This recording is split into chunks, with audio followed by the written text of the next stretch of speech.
Today I'm bringing something that can only be called a straight-up classic. This is the literal definition of 99% of gamblers quit right before they hit it big. Meet Grid, a guy every single guild on the continent is looking for, because the rumor is that anything he forges comes out as the absolute best possible legendary item for its class. A simple arrow normally goes for 3 silvers, but the first batch he ever made got snatched up at 72 silver per arrow, 20 times more than normal price, and all 99 of them vanished off the market instantly. People were fighting to bid for that. This archer baddie takes one look at the stats and physically cannot believe something this game-breaking is being forged by a player that had to be some secret drop from a monster. But where did his hype begin? His name was first heard in a competition today. Grid stuck in a blacksmith duel with his master's forge and home on the line, a shop that's been in the family for 7 generations. If he loses, it gets handed straight to the slimy merchant company that's been sabotaging the place for days.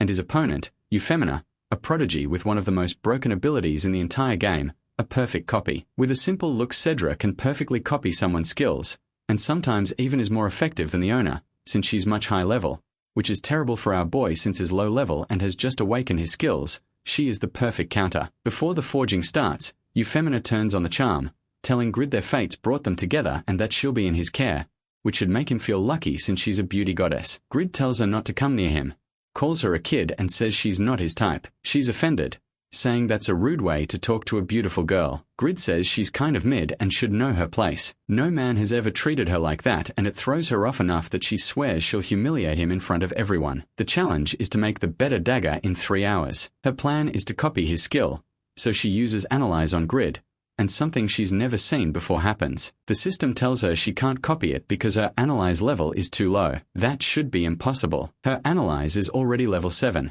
And back when it was only level 5 she copied an advanced blacksmith skill with no problem. She starts wondering if he's a master blacksmith, but that makes no sense, since the #1 ranksmith is only intermediate. An epic class? Can't be. She's supposed to be one of only 3. Whatever his class is, it's too far above her to read. Without options, she copies the skill of Khan instead, which is our boy's master, taking advanced blacksmith crafting level 2. It was strange that she could steal the master but not the pupil. The teacher's skill copied cleanly, but the student was somehow on a level the system wouldn't let her touch. Euphemina locks in the copied skill, tells herself the levels are even now, and feels confident she'll win. So she gets to work, and after some minutes of forging she comes up with a dagger, an epic class seduction dagger with clean stats. The crowd reacts, and he calls the match in her favor. Even Grid admits it looks impressive and that she wasn't all talk, but he's still hammering, heads down and locked in on his own work. The merchant running the duel starts to worry, because the closer that blade gets to finished, the more it looks like it'll beat her dagger. And just as he's about to drop something legendary,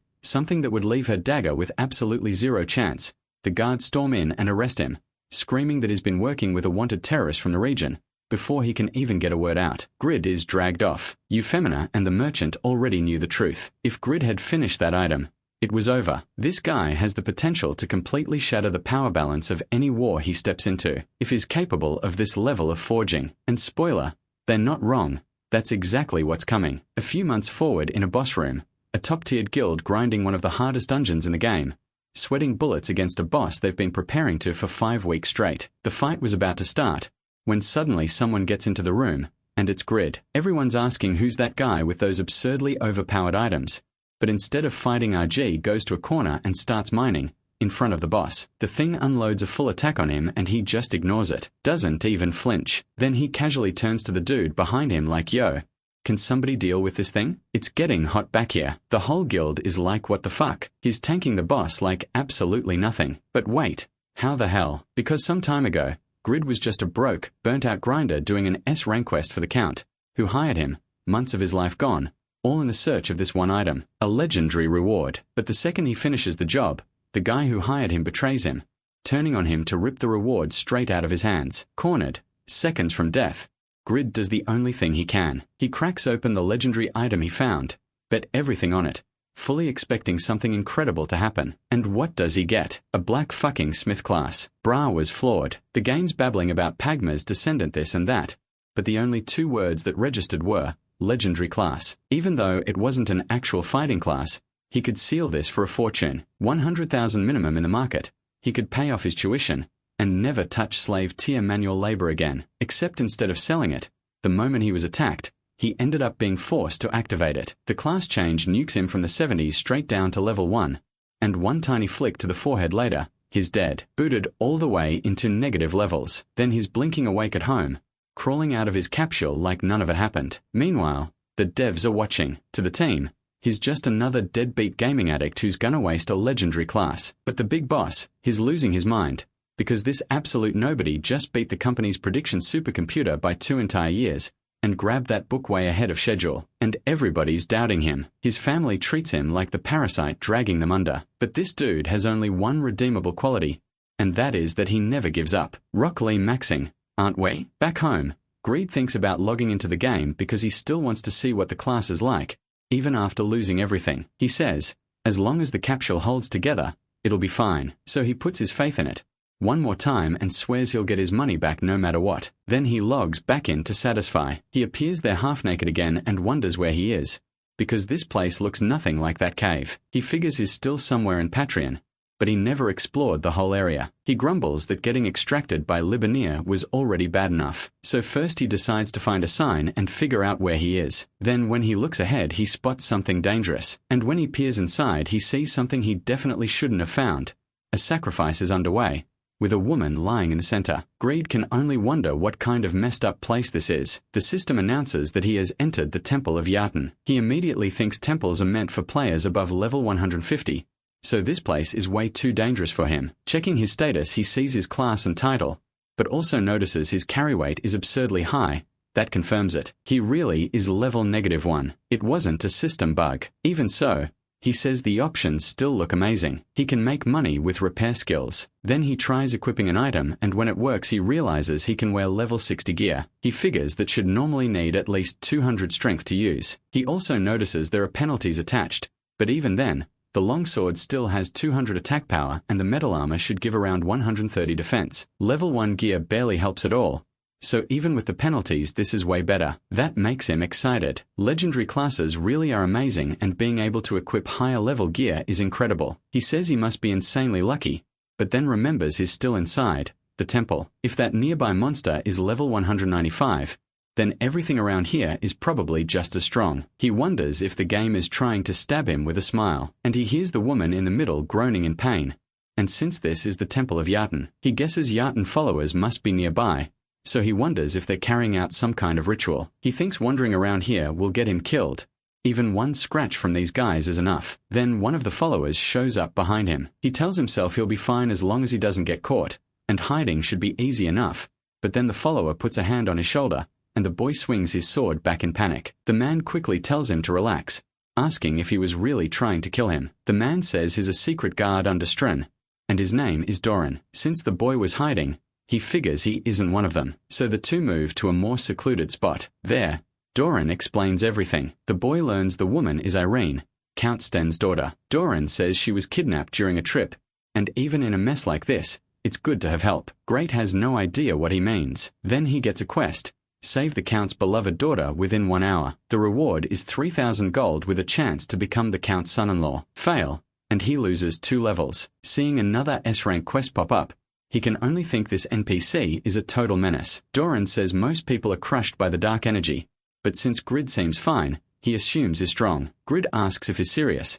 There's no way a weakling like him should resist this, so he wonders if it's because of some natural skill. That has to be it. His self-control skill. It greatly lowers the chance of status effects and speeds up recovery. He realizes he needs to learn his class's pros and cons fast. Doran is shocked that a warrior like him would help, and he thanks him for stepping in at such a hard time. Grid just looks at him and asks, "Who said this is my problem?" Doran tells him to come on, but Grid keeps refusing. Doran tells him to wait, and asks if he'll really make him fight all those dark mags alone. Grid still says it's none of his business. Losing 3,000 gold would suck, sure, but is already stuck with another S-rank quest. Taking this one too would be insane. Doran asks if he can really endure the dark energy, because he can't win alone, and he begs the boy for help. Grid says he's only fine because he got lucky. Nothing more. He's level -1, so if he fails, he'll drop to -3. Doran begs again, saying the Count's daughter is in deadly danger. Grid asks how many times he has to repeat himself. He can't help. Doran tells him to stop lying,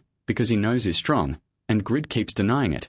But while they keep arguing, they don't notice a rock fall from above. It drops down and kills one of the men below. Just like that, the quest to save the Count's daughter becomes active, and the boy starts getting annoyed. Doran says Grid has now crossed the Temple of Yarden, so he's just as doomed as he is. Grid asks, who decided that? Doran explains that Yarden's followers are fanatics who perform human sacrifices. Now that he attacked them, they'll never let him leave. He says this is his fate now, so complaining won't help. He should accept it with honor, and Doran will open the way for him to save the Count's daughter. The Yarden men call them heretics for daring to wound a child of Yarden and order everyone to kill them. Grid sees there are way too many and tells Doran they need to run. As those crazy fanatics charge in, he gets more and more terrified. Even with all his gear, the penalties drag his stats down to about a level 34 player. One hit and he's dead. He starts thinking he's going to die right after respawning. That thought makes him miserable.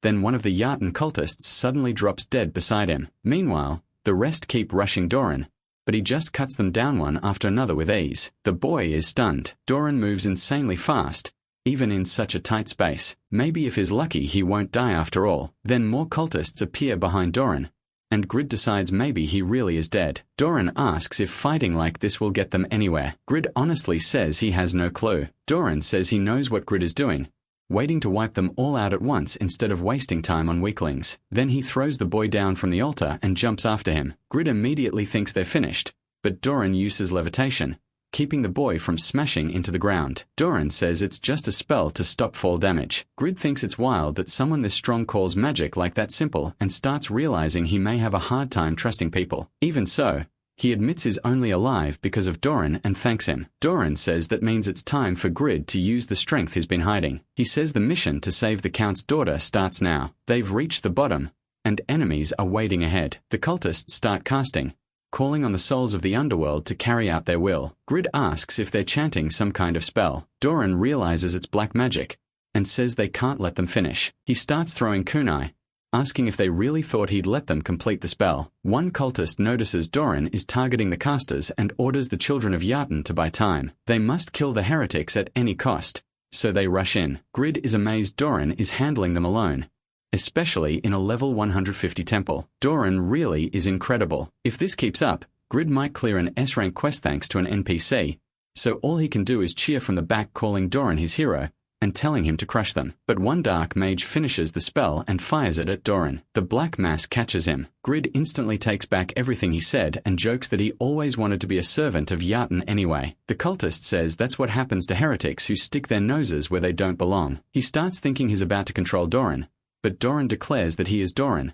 the shadow of Sten, the shadow that protects the family and will fulfill its duty to the end. With that, he breaks free from the black magic. Grid is shocked and realizes Doran is a named NPC. The cultists begin another spell, but Doran pulls out daggers now charged with lightning. He says anyone who threatens the Sten family doesn't deserve a second chance. Then he hurls his kunai at them, but a shield appears. Everyone is caught off guard, and then a woman arrives, saying this is their lucky day. She warns they won't get past her, because protecting the ritual is her S-rank mission. She says she never expected her opponent here to be a named NPC like Doran, and admits she hasn't been this excited in a long time. Then she asks if they'll give her the honor of fighting them. She introduces herself as Yura, the Blood Witch, the #1 black mage and 5th on the unified rankings, a famous South Korean player known around the world for both her beauty and skill. Yura says she's really lucky. She never thought this mission would make her face Doran, and now this sounds fun. She's known as a master among dark mags and pushed her class past its normal limits through amazing combos and control. Grid can only wonder why the hell she's here. She attacks right away,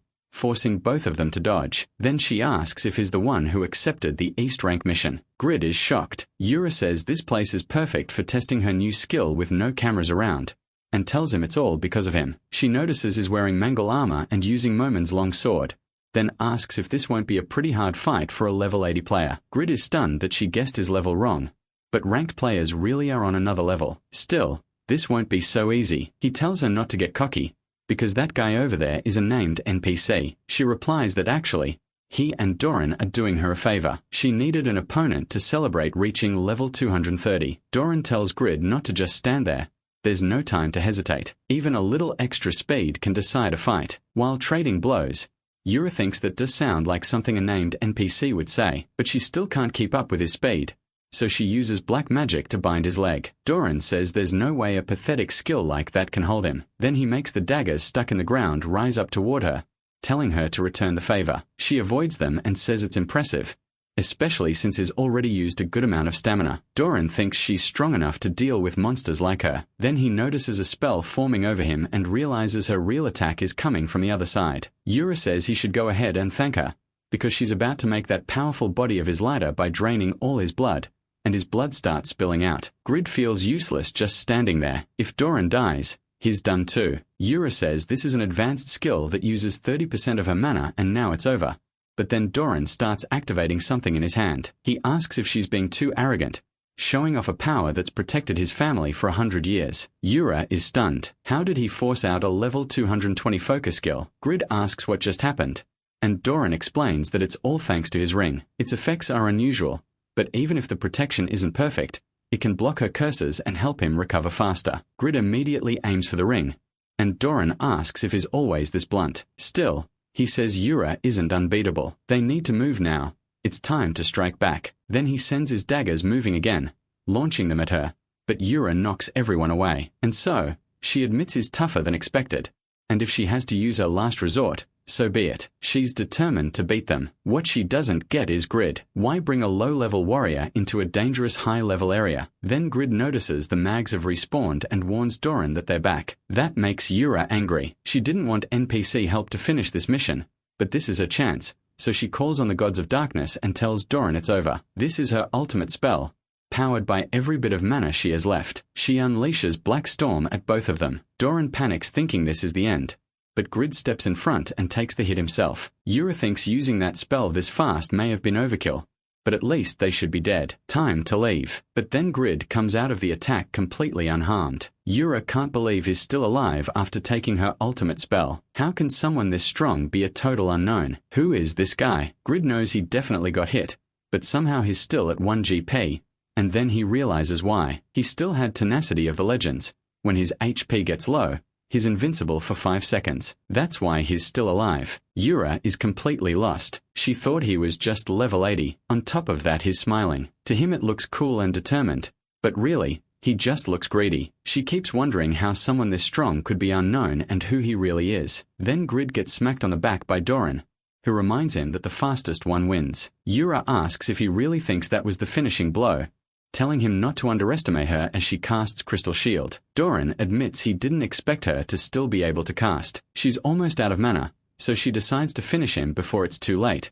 But when she looks over, Grid is already gone. She can't believe he left without attacking, even after showing that kind of power. What is going on inside that player's head? Meanwhile, Grid is furious in the real world. He died and lost 2 levels, dropping to -3. Since that's his second death in 24 hours, he can't log in again for the next 12 hours. Then he remembers how Doran used him as a stepping stone, dealt 1 damage and got him killed. He realizes Doran's friendly fire finished him off and starts cursing him out. Back in the game, Yura is left behind, wondering if he gave up the mission for her sake. She can't believe he'd act that kind, and swears she'll find him and never forgive him. The next day, an unknown player shakes the satisfied community after the fight with Yura at Yartan Temple. Grid, meanwhile, keeps trashing Doran for forcing that mission on him and then getting him killed, calling him a useless NPC. He blames everything on Yura. If not for her, he would have gotten his happy ending. After cooling down, he admits this game is all about the strong surviving. He needs to think clearly. Instead, he jumps onto the player forums and starts hating on Yura in every way possible. She even admits he's being a sore loser while telling her to go die,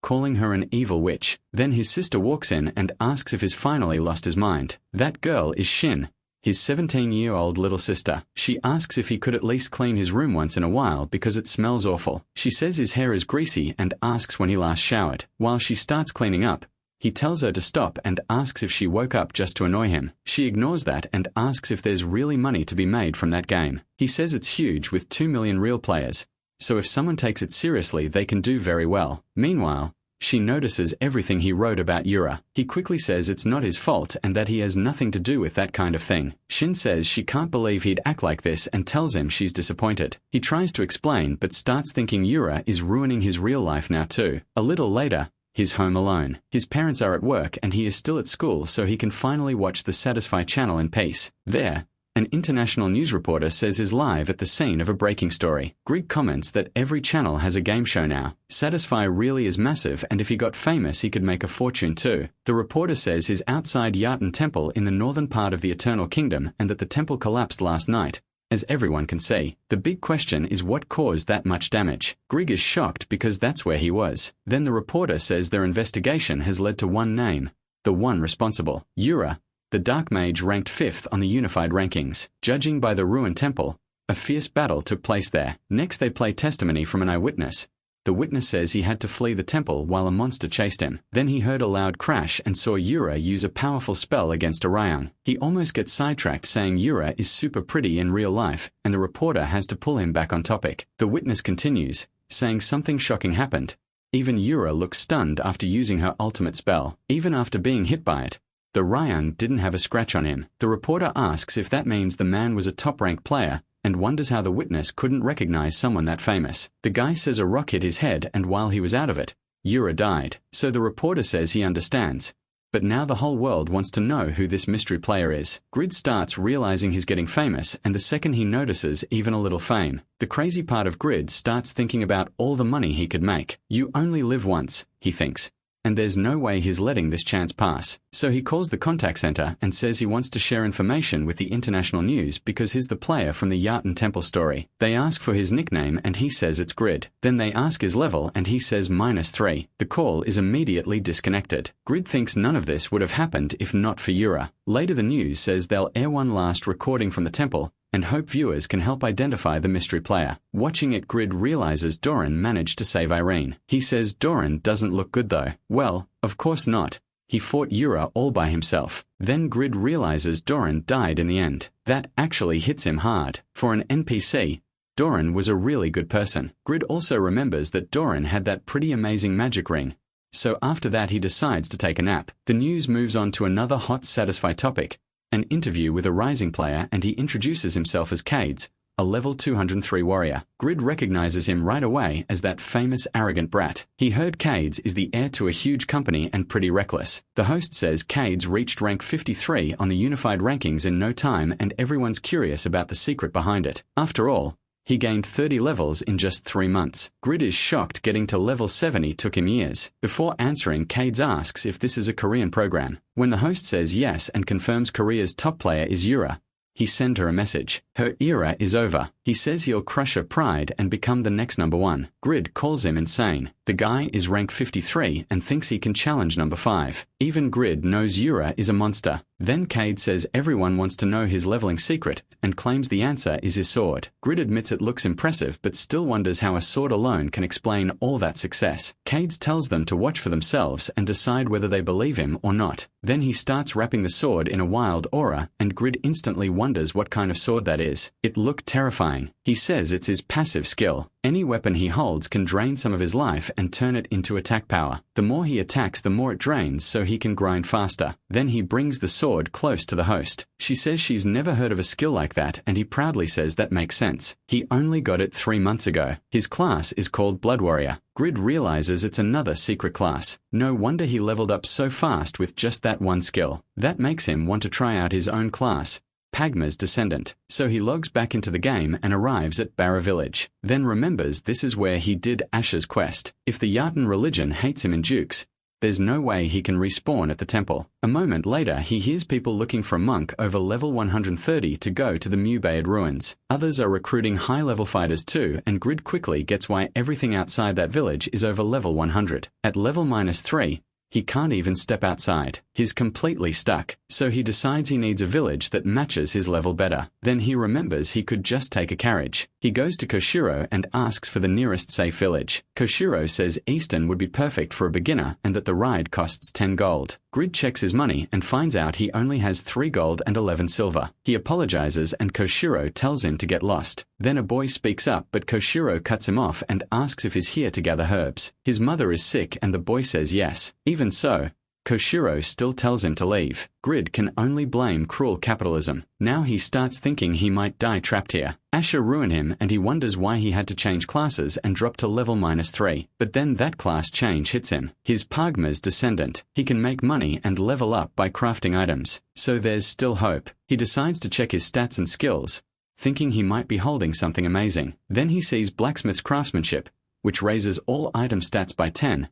And every item he makes boosts his reputation and status. He's already mastered basic blacksmith crafting and even has level 1 legendary blacksmith's craftsmanship. On top of that, he knows the top blacksmith in the game only reached intermediate rank, so this is huge. Creation is the best part. He can design his own production method and he gets 3 chances to do it, so he decides to give it a shot. If an epic class was that strong, a legendary one should be even crazier. At that point, he starts wondering why he should even keep studying. The system tells him he's using legendary blacksmith's craftsmanship and asks what item he wants to make. He picks a long sword since it would help him in battle and for grinding. Then the system asks what materials he wants to use and he goes with blue or calcum because he wants something strong. That reminds him of the guy talking in the square earlier. Next, the system tells him to enter the weapons traits after making the design, and a drawing screen pops up. Grid is shocked he has to do it himself, but then he shrugs and starts dreaming big. He wants it huge and powerful like a shark, heavy but light, dark but shiny,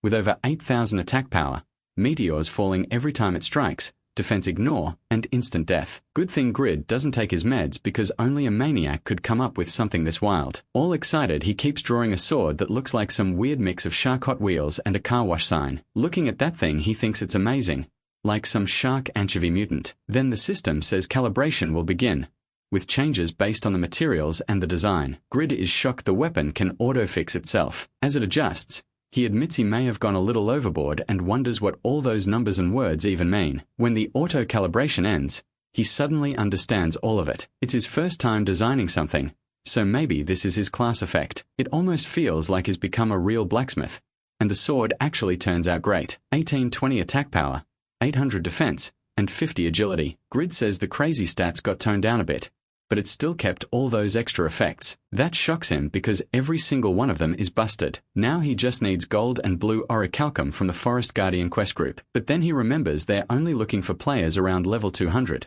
So he gives up on the material for now and checks the weapon requirements. They're absurd. Level 300 or higher, over 5,000 strength, advanced sword mastery, level 8 or more, and 550 weight. Even the top player in the unified rankings just reached level 250, and there's no way Grid can hit 5,000 strength, even if he puts every stat point there. The best blacksmith only reached intermediate skill, but this sword wants advanced sword mastery level 8 too. He realizes he wasted an insanely valuable skill making one giant, overpowered mess shaped like a shark. Still, it's not totally useless. He has no item equip limit.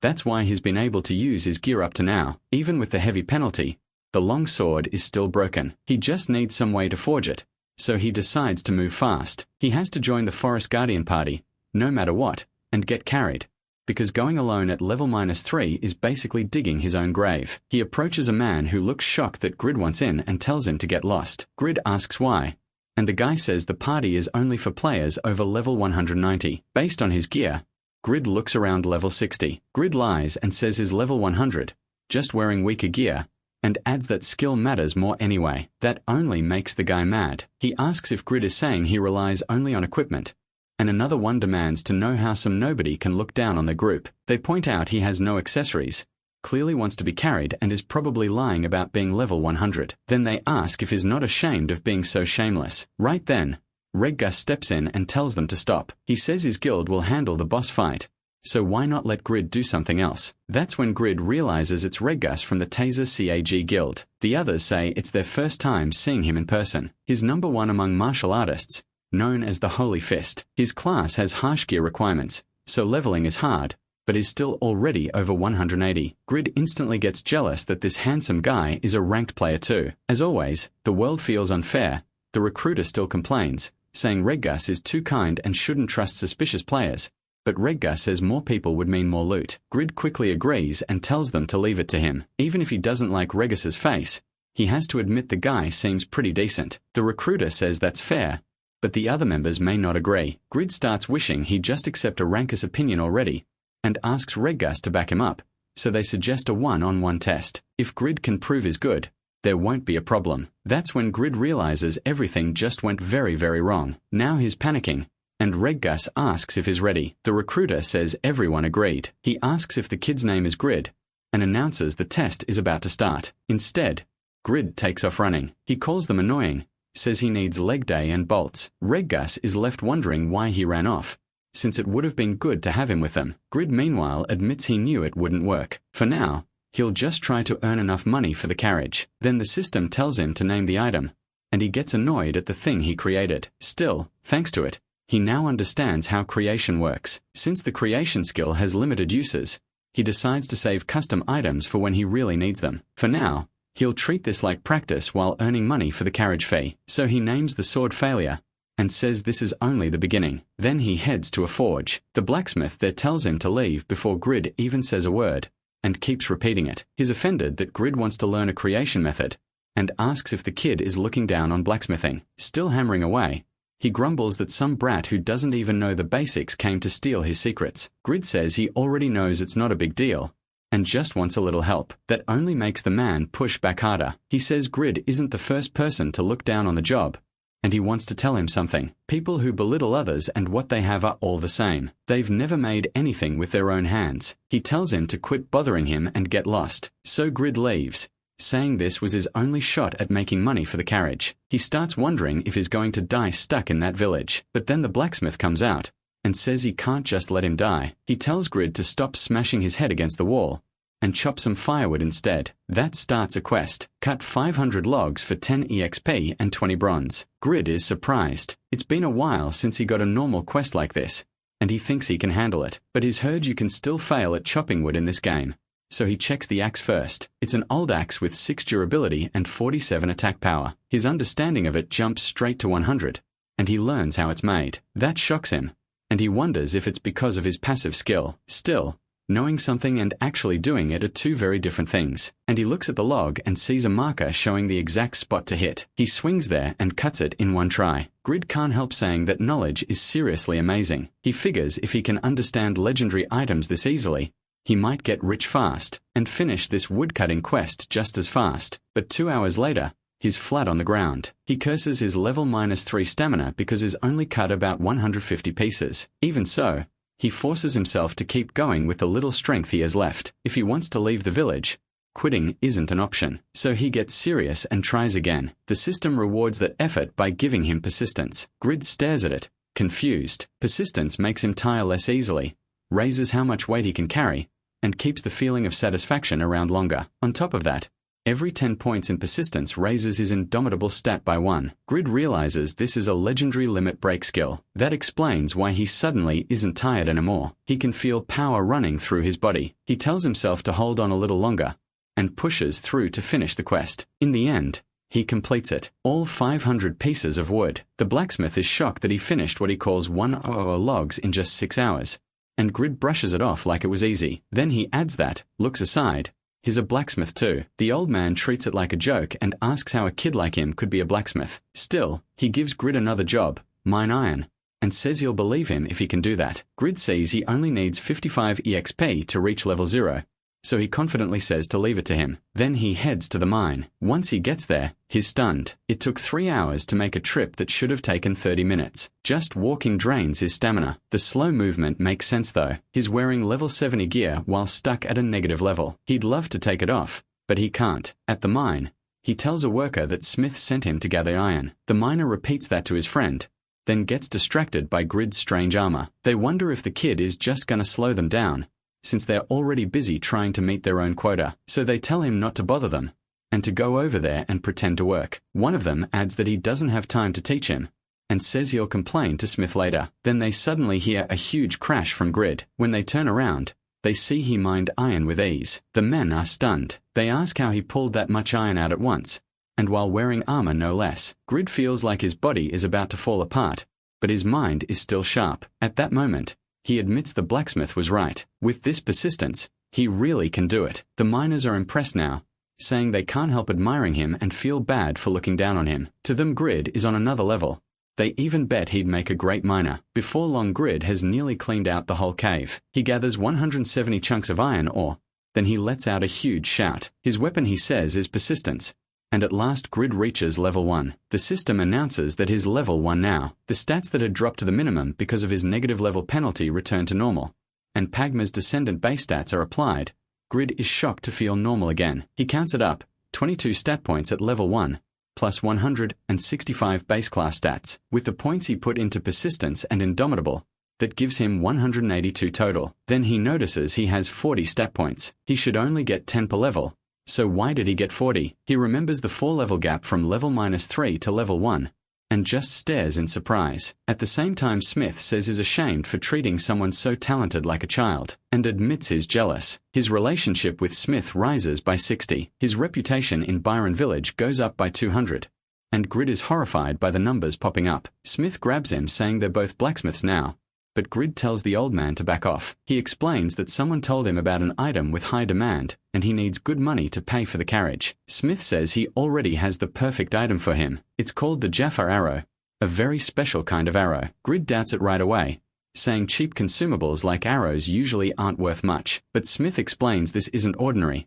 It's made by mixing Jaffa and steel. Because of that, it ignores part of the enemy's defense, which makes it important for archers during the Forest Guardian quest. Grid instantly sees profit in it and asks if he can analyze it. He checks the arrow. It sells for 6 silver. His understanding reaches 89 and he can use it skillfully. He's surprised it stopped at 89 and thinks he might get the last 11 points by using his item disassembly skill. Acting all friendly now, Smith asks if he wants to learn the production method, and Grid wonders if he's always this eager to switch sides. Smith begins teaching. First, put the right ratio of ore into the furnace. Then remove the limestone and the iron's impurities. Once the iron hardens, it becomes pig iron. But that still isn't ready for a weapon. It has to be turned into steel with less carbon than the original iron. After showing the process, Smith tells him he can try, though getting the ore ratio just right is the hard part. Grid says he's ready to go for it. He notes that he paid close attention to Smith's method. Even though this game is realistic, learning job knowledge is pretty easy. On top of that, his class compensation effect gives him guides for the direction and force of the bellows. Thanks to that, he gets the furnace going in just 5 minutes. The system says Pagma's descendant is sensitive to temperature changes, letting him measure the furnace heat exactly. It hits 700 degrees, then climbs to 730. Grid thinks it's awesome that he can read the exact temperature. At this rate, he knows he can do it. He finishes the task and gets 80 EXP. He's happy about that, right until Smith suddenly appears behind him. Grid snaps at him not to sneak up like that, and Smith says it's unbelievable. Even with 0 smelting experience, he pulled it off. Smith says this goes beyond talent. It's almost like Pagma came back to life. Grid thinks the old man got close, but not quite. He's not Pagma reborn. He's Pagma's descendant. Then he reaches level 2 and Smith moves on to the next step, making the arrowheads by mixing Jaffa and iron at a 1:12 ratio. After that, the arrowhead has to harden in the mold for 40 minutes. Then it needs polishing, careful symmetry while hammering, and a sharp tip. The process ends by fixing the head onto the shaft. Smith adds that the shaft and feathers must keep the arrow's center of gravity perfect to maximize penetration. Then he asks if Grid thinks he can do it. The system immediately says he learned how to make Jaffa arrows, and Grid answers with total confidence that he can. His understanding reaches 100. Smith hands over the materials and tells him to start. Privately, Smith realizes Grid is no ordinary kid. The way he handles molten metal is already very skilled. He starts to say he still hasn't taught him how to make the arrow shafts and that he'll prepare some while the arrowheads cool. But Grid cuts in and says it's fine, he'll make the shafts himself. His understanding is already at 100, so he can see the full production method. Just by watching, he learned that much. He says the list is still a little incomplete, but one day it'll be full, and for now he can do this alone. So he starts sanding and straightening bent shafts, cutting them to the right length, and attaching the feathers. With his current dexterity and class correction effect, it's much easier. Watching all this, Smith can only think it's incredible that Grid learned everything just by observing. Then Smith spots Grady dunking an arrowhead in water and freaks out, asking what he's doing. Even if it gets stronger, he warns, it could also snap. Grady tells him to relax. He's going to heat it again afterward. Smith is shocked that he even knows how to temper metal, but says it's a bit much for a consumable item. Using that method means he'll make fewer arrows. Grady figures better made arrows will sell for more anyway. He also thinks that if someone like him wants to grow, then he has to work harder than everyone else. So he keeps forging the arrow. Once it's almost done, Smith says the only step left is fixing the arrowhead to the shaft, then praises Grady's skill. Grady can only laugh at the irony. In real life he works all the time, Yet somehow working inside a game is actually fun. With the quest nearly finished, he starts to relax. But then the system says the legendary blacksmith's breath has activated and the arrow begins to change. He stares at it confused. The skill description explains that when he's fully focused on crafting, the will of Pagma's descendant completes the item. All item stats go up by 5, and there's a rare chance to add a special effect. A special Jaffa arrow is born, and it comes out epic. Grady is stunned. The quest clears right away. He made an epic item, all his stats permanently rise by 4. His reputation across the continent goes up by 80. He gains 300 experience and reaches level 3. He can hardly believe it. On top of leveling up, the arrow is epic. Smith is amazed. Even as a beginner, Grady made a perfect arrow, and Smith asks if he's just as blown away by it. Grady is actually crying, saying he should have made an epic sword instead. He checks the stats and realizes most arrows don't even hit 40 damage. This one also ignores enemy defense. That makes it insanely strong, maybe even stronger than a level 20 sword. Later, Smith sadly asks if he really has to leave so soon, but Grid tells him not to look so down. They'll meet again. Smith says he earned this fair and square and tells him to keep it. Grid receives 100 Jaffa arrows and 3 Jaffa bars. Since his affinity with Smith is so high, he's shocked by how generous it is and thanks him for everything. Smith says he'd love it if Grid stayed with him, but Grid tells him not to make that face or blush like that. He admits it's a great gift, but all that weight makes him really slow. Then he shrugs it off and decides he'll just sell everything. He proudly tells players everywhere to get ready for amazing items made by the great Grid. Elsewhere, at the Forest Guardian raid, one party is getting crushed by the monsters there. Then an archer starts saving them,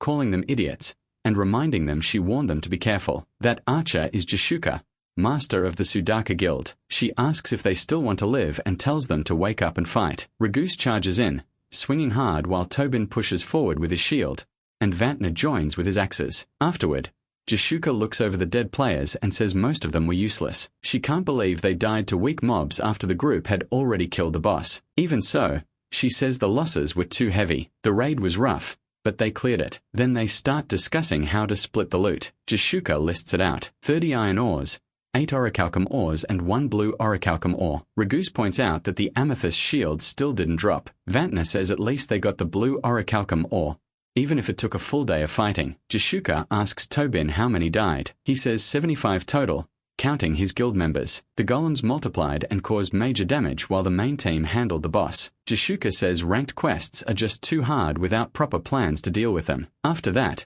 they head to Bering Village. She says the 4th raid didn't bring good results either. The Forest Guardian raid is losing value, and if this keeps up, future raid groups will fall behind in levels. The story then explains the Zadaka Guild. Even though it only has high-level players, its fame isn't that big, because it has so few members. The 17 guild members first met in an older game called LTS, long before Satisfy. Since they're small, they often raid with regular players, but that only works up to a point. Tobin says they need the Amethyst Shield for a chain quest, so they'll pause the raid for now and focus on strengthening the guild overall. Ragoose says he doesn't care as long as he gets to fight, but Vantner warns them not to rush. Jashuka agrees. From now on, the Zadaka Guild will stop raid activity and focus on leveling up and improving gear. Her goal is for everyone to gain 15 levels in 3 months. Then she adds, almost cheerfully, that anyone who fails will be killed. She singles out Ragoose and raises his minimum target to 20 levels. Vantner immediately starts teasing him,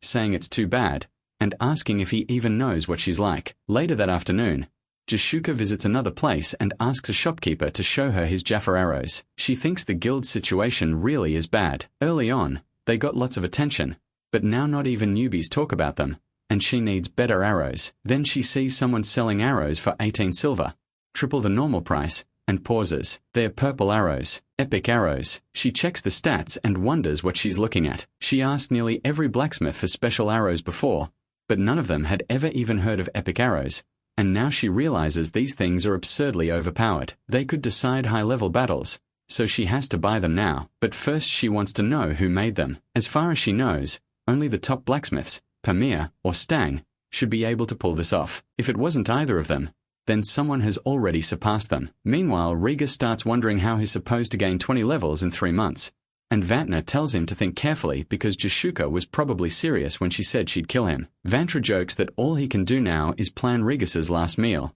which just makes Regis even more annoyed. Then they receive a guild message. It says they need to find someone, a blacksmith. Riga says Jaka just sent them this out of nowhere, and asks what their guildmaster is thinking. Vantra notices he actually read the message since his mood changed really fast. The message says that blacksmith might help them clear the forest guardian raid, and Vantra says if their guildmaster wants him that badly, they need to find him quickly. The message also says they're an elite group that has stayed in the top 3 of their class rankings since the second half of last year, so there's no way this blacksmith would turn down an offer from their guild. Even if they aren't as famous or influential as the biggest guilds, no one can deny Zadaka's strength and authority. That's just how Zadaka does things. The Shuka adds that if this smith really is better than Panmir or Stang, then the items he makes must be far better than what's being sold on the market. Soon every guild on the continent will be hunting for him, so they have to find him before anyone else, no matter what. Elsewhere, in a mining area, people start talking about the rumor. All the major guilds are searching for a famous blacksmith,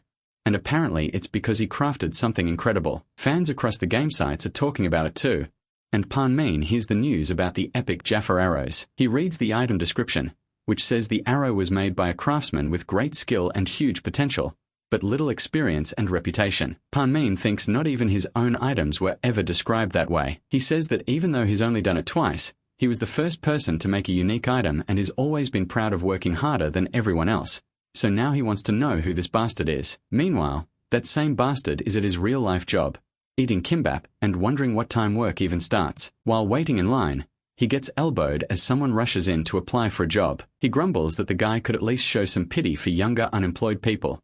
Then a man calls out that they need 3 laboris. The kid keeps getting shoved around while trying to volunteer. He needs money too, and begs them to let him work, but someone says there's no time for a petty fight. Then the man offers one opening for spinning wire, saying it pays $11,001. Grady thinks that's the worst job there. He tried it last year and spent more on medicine than he earned, so he decides he won't take it. But then the man grabs the boy's arm and Grady ends up stuck with the job anyway. The next day, he heads to work looking half dead. His mother says it's barely morning, but he says he's already late. Then his father asks to talk to him and he gets impatient, wondering what his dad wants now. After paying off his loans, he'll only have $9,221 left. His father tells him to take the day off and says he'll cover his pay, but the boy notices there's only $70,000 one there when he normally earns $90,000 a day. His sister tells him to be grateful he got anything at all, then gives him something and says she already prepared his bath so he should rest a little. He says if this isn't important,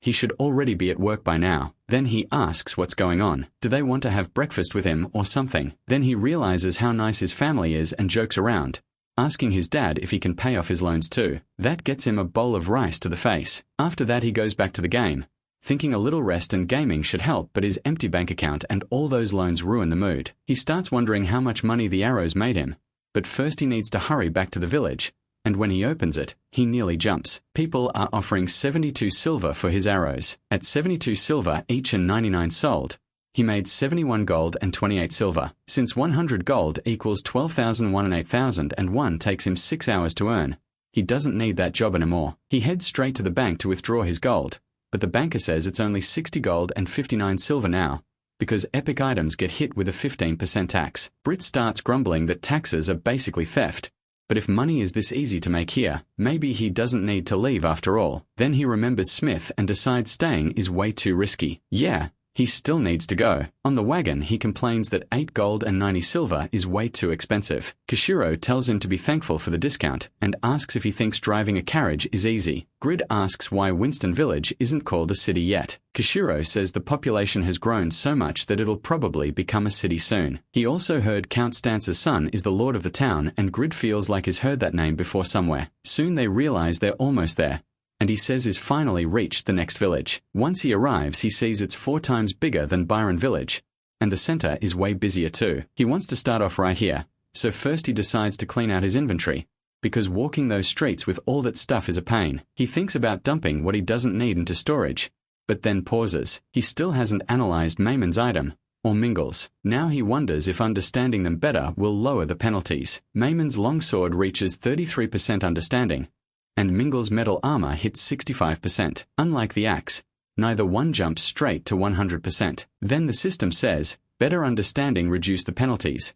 The longsword's attack penalty drops from 30% to 20%, and the armor's defense penalty falls from 20% to 8%. Now he finally sees the value in this. His gear durability is pretty low, and repairing it could raise his understanding more, but right now he needs to save money, so he decides to store the items away, since he needs energy to make new gear. Then he buys a storage slot, and the clerk says each storage container costs 30 silver. Grid asks for a discount, but of course that goes nowhere. For now he only stores the sword and armor, and keeps Jaffa's special arrow with him in case of an emergency. Without the armor, he feels super light, and now it's time to find a forge. He notices this area is full of noobs, while the stronger players are somewhere else. The levels here don't seem too uneven, so he goes off to find a forge. When he spots one, it's pretty big, and he figures the blacksmith there must be at least intermediate level. That means the guy should treat him pretty well. So he barges in, shouting for the blacksmith, but the place seems empty. And then a man asks who's there. He wants to know what this is about. Grid says he wants to learn how to make the most profitable item in the village and asks for some help. The man says he can't help. Miro Company has been buying up nearby forges and selling items cheap,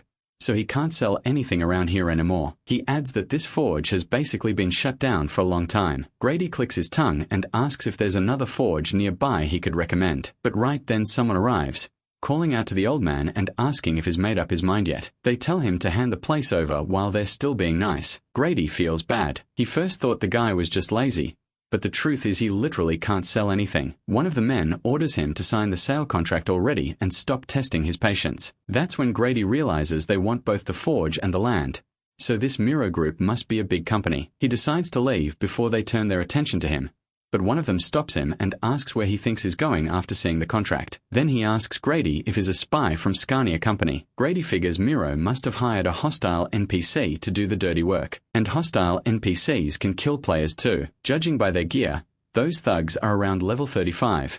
Better a live coward than a dead hero. So Grady quickly says that's not it.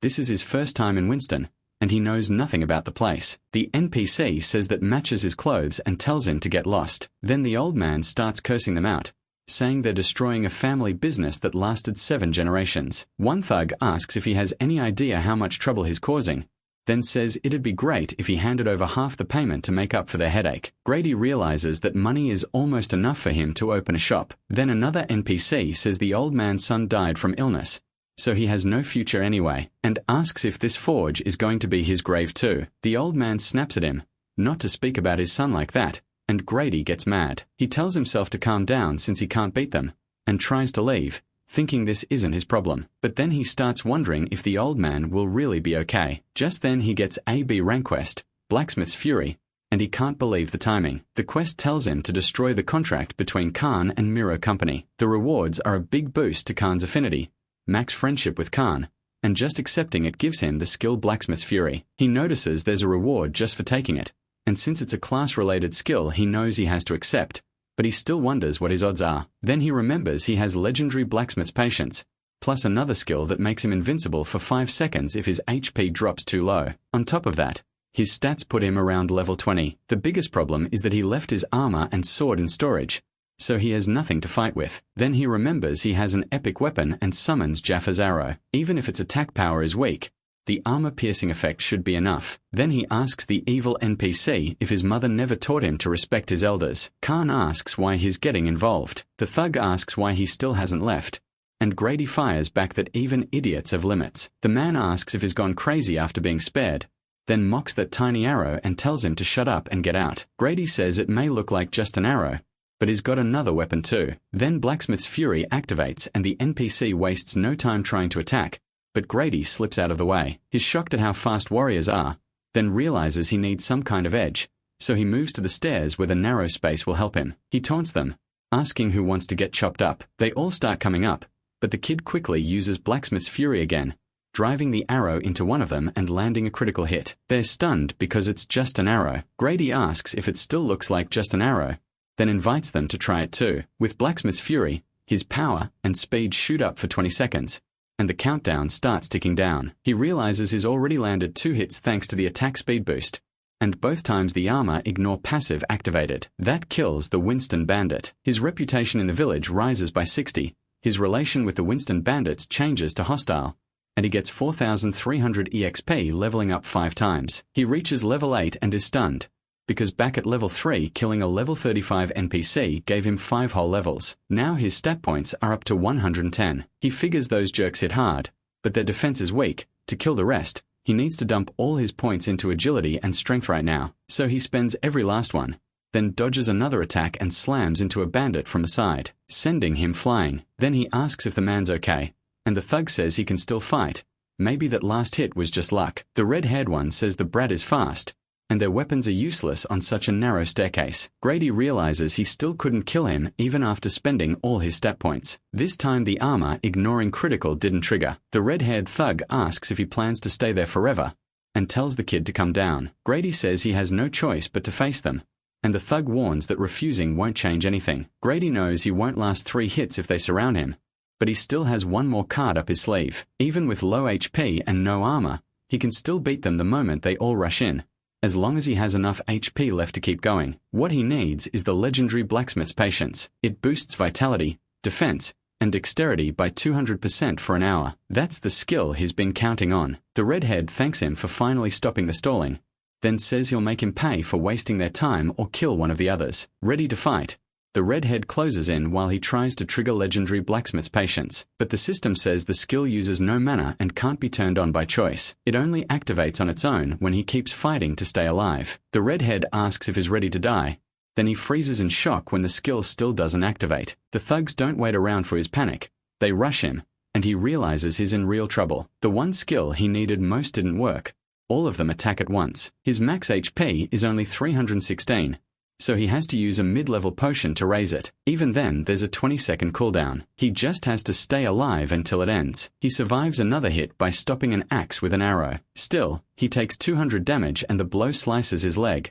The pain almost drops him. Even so, he avoids the next attack. He realizes he'll need more expensive potions if he wants to keep living. Each one costs 10 gold. About 24,001. He's spending more on this B rank quest than he ever did on fried chicken. The bandits close in on him again. He keeps dodging. They mock him for scurrying around like a rat, and wonder how much longer he can keep it up. He's shocked they're still this strong, even with his buffs. More than anything, he needs time for his legs to recover, so he backs off, and the men hesitate. Greed figures they're stronger than he hoped, so he offers a deal.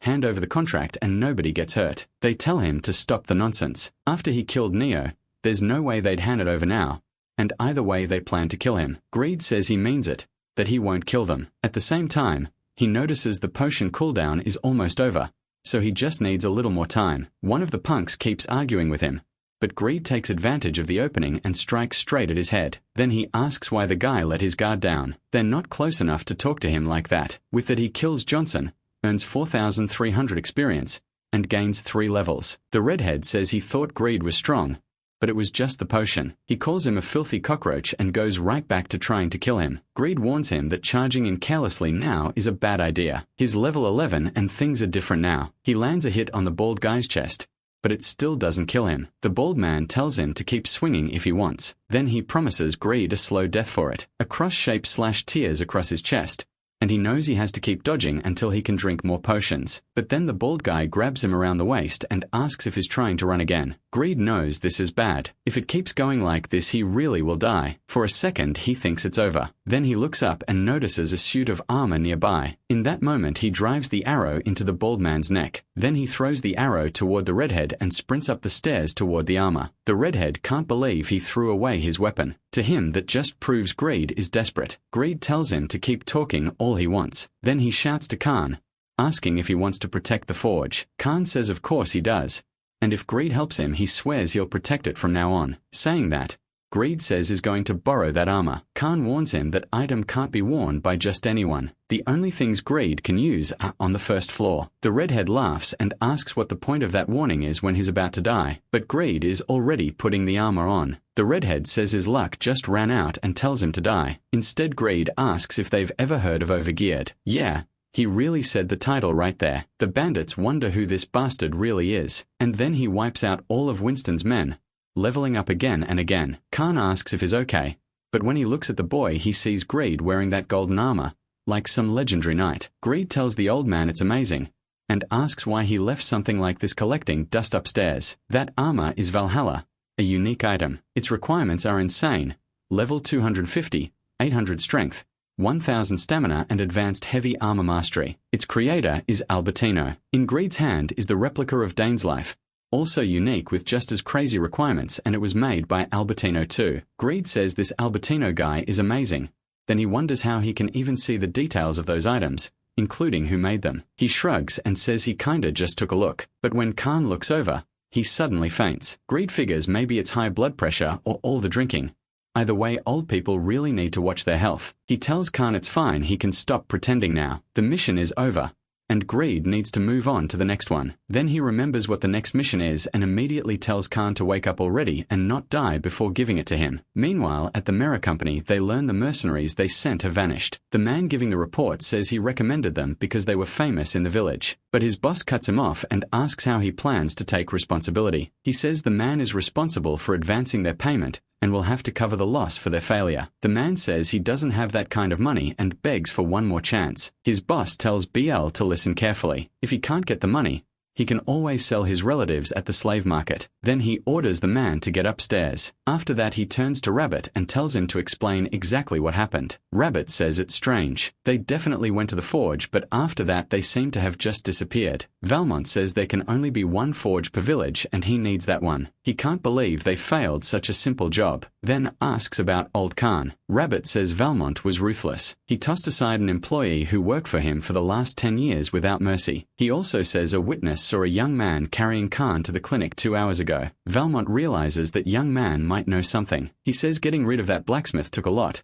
selling weapons cheap and forcing Khan into debt, and he can't believe he lost his chance after barely keeping him trapped. So to fix this mess, he orders Rabbit to handle everything. Meanwhile, back at home, Greed is thrilled. He says his luck has been crazy lately. He can't believe killing those bandits got him all the way to level 21, and he even picked up a chain quest. If that armor and sword are the reward, he's going to get rich. He points out that Dane's life, Valhalla, and failure are all unique items, but unlike failure, those two don't have impossible restrictions for selling, so the quest should be easy now that old Khan is recovering at the clinic. He thinks Khan should really take better care of himself, then pushes that aside. It's time to make easy money. He logs back into the game and sees he spawned in the clinic. Khan asks if he came to visit him. Greed asks the doctor how Khan is doing, and the doctor says his cholesterol is down. He can leave now and he'll be fine as long as he stops drinking. Khan then asks Greed's name, saying he owes him a lot. Greed says people should help each other in hard times, then tells the old man to pay the medical bill and get discharged soon. Khan apologizes and says he's broke. So Greed goes, wait, what? Before he can say more,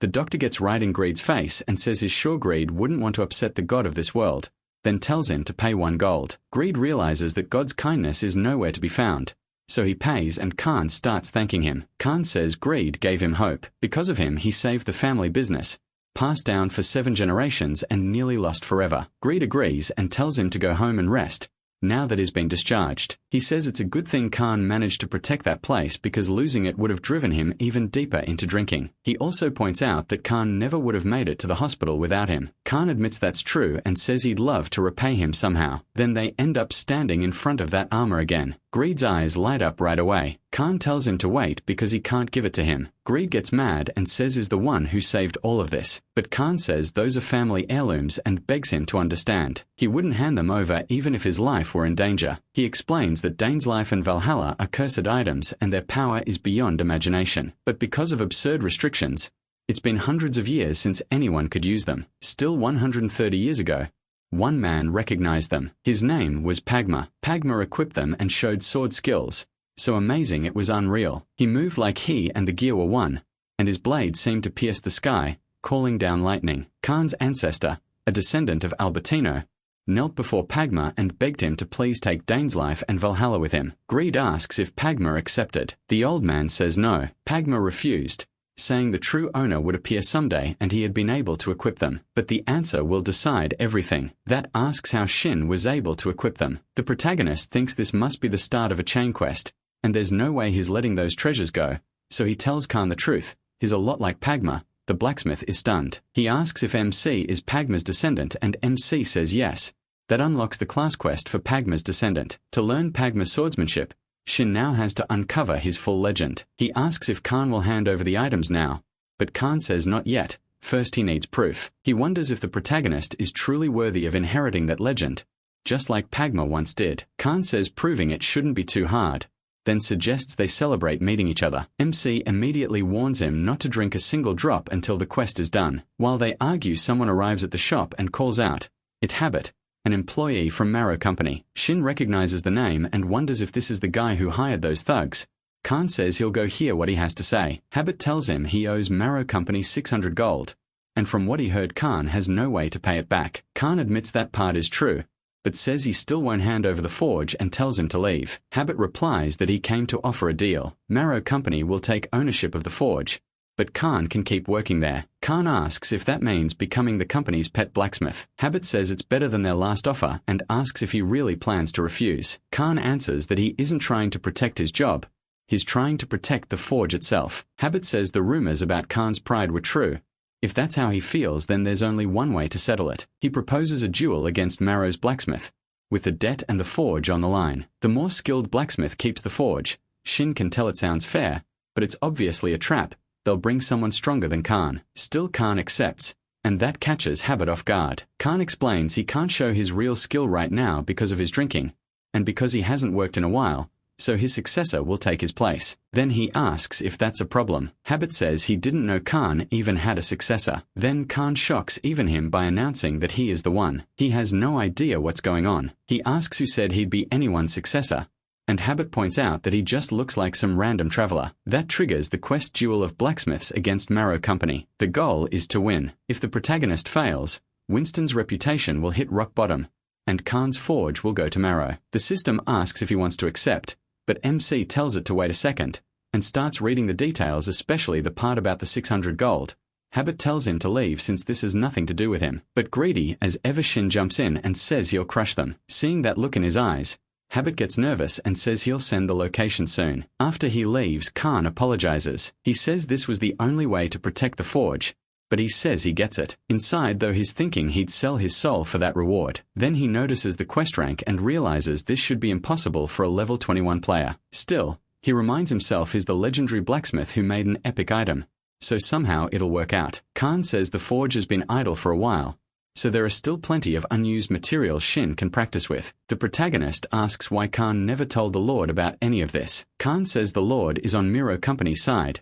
He was bribed. MC points out that Winston belongs to the Condestem territory, so why didn't Khan try to meet him instead? Khan says he appealed and even tried to see him in person, but the local lord blocked him every time. Shin tells him not to worry, they'll win this. He knows Khan chose him because he believed in him. Khan thanks him for trying to cheer him up and says that if his son were still alive, he would have grown into a great man like him. The protagonist tells him not to get emotional yet. He'll feel a lot better once he sees him at work. Then MC stops and wonders why he's acting so nice. He's usually not like this. Maybe it's because Khan feels like a lucky charm, and he reminds him of his grandfather. The way he talks and the feeling around him are strangely similar. Now Shin is working through the heat and steel beside someone he actually likes, and he realizes moments like this make Satisfy feel real. Later, outside the game, he finally logs off before 4 a.m. He wonders if he should sleep another 30 minutes. 2 days passed in game, but the results were really good. He thinks Khan is different from the blacksmith in Byron. Even in bad shape, Khan still shows the skill of a master. Shin even finds himself missing Khan because he wants to learn more from him. But then he catches himself and realizes how crazy that sounds. He goes to talk with his family and they ask if he feels better after resting all day. They're surprised he's up early. He says he'll work harder if his mom cuts him some pineapple. His dad instantly clowns him, asking why he needs pineapple when he doesn't even have a girlfriend. The protagonist tells them not to underestimate him. He could get a girlfriend any time. His mom joins in too,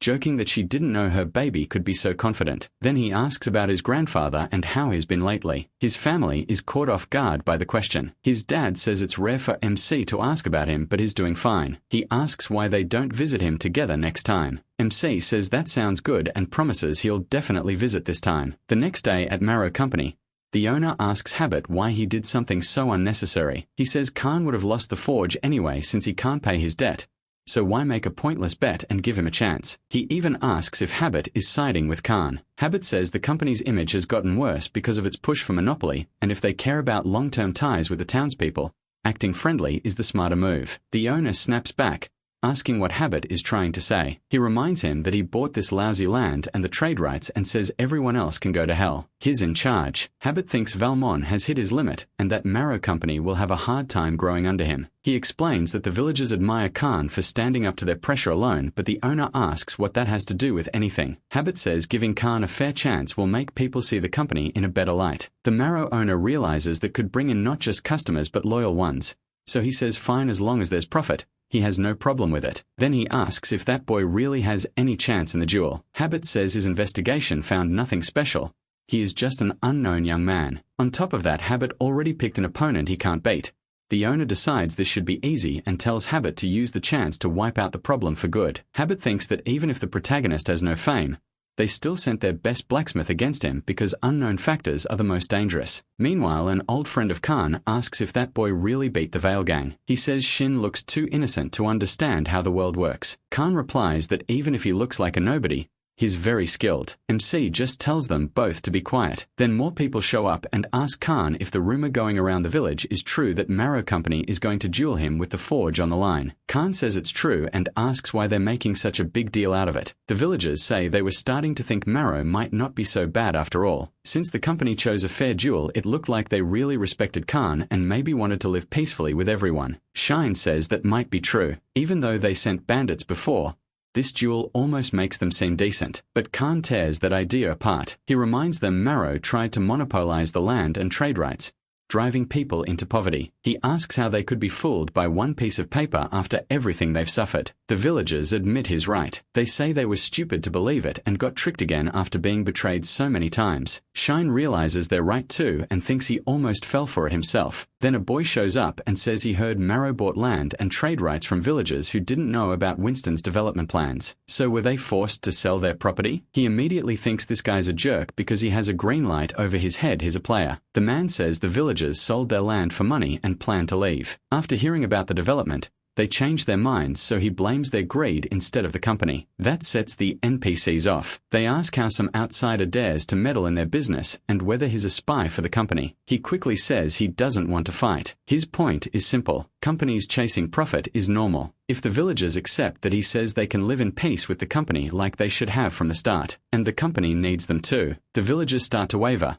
Thinking he might be right, if the company prospers maybe their lives improve too. Greed notices the whole conversation has shifted and wonders who this bastard is. Khan asks for his name and the man apologizes, saying he was so worried he forgot to introduce himself. He says his name is Hiroi. Greed is stunned by how easily Hiroi changed the mood and starts wondering who he really is. Even Khan starts to agree that living peacefully with a big company could be better in the long run. But then he adds that Winston Village falls under Condis Ten's rule, and there is a local law called the Rights of the People. Hiroi asks about that. Khan explains that people living in Condis Ten's territory have the right to be told first and ahead of time about changes in their area. Condis Ten personally declared those rights. He says this matters a lot to the villagers around the northern city because of the Northern Development Zone. Condis Ten wants everyone prepared for major changes and wants information shared with the people so everyone benefits. Hiroi realizes the real problem.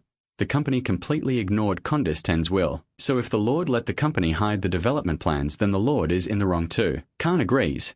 That's exactly why this whole conflict started. Now Hiroi says he understands the situation and there is something he has to do. He says he knows Khan's appeal was blocked by the Lord and the company and everyone confirms it. So they decide the Lord's and the company's crimes need to be exposed, and Hiroi says he'll secretly take the appeal to Condis Ten himself. At last, they find a solution. Grid can hardly believe it and keeps wondering how Hiroi pulled that off. He didn't receive the quest. He made them hand it over. After Hiroi leaves, Grid runs after him, but Hiroi mistakes him for an NPC from the forge. That pisses Grid off. He gets straight to the point. Hiroi clearly started with the Miro Company quest. So how did he switch sides? Hiroi instantly loses enthusiasm at Grid's tone but still shares the quest details with him about protecting Winston's residence.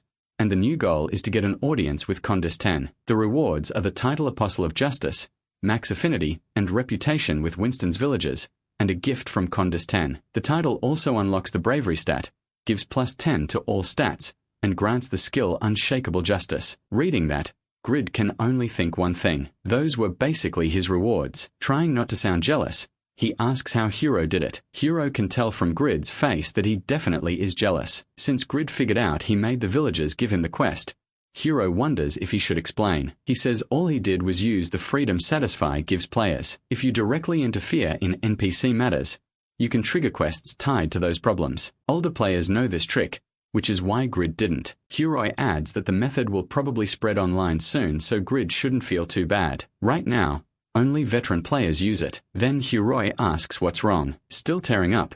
Grid says he's an old player too. Hero bursts out laughing and says this is common knowledge among longtime players. He finds it so funny that he offers to be Grid's friend. Grid gets even angrier, tells him to screw off and logs out right away. Hero realizes that Grid got mad and ran off. He lets it go since he has no time to waste. Even after playing 18 hours a day since launch, he's only level 127. He says that's because his class is Orator. Leveling is hard because his offense depends on speech, his weapon options are limited, his HP is low, his combat power is weak, and worst of all, he has no escape skill. That's why he needs the bravery stat. He can't become a ranked player just by talking to NPCs and collecting quests forever. He decides he has to get past that gate and meet Conda's 10. So Hero walks up to the guards and comments that security looks tight. Then he says he's just a traveler and would like to leave if there's no problem. The guards stay silent and Hero thinks that's strange since they aren't reacting at all. Then Rabbit appears and says they won't answer because he ordered them not to. Hero is shocked to see Rabbit there and asks what he's doing. Rabbit reminds him that he was told to report back after investigating. Hero realizes this is going to be a pain. He'll have to use persuasion, and if he uses it right he can sway an NPC. He activates his passive and starts talking, but Rabbit cuts him off. Rabbit says he overestimated him. They got confused by the rumors and couldn't investigate properly, but now that Hero is trying to run, Rabbit assumes he's been digging into them. Hero starts to realize his persuasion didn't work. Rabbit says he's learned to stay ready for betrayal and Hero should know exactly why he's being arrested. Hero takes off running, saying he can't give up on the quest like this. First he has to escape, but a rope catches him and yanks him back. He pulls a dagger from his pocket and says it's not much but it'll have to do since he's in a hurry. He tries to cut the rope, but a soldier strikes his hand and knocks the dagger away. Hero expected that. Fighting his way out won't work, so he tries to force an escape by logging out, but the game tells him he can't log out now. Rabbit says resistance is useless and asks if Hero didn't know they could block his exit spell, since he'll just revive if they kill him. Rabbit says prison is the better choice. They're taking him to the castle's underground jail. Then the quest changes to wait, sort rank. It says Rabbit captured Hero and locked him in Winston Castle's inescapable underground prison. But if he waits patiently, the apostle of justice he failed to become will come save him. The goal is to stay logged in for 50 real-world hours, and the quest warns that it's extremely dangerous. Elderly players or anyone in poor health are advised to give up. The system asks if he wants to quit the quest, and Hero thinks 50 hours is almost impossible. He's played 20 hours straight before, but the capsule forces uses out as a penalty and locks them out for 6 hours. Staying trapped in a prison for 8 days and 8 hours in game could seriously mess with his mind. Still, he's a lonely unemployed guy in real life, so no one is going to interrupt him. Maybe his body can handle it if he turns on the capsule's trans mode, and he can't throw away an S-rank hidden quest. This is a once-in-a-lifetime chance, so he refuses to quit, accepts the quest, and the timer starts. The game also lists the rewards which can just go on screen. There is no penalty for failure and Hero activates the capsule's trance mode too. In trance mode his brainwaves are monitored and the system will force him out if he's in danger. If that happens, the SA group will send executives and a medical team to his house. The capsule also can't be shut off from outside. If there's any outside shock or someone tries to power it down, an SA group employee will be sent to protect the capsule. So Hero starts begging for someone to help him clear the quest. No matter who it is, he'll swear loyalty to them. All he can do now is wait for the Apostle of Justice. Then the story shifts to Satisfy, a huge game where every player's actions can change the world. With over 20 billion players, unexpected variables are everywhere, so errors and bugs can't be allowed if the game world is going to keep working. Then someone reports that mission B408 has been activated and asks for permission to send the executives out right away. The team leader approves and says he'll be there soon. He's surprised because B408 is a hidden quest with very specific conditions, and its reward is a secondary class. If the player succeeds, he'll be the first and satisfied to have 2 classes, but to clear it, he has to stay logged in for 200 in-game hours.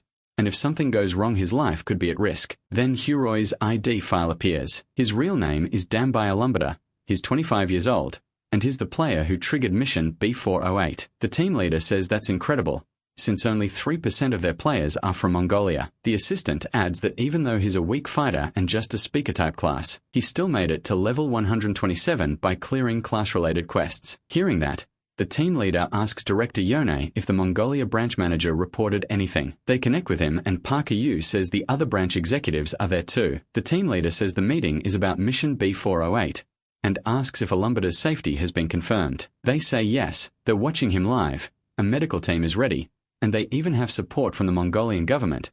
Then they say they want to make a proposal. The leader is confused, so they explain. They want to reveal that players can earn a second class. If people learn the first player to get one is from Mongolia, interest in the game will rise there, and the market should grow. They admit the Mongolian market has been struggling, and one woman agrees. Since much of the population is nomadic, many people there distrust the capsules, but the ball director asks if they're being too hopeful. What happens if he fails after they build up all that hype? His co-worker tells him not to worry. As long as Hiroi isn't forcefully logged out, they should be fine. The mission was designed to be easy. Then he turns to team leader Choi Nahai and asks if she checked the mission success rate. She says she already sent the data so they can see it for themselves. When they pull up the success rate, everyone realizes it's only 9%. He's shocked and asks if mission B408 wasn't supposed to involve a hidden NPC rescuing the player. The player trapped in the underground prison was meant to meet a secret swordsman after the Winston Village incident. That rescue would lead to huge rewards, and as long as the player stayed safe, clearing the mission should have been simple. But then the head director starts laughing. The others ask why, and he tells them to read the document again. He says there was one variable. The mission information was shared. Looking closer, they see Hiroi was originally supposed to be saved by that hidden swordsman after Winston, but he told another player about the quest, making the NPC unnecessary. Then they notice something even more important. The player he told was Grid, Xinyang Yu. Meanwhile, the protagonist is dying of jealousy over Hiroi's quest. His own reward is only 600 gold, so he curses Khan for not giving him that amazing mission sooner. At the same time, the tavern owner is still furious. MC complains that Hiroi only had to talk a little while he had to pay that old man's medical bills. To cheer himself up, he orders chicken soup. After stuffing himself, he gets home at 1 a.m. and says he'll need to sneak in quietly. But his sister catches him and scolds him for not saying he'd be late, asking if he even knows what time it is. Shine asks why she's still awake. He says a student shouldn't be nagging him about that, but she says she got worried because she couldn't find him anywhere.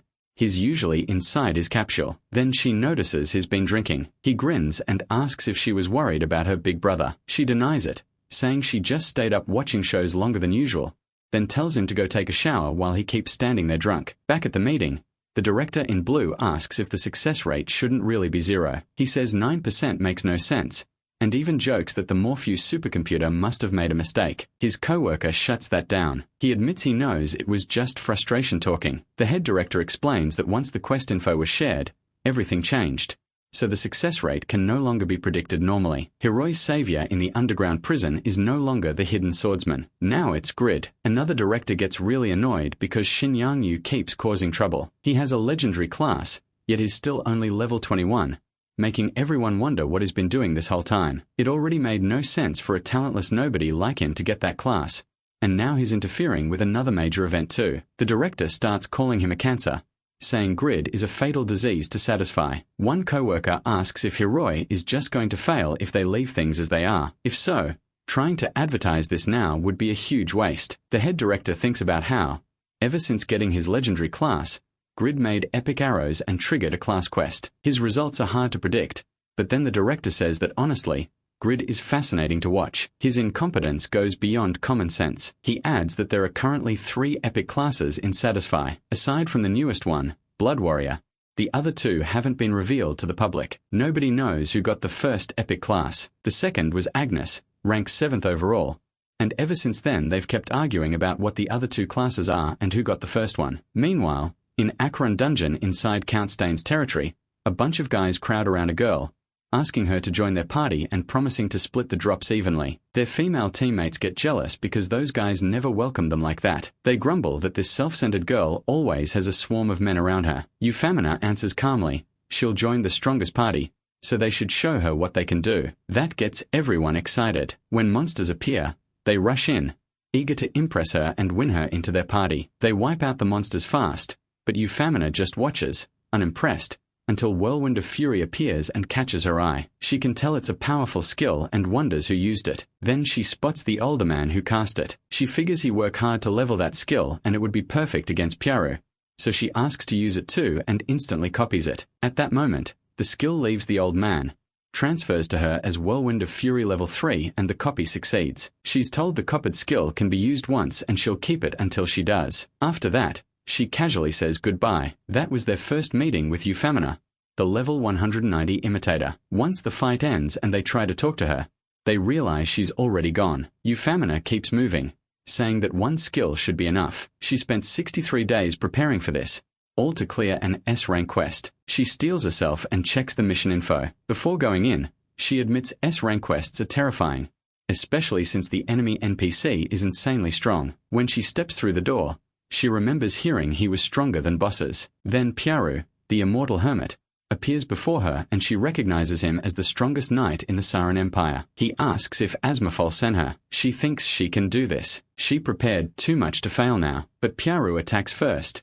striking straight down at her, and she uses Tartan, calling up a giant guardian behind her. She explains that Tartan is the strongest defensive skill possessed only by Bump, the #1 guardian knight. Euphemina says she only has 9 base skills and can use her copy skills just 3 times a day, so she spent the last 2 months collecting high-rank skills. Because of that, she managed to gather 50 top-level abilities, even if each one can only be used once. She believes it should be enough. Then Pyaru suddenly moves to her left. Euphemina, the first player unsatisfied to earn an epic class, uses counter barrier to block his blow and throw him back. Pyaru wonders how she can use a skill like that. She follows up with Whirlwind of Fury and attacks him at close range, but she quickly realizes that still won't kill him, so she gets ready to go all out. She unleashes Blazing Heat Wave, Scepter of Light, Tyrant's Right, Spear of Darkness, and Prelude to Destruction all at once on Pyaru. She wonders if that finished him, but it didn't. The clear screen never appeared. He's still alive,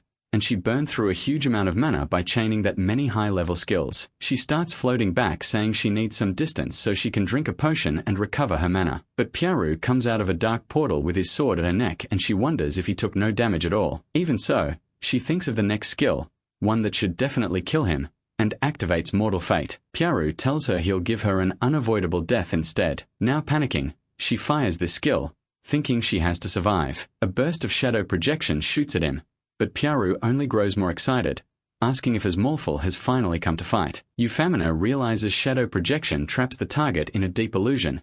She'd been saving it for a moment like this, and the effect won't last long, but at least is busy fighting Asmafol in his own mind, giving her time to restore mana and use the rest of her skills. Then a warning pops up. She pushed herself too hard in too little time.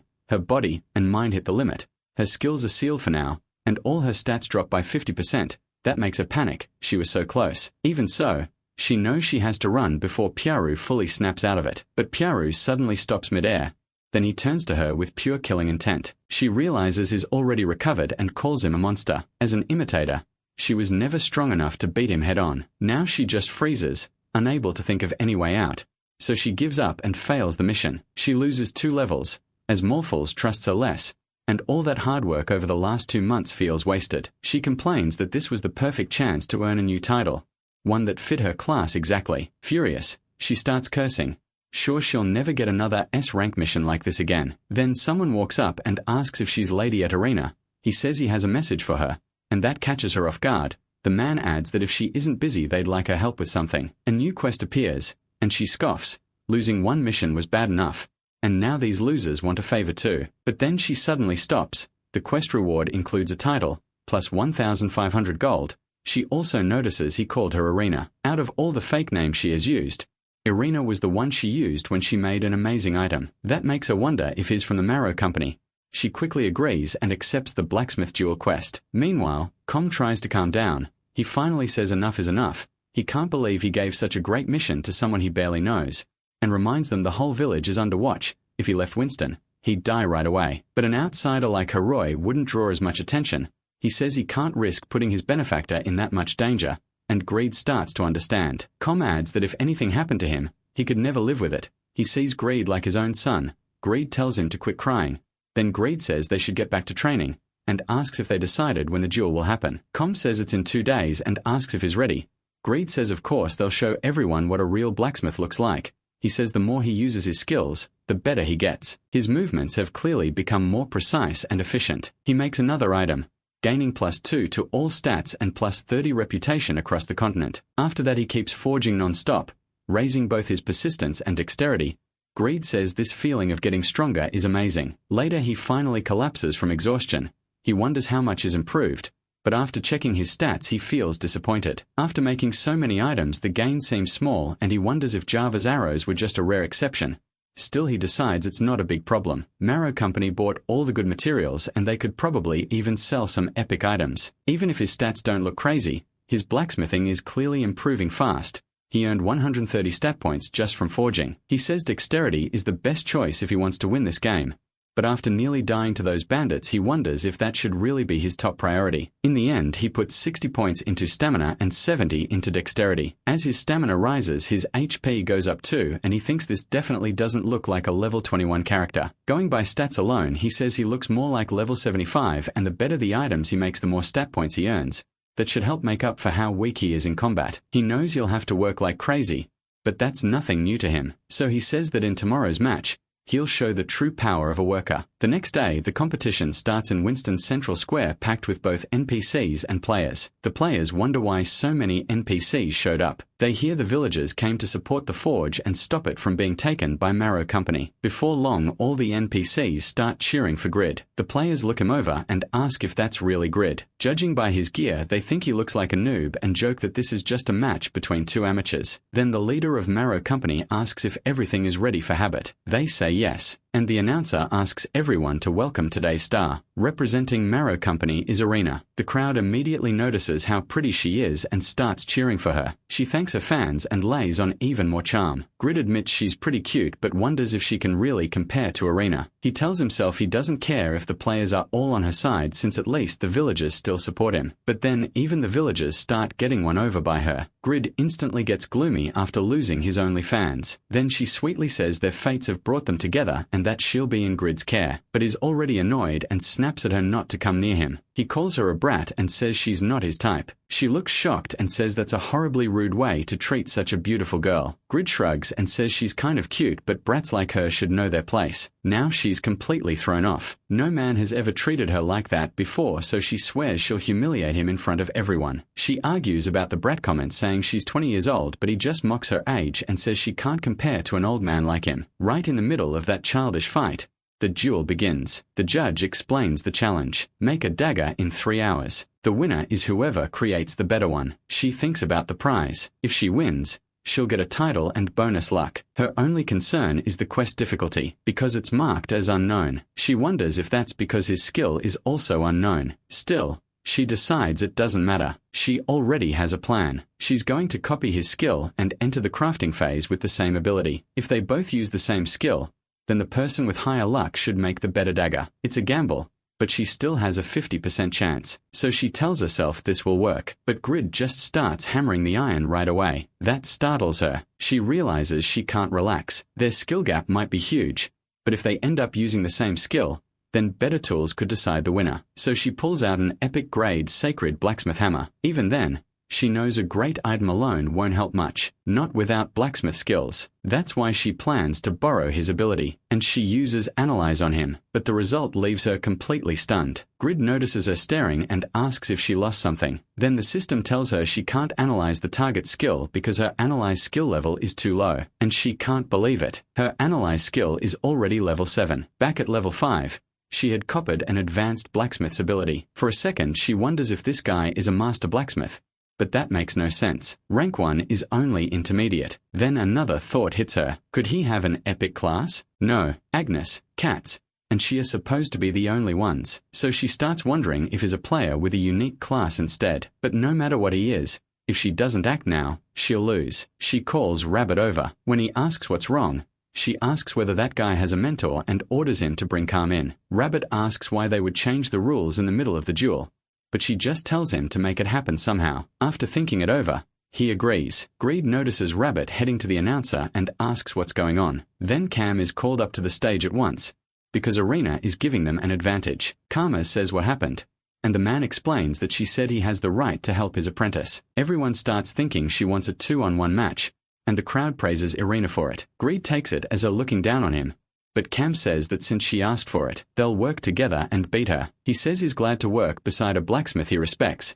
and asks Greed if he can help protect the forge too. Greed says of course they're going to crush that spoiled brat. Seeing that, she realizes she finally has a chance. Now Cam is her target, and she asks him to lend her that amazing skill. She analyzes and copies advanced blacksmith crafting level 2. At that point, she starts to think she got exactly what she needed. If their skills are on the same level, then luck will decide it. And even if he's some kind of master, the duel has only just begun. Sometime later, she keeps watching everything the two of them are doing. Then she says she can't believe they're still hammering. Are they idiots? She's already finished melting her blade. She says if luck stays on her side, she'll win this duel. But then Greed's legendary blacksmith's patience kicks in, raising his vitality, defense, and dexterity by 200 for an hour, and he's thrilled. He says he's never felt better, and old Khan's focus is amazing. Iron, heat, and the hammer, that's all he can feel, and it seems like the perfect match. Then the legendary blacksmith's breath boosts his crafting speed, and he feels like this is the moment iron and heat truly become one. Meanwhile, Rabbit watches everything closely. Khan is amazed and says it's an honor to help create a masterpiece like this, but Greed reminds him they're not done yet. He says they'll use the Minotaur horn for the handle.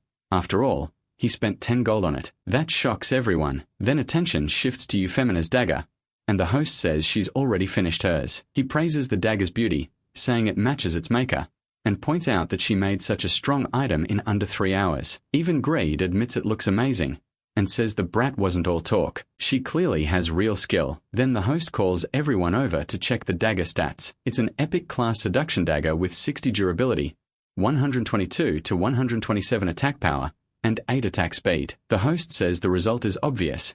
Euphemia has won. Greed tells himself not to get shaken. He needs to focus on his own work. Watching him, the company leader is surprised. He didn't think the boy could finish a dagger under that much pressure. Rabbit calls it downright scary. Khan admits she's incredibly talented for someone so young, and says she could probably teach him a thing or two. Still, he asks Greed if she really never came close to his level. Greed says absolutely not. The job is almost done. He says the crowd will be stunned when they see this dagger. Just then several guards show up and head straight for Greed, pressing swords to his neck. They say they got word he's working with the criminal Heroi, and that Heroi has already been captured. Khan is shocked to hear Heroi was arrested, but the company leader only says that's unfortunate. Khan quickly realizes what happened.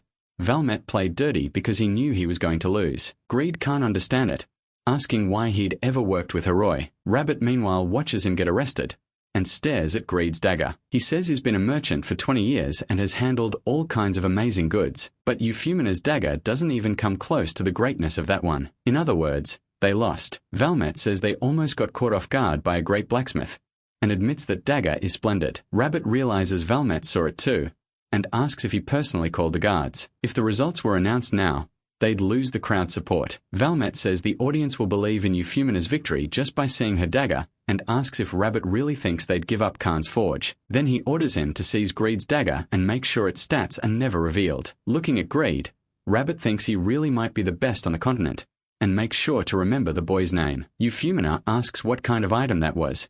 If he had finished it, she would have lost. Still, she says the crowd ended up on her side when the duel was over, so it's time to collect her reward now that she did what she came for. Rabbit agrees. A promise is a promise. Her mission is cleared and she says everything looks great except for that skill, since it's totally random. Even so, it's still better than failing another mission. Then she wonders why they had to drag that guy away like that. Rabbit says things just turned out that way. Euphemia thinks he had an awful personality, but she's still curious about who he really is. Rabbit says he bets she never expected to lose to someone who wasn't even a real blacksmith. That startles her. He explains that her movements were rough, but exactly like Khan's, and asks if she has some kind of copying skill. She realizes Rabbit figured it out and curses the damned NPC. Then Rabbit says Marrow Company has become too greedy, and Count Steen will hunt them down soon. That's why he plans to leave the company before long. Khan's forge will be his escape route, and that's why he noticed Greed's value. With his connections and business sense,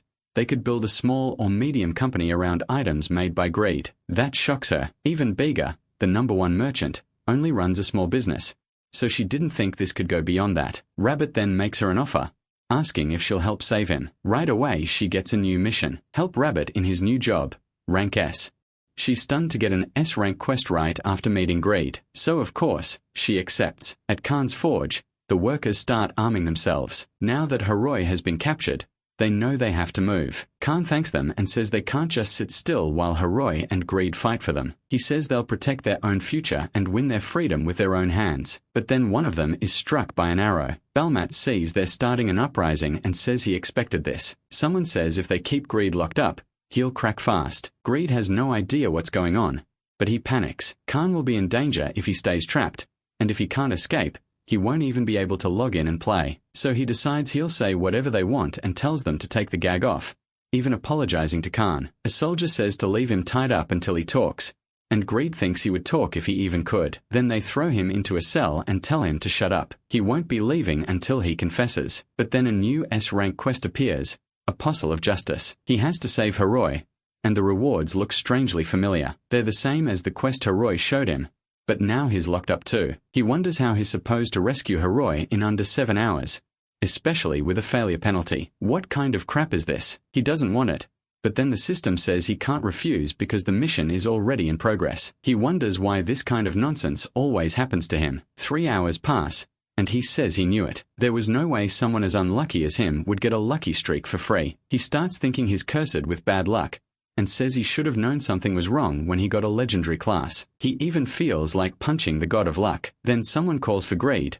He hears Euphemia's voice asking where he is. Greed recognizes the brat right away and wonders what she's doing there, but he doesn't care right now. She's his only hope. As she keeps searching, she's still calling him an annoying jerk. With only 2 hours left, he starts slamming his head against the door, saying time is running out and he has to get her attention somehow. Then she realizes he's in there, but when she looks through the door, he's covered in blood. That shocks her, but she brushes it aside and says it's a good thing she found him. She says she'll get him out, but first she gives back his dagger, saying he worked hard to make it. He gets excited that it's the dagger he made, calls it cute and says it actually looks pretty nice up close. But she says she has one condition. She wants him to make her an orb, one that can store as much magic as possible. Greed realizes that's not just an orb, it's a magic item. He says he's never made one before and wonders why he should even do it. Then he decides it doesn't matter and plans to agree for now.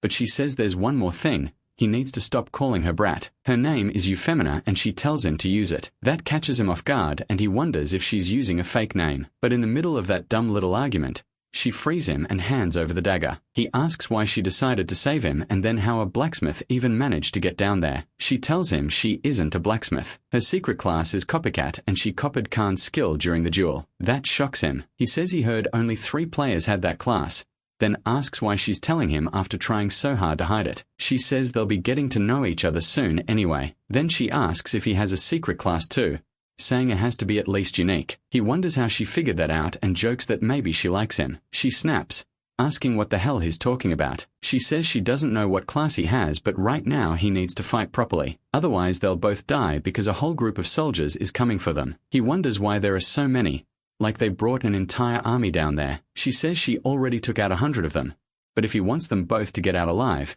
he has to help. Greed thinks the only weapon he has is that dagger. Then he realizes it's a unique rated weapon and wonders if the dagger he made was really that good. The system tells him that because he created the item himself, he has maximum understanding of it, but the item's conditions weren't met, so a penalty was applied. Its attack power drops by 20% and only 50% of its bonus stats can be used. He thinks that's such a joke. Damn, he doesn't believe the system is punishing him for using a weapon he made himself. Seeing that Euphemina asks if he's some kind of assassin, since that dagger needs high mastery. But that makes no sense to her because he also showed blacksmith skills like a master. The protagonist realizes she checked the dagger's details. Still, since she didn't steal it, maybe she's actually decent. Then the girl warns him the soldiers are coming. Shen almost gets hit. In his head, he curses her for not warning him sooner. Then he uses wind explosion and blasts the soldiers upward. Euphemina is impressed, but MC snaps at her asking if she's just going to stand there. She says saving him was the only job she took and anything more costs extra. While they argue, more soldiers keep rushing in and Shen realizes there's no time because he can't handle all of them alone. So he says they need to rescue one more person and she asks who. Euphemina says she already saved old Khan on the way here. Shen is shocked Khan got captured but relieved is safe. Then he says they still need to save someone named Heroi. She asks who that is and he admits he barely knows him. They only talked once. That annoys Euphemina. She doesn't want to risk more for some stranger and says is asking too much. The protagonist fires back that is tired of getting dragged into this too and asks if she can just listen for once, calling her brat again. That makes things worse fast. She reminds him she already told him not to call her that, then starts casting skill after skill. She throws Spear of Destruction at him but Shen dodges and the huge attack hits all the NPCs nearby. The soldiers immediately start yelling that she's dangerous. Shen realizes she's insanely strong even without chanting, probably on Yura's level. She lets this one slide since they still need to save someone. Still, she'd really like him to stop calling her brat. So MC has no choice but to apologize to Milady for his terrible sin. Alright, I don't hate her as much as I did the first time, but I'm still Team Jashuka. Meanwhile, he wonders how far down they need to go. He thought this prison only had 3 basement levels, but Euphemina says they need to reach the 4th. Then the system reminds him he only has 1 hour and 10 minutes left. The protagonist asks if she's sure since Heroi might still be upstairs. She says she checked the 1st and 2nd floors while looking for him and never saw any prisoner named Heroi. A reliable source also told her there was a 4th basement floor, so Shen tells her to show him where the hell the stairs to the 4th floor are. Right then soldiers show up saying the fugitives went deeper down. MC tells her to head that way, but she gets distracted by a flower on the floor amazed at something that pretty bloomed without sunlight. Shen quickly stops her and tells her not to touch it. She then says the whole hallway is full of traps, though the lines are easy to spot so it should be safe if they're careful. But while he tries to move through carefully, he almost gets his head taken off because she picked the flower anyway, just because it was pretty. He tells her they need to be careful, mentally calling her a brat again while trying to stay calm. But as they move through the trapped hallway, she starts setting off every single one of them, forcing Shen to go through hell. He yells at Euphemina to pay attention and asks how many times he has to say they're all traps. She says it's actually safer to trigger them now and asks why he'd think she's making things harder when she's already helping more than she should. Then the guards start catching up to him and Shen drops into a trap hole. She asks where he's going and he says it's the fastest way to the next floor. He tells her good luck with the guards up there. Since he has no armor, he can't fight them head-on. He tells her to wipe them out with fire magic or something while he goes after Heroi. At that point she realizes he really is awful. She says she'd roast herself alive using fire magic in a place this tight, but the protagonist honestly doesn't care and remembers she's basically broken. Her mimic class lets her copy anyone's skills, and even if someone's magic is strong,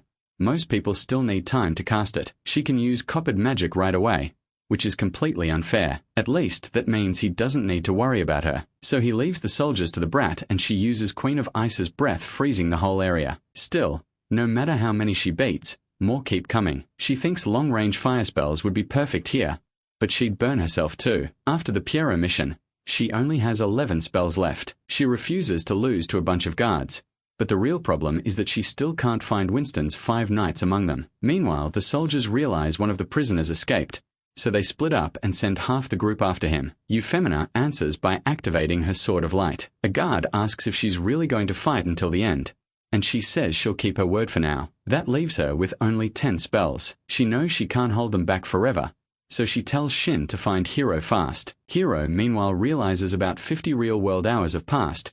He's at his limit and begs for someone to save him. Right after that thought, he suddenly starts collapsing and screams. MC hears it and knows that was Hero. He must be close. He can't believe that idiot dragged him into this mess and swears he'll beat him up when he sees him. Then he runs into a very different-looking guard. The man recognizes him and introduces himself as Leo, a knight of Winston. Leo says he heard Shine escaped and figured he'd come here if he was working with Heroi. The protagonist figures a knight has to be at least level 180 and starts thinking hard about what to do. Then he provokes Leo, saying the little dog finally found the courage to do more than bark. Leo takes the bait and says MC should be grateful, because now he'll kill him himself. For a second he wonders if he pushed too far, then activates Blacksmith's Rage and Quick Movements, stacking a bunch of buffs. He knows he has no choice but to fight. As the knight rushes in, Shin is shocked by how fast the attack comes. Still, he manages to block and realizes Leo is insanely fast. He barely defended in time and knows he would have lost without the quick movements effect on his dagger. Leo's pride takes a hit when a mere blacksmith avoids his blow,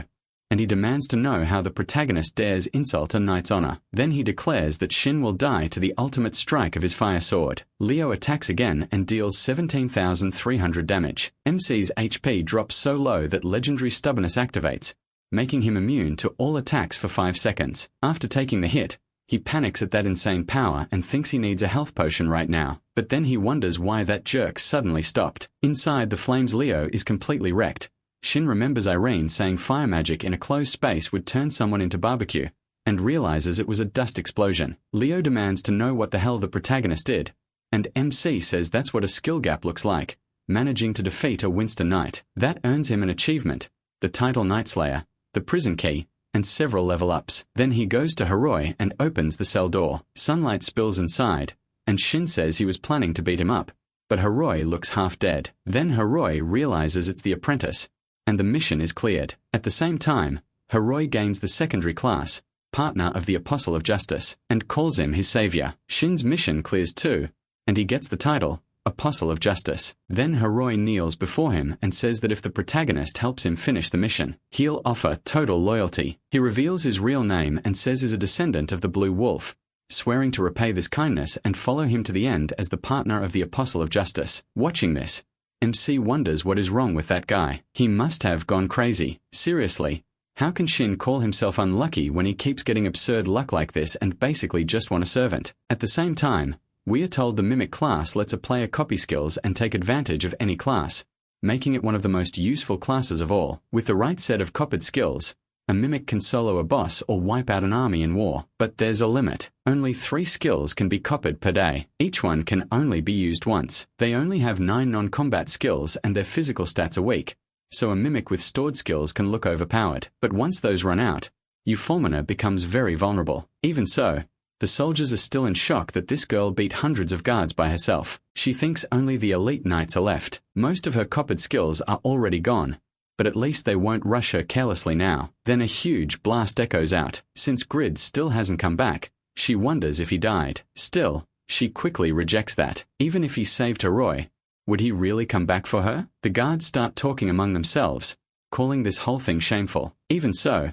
they decide to work together and finish her off. Euphormina gets frustrated and thinks she just needs to stall a little longer. Her last 3 spells are all fire magic, and in a cramped place like this, using them could kill her too. Then they charge her. She barely dodges and regrets trusting Grid or getting involved at all. While that thought crosses her mind, another attack comes in, and this time, she knows she can't dodge it. She figures she'll have to use at least a basic skill, but when the hit lands, it sends her flying back into the wall. The knights realize how frail she really is and say they were scared for nothing. Now they want payback for the 500 soldiers she killed. They even tell her not to take it personally, but she refuses to give up. She still has a 50-50 chance. If luck fails her, she's done. Even so, she gets ready to roll the dice. Right then, Grid arrives, calling them out for ganging up on a defenseless girl. She's shocked to see him back with Hiroi. Annoyed, she asks why he took so long. She was about to curse him out. The knights realize that if he returned,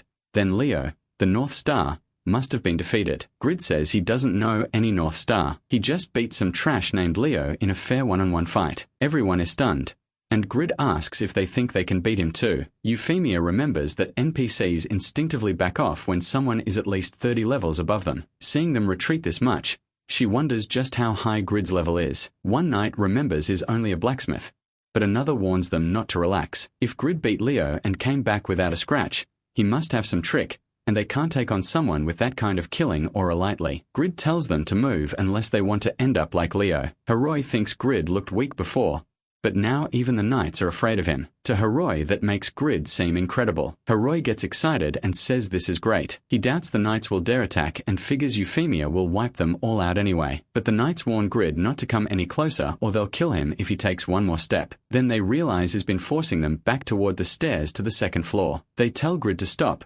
saying they won't be humiliated by some fugitive. Grid throws the question back at them and tells Euphemia to show them how it's done. She awkwardly says she kind of can't right now and asks why he doesn't handle them himself. Seriously, just look at this psycho. Grid stares at her in disbelief and admits he has no chance against them. So she asks if he didn't just beat a knight by himself, telling him to finish them too. Grid says that was different, but the knights attack before he can explain. Offended that he ignored them, they rush in, ready to crush him. Grid realizes the knight is fast and starts wondering if he pushed them too far. Then Hiroi steps in and takes the attack for him, and so, he stays standing like he's completely fine, while the knight hurts his wrist and drops his sword. Grid can't believe Hiroi is unharmed, and Heroi activates great determination, saying it's the skill he gained after surviving that hell. Euphemia wonders how he blocked a knight's strike with his body alone, and Grid admits he doesn't really understand Heroi either. Grid says they should run, but Heroi asks about his promise. He says he'll hold them here because he swore to repay Grid for saving his life. She asks if he plans to stop them all by himself, but Grid just tells her to go. He tells Hero to hold on as long as he can, and she says they'll meet again if possible. The knights laugh and ask if they really think they'll escape that easily. Hero steps in front of them and says no one is escaping. Then he activates Evil Tongue and starts throwing curse after curse at them. Their stats begin to drop. After that, Hero prepares his new skill, Unshakable Justice. It deals 300% physical attack damage over a wide area. The attack looks flashy with a big effect and all, but it barely does anything to the knights. Heroi had expected that it's a useless skill for an orator like him. The knights ask if that was all a bluff and order him thrown back into solitary. Heroi thinks that now the mission is over, he can finally log out and Winston's Lord is finished anyway. It's been a long 50 hours and at last he can rest. He did everything he could. All that's left is to wish Grid good luck. After climbing the long staircase, Grid and Euphemia make it outside the castle. They think they escaped, but she tells him to shut up. They're still in enemy territory. They need to get farther from the castle, especially before the knights below join up with the Lord's bodyguards. And Grid suddenly starts rolling around on the ground saying the fresh air feels amazing. She snaps that she already told him to shut his mouth or she'll do it for him. Grid apologizes, but she keeps thinking the most annoying thing about him is how he acts like an idiot even though he seems higher level than her, which isn't even true. It's the Lord and his bodyguards and the man brands them as criminals. This is Baron Louis and he says they took down all the knights and guards. Grid tells Euphemia they only found them because she started yelling, but she shoots back that he was the one making noise. Louis thinks that if they escape, the citizens will tell the constable everything and he'll be ruined, so he swears he'll never forgive them and orders both of them killed. Grid tells Euphemia to show them who's boss and asks if she can handle it. She wonders if he plans to keep pretending he's weak to the very end and decides she'll just have to put up with him. Now that they're no longer trapped in a closed space, she can attack freely, so she uses Demon King's Tailfire. A spell crashes down on all the knights. They're wiped out in an instant, and the Lord realizes her power is way too much. His elite guards were erased by one attack. She says she had to burn through every skill she saved up, and she was already in a bad mood because of a certain idiot. Still, thanks to the Lord, she got to let off some steam and even thanks Baron Louis for it. Looking him straight in the eyes, she says they're leaving this damn castle now. Grid thinks she's terrifying and decides he should try not to make her mad again. So they head out through the front gate thinking they're finally free, until Rabbit appears at the entrance. Grid is shocked, but Louis is thrilled and says Rabbit came just in time to save him. That makes Grid nervous. He forgot Rabbit worked with the Marrow Company, so maybe this isn't over yet. Euphemia asks if these are the men he mentioned and Grid says yes.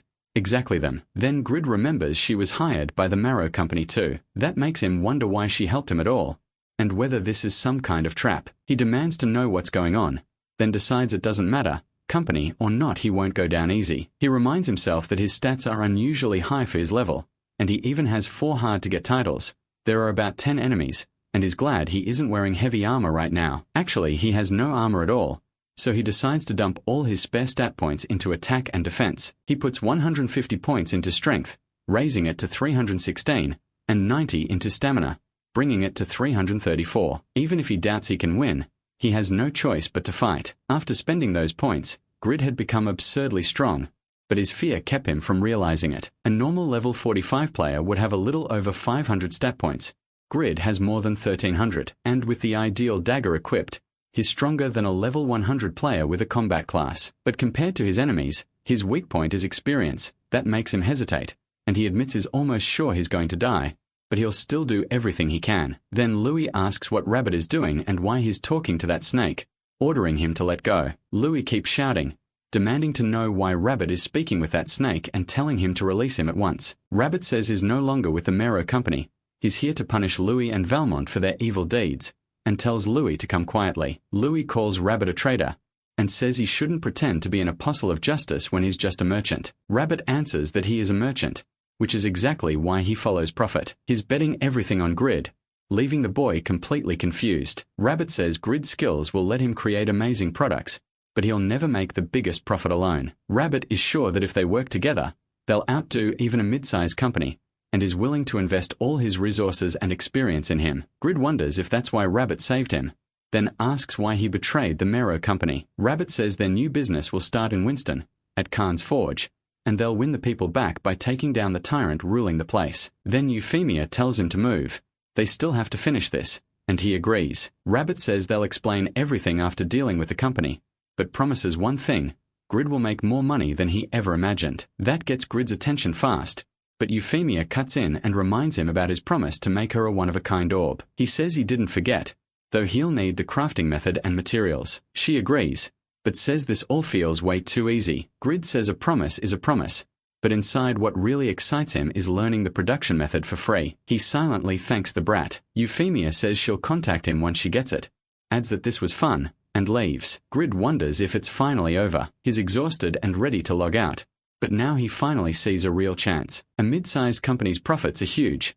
He starts thinking he'll be rich soon. While Grid is lost in those dreams, Rabbit says he looks scared of Euphemia and asks what happened inside. She acts confused and says Grid was just putting on a show. Then she reveals he beat a knight in a duel, leaving Rabbit stunned. He asks if Grid is really stronger than a knight. Rabbit says that can't be right. How could a blacksmith be that strong? Then he remembers Pagma, the blacksmith who is said to be incredibly powerful. The pieces start to fit together. Grid's crafting skill and his strength suddenly make sense. Rabbit becomes sure he's the descendant of Pagma. Now he's thrilled that he might get to handle items made by Pagma's descendant, and thinks that means they really could build a huge company.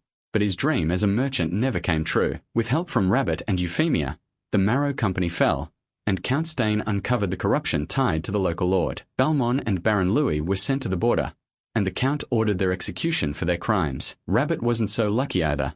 He got 10 years in prison. He thought his help would earn him forgiveness, but Count Stain turned out to be a very strict ruler. Even so, Rabbit says it's a shame things ended this way, though at least he took part in a page of history for nation. And once the tyrant's rule ended, Winston quickly returned to what it had been before. Soon, a bard starts telling the story of the company leader's right-hand man, the most beautiful woman in the world, and a young blacksmith, the three who brought peace back to Winston. Then a white-haired woman walks up, says it's an interesting story, and gives him a few silver coins. She thanks him for telling it, and the bard is shocked by how generous she is. He says he's never seen her before and asks if this is her first time there. She says they'll be seeing each other often from now on, and she's looking forward to hearing more stories. And so the story of the Yartan Temple goes on. Meanwhile, Count Stain names his daughter Irene as Winston's new ruler. Then TV News breaks a shocking update. Satisfy officially announces that a player has gained a secondary class. In the United States, powerful figures complain that the SA group refuses to reveal any details about it. In England, people hear the player is from Mongolia, and they're shocked since that country has very few players. In China, they say SA clearly wants to rule the world through Satisfy, and one spokeswoman insists the game should be banned before people get addicted. Things get pretty heated there. In Japan, they assume they already have a player with an epic class, so they say it shouldn't take long for someone in their country to get a secondary class too. Then one reporter asks if Korea has a chance since it's a Korean game and has the biggest player base. Another says no. The odds are low because they barely have any top-ranked players besides Ibelin. In Korea, analysts explain that a secondary class can raise a player's stats and expand the kinds of weapons they can use. They also say players may get 2 extra stat points every time they level up. Watching this, Grid thinks that's totally broken and unfair. He gets jealous of whoever got the class. Later that night, he tells his family he's done with physical labor from now on. His sister asks how he can be this irresponsible at his age. His mother reminds him he still has debts to pay, and asks if he got caught in another pyramid scheme. He says no. This time it's different. He explains that he's a blacksmith in the game and can sell what he makes for real money. A major merchant promised to back him, and Grid says that one day he'll make as much a year as a CEO. Before he can keep talking, his father smacks him in the face with a spoon. His mother starts crying, asking what they're supposed to do with him, while his father demands to know if he just plans to lock himself in his room and play games all day. His sister says if he could really make money in the game, he wouldn't be buried in debt. She tells him to wake up. Grid insists things are different now and says he became a legendary blacksmith. But his father tells him to stop talking nonsense. Then his father warns him not to even think about skipping work the next day. Grid thinks no one ever listens to him. Still, he's forced to go to work. On the way, he thinks it always comes down to money. If he wants to stop working, he has to make his family trust him, and he decides he'll accept Rabbit's offer as soon as he logs in. With Rabbit's experience and resources plus Khan's Forge as a base, he might get real results he can show his parents. So he logs back into the game, Khan is surprised to see him so soon. Grid says everything looks peaceful now, like that whole mess is finally over, then asks if Rabbit came by. Khan says it seems he hasn't heard yet, and that he has something for him. He hands Grid a letter and says it's from Rabbit. In it, Rabbit says he wasn't fully forgiven for his past ties to the Mero company, so their business plan is dead. Still, he believes Grid's skills alone can make him the richest man around. Rabbit says he'll watch Grid's legend from afar and cheer for his success with all his heart. Khan explains that Count Stain didn't fully forgive Rabbit for his crimes. Rabbit will spend the next 10 years in prison, and Grid is crushed because his plans just fell apart. But Khan tells him not to be sad. He has an offer for the boy. He says he wants to leave the forge to Grid someday because Grid protected it from the Mero company, and he believes is worthy of it. That completely shocks Grid. Khan says he plans to retire in a few years, and it would be an honor to pass the forge down to Pagma's descendant. Grid is stunned. He's never heard of a player becoming the heir to an NPC's business. He says he'll only believe it after they make a contract. There's no taking it back after that. So Khan draws up the contract, and Grid gains the title of heir to the forge. He can barely believe it. For now he still has to keep doing manual labor in real life, but one day he'll own the forge. Khan then asks if he's ready to train like its future owner, and Grid eagerly joins him. Elsewhere, at the auction, Jashuka notices it's gone. She can't find that special Jaffa arrow she saw before. Blacksmiths usually make items in huge batches, but this one sold only 99 and vanished. She starts wondering if another guild found the smith first. While she worries, some NPCs start talking about how hot Jashuka is and wonder if they should hit on her. She's clearly not in the mood and tells them to get lost before she kills them. Then she opens the guild chat and orders everyone to listen. If they don't find that blacksmith before the end of the month, they're all getting put through hellish training. The only one who likes that idea is Faker, and everyone immediately tells him to shut up, because he's the only one thinking that way. One member says they honestly don't have enough info and asks if she realizes how many blacksmiths there are. Jashuka tells them to figure it out anyway. They need that blacksmith to make the guild stronger. Thinking of Faker and how much he loves training,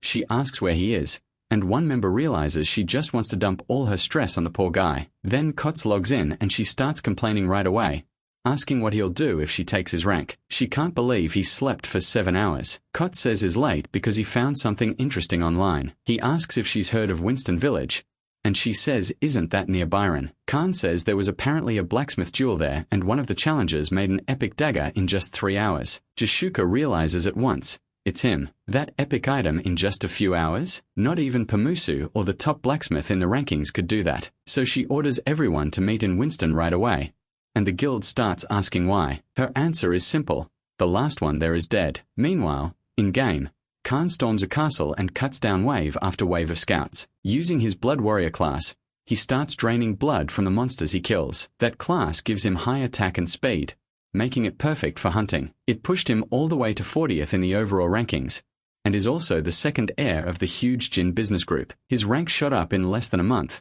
thanks to that class.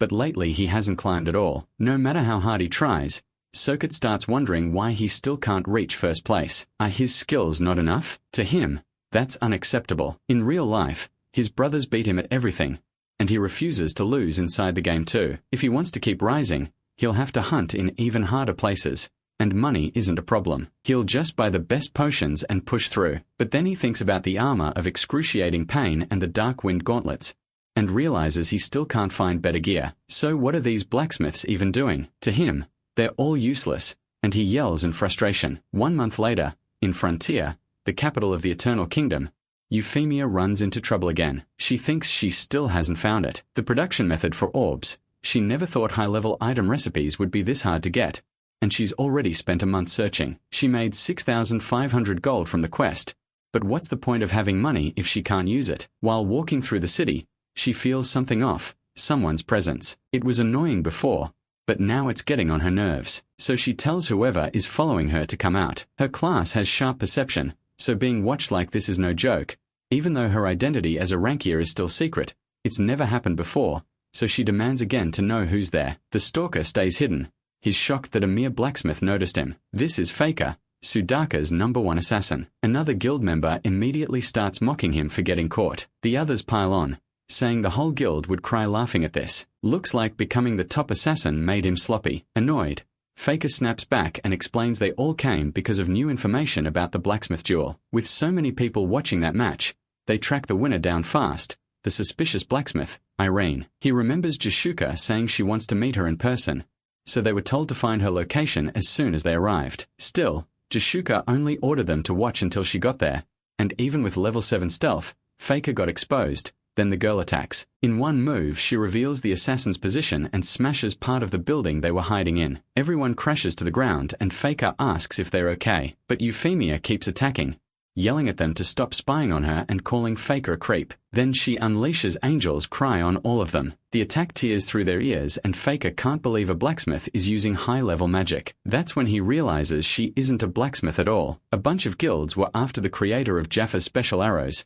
so maybe a rival guild spread fake info. Maybe even the blacksmith duel was fake from the start. His guild got played, so Faker calls it a dirty trick and demands to know what guild she belongs to. She just asks what he's even talking about, and why every man she meets is insane. Spying on her was bad enough, but now they're threatening her too. Fed up, she calls down lightning. Faker notices right away that she cast it without chanting, and even he's impressed. Still, he says, that won't be enough to beat him. Then he flashes behind her, catching Euphemia off guard. A hard kick follows, sending her flying. She realizes this is the first time a player has hurt her since becoming a duplicator. This guy is strong. Faker responds by using Shadow Clone. Several copies appear in front of her at once. He says it ends here, but a burst of light she summons wipes out multiple clones in one shot, leaving Faker stunned. Then the girl summons the old queen's knight behind her, a golem nearly 3 times the size. Faker is shocked she has a familiar. He's not a summoner, so is she really a duplicator? He can't make sense of it. But the knight doesn't give him time to think. It charges and attacks at once,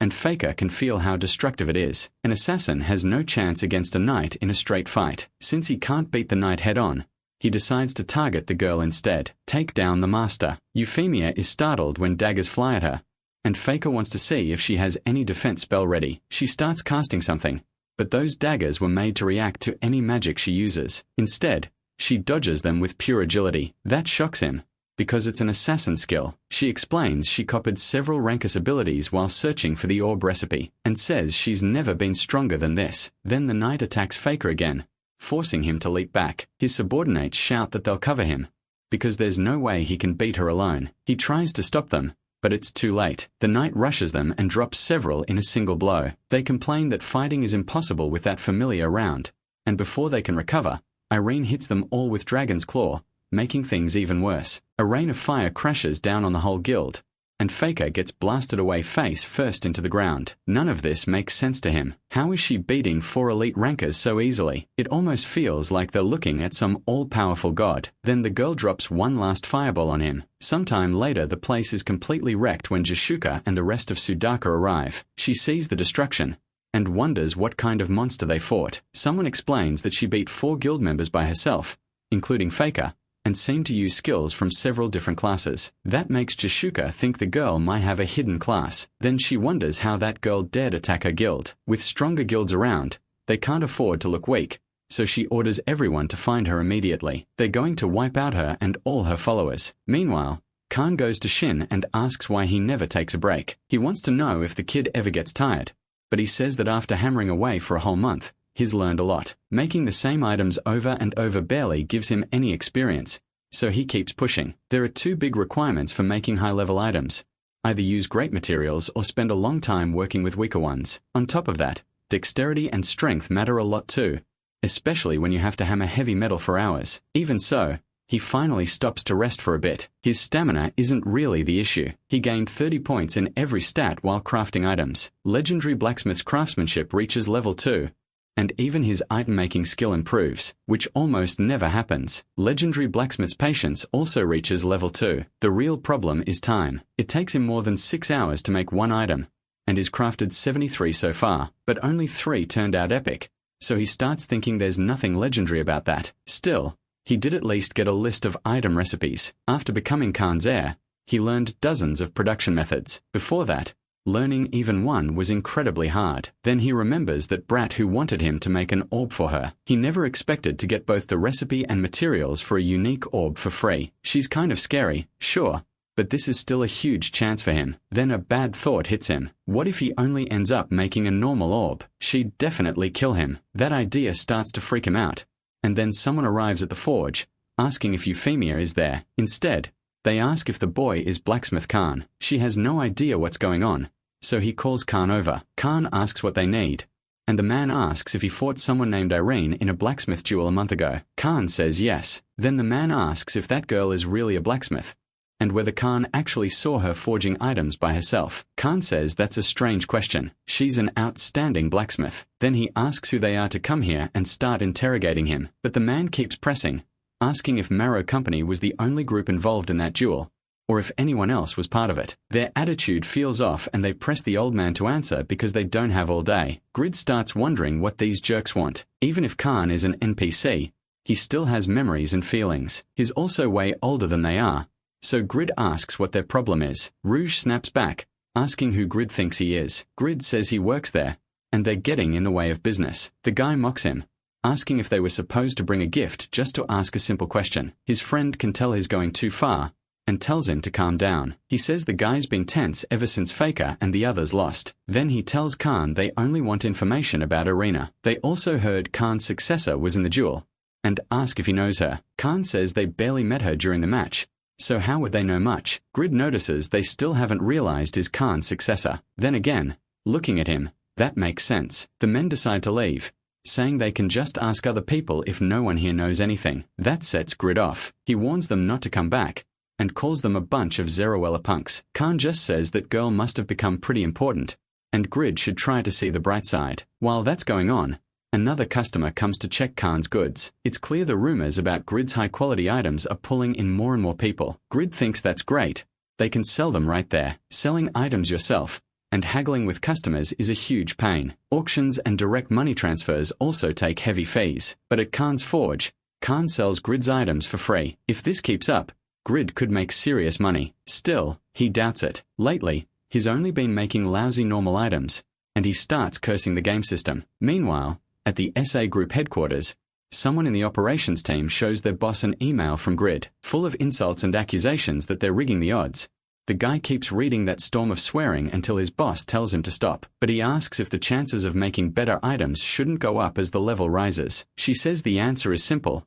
Grid is an idiot. He has a legendary class, yet he still doesn't understand something that basic. Still, the employee points out that only 3 of 73 items turned epic, so it makes sense that Grid thinks something's wrong. His superior says that's exactly the strange part. If anything, it would make more sense if it were a bug, or if the rates really were being changed. But even with a legendary class, Grid is somehow the unluckiest guy around. Then Grid does the math. After selling 73 level 60 items and subtracting production costs, he made 1,079 gold, just over 1 million yen. And that's from only working 5 or 6 hours a day.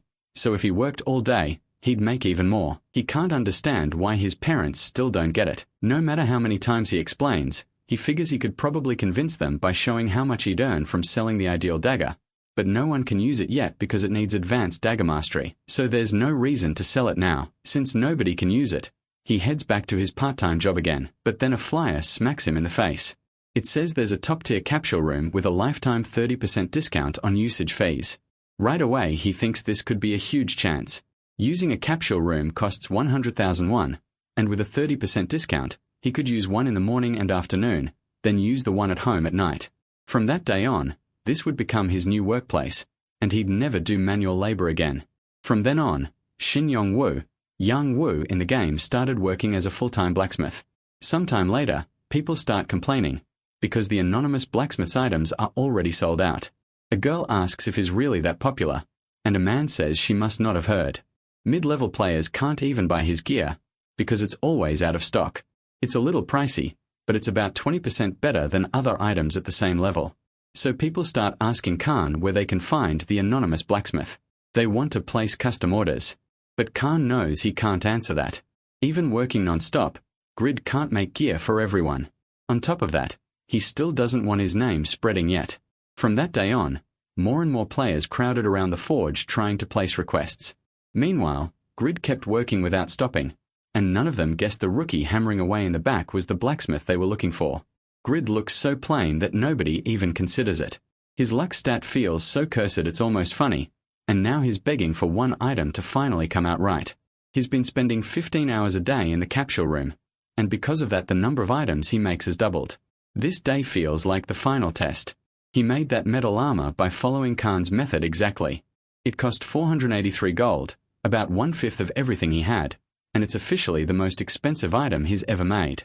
He spent 20 hours on it because he was scared it would turn out normal. So he starts praying for it to be legendary, or at least unique. The moment he puts it all together, the armor is complete. But it only comes out as epic. Grid instantly starts cursing the developers. Thinking it's all over, he shows Khan, who asks if he really used the method he taught him. The result looks very different, even with the same process. Then Khan says his successor is amazing. Grid asks how much he thinks it's worth. Khan says it's hard to name an exact price, but it would be better to auction it to the knights than sell it at the forge. He's seen their armor and this one is much better. Grid is shocked, then realizes that actually makes sense. Because he used legendary blacksmith's craftsmanship and legendary blacksmith's breath, the stats are 20% above normal. Most knights are around level 180, but even this level 120 armor would catch their eye. Khan says this is a great chance. Grid would have to go to the castle to sell it, but there'd be no fee this time. He asks what Grid thinks. Grid asks if he's going to get robbed, then agrees right away. They'll auction it there, and besides, he's been stuck in the forge long enough. It's time to get out. Khan says the auction is still 2 days away and tells him to use that time to make more items. Fired up again, Grid decides he'll try for legendary one. 2 days later, on the day of the auction, Khan wishes him a safe trip. But Grid looks really down. Khan tells him not to be so upset because even the normal items he made are impressive. Before he leaves, Khan gives him a medallion. Only people with one can join the auction. And with it he won't have to deal with all the usual requirements. He receives Khan's successor medallion and Khan says it'll be a good experience, as long as he doesn't expect too much. Grid thinks that with his luck, everything will probably fall apart anyway. Then he says goodbye to Khan. The Winston Castle auction is a place where knights can get top quality gear and where many skilled blacksmiths gather, hoping to earn the right to sell their work to the Lord. Grid looks around and sees players and NPCs everywhere. Some are saying it's the perfect place to find workers once they inherit a shop. Then an announcement says the auction will start soon and reminds everyone to submit their items with a starting price. Grid heads over to register the metal armor and the epic gauntlets he managed to finish at the last minute. His problem is that he has no idea what starting price to set. If he makes it too high, they won't sell, and then someone walks up and asks if something's wrong. Noticing he's a blacksmith, the person says it must be his first time there and offers help. Grid sees he's a player, and his name looks familiar. Grid admits he doesn't know what price to put. The other guy is shocked and says his mentor should have explained that in the quest, since people usually decide it ahead of time. So he shares the quest details with Grid. Grid asks why he's selling his mentor's items instead of his own. The boy says his own gear can't compare to what's in the auction. His mentor's skills are on another level, and he shows off a rare level 190 longsword made by him. Grid realizes most players usually learn crafting through NPC quests. He almost feels bad seeing this kid so excited over a rare item. Then the boy asks if he can see Grid's mentor's items, but Grid just finds him annoying and refuses. Instead, he asks what a level 120 armor piece should start at. The boy looks disappointed because he was really curious, but says normal ones usually start around 300 gold. When Grid asks about epic items, the boy is stunned that his mentor made one, and says that's amazing. Even with bad effects, a gauntlet would go for about 600 gold, and an armor piece around 1,800 gold. Grady quickly does the math and realizes this is almost 3 million won. After costs, that's about 2 million profit from just 1 week in the capsule. At this rate, he thinks he might pay off his 10 million won debt by himself. He starts laughing like a maniac, which freaks the boy out. The kid tells him to stop spacing out and set the starting price already. Since the items are registered, all he can do is wait and hope the knights buy them. Then the auction begins and moves on, item by item until the very end. People start complaining that most of it was junk, and only 3 items seemed worth buying. Some NPCs even say giving those items to Lady Irene would be embarrassing, and wonder if the remote territory has any good smiths at all. Then they hear the last item is high quality, a magic affinity longsword brought by Lord Rosvon's apprentice. That gets everyone's attention and they admit the wait was finally worth it. As it's the final item, the bids keep climbing higher and higher, but then a maid rushes over and whispers something to the auctioneer. She asks everyone to stay calm and announces that a late delivery just came in. After the auction resumes, someone calls for Grid. They say the results are about to be announced, and he asks if it always takes this long. The boy says yes. The knights are known for being very picky. Then the auctioneer starts reading the results. Out of 110 items submitted, only 6 were sold. That disappoints the blacksmiths. One of them even entered 7 items and still sold nothing. As the auctioneer lists the sales, Clarissa's necklace sold for 453 gold, Mr. 39's armor sold, and Piglet's potions went for 15 gold each. Stank's longsword sold for 1900 gold. The boy is thrilled his mentor's item sold, and asks Grid if he thinks his master will be happy. Grid coldly tells him to ask his master himself instead of asking him. That stings. The kid may be nice, but Grid still gets annoyed by him. Then the auctioneer calls out, asking if Grid is present. He answers, and she says the manager wants to meet him in person. Grid asks why. She just tells him to come along and says she bets it's good news. He's still suspicious. Even so, he follows her to the manager's office. Inside, the man is already examining the gauntlet. He tells Grid to sit and says Khan's skill is clear in this piece, praising him for learning so much at such a young age. He also brings up the blacksmith known as the Smith of Justice, saying he's heard rumors about him in Winston. Even with his humble look, the man says, his talent is obvious and Khan must have taught him well. Grid cuts in and says Khan had nothing to do with it. He made everything himself. The man gets right to the point. He'll buy the items for 5,500 gold, and he also wants Grid to make gear for his soldiers. Grid freezes, he can barely believe what he's hearing, and nearly spills his drink. On top of that, he gets a new quest. Fulfill the deal with manager Vlad by crafting more equipment for the knights. He walks out in a daze. He still can't believe it happened, but he already accepted the quest and he desperately needs the money. Still, he figures it might be possible. 2 of his last 3 items were epic, and each took about 20 hours, so maybe he can finish the job in less than a week. Then he remembers that friendly boy, the one who said it would probably be good news. Even though the kid was so happy for him, Grid left without even saying goodbye. Still, the auction was a success. From this moment on, he thinks he's officially rich. Meanwhile, it's explained that Count Sten has spent months hunting down the Yartan Church, a fanatical group that sacrifices young virgin women. Irene, the Count's daughter, was kidnapped by them, and during the rescue, Doran, the strongest shadow of the Sten family, was killed. But now the situation north of Winston has changed. As the knights continue tracking the Yartan Church, they run into Yura. With the Blood Witch on the battlefield, things turn ugly fast. Yura sees there are too many soldiers and realizes this will take longer than usual. That means her SS rank quest is now in play and she knows a mission this valuable can't be wasted. She remembers meeting Agnos, the 7th rank player, and how helpless she felt against someone with an epic class. So she charges the soldiers and fires off black lightning while they brace for battle. If she wants to become number 1, she knows she has to get stronger. While she's tearing through NPC soldiers back at Winston Castle, Irene is told they suffered 412 casualties, and 5 knights were badly injured. She asks how that happened. There were only 150 enemies, so how did they lose 1,000 soldiers in 8 nights? The report says there was one incredibly powerful enemy, and rumors claim she is one of the 8 servants. Irene realizes things are getting worse. Her thoughts go to Doran. She swears to avenge him and orders them to prepare an expedition with their strongest soldiers. At the same time, Grid keeps fighting with his own bad luck and manages to make just another normal item. He's frustrated, while Khan says it's still an excellent sword even if it's only normal rank.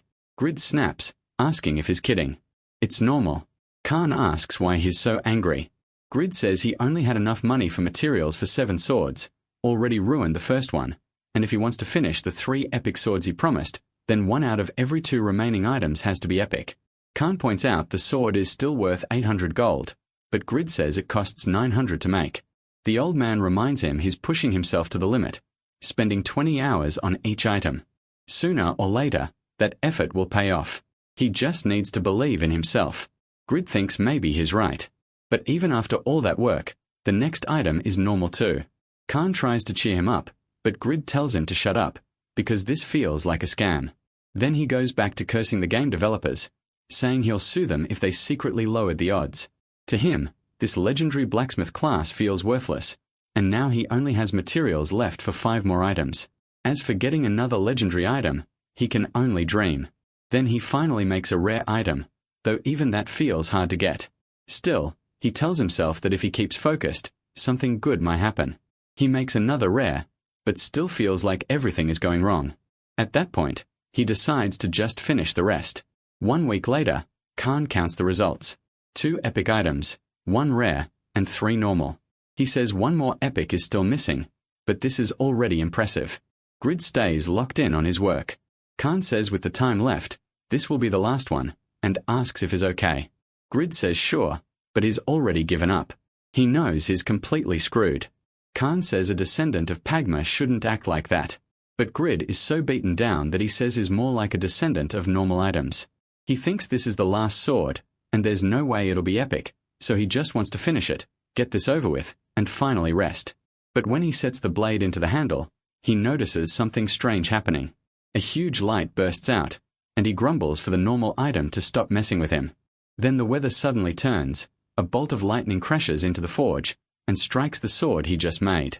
Grid can only stare and ask what the hell is going on. He had already given up, so he tells himself not to care anymore. But then the self-transcended sword is created. A legendary item. The system announces that because he created a legendary item, all his stats permanently increase by 25. His reputation across the continent rises by 1,000, and he earns the unique title, Creator of Legendary Items. Grid is stunned. He looks over at Khan, who can't believe it either. The old man is so shocked he starts foaming at the mouth and passes out. Grid panics and begs the old man not to die, because he still needs to finish the quest. Meanwhile, back at the castle, Irene is told the second expedition ended in a crushing defeat. She asks if the 8th servant stopped them again, and they say yes. Irene realizes that if they want this mission to succeed, they have to get rid of her first. Her attendant agrees but says it's impossible with their current strength. Irene knows they can't do anything right now, but no matter how long it takes, she swears she will avenge Doran. As she stares out the window, she spots a total weirdo by the fountain. It's Grid, who finds a coin. He gets excited over free gold and thinks he never imagined he'd make money for nothing one day. When someone calls for Irene, asking if she's there, she says the director arrived at the perfect time, because there's a strange man in the garden. He's glad she already noticed him, and says the man is Grid, someone she needs to meet right away. That surprises her. When Grid is brought before her, they explain that he's the smith ordered to make swords for the knights after the last auction, and is also the one who dealt with the Mirror Company. Irene realizes he's the blacksmith from the rumors. She had planned to reward him, but never got the chance because of the crisis. Grid instantly thinks she should have rewarded him sooner, then wonders where he's seen this girl before. The director tells Irene to inspect the weapons made by this man, saying they're clearly excellent. But when he opens the box, a huge light fills the room. One of the servants says the sword holds amazing power, and Irene wonders how he made something this good. Grid being Grid cuts right to the point and asks how much they'll pay. He remembers they promised more money for better items. Irene realizes the sword is incredible. With it they might actually win, so she turns to Faker and asks if this blade would let him fight the 8th servant. He says that with this sword he could match her, or maybe even beat her. Hearing that, Irene stops hesitating. She orders the manager to buy the sword and lets him decide the price. Then she asks if his name is Grid, and says she hopes they meet again. As he looks at her, Grid notices the ring hanging from her neck. He tries to remember where he saw it before, then gives up and just thanks her kindness by kissing her hand. After that, the manager walks over to Grid. Grid says he wants to finish this fast because he's sick of making swords. The manager says that makes sense after creating a masterpiece, but Grid warns him not to cheat him. The production cost was about 1,000 gold, and the manager offers 220, and Grid immediately thinks that's way too low. Just 220 gold? The man corrects him, not 220, but 220,000 gold. He even says he wants this sword to become a treasure of the Sten family. Hearing that, Grid freezes on the spot. He quietly turns toward the shelf, and the manager mistakes that for disappointment. So he explains that all of Wimsun only makes 170,000 gold a year, and this is the best offer he can give right now. Grid does the math in his head and realizes that's about 264 million and one. Soon after paying his debts, he'd still keep 254 million. He thinks the sword might sell for even more on the auction site, but no one can use it yet because of the stats needed, so it's better to sell now. He feels like his 26 years of hard work finally paid off. Now he can show up at his school reunion in fancy clothes and a nice car, maybe even confess to Yu Yang, his first love. At last, his spring has come, so he agrees to sell it. The manager says that's a smart choice, and adds that there's also a reward for him. Grid asks what it is, and the manager explains it's blue or chalcum, a rare ore. Grid instantly remembers that this is the material for failure. He needed 15 pieces, so this is a huge stroke of luck. With that, the deal is done. He clears the quest, earns 234,000 gold from selling 3 swords, gets blue or a chalcum, and also receives the status of being prestigious in Wimsun. That title is given to people recognized by Wimsun's government.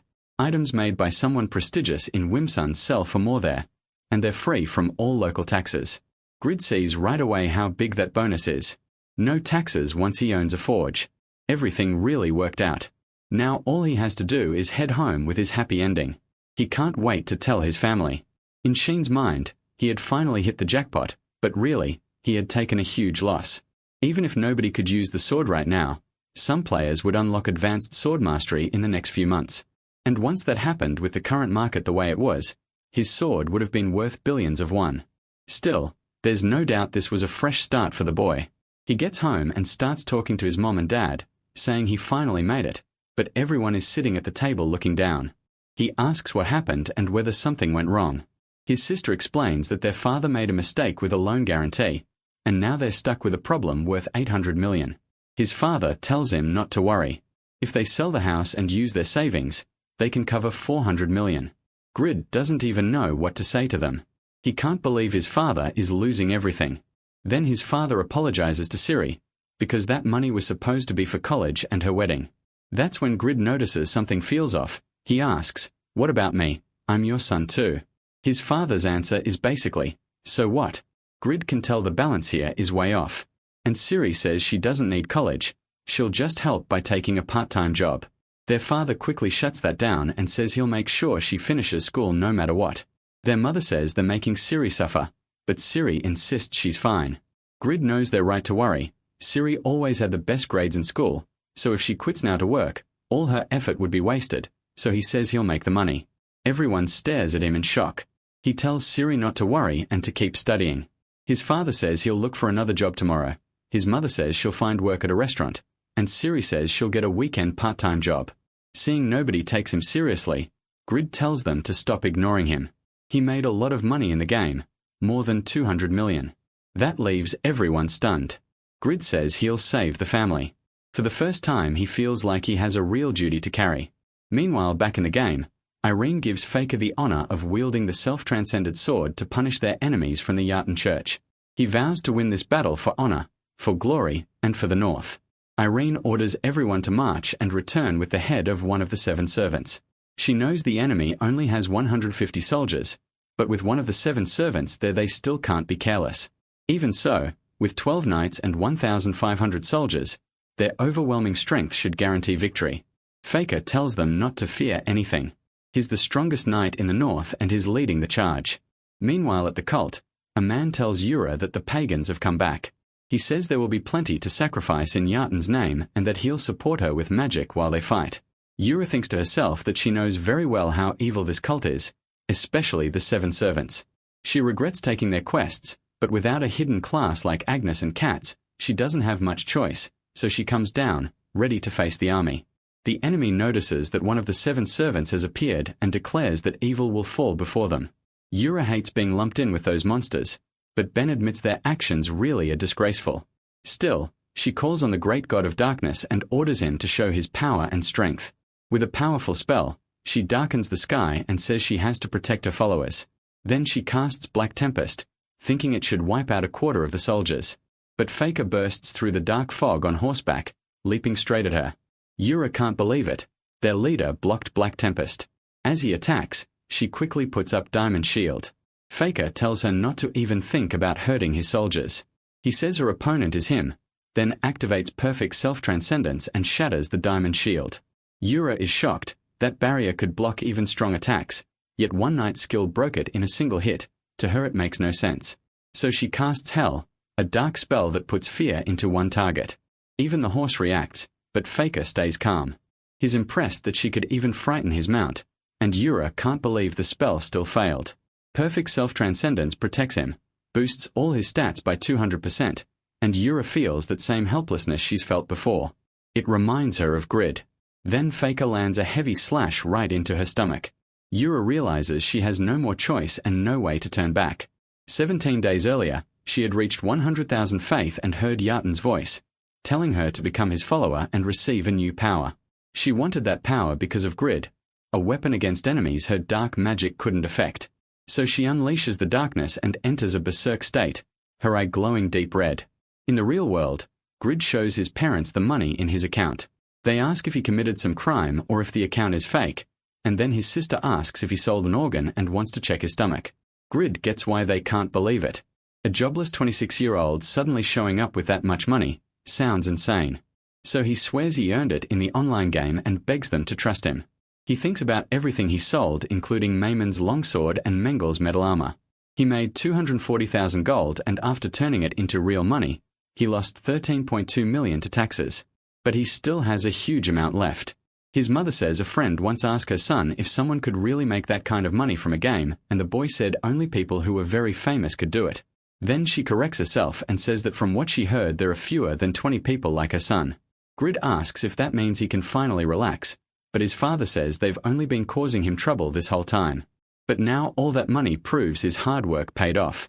So his father says he approves of the game he's been playing. Grid feels like they finally see him for who he is. His dad says that because of him, the family can get through this crisis and he should do what he wants. He and his wife can pay back the 240 million won within the next 3 years. Then he thanks Young Woo, saying he owes him a lot. His mother says they'll get through it together, but Young Woo knows the other 600 million is still a huge burden for his parents. He tells his father family doesn't keep score over debt, so he shouldn't worry. Now it's his turn to help. He may stay in debt for a while, but at least he can support his family. Then he reminds his dad it's not just 240 million, it's 240 million and 800,000 won. Yep, he even counted the extra 800,000 his father ignored after checking his wallet. He's really that stingy. Back in the game, he logs in ready to do his best that day. He also knows he has to use his remaining 20,000 gold wisely. Even with bonus effects, a normal item with high use restrictions won't make him much money. A high-quality item would be ideal, but the odds are too low. So he needs to make level 140 gear, normal or better, so the price still covers the cost. Then he hears some players talking about the expedition against the Yaden Church getting crushed again. They say Sir Phoenix, the strongest knight in the north, was badly hurt and one of the 7 servants is insanely strong. Grid thinks about it. Customers at the smithy are always talking about stuff like this. So he starts wondering if they're really that strong.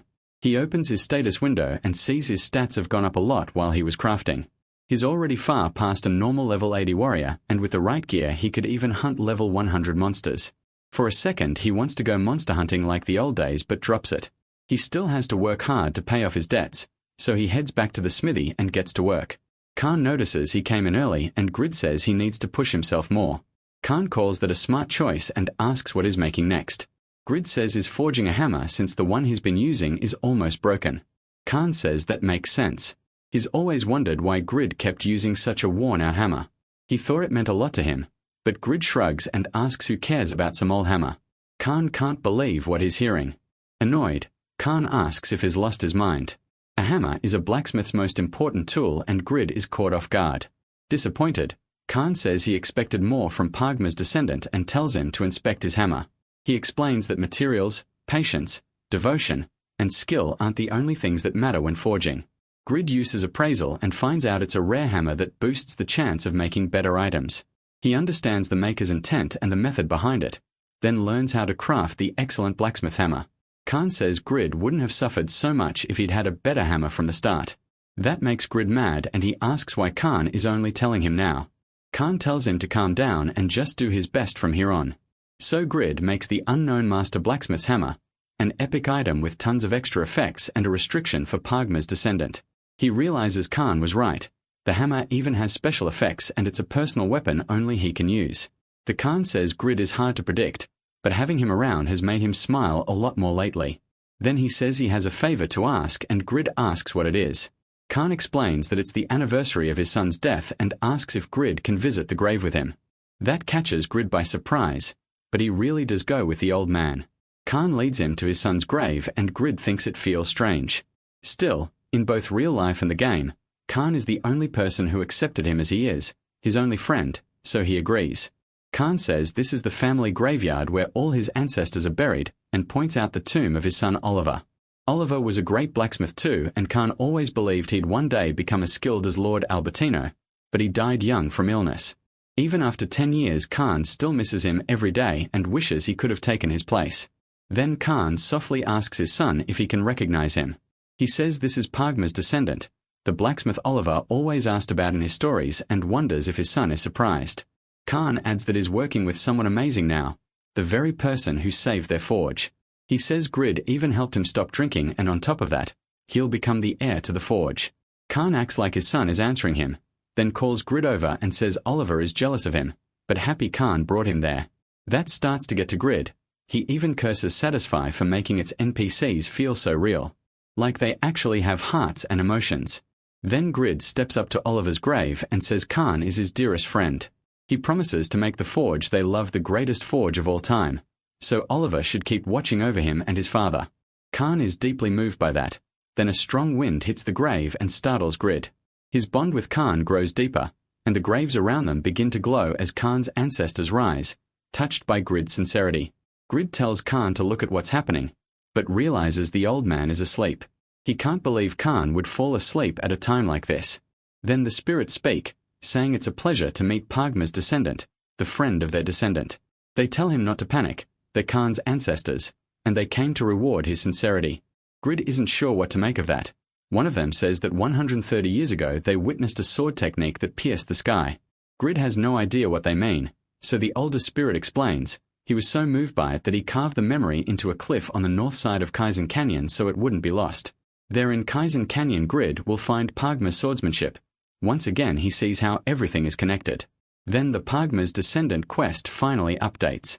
He gets his first class quest, go to Kaizen Canyon, south of Winston, and find a clue to Pagma's swordsmanship. The goal is to learn Pagma's swordsmanship, the reward is Dane's life replica, and there's no time limit. If he remembers, it's the class quest moving forward. The ancestors tell him their memories will help him learn Pagma's swordsmanship, and they hope it will one day surpass even Pagma himself, all while calling him the friend of their descendant, Oliver. Then Oliver appears and asks Grid to take care of his father. That really moves him, and he promises Oliver can leave it to him. He almost cries, but only almost. After the cutscene ends, Khan wakes up, he asks when he fell asleep, and Grid tells him old men shouldn't doze off just anywhere. From now on he needs to take better care of himself. Khan notices Grid standing stiffly in a weird pose and asks what's wrong. Grid tells him not to worry about it, while thinking ghosts are terrifying. A while later outside the forge, Heroi wonders what to do. Will Grid be happy to see him, or ask why he took so long? It's been 40 days since Heroi finished the wait quest. He spent a week in the hospital, just like the SA group advised, and used that time to think about whether he should reveal himself as the first player with a secondary class. After that he took a short break, came back to the game 3 days ago, learned more about his new class, and finally headed to Khan's forge. He came to find Grid, the one he had sworn to serve. Right then Grid himself opens the door, and Heroi is glad to see him. He drops to one knee and introduces himself as Heroi. Grid barely remembers him but says it's good to see him. Then in a very polite voice, he asks if Heroi even knows who he is, and why he told the knights about him when they didn't know each other. Because of that, Grid says he got kicked out of the competition, thrown in jail, beaten by knights and dragged around by that crazy woman. He asks if Heroi has any idea how much he suffered. Heroi quickly starts apologizing, saying he's truly sorry and that it was all his fault. Hearing him call him master, Grid wonders what's wrong with this guy. He even asks if prison messed up his head. Then Grid tells him to forget it and just leave. But Heroi asks where he's supposed to go. Grid says to crawl back into whatever hole he came from, but Heroi refuses, saying a descendant of the Blue Wolf never breaks a promise. He adds that it's better for the Apostle of Justice and his partner to stay together, and says his place is by Grid's side, his master. Grid thinks this guy is a huge pain, but Heroi still asks to join his guild if he has one, and says he'll follow him anywhere. He wants to serve him, but Grid says he's not in any guild and tells him to get lost. Heroi answers that he should make one, because people will gather around someone with such a righteous heart. Grid knows that's not true. He says he's busy forging gear for his class quest, then thinks this guy seriously needs to stop bothering him. After that he tells Heroi again to quit the nonsense and leave. That clearly hits Heroi hard. Even so, Grid heads into the forest. Heroi follows in stealth and thinks that even if he shouldn't disobey his master, a descendant of the Blue Wolf never breaks a promise. Meanwhile, Grid keeps going through the rain, sleeps outside and goes through one miserable thing after another. Seeing that, Heroi decides he has to protect him and wonders how someone can have such terrible luck. While Grid kept searching for materials and failing to find ore, the world of Satisfy was thrown into chaos. Right after the brutal battle against the Church of Yartan in northern Winston, the power of the god Yartan appeared, marking the birth of the Eighth Servant. Heroi had gone beyond the limits of a black mage and was fully reborn. Then a system notice says the influence of the Church of Yartan is spreading across the continent. The minimum level of Yartan followers rises from 160 to 170, and if the church keeps growing like this, it may become powerful enough to found its own nation. To stop that evil cult of sacrifice from growing any further, many nations join forces and give subjugation quests to their players. The believers decide to show the power of their god Yartan, and the church's bishop, the first servant, the black mage Talos, orders everyone to attack. But Condistian orders his side to defend the Yartan church's base in the north, and that's how the battle between the Alliance and the Church of Yartan begins. It's the start of a huge event that will heavily shape the continent's future. Then a newspaper asks what will happen if the Church of Yartan succeeds in founding a nation, saying nothing this massive has happened since Satisfy launched. One reporter asks for an analysis of the Church of Yartan, and the other says the cause of all this is the Eighth Servant. They also recently found out that she isn't an NPC but a player, and if the Eighth Servant really is a player, then it can only be one person. Yura, 5th on the unified rankings, the Blood Witch. Everyone needs to keep their eyes on her, and the whole world is in chaos because of this unheard of war. Around then, Grid gets a quest to defeat 25 members of the Church of Yartan. He surprises Yartan again, since missions like this have been showing up a lot lately. Still, he shrugs it off. Like most players, he doesn't really care about the bigger situation. Right now, finishing even one class quest would solve a lot of his problems. He thinks about how he finally made rare and epic gear with all the ore he gathered over the last 10 days. But there's still one problem. Even with gear like that, Keeson Gorge is still way too hard. It's known as one of the worst areas in the north, and moving through it is difficult because of the terrain. Worse yet, hidden caves are scattered through the gorge, and they're full of monsters at least level 160. There's a reason it's one of Winston's 5 forbidden zones. Because of Ash's quest, Grid has already died there more than 10 times. Heroi notices his master has been acting like this for days. He wonders what he should do.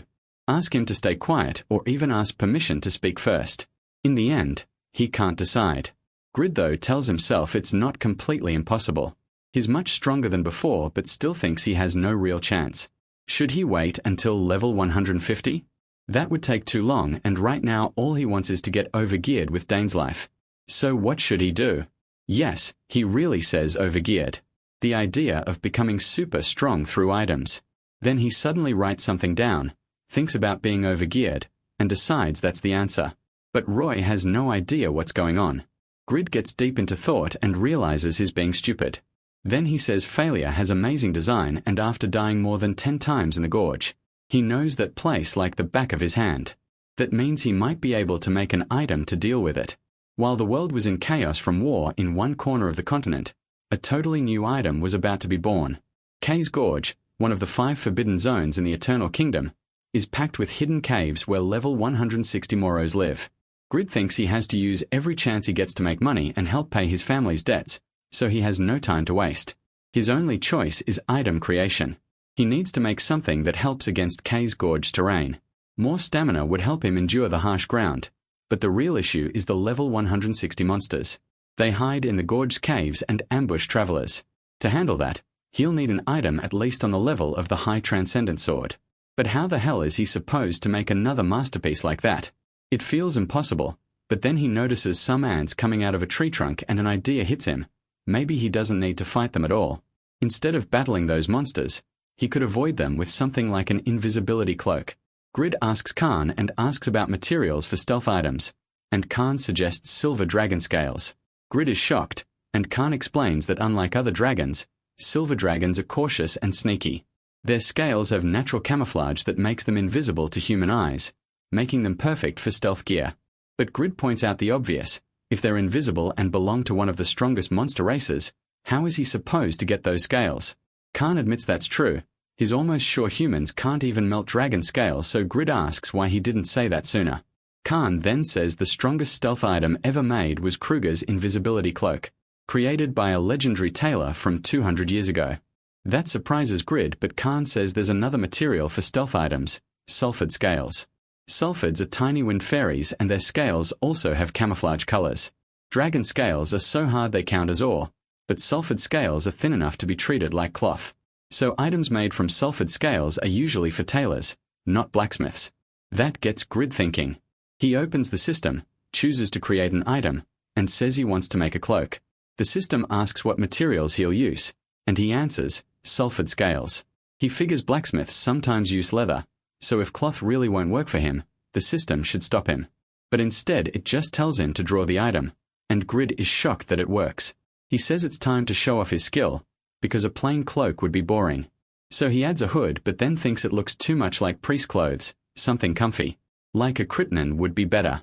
When he finishes the design, he thinks it came out better than expected and would make him really popular, though if it's an invisibility cloak no one would even see it.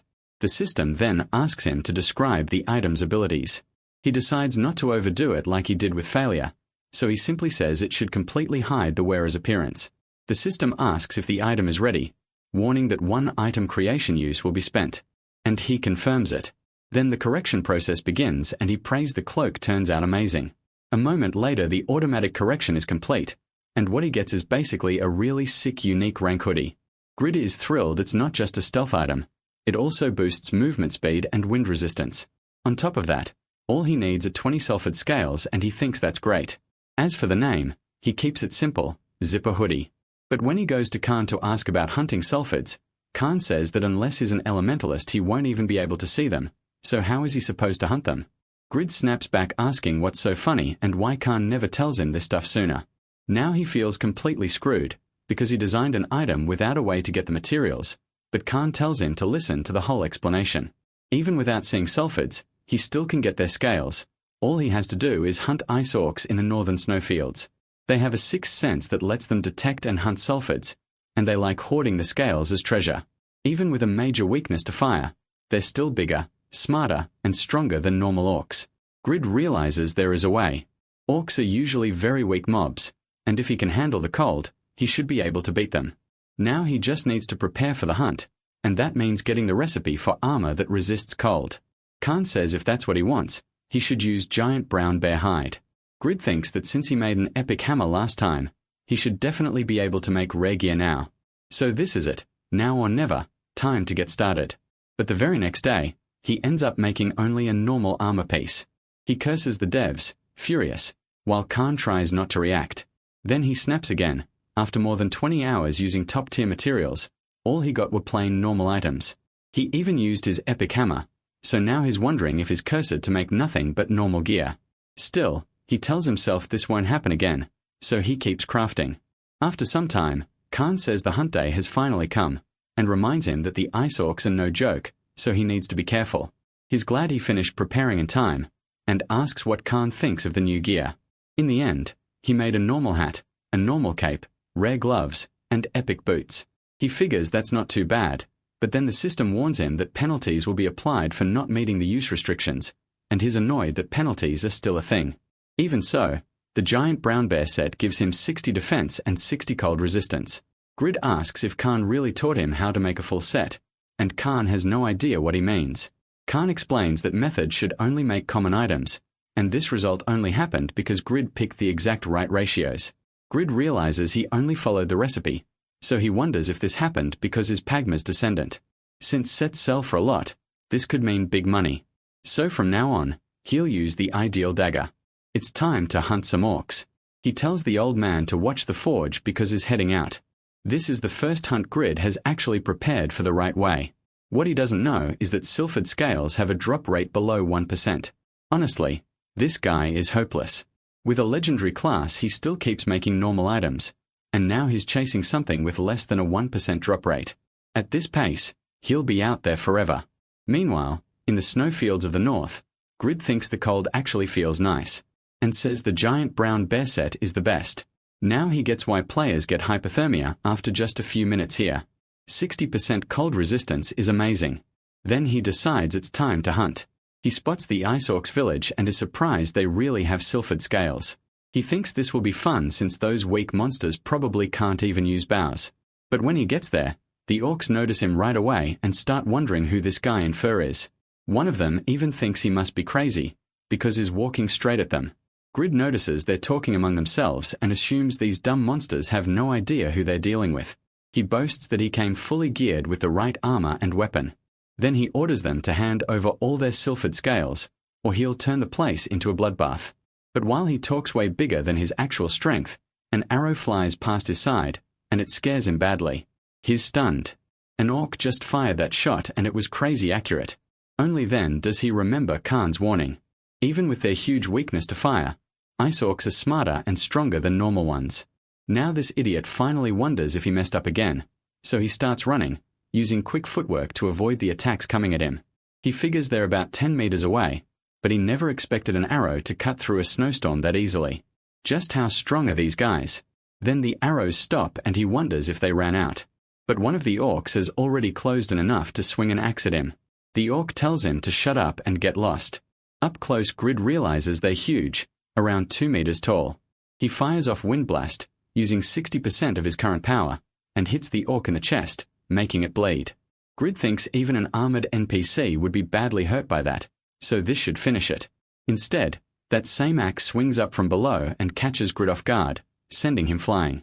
The orc curses at him and says that actually hurt. Grid stares in shock. That hit looks shallow, but the thing isn't even wearing armor. How thick is its skin? How can an orc be this strong? He realizes that even if he can fight them head-on, he won't kill them all before sunset. He needs to fight back with combos, so he starts kicking while blocking the orc's axe. After a perfect guard, he spins and uses Blacksmith's Rage together with Wind Blast. After buffing himself, his attacks finally start working, and he spots an opening in the orc, then lands a critical hit. He deals 923 damage, and the precise strike adds a bleeding effect. Grid wonders if he finally killed it, but the orc comes back even angrier and smashes him again. Grid can't believe it's still alive, but he doesn't get time to think. He takes 1005 damage. His attack worked. The problem is that the orc just has way too much HP. As the beating keeps getting worse, he forces himself to hang on by using potions. He chugs one health potion after another just to stay alive, then he turns it into a straight endurance fight to see who drops first, trading damage the whole time while burning through more potions. The orc keeps attacking harder and harder until Grid gets rammed backward and slammed into a tree, taking 929 damage. His HP drops below 10%, and to make it worse, his potion is on a 7-second cooldown. The orc gets ready to hit him again, and Grid thinks he's done for, but then the passive effect of Apostle of Justice activates. The system says the Apostle of Justice will not fall easily before his enemies, and all his stats surge with that unmatched courage. Grid realizes this is the title he got after saving Heroi. He had no idea the title had an effect like this, so now he can't blame Heroi anymore. With every stat up by 30, he decides all that suffering was worth it. The other orcs start cheering for their ally, then get confused about why it's taking so long and talk about joining in. A second later, the orc fighting Grid comes flying straight toward them, and they panic, wondering what happened. Then they realize their brother is dead and can't believe it. Grid gets 266,000 EXP and levels up. His HP fully restores, and is shocked that killing one orc gave him that much. The orcs stare in disbelief, asking how he's completely unharmed. Then they charge him together, out for revenge. Grid decides to use them for leveling, and tells those walking EXP points to come at him. He activates Unshakable Justice and unleashes a long-range physical skill boosted by 300% attack. A few days later, Heroi arrives in the north and immediately says it's freezing. He wonders if he should have prepared better. Then he remembers Khan saying his lord came to the northern snowfields to hunt ice orcs for materials. Heroi blames himself for letting him go alone. He made a vow and is not keeping it, so he checks his gear and confirms he brought 50 firebombs, since ice orcs are weak to fire. After getting the title partner of the Apostle of Justice, he also gained the ability to use a sword and shield, something an orator normally couldn't do. Even so, he's not sure that will be enough against such strong orcs, but when he gets close, he senses a huge burst of power. Something is happening, and he hopes is not too late. Ice orcs usually fight in groups, so Grid could be in danger. He runs faster, thinking he has to save him, but when he arrives he just stares, wondering what kind of massacre this is. Ice orcs are powerful level 120 monsters, so he was sure his lord couldn't come out unharmed from a fight like this. Then he hears Grid complaining that his back hurts, and that's when he spots Heroi behind him again. Heroi is just happy his lord is safe, especially after seeing him wipe everything out with such a small dagger. To him, this is his lord's true power. Grid meanwhile wonders what the heck he's doing as Heroi lowers his head and apologizes for leaving him. Grid opens his status window and sees he reached level 83. He gained 38 levels in 3 days. He can't believe he got back to the level he had as a warrior that fast, though he figures it's still not as crazy as pay-to-win players hitting level 100 in a month. Then he changes the subject, and wonders why Heroi keeps following him. He asks why he looks so happy and why he's always smiling whenever he tags along. Heroi says of course he's happy. He became worried but found him safe, and even got to watch him beat monsters. Grid fires back. That being strong means nothing, if he still didn't get what he wanted. After hunting for 3 full days and killing 80 orcs, he only got 3 silvered scales. Heroi asks why he's still so grumpy, and Grid tells him not to annoy him. He's mad because he still failed to get what he needed, and now this pest keeps calling him Lord and following him around. He says Grid saved him from that hellish prison, and because of that, he could finish a quest that forced him to spend 50 real-life hours locked in a dungeon. That shocks Grid. What kind of quest makes someone sit in a cell for 50 hours? The boy insists he's telling the truth. Then he explains the quest was so hard because the reward was a secondary class. That's when Grid realizes Heroi is the Mongolian player who first got a secondary class, and the boy confirms it. Grid gets even madder. Heroi hit the jackpot, even though Grid was the one who faced all the danger to save him. Heroi tells him to calm down. The reward may look great, but it's an honorable class built around serving and sacrificing for his master. Grid admits the Apostle of Justice title he got isn't bad, but Heroi still benefited from all his pain, sweat, and hard work. So Grid gets greedier and asks if Heroi will serve him until death. Heroi says that's what he's been trying to say this whole time. Then Heroi asks where Grid is heading next, since all the orcs near the lair entrance are dead. Grid says he still needs 20 silvered scales.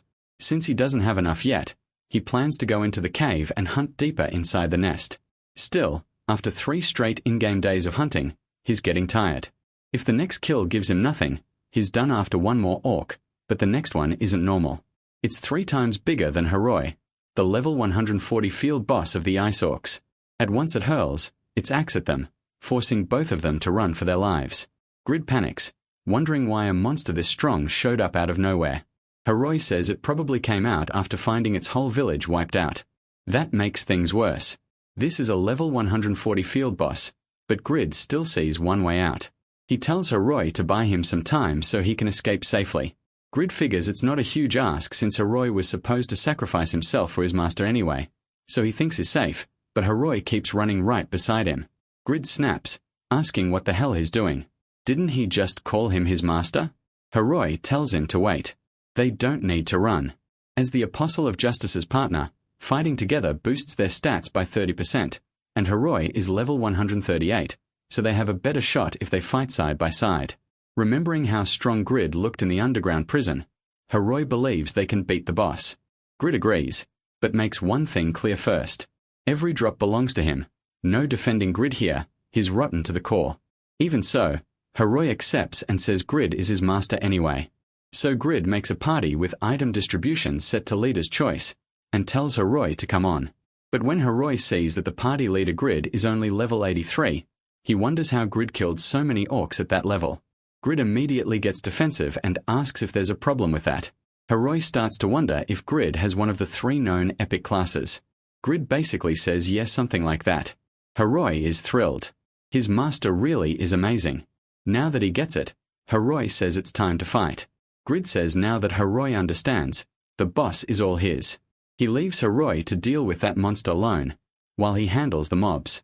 Heroi is stunned. He really didn't see that coming. Even so, he decides he has to live up to Grid's expectations. To prove his loyalty, he uses taunt to draw the boss's attention. The boss instantly locks onto Heroi and charges. Grid watches and thinks this is the first time he's met someone even better than him at insulting people. Seriously, Heroi's trash talk is next level. Meanwhile, Grid activates Blacksmith's Rage and Unbreakable Justice, then uses Wind Blast on the orcs coming his way. He thinks this combo is the one he came up with after hunting non-stop for 3 days, and it works insanely well. He gets 2 Sylphid Scales and drops 11 orcs, thinking he got lucky. Now it's time to finish the boss with Heroi's help. But the boss is already rushing straight at him to attack. Heroi shouts that Taunt just wore off. The boss nearly hits Grid, and Grid yells back asking why he didn't say that sooner. Then Grid takes 104 damage.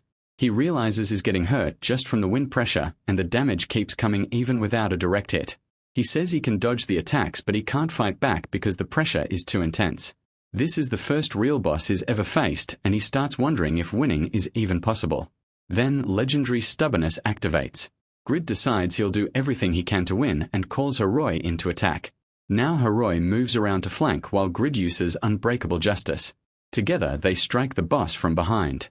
That finally makes it feel pain. Seeing Heroi use the same move, Grid realizes Heroi can copy those same skills.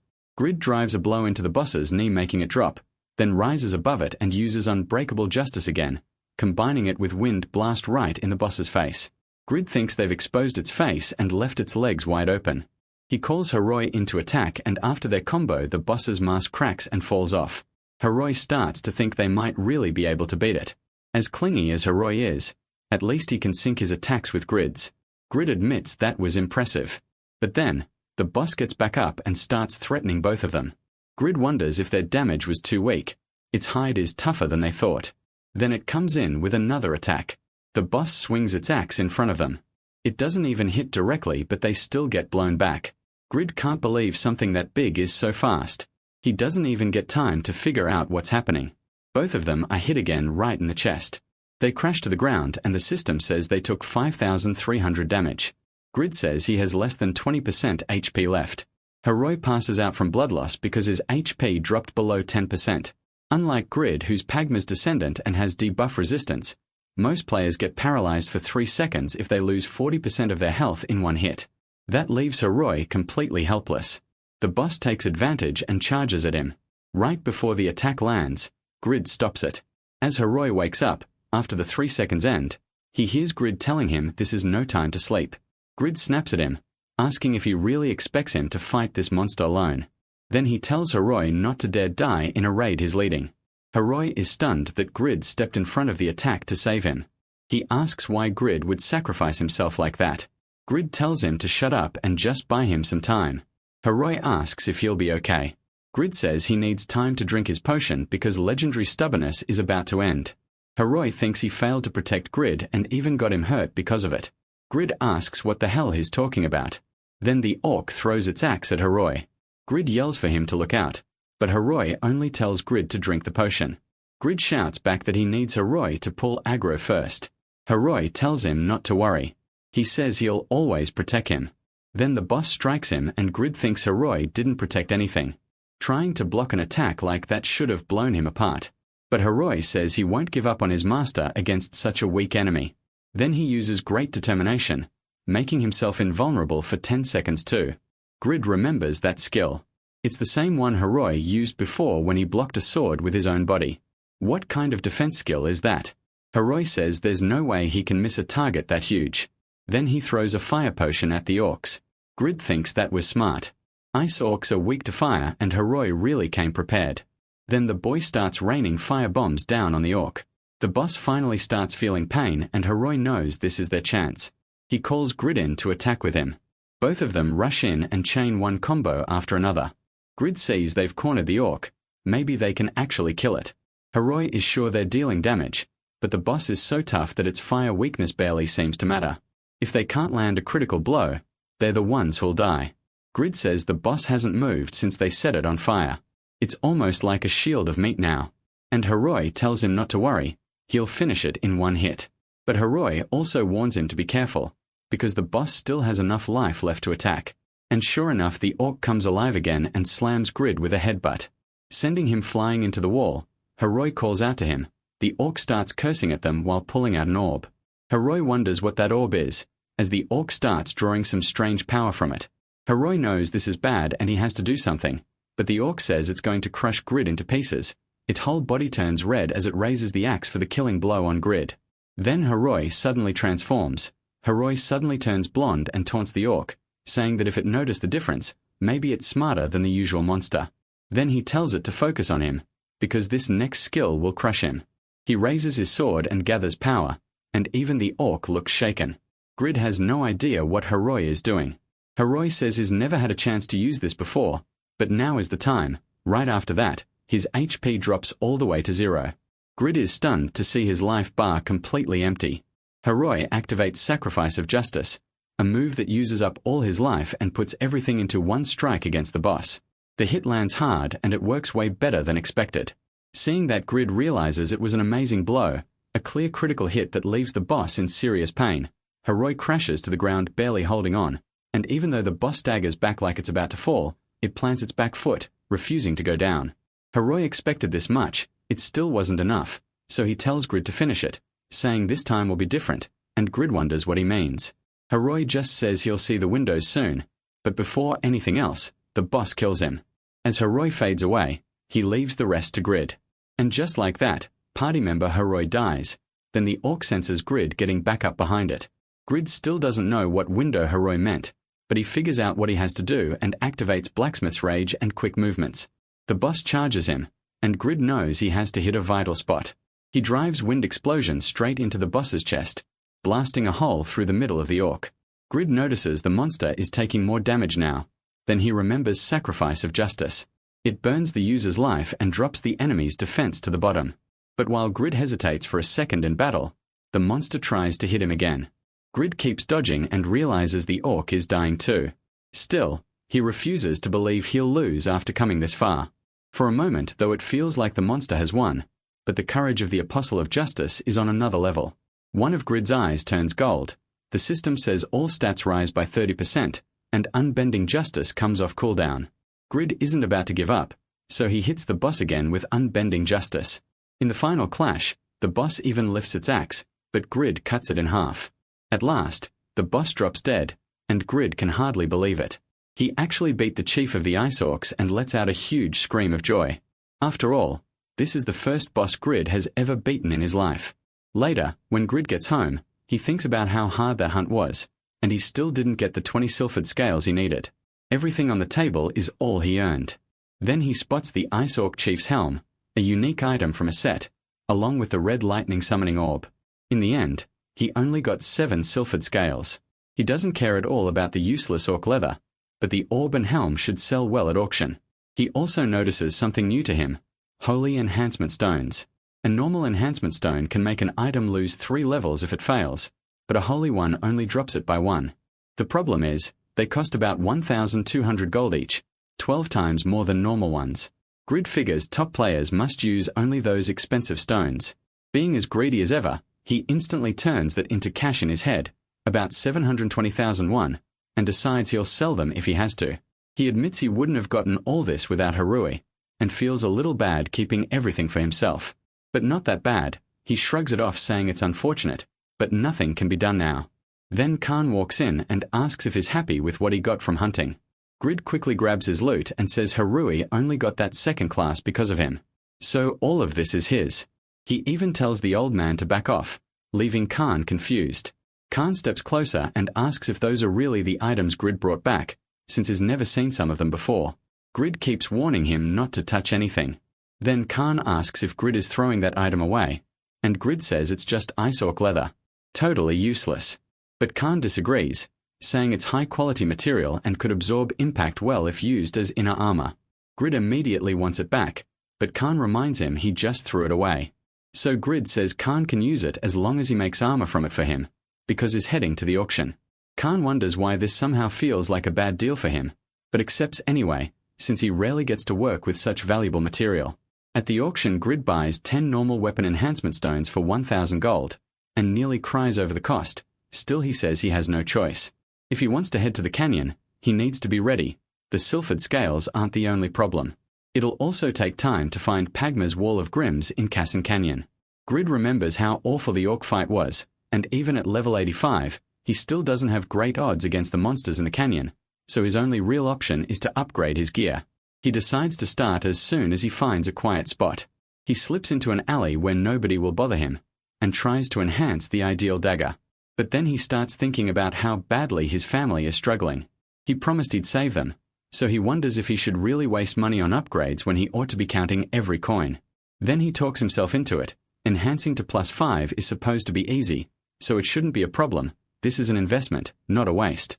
With that, he starts the upgrade process, uses 1 stone, and keeps going until +5 without failing a single time. Now the ideal dagger is +5, and its attack power shoots up like crazy. Grid is shocked by how much the stats increased. Since the dagger already had good base stats, the enhancement boost was huge. He knows the success rate drops hard at +6, so stopping here would be smart.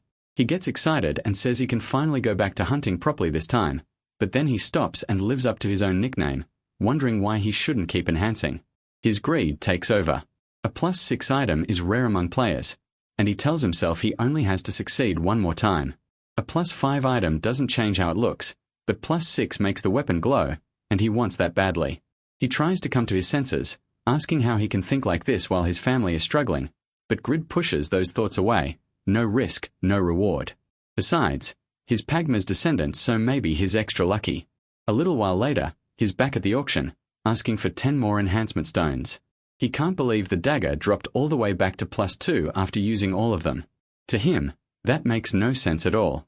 He calls it unacceptable and swears he'll reach +6 no matter what, so he keeps trying again and again. That's when he runs into a harsh truth he didn't know before. He assumed Pagma's descendant had a better enhancement rate, but is struggling badly. Even so, he refuses to stop until he gets +6. Sometime later, everyone in the square is amazed by him. They say they've never seen that before, and one person doesn't even know what it is. Others explain that blue glow means the weapon is +6 or higher. Grid soaks up the attention with pride, even though he's dressed like a peasant. One player admits he always fails at +3 and gets insanely jealous. Grid feels on top of the world. Seeing all that envy makes him even happier, and he decides he doesn't regret spending 2,000 gold to get to +6. Then people start asking what all the noise is about, and if it's because of the weapon in Grid's hand. That's when the Blood Warrior shows up and calls him a loser. Grid is surprised to see Cats there. People quickly recognize him as one of the 3 hidden class players, and also the number 40 player on the overall ranking. Cats asks if Grid is really that happy over a trash dagger at +6. Grid asks what his problem is, since they don't even know each other. Cat says he just thought it was funny watching someone in such cheap clothes trying to show off, so he came over to look. And he says this is what a real enhanced weapon looks like, and draws a sword shining gold. He says he'd be embarrassed if his weapon wasn't at least at this level, and luckily for him, it is. Everyone starts saying that weapon is +8, and even Grid thinks it looks awesome. Still, he wonders what that has to do with him, and asks why Katz's weapon level even matters here. As far as Grid is concerned, his dagger looks way cooler. He asks if Katz has ever felt the joy of finally reaching a goal after spending so much time and effort on it. But Katz, acting full of himself, just turns to leave and says whatever. Good for Grid. He thinks Katz is every bit as awful as the rumors say. He needs to grow up, stop acting like a child, and quit showing off just because of his weapon upgrade. Some people come up to him and say that was a great comeback. Back at the forge, he gets back to work, still thinking about what Katz said, then brushes him off as just an attention-hungry jerk. He still has sacred enhancement stones, and he can't waste them if he wants to save his family. This isn't the time to get jealous. Khan walks over and says the protagonist is always working hard. The protagonist explains he's making gear for the gorge tomorrow. Then Khan tells him to accept his gift and take a look. MC lights up. Happy Khan really made it. He jokes around, asking what the point of all that effort is if you use some trash item. But when he checks it, he sees Khan's masterpiece, an epic class item. Khan proudly says it's the best thing he's ever made, and he hopes it helps Shun a lot. That alone makes him grin. He thanks the old man over and over. He'd been feeling down, and this cheers him up fast. Forget extra enhancement levels, this is way better. He decides he's done wasting energy being jealous of Cats. Then he heads for the gorge and says he's ready. It's time to fight. He equips the Orc Chief's helm, Khan's masterpiece, and the adventurer's boots. No regrets now, he just has to keep moving forward. Then he grabs his sword. He can't help himself and blurts out that he really did it. +8 is awesome, and he actually used the sacred enhancement stones. Seriously, this guy is completely insane. As he moves through the gorge, he thinks he'll never get used to this place. One fall means death. Silpha's scales matter, but he reminds himself not to forget his real goal, so he checks the quest. He has to keep going through the gorge until he finds a clue about Pagma's grimoire and earn the Dainslife replica. Even if the ideal dagger reached +8, it's still a level 180 weapon. It can't compare to Dainslife, a level 250 longsword. Still, the biggest reward is Pagma's grimoire. He really needs it. Right now he only has 4 attack skills, but he also has to watch the caves in the wall. He died so many times to the level 160 monsters here that he learned their patterns. As long as he stays quiet, he should be fine. Except this is Shine, so of course not. A gorge lizard suddenly appears right beside him and he thinks once again his bad luck won't leave him alone. The monster rushes him and the protagonist figures it's around level 160. The lizard snaps its tongue at him, but he throws on his mask and dodges fast.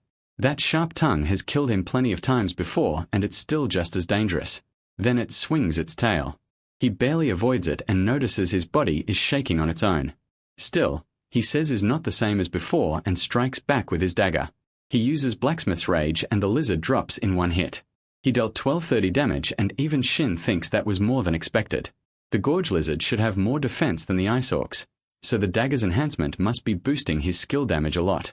Now he realizes he can beat them easily. Then Unyielding Justice catches the monster off guard and finishes it for good. He gets 329,000 experience. Even Shin starts to feel something is off. He's only level 85 yet he just beat a level 162 monster that easily. He really has gotten strong, but then more lizards show up above him. These ones are different. They walk on 2 legs, carry weapons, and they're level 185. MC immediately thinks they really didn't need to throw him a welcome party. All of them charge at him and he charges right back, saying he's not the old Shin anymore. But when he hits them, they block his attack and start beating him down. The damage piles up fast and he realizes their defense is even higher than the regular lizards. Their skin and armor are both tough. He would have already died without Khan's epic armor and the lizards keep coming at him non-stop. Shin sees his armor won't matter if he can't endure these endless attacks. For now, he needs to stop their movement, so he uses Unyielding Justice and sends one crashing into the other 2. Then he follows with Wind Explosion to hit them from range. They dodge it, but he says he still stopped their advance and now it's his chance. Using agile movements, he closes in on one of them and once he gets close enough, he uses Blacksmith's Rage.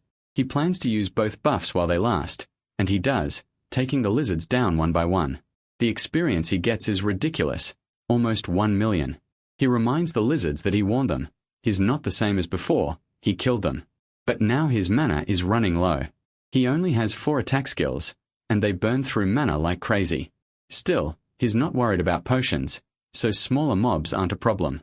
And if he kills 2 more monsters, he should level up again anyway. He just has to avoid the Gorge Spider, the strongest thing around here, and of course it's already right above him. Shin's bad luck never takes a day off. The spider locks onto him and lets out a screech. It's level 188. At this point, he's not even surprised. Monsters always seem to spawn the second he mentions them. The spider fires a stream of web at his face, and he scrambles to dodge, yelling at it to get lost like it's a stray dog.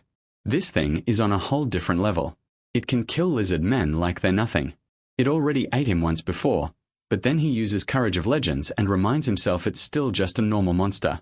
He fires Wind Explosion to attack, but it only deals 300 damage. He's shocked. Its defense is even higher than the Ice Orc chief says. Then the spider sprays more web at him. Using agile movements, he barely dodges at all and knows that if he gets caught here, he's dead. Turns out another Blacksmith's Rage with Wind Explosion at the spider, and lands the hit. But the damage is pathetic, just 344. He starts wondering how high this monster's defense even is. His best combo barely scratched it, and at this rate he's going to die. He can hardly keep dodging, even with the buff. Even Wind Explosion feels useless. It should raise his attack power by 60, but he only gets half since he doesn't meet the requirements. Unyielding Justice could work if he gets an opening. It boosts attack power by 300, but it needs physical contact, so it means nothing, unless he can get close.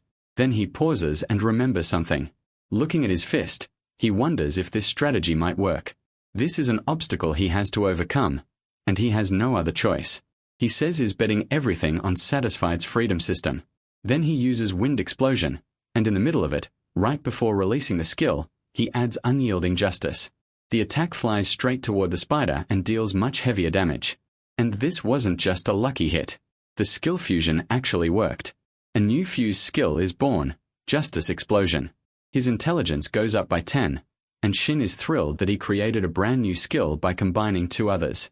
On top of that, he kills the gorge spider by tearing open its abdomen and dropping it for good. But then the spider starts moving again somehow. He realizes it fell on its back, and now that it can't move, he has to get close and finish it. He uses the gauntlet special effect, so his attack hits twice, and talks down to the spider, reminding it that is not the same as before. This time he finally kills it.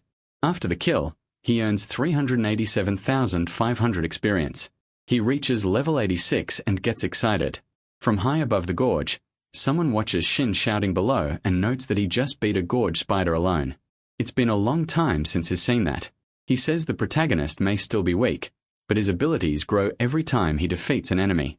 His potential is beyond measure. Then he speaks of Asmafel. Even after being branded a traitor and losing everything, he survived all these years. He endured only to deliver a cruel death, telling Asmafel to wait for him. This man is Pierrot, the strongest knight of the Saharan Empire. Pierrot stares at Shin and says he's finally found the key to his revenge. Meanwhile, at the spider's nest, a few people hear the noise and wonder what it was.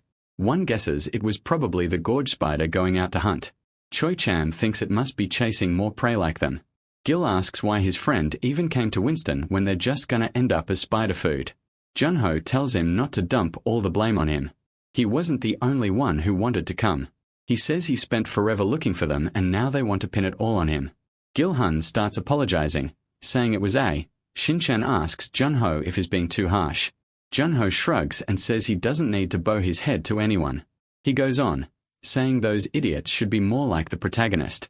Jiawen has no clue who he means. Then he explains, MC was a total idiot.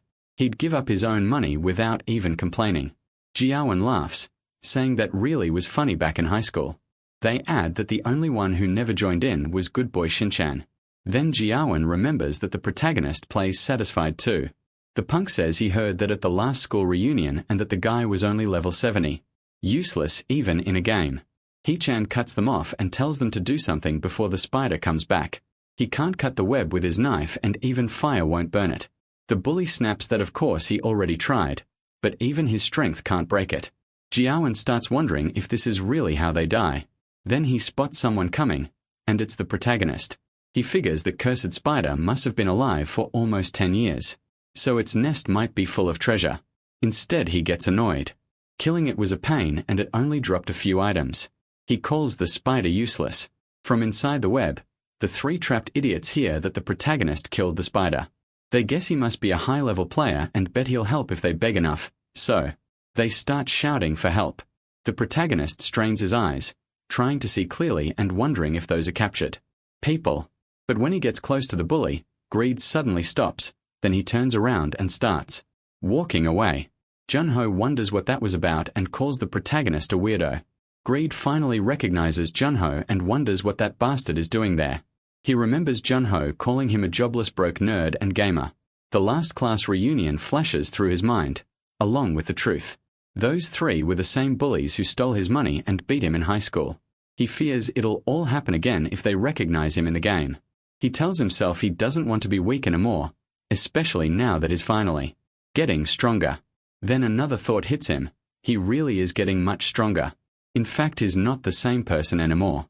Meanwhile, Jae-won asks if they should log out, but Junho says they'll die if they do.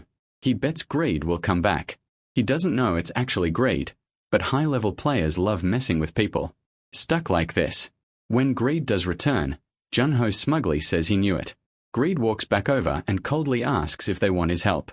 Junho is confused. It's good that he came back, but even under that helmet the guy feels scary. Greed gets angrier by the second. They're trapped, his face is hidden, and this is the perfect chance for revenge. He steps up to the web and asks if they're having trouble with it. Then he pulls out his dagger and slices it apart with ease.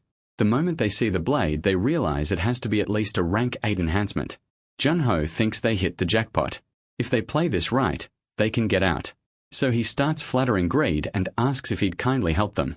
That only pisses Greed off more. Junho has no shame about begging when he needs something. Greed says sure he'll help, but only if they hand over all their items. Junho and Gaewon hate that deal. Junho mutters that he thought this guy would be useful, but maybe he's just crazy. Greed doesn't let that slide.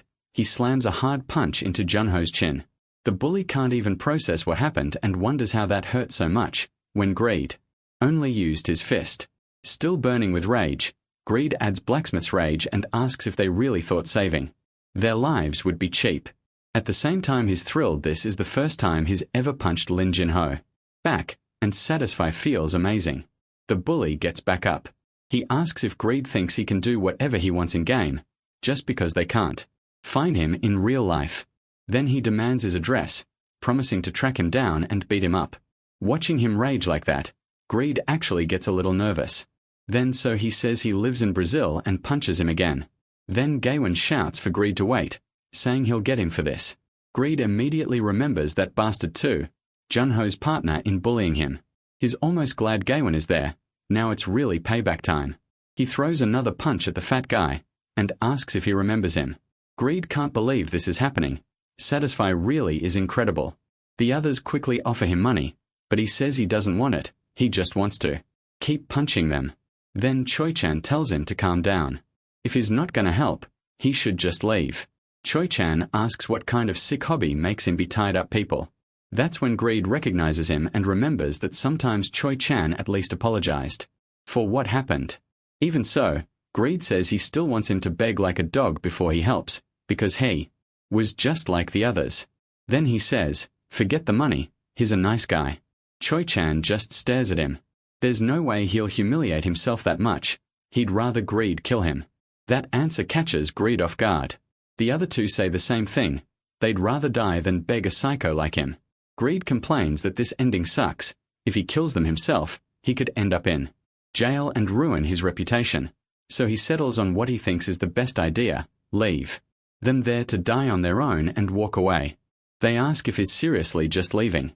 As he keeps walking, Greed says they have no idea how long he suffered. Did they really think he'd let them live that easily? He says he'll drag a canyon spider over to them so they can die slowly.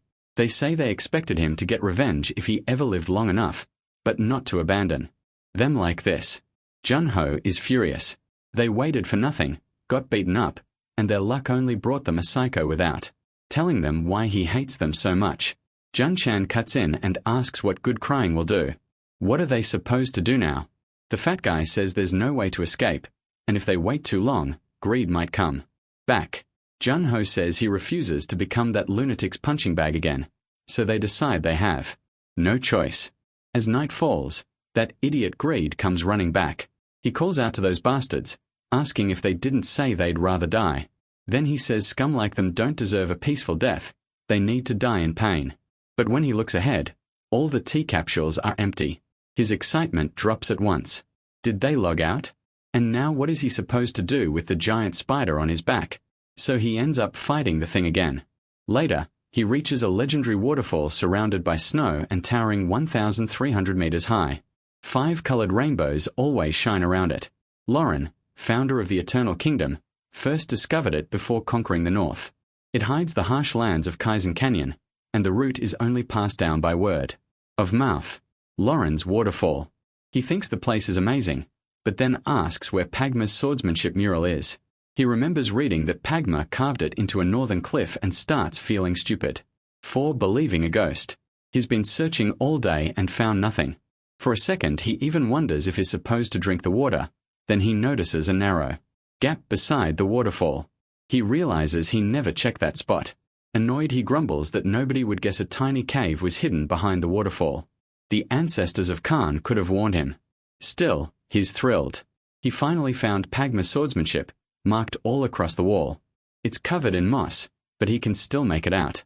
He notices the carving of Pagma and thinks the guy looks pretty handsome. He also spots Dane's leaf in his hand, and it looks way bigger than Khan's replica, maybe even 3 meters long. And he wonders why no window popped up saying the quest was complete. Does he really have to learn all of this himself to finish it? What a pain. But since he came all this way, he starts trying to learn it. After a while, he gets frustrated, asking why it still isn't working. He's already spent 3 hours copying the moves. They're so hard that his stamina can't keep up. While grumbling, he notices a mark on the floor he missed before. That's when the system announces he learned Pagma's swordsmanship and cleared the quest. Only then does this idiot realize he never had to copy the moves, he just had to look at every one of them. And just like that, he gets Pagma's swordsmanship level 1. The skills are crazy strong too, both the passive and the active ones. He also gets Wave, which deals 155% of his attack power to every enemy around him, plus Restraint, Link, Kill and Transcendence. Then he realizes he got a passive and a whole set of skills, and they're just as good as the ones from combat classes. But the mana cost is insane. With his current mana, he can't even use 2 skills. What he doesn't notice is a dark shape creeping up beside him. Still annoyed, he decides to head back. If he wants to use Kill, his intelligence has to reach 400. To him, that makes no sense. A blacksmith should need strength, not intelligence. He also knows he doesn't have time to raise stats slowly. He has to make items and pay off his family's debt. Then a few monsters suddenly drop down next to him. They demand to know where Grid thinks is going and tell him to hand over his heart. That's when he sees their mermen from the Kaizen Gorge, monsters known for being dangerous. In the water. There are 4 of them. Even so, the kid starts smiling. He says it's fine, they can help him test his new skills before he leaves, and he calls on Pagma's swordsmanship. Right away, he feels his body move on its own. Even with those hard sword motions, he's able to pull them off smoothly. Then he uses Restraint and strikes all of them. Because of that, the monsters can't get close to Grid. Still, one skill burns through half his mana. He quickly drinks a potion and tells himself he has to manage it until the fight ends. He tells the Byaku heads to stay calm, then uses the buff swordsmanship disable. After that, he follows up with Wind of Justice. The moment it lands, one of the monsters dies instantly, and the others panic over their fallen ally. Grid tells them they should worry about themselves instead. Then he cuts down the others with quick sharp moves, but one of them hits him from behind and takes away a third of his HP. Even so, it still can't kill him. He admits these monsters are no joke, but restoring mana comes first. So he grabs his dagger again and gets ready to use Pagma's swordsmanship one more time. This time he uses Wave, and the last 2 die fast. He levels up and gets 10 stat points. He puts all of them into intelligence, which raises his mana by 30. That's perfect for him right now. And he figures he doesn't need to stress too much. He can always earn more points later by making items. Then Piero suddenly appears and says the view is nice. Grid immediately wonders why there's a person out here. He checks the name above his head, sees he's an NPC, and recognizes him as Piero. Piero tells him not to be afraid. He just has a request, but Grid, being clueless as ever, asks if Piero is a beggar. Piero laughs and asks what made him think that Grid says everything about him does, and warns him to stop shouting before more monsters show up, and of course more do show up, asking who killed their brothers. Grid thought they were rare at first, but now there are way too many, 11 of them. He panics and thinks this time he's really dead. So he sees only one way out and points at Piero, saying he was the one who killed them. That makes Piero furious. He can't believe the kid would throw someone else to the wolves just to save himself. Then he draws his sword and wipes them all out with a single slash. After that, he starts talking about how much he despises people like Grid. Meanwhile, Grid is too stunned by the sword itself. He wonders if it's some famous weapon, because Piero just killed 11 mermen in one hit. He starts apologizing, but Piero cuts him off. There's no point dragging this out. He simply says he wants Grid's help.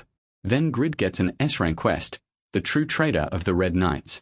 Piero asks him to act in his place and finish his revenge. The target is Asmofiel.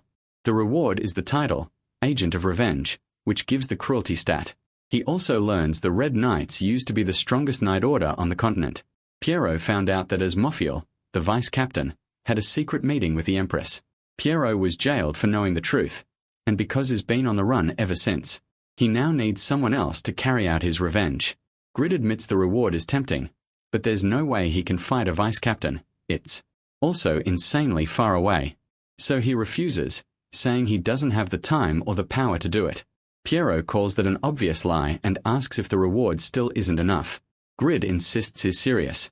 He really doesn't have the strength for this, and he tells Piero to just leave him. alone since he already said no. Then Piero reminds him that he was interested in his sword, and says he'll add it to their reward. It's a unique ranked weapon with amazing stats. Piero says if Grid can kill the spiders and mermen in the gorge, then saying he lacks skill is just an excuse. Since the reward got bigger, his answer should change too. Then he touches Grid's leg with his sword and warns that if he keeps refusing, he can die. That one touch deals 7,500 damage. Grid is left reeling, and the Apostle of Justice's courage activates to keep him from collapsing. Grid can't believe it. Piero only hit his thigh once, and it shredded his HP. He realizes Piero somehow knows everything he did here, and won't even listen to him. Grid can't believe an NPC would actually kill a player for refusing a quest, so the kid tells Piero to go ahead and kill him. He says dying here and losing some experience is way better than failing the quest, and losing 4 levels. On top of that, respawning in Winston wouldn't even be so bad. Piero looks at him with disgust, and says people like him have no idea how precious life is. Then he tells Grid to get out. Grid asks why, since Piero just said he'd kill him for refusing. Piero answers that he doesn't kill innocent people. Still, if Grid changes his mind, he should come find him. Pyro won't force him, but Grid is his only hope. Back outside, Grid finally gets Dane's leaf, even if it's only a replica. He's thrilled. Even top-rank players don't have weapons like this, and since it's a greatsword, boosting it later could make its stats ridiculous. Khan starts crying because he's seeing Pagma swordsmanship with his own eyes. He says he can't thank Grid enough. Grid brushes it off and asks what he should do next, but Khan tells him to rest first. Grid notices his second-class quest still hasn't opened. Even so, he made it to level 98 on the way back, and even if he thinks some of it was a waste, he's still put more points into intelligence. At least both of his skills leveled up, so he's in a pretty good mood. Then someone asks if Grid is there, and says the Lord is urgently looking for him. They need him to come to Winston Castle right away. When he gets there, he's taken to the castle forge, and Grid says he didn't even know they had one. They tell him they want his next job done here because they're in a hurry. The man explains that the Yartan Church has been growing fast since the appearance of the 8th servant. Now they're heading for Winston and destroying villages along the way. Grid says he heard that Yura, that witch from Yartan, is the 8th servant. That makes things even more dangerous, since players get 20% bonus XP for joining the Yartan Church during this event. So the man says they need defenses at Kimban Fortress to stop them, and hands Grid the item they want him to make. It's the production method for the Divine Shield, a rare legendary rank item. He gets an AA rank quest to forge it, and the goal is to make a shield of at least epic rank within 2 days. Grid thinks that item is amazing. There's no way he can turn down a free production method for a level 190 item. Then the man says he brought a priest to add divine power to the shield. He introduces him as Cassius, a priest who serves Rebecca, the goddess of light. Grid takes one look at the priest and is thrown off by how shady he seems. He wonders when the guy even got there. When he gets to work, quickly realizing Mithril is really hard to handle. At this rate, he'll have to stay up for 2 straight nights. He also accepted the quest, because he made no money at the gorge. The problem is, the materials are insanely expensive, especially with Mithril in there. Mold and gold being the symbol of Rebecca's church.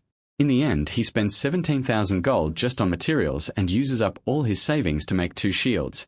And even if they turn out rare, he still can't sell them, because only Rebecca church members can use them. Back in the real world, they talk about the real Grid, a guy who's hard to sum up. He keeps avoiding the fastest path to success, and chooses the slow way instead, so Sung means. Frustration makes total sense. Then he notices someone else there and wonders if it's an NPC. He asks the supercomputer if it might be a character named Isabel. The computer says no. That only makes Grid even more interesting to him. An unexpected variable has appeared. 2 days later, the deadline arrives. Grid barely finishes in time and tells the priest he can start his part now, and he asks why he stayed there for 2 whole days, when Grid could have called him after the shield was done. The priest says he stayed to pray for Grid's good luck. Rebecca is the goddess of light, and that light includes all good energy, even luck. So his prayer should help. Grid thinks that's pretty funny, because the guy looks so gloomy that it's hard to believe. He brings anyone luck. Still, Grid hopes the blessing works, since all his money went into this. A moment later, the priest calls out, "It's ready." The prayer was answered. Grid checks the divine shield, sees only a rare rank and goes pale. He stares at the priest with dead eyes, saying this was supposed to be a blessing, not a curse, and calls him a demon. But the priest says that wasn't the real result. The one that was answered is this, the perfect legendary divine shield. Grid freezes. Then he lights up, thrilled that he actually made a legendary item. The priest tells him to deliver it. Grid starts thinking the prayer really did work. No matter what, this shield is amazing, and the administrator better be ready to pay big. Instead, the administrator says good work, claims the payment will come later, and tells him to go home for now. Grid is stunned, but the administrator blames the recent war and says they're dealing with an economic crisis. Grid demands the shield back since he paid for it himself. It belongs to him, and this is nothing like what happened with the self-transcendent sword. The administrator responds by ordering the guards to throw Grid into the dungeon. Everyone is confused, but the administrator says the shield must be delivered to that person. Grid was reckless for pushing this, even after being treated well. The owner of that shield is someone they can't go against. Grid keeps cursing and asks what the hell he's talking about. How can they do this to a tax-paying citizen? Then that dead-faced priest steps in. He uses purifying light, and the attack hits the administrator. A black mist bursts out of his body, and he falls backward. The priest says he knew something felt wrong. Only members of Rebecca's church can use the divine shield, yet they asked a priest to make it instead of a paladin. If they wanted something they couldn't use, then the plan was to steal it.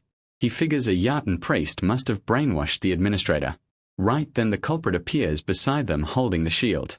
He's surprised the priest figured it out, but laughs it off.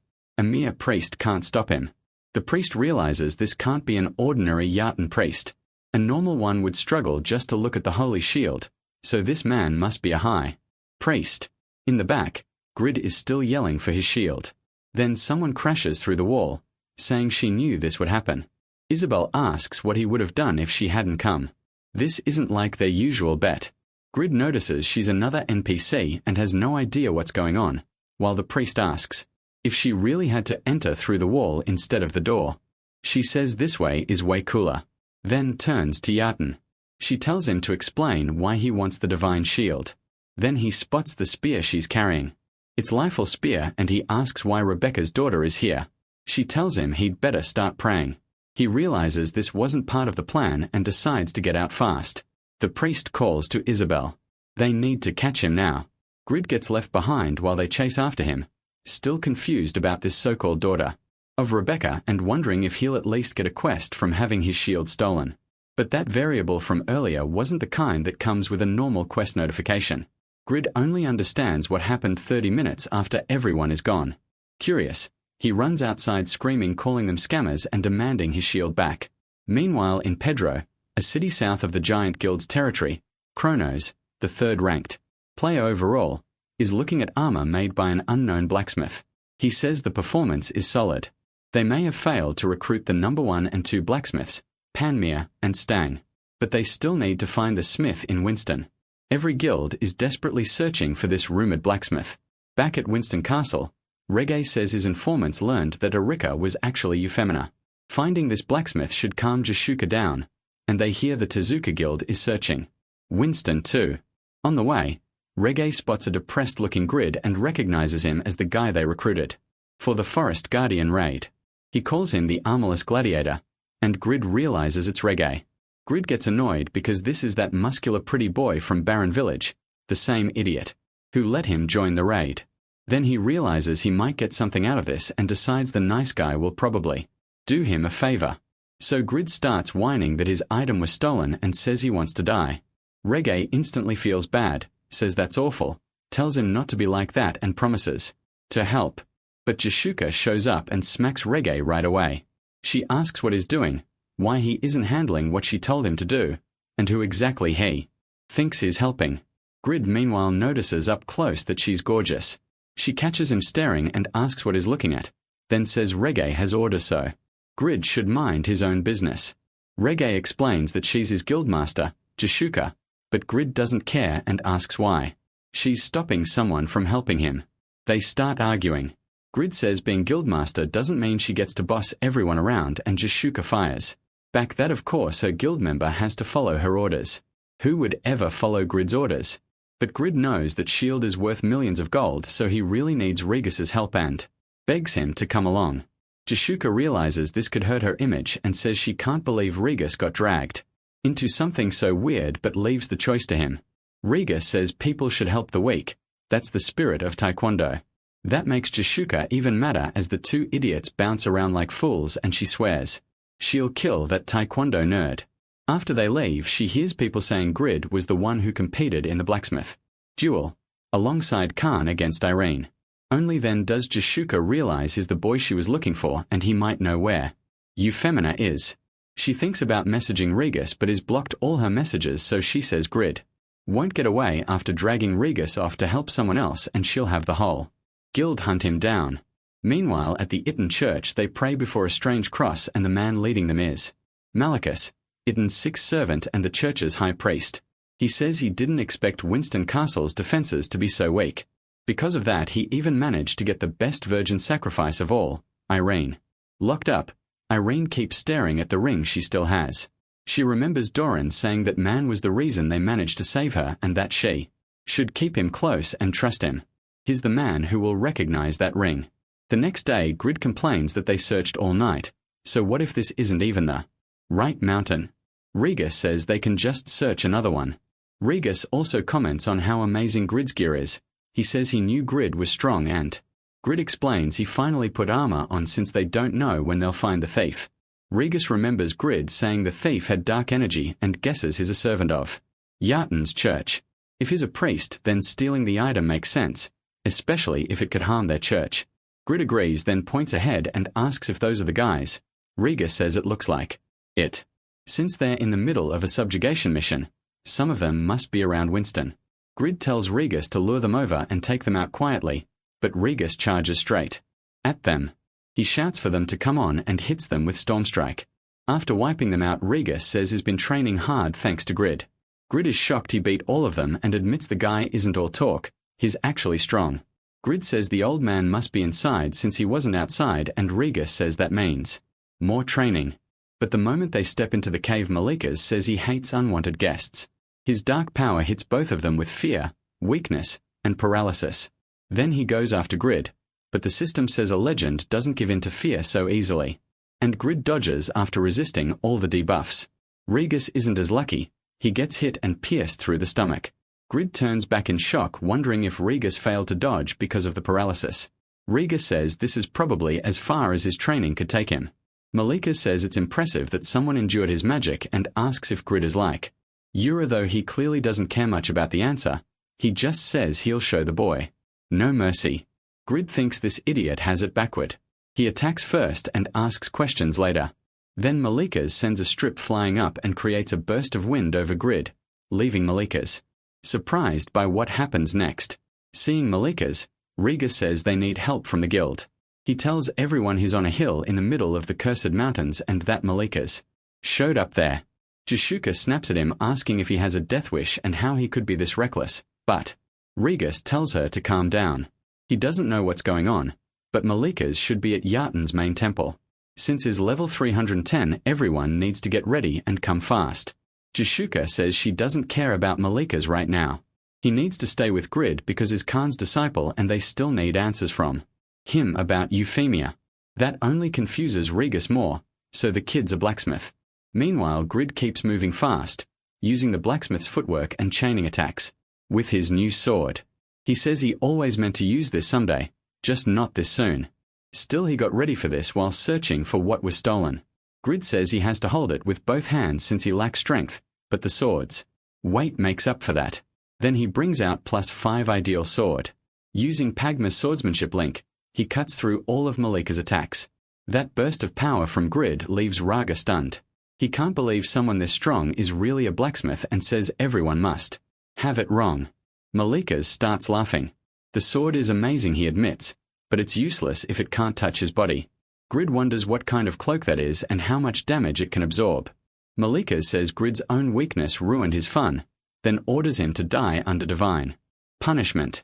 His attack hits the boy and knocks off his mask, but Grid uses Pagma swordsmanship restraint to stop Malika's, who looks shocked that he can't get any closer. Grid is relieved. His mana recovered just in time.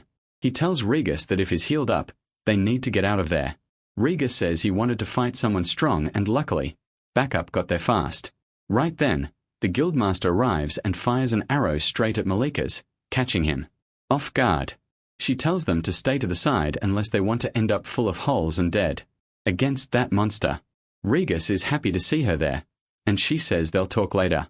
Then she warns Grid not to even think about leaving, and to stay right there.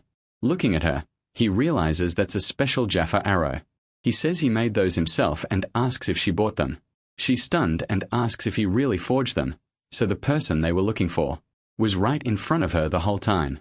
Malika's calls them idiots and asks what mere humans can do against a servant of Yathan, who has transcended. Jaffa tells Grid not to move and to stay exactly where he is. Then she tells Malika's to quit the nonsense. He's just prey standing in front of the Tezuka guild. Malika's, Yathan's sixth servant, was one of the church's strongest high priests. He oversaw brutal rituals, including sacrificing 87 virgins to turn the king of the Burger Stein Principality into a fool, and 607 more to spread an epidemic through Count Raven's land. Malika's asks if he's the prey and mocks them again. What can mere humans do against someone who transcended as Yathan's servant? Jashuka puts that confidence to the test as he faces her guild. The strongest one there is. He says he'll offer her to his god and attacks Jashuka. But then Tobin steps in front of her and blocks it with the shield of patience. Using that opening, she keeps firing at him. Tobin realizes even that simple hit took 20 durability off his shield. He knows she's acting tough in front of the others, but this level 310 mage is no ordinary enemy. She's attacking from every angle, while Malika's calls her arrows useless. Then Ragus appears behind him and tries to strike. He says this is exactly why he came. His body can't stop moving when a powerful enemy stands in front of him. Malika's is surprised to see him there, but Ragus uses piercing mirror, sending Malika's flying. He even crashes to the ground with his eyes rolled back. Jashuka tells Ragus not to make her waste arrows, and he says he knew she'd fire at the perfect moment. She says Malika's combat skill is weaker than the other servants, and her guild's average level is over 200, so they can win. Then she asks why everyone's standing around. They need to kill him now. Van charges first, saying he wants all of them to survive, but Ragus notices something strange on his back and gets hit by several dark beams from Malika's, ending up pinned like a bug on display. Malika's shows his true colors and says they are worthless beings daring to defy a god. Then he pours magic power into Ragus. His massive dark power spreads fear, paralysis, and weakness over everyone there, and they can't move their bodies. Right after that, Malika's unleashes a surprise spell. The damage is huge, blasting everyone away and leaving them badly hurt. Jashuka notices that everyone lost over 30% of their HP from just one attack. It was a black magic debuff skill with no cast time, and it also gave the caster big mana recovery. In other words, Malika's really was terrifyingly strong. So he asks again, who's the prey now, while slamming Ragus to the ground. Tobin tells them to protect the guildmaster. She says she can handle herself with a health potion and orders everyone to listen. As guildmaster, her priority is protecting the blacksmith grid. Even if they all die here, he has to live. But then she notices he is perfectly fine and wonders how that's even possible. Not only that, he's wearing armor and holding a sword. Isn't he supposed to be a blacksmith? She wonders if their info was wrong, but then remembers he said he made the arrows. Malika's also notices the boy wasn't affected again and demands to know what that brat did. Jashuka says she doesn't get it either, and orders the vanguard to advance. Bantner really does rush in and swings his axe at Malika's, but thinks he can't get through the cloak. If that's the case, he'll raise his speed. Malika's calls it annoying and says speed won't help anyway. Then a lancer appears and attacks together with Bantner. Malika's notices the strike is lightning fast and barely blocks it in time. On top of that, the force behind it is huge. Pong says it was a perfect surprise attack, but sadly Malika's still blocked it. As the two keep attacking, they start arguing over who's trying to steal Ken's spotlight. Malika's gets furious at their bickering and tells them to shut up, then blasts both of them away. Pong still mocks him, saying getting mad like that won't help. So Malika's throws another ribbon-like attack at Pong, and Pong realizes it homes in on him. He fires Kill Spear at it, cuts the strip apart, and lands a direct hit on Malika's.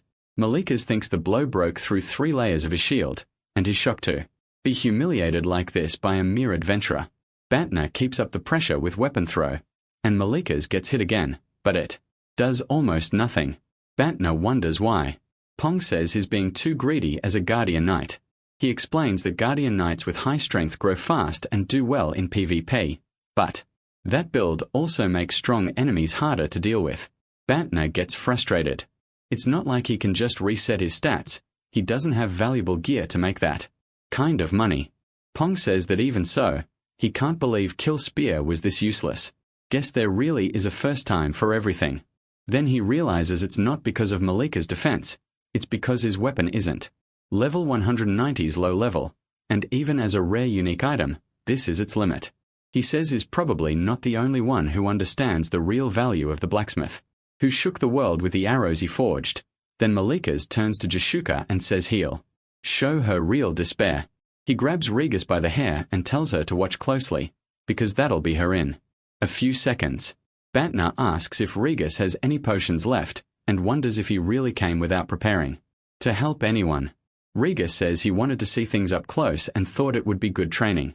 But then Malika's asks if he's done with his last words. Everyone starts feeling hopeless, because the experience a ranker loses on death is way too huge. On top of that, there's nothing they can do. His magic attack and defense are all top tier. Jashuka starts to despair. While people call Regis stupid for rushing in without thinking and say he brought this on himself, Jashuka forces herself to think should she risk everyone and push forward, or save their strength by sacrificing. But then Grid cuts in, asking what these rankers are even doing. Does any of them know how much money is on the line for him right now? That catches Malika's off guard. Grid charges straight at him with Pagma's swordsmanship, shouting for him to let Regis go. Malika's is stunned to see the kid already right in front of him. Then Grid uses Pagma's swordsmanship again and binds Malika's once more. People call it a style of swordplay that makes your heart race with every move. It carries crushing pressure. But there's also something beautiful about it. To everyone watching, it almost feels like time stops. The only word for that swordsmanship is overwhelming. And Malika's can't understand why he feels this way when he only fears God and Aiden. He knows he could kill Grid in a second. So why does this weakling keep standing in front of him and pressing him like this? In the end, he lets go of Regis. Regis says Grid gets more amazing the more he watches him. It's rare to see someone who isn't even a ranker fight this hard, and it reminds him of something Grid said before, that good control doesn't just come from gear.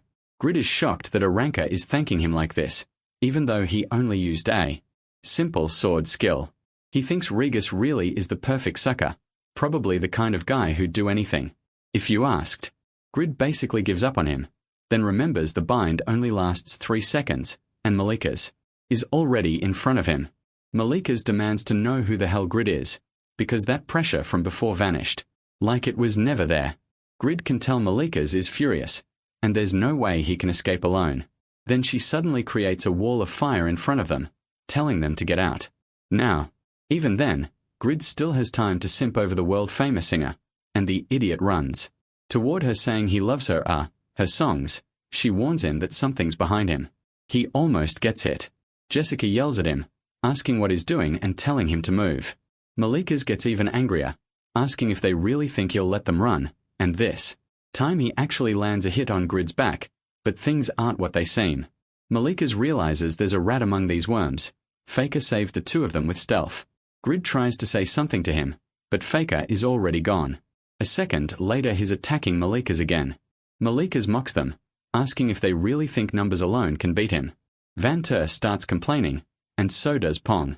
But then someone asks if Van Ter remembers Jessica's arrows hitting Malika's earlier. He has blind spots when he can't prepare for an attack, and they ask Regis if penetrating Mirror was meant to confirm that, but even he didn't know about that plan. Faker says it doesn't matter, because Malika's can still block every high-level skill the ranker's use, and if Pong is right about his mana problem, then Malika's should be taking hits by now. Right then Malika's starts casting something nasty, and he unleashes magic over everyone, while summoning a huge Cerberus behind him. He orders the demonic hound to kill them all. For a moment they laugh, saying he made all that fuss just to summon a dog, but Jessica warns them not to lower their guard. The beast immediately attacks with ice, fire, and poison. BM is shocked that it all came out so fast, and Jessica orders the front line to attack while the people in the back protect Grid. Meanwhile, Grid himself barely seems to understand what's happening. Watching his swordplay, she thinks he's not a blacksmith at all, but a blade dancer. Still, he recognized her arrows, so for now they need to protect him. She keeps attacking, while Vanna says smashing Cerberus' head is a frontline job. He might not be able to finish Malika's, but these bastards are his.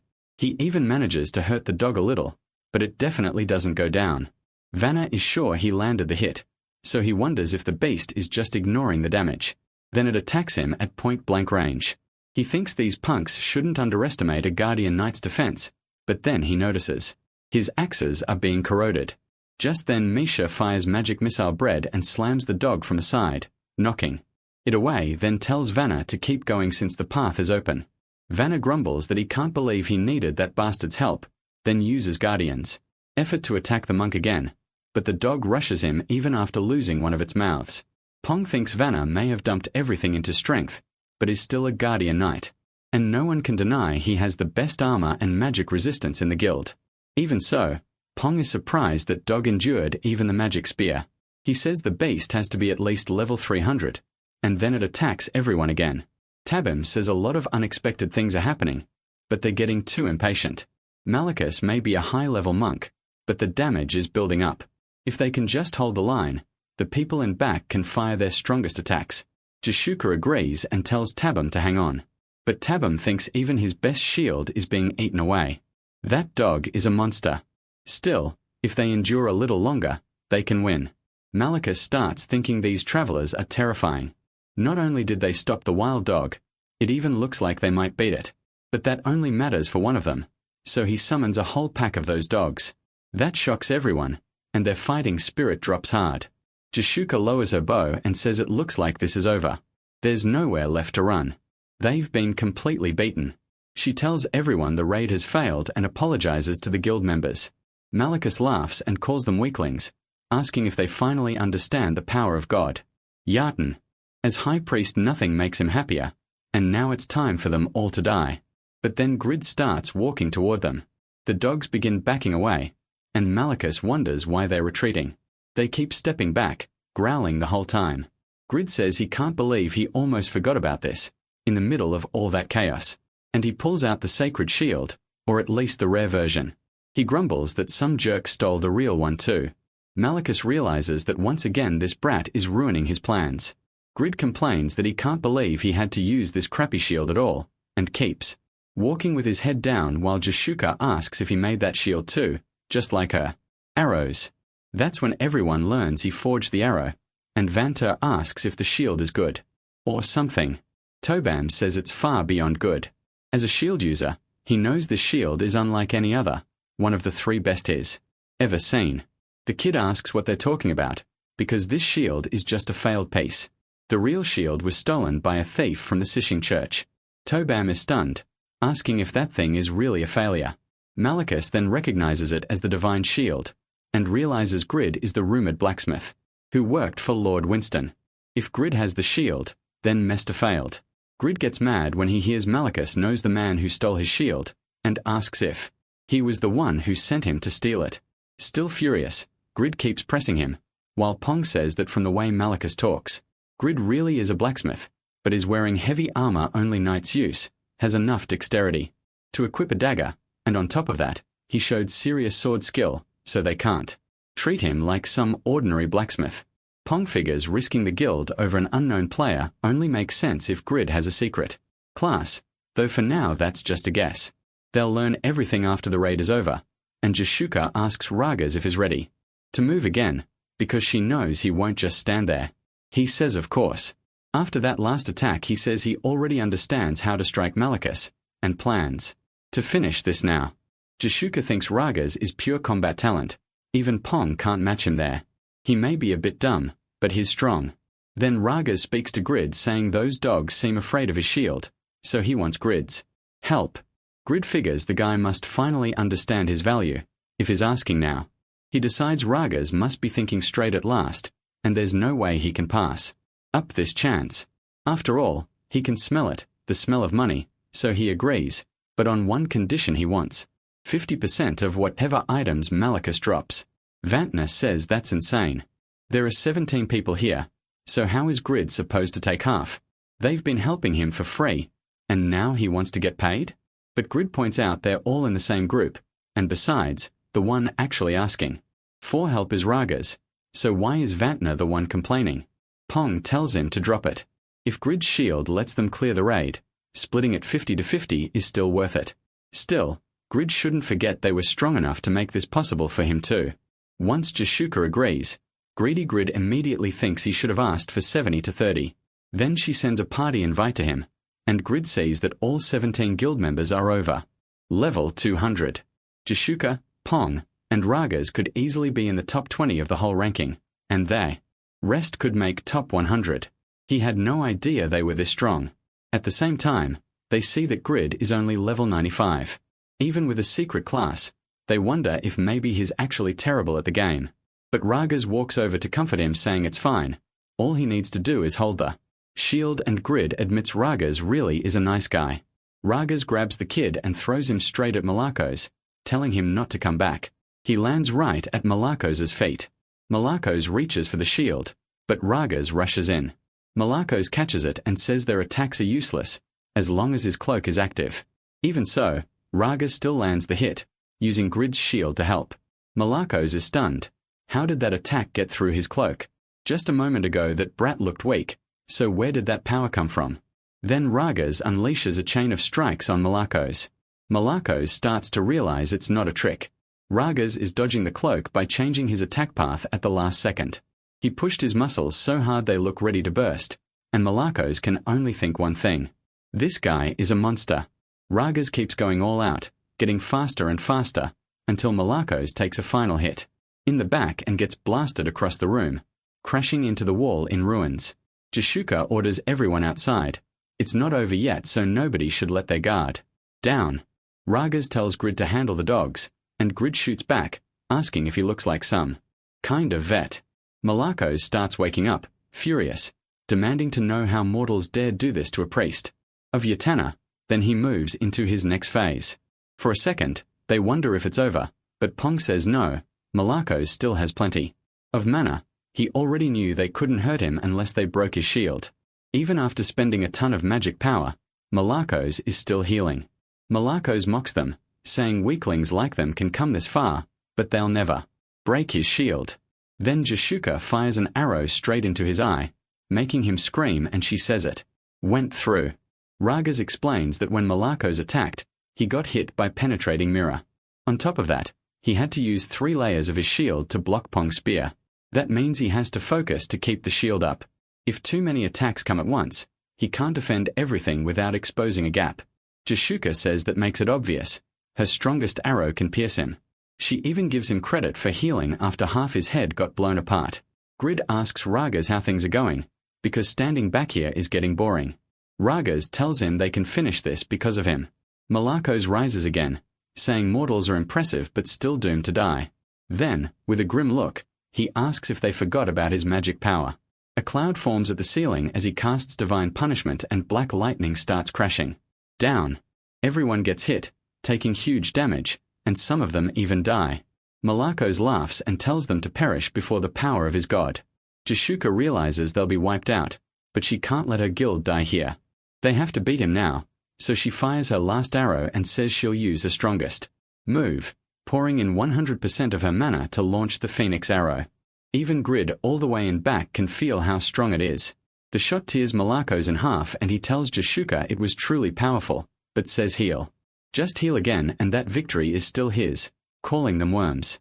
Jashuka drops to her knees. Tobin and Vantner charge in, since they're the only ones still able to move. They have to kill him before he heals again, so they throw everything they have at him. From the back, Grid asks what happened and why everyone's down, yelling at them to do something. She asks if he's okay, if it's because of the shield. Raga says they were hit by a massive attack, but the 2 of them alone won't be enough. Grid starts wondering how this is supposed to be the top guild if they're still struggling, even with his support. Then he notices something new. a group buff he didn't even know he had.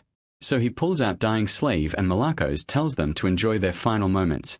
The others think his healing is too strong, they can't win. The raid has failed. Malakos says he had a lot of fun, but Grid suddenly appears above him sword in hand and cuts Malakos in an X with a perfect critical. Everyone stares, asking what just happened. He's a messenger of Yarten, so how is this possible? Then Grid uses Pagma's sword dance, kill. Malakos can't believe a weakling like Grid would dare do this, and the kid finally ends the raid against Malakos. Since Grid got the killing blow, fear spreads across the world. His fame on the continent rises by 300.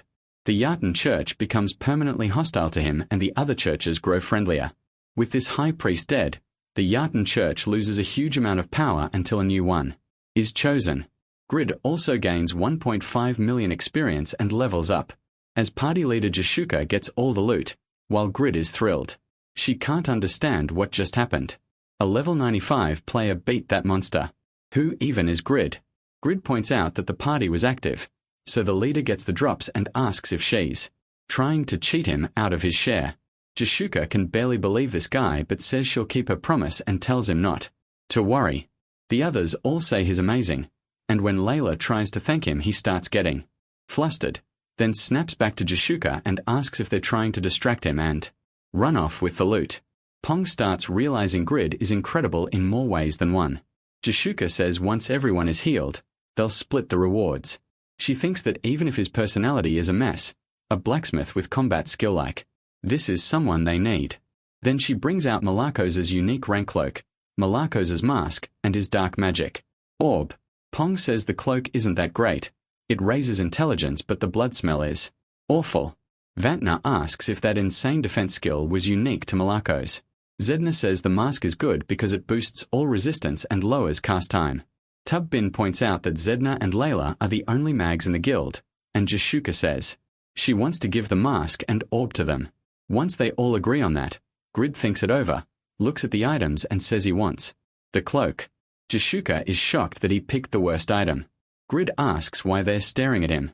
They cleared the raid because of him, so are they backing out now? Pong starts thinking this idiot may be giving up the best items on purpose, and says he didn't expect him to be that kind of person. Grid asks can't believe Grid chose wrong, but for the guild's sake nobody says anything, even though he feels he should be honest. Then Jashuka steps in and tells Grid the cloak is the least valuable of the three, asking him to think again. Grid thinks there was nothing to worry about. He really is honorable. Still, he has his reasons. The cloak gives intelligence, which matters for his sword dance and its blood scent draws monsters in, which is perfect for hunting. For a blacksmith like him who needs to level fast instead of boosting pure combat power, it's a great item, so Grid tells them he still wants the cloak. For a blacksmith, that was a rare choice, but it showed he had matured and was focused on leveling as fast as possible. Jashuka thinks even his item choice is surprising. She says they want the mask and orb and asks if it's okay for them to buy one from him. Since Malikos is a unique boss that doesn't respawn, there's no market price, so they'll need time to list it at auction and see what players offer before cancelling the sale. Grid agrees, but says they'll be the ones paying the fee. Then they move on to the enchantment magic stones. Altogether, they're worth about 33,600 gold, but Jashuka says they'll give every one of them to Grid. Without him, they would have died in that raid, so all the stones are his. Grid thinks she's not just beautiful but generous too. Gridgoss says he did a good job and they'll keep looking for his stolen item the next day. Eventually, Ryga still plans to help, and Ryga says of course he made a promise. Jashuka says they'll meet again in 3 days to finish the trade. She'll send him a private message and he'd better reply. Grid says he'll see about it, then thinks it's finally over and heads out too. But then he starts wondering why that bastard was here in the first place. Just seeing this cave makes him want to explore it. Meanwhile, Irene dreams of Doran telling her to get ready to return to the palace. Since he arrived at the perfect time, she must not let him slip away, and she should remember the young man she was told about. She recalls the man who helped save her from the Yarten temple and wonders if he's really coming. When she opens her eyes, she sees Grid's hand holding her ring. He says he knew that ring looked familiar. It's Doran's ring, which means she must be the Count's daughter that Doran saved. Her eyes go wide in shock. She tells him they've met again, then asks if he's the one who made the self-transcended sword. He wonders why she was missing while the castle was in chaos, then realizes Malachus kidnapped her. That triggers a new quest: escort Irene back to Winston Castle. He notices it's another automatic quest. Still, the reward makes it worth it. He can finally get Doran's ring. To him, that ring is special because of Doran, and is already thinking about how much it could sell for at auction. There's an even bigger reward on the line, but when he turns around, Yaten's followers start chasing him. He scoops Irene into his arms and says she won't be able to move fast on her own, so she should hold on. She apologizes for slowing him down. He brushes that off and tells her he'll do everything he can for her. Meanwhile, the Yaten men rush in, determined to kill Malachus's enemy. With Irene on his back, Grid uses his quick movement skills to get past them. As they keep moving, she starts to see him differently. Irene knows real strength. She grew up around powerful people like her father and the Northern Knights. Then she remembers Doran telling her to trust the man who recognized the ring. So she starts putting her faith in Grid.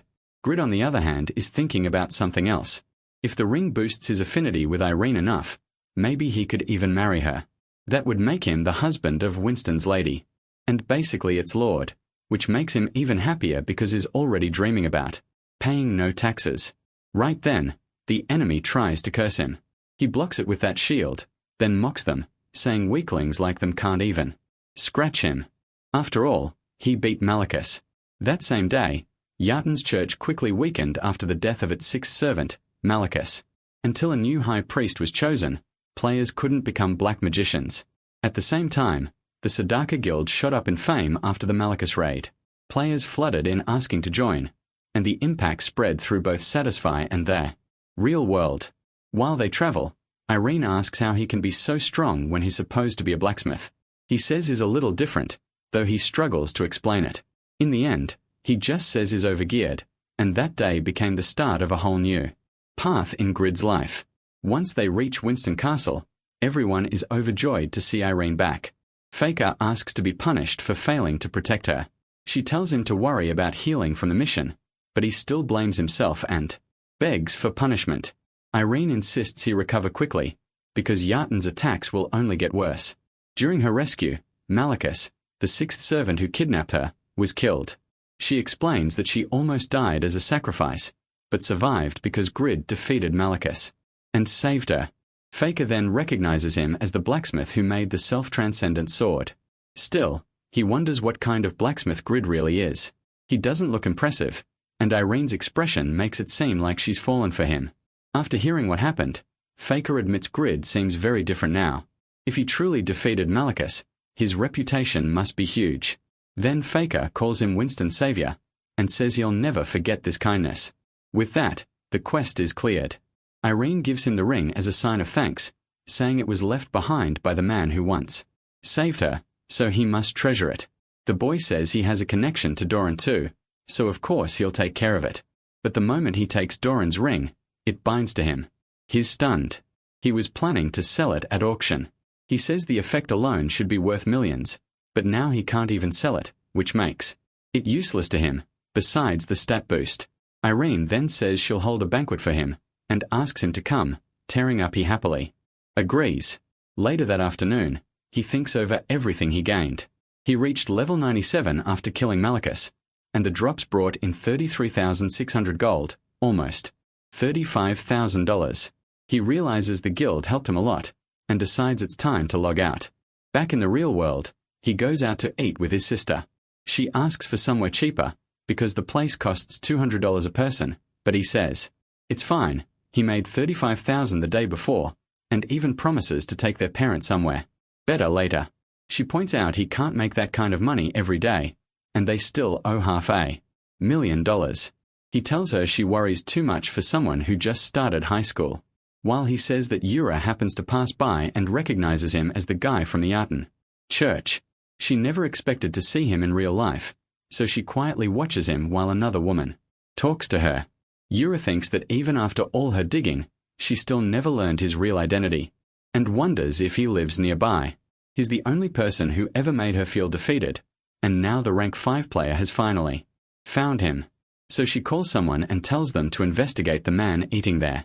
She's going to find out who he is. Around then, he gets a call from a woman, and he instantly gets excited. It's Jung, his first love. He recognizes her voice right away, and asks what happened. She says he still remembered her voice, and teases that he really is as caring as ever. Then she says it's nothing serious. She was looking through their graduation album, saw his picture, and wondered if he wanted to grab a drink later, if he had time. He hurriedly tells his sister to finish eating, wondering what's going on, because she actually called him. Back then, he was too scared to confess, because he had nothing. But now, things are different. Now he has money, so he goes to dinner with her. She says he seems a lot nicer now, and it's been 2 years since they last met. Meanwhile, he can only think about how beautiful she is, and feels like his heart might burst, just being near her. He's waited so long for this moment, and decides he has to finally tell her how he feels. When she says he's changed a lot, he answers that he got a good job and even paid off all his debts. He remembers spending $1,000 on those clothes, then starts worrying that a sudden confession might catch her off guard. She tells him he always work hard, and she knew things would turn out well for him. That part of him is what she likes. That leaves him blushing. But he tells himself he just needs courage once. All he has to do is be honest, so he admits that he likes her, and always has. She hears him out, then starts laughing, and asks why he's being so serious. She says that side of him makes her happy, asks if he really means it, and says she needs some time to think. He says of course, and thinks that's just like a young. She knows how to make things feel easy. Then she says she needs a moment to clear her head and touch up her makeup. So he's left there completely dazed. He heads toward the bathroom, wondering if he should act more serious, or keep things light. Then he hears her voice saying that his confession was painfully embarrassing. On the phone, she says everyone from the reunion was right. He's out of school and still can't even dress properly. She doesn't know where he borrowed all that money, but he put on a decent act. She laughs even harder, saying that's not even the worst part. He actually confessed to her. Then she tells them to get the money ready, because she's bringing him to the next reunion.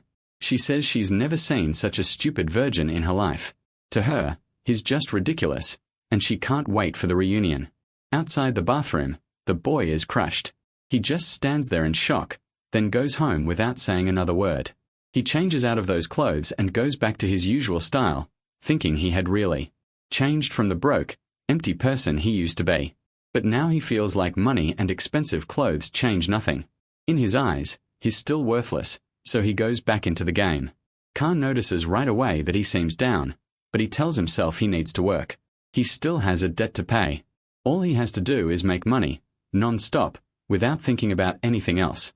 Then he gets a message from Jishuka. After reading it, he starts feeling a little better.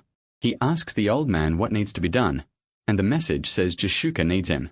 That alone lifts his mood a bit more. Jishuka tells Grid that the guild needs his skills and promises to give him the best support possible so he can make items. He never expected every member of the guild to come find him at Khan's smithy. He wonders if they figured out he has a hidden class after seeing the gear he made and the way he fought. Even so, he says he can make money on his own. Jishuka answers that he'll earn even more with them, not just more gold, but more fame, too. He points out that his base is Khan's forge, so he can't move to where they are, and asks if she's still okay with that. She says she was already ready to move the guild's base there, so it's no problem. In the end, here's what matters. That settles it. He agrees, thinking this is how he'll show his old classmates just how successful he's become through the guild. Then he joins them. But once he looks things over, he's confused. He doesn't care much about alliances. But why don't they have any territory? And why do they have so many enemies? They're even hostile with the fire dragon tracker. He asks why. If they're a guild, they never got land from a king or noble, so they could collect taxes. Jishuka says they had great offers but turned them all down. He can't believe it, and asks if they know how many guilds would do anything for a territory. So how exactly is this guild supposed to make him profit? She says the nobles offered them territories while they were searching for him, but they couldn't manage land and search at the same time. They looked for him across the whole continent. Hearing they gave up that much for him leaves him shocked. He starts thinking his secret class must be amazing if a whole guild came after him. But Tobin cuts in. It wasn't just that. High-level blacksmiths are extremely rare, and among players, there aren't any advanced ones. He explains they weren't chasing a secret class player. They were chasing the smith who made those epic ranked arrows. They are curious about his class, but if he wants to hide it, they'll respect that. When Khan joins the talk, he says they may seem rough, but they're good people. He adds that they're nothing like the people Shin knew before. That makes him realize they were really looking for him, not just his value, so he says they came to the right place. Everyone gets excited that they finally found a blacksmith, and the kid feels cornered. With 17 people staring at him, he gets embarrassed and asks if they really plan to bring him the materials and production methods. He reminds them he won't craft for free, but Bora says supporting their blacksmith is the guild's job since it helps the whole guild grow. He starts wondering if he's really that valuable. The feeling is strange, so he asks what they want first. The guild members instantly start arguing over it. One of them insists the guildmaster should go first. Then the arguing starts all over again. Griggs notices the whole place has turned into a mess, so he steps in and talks to the three causing trouble. He tells them they'll be last. After all, Shin still remembers everything they did to him. They're told not to expect any items from him until they apologize to Khan first. The three of them immediately bow their heads. Jashuka then asks if he's okay with it to make Khan's spear first.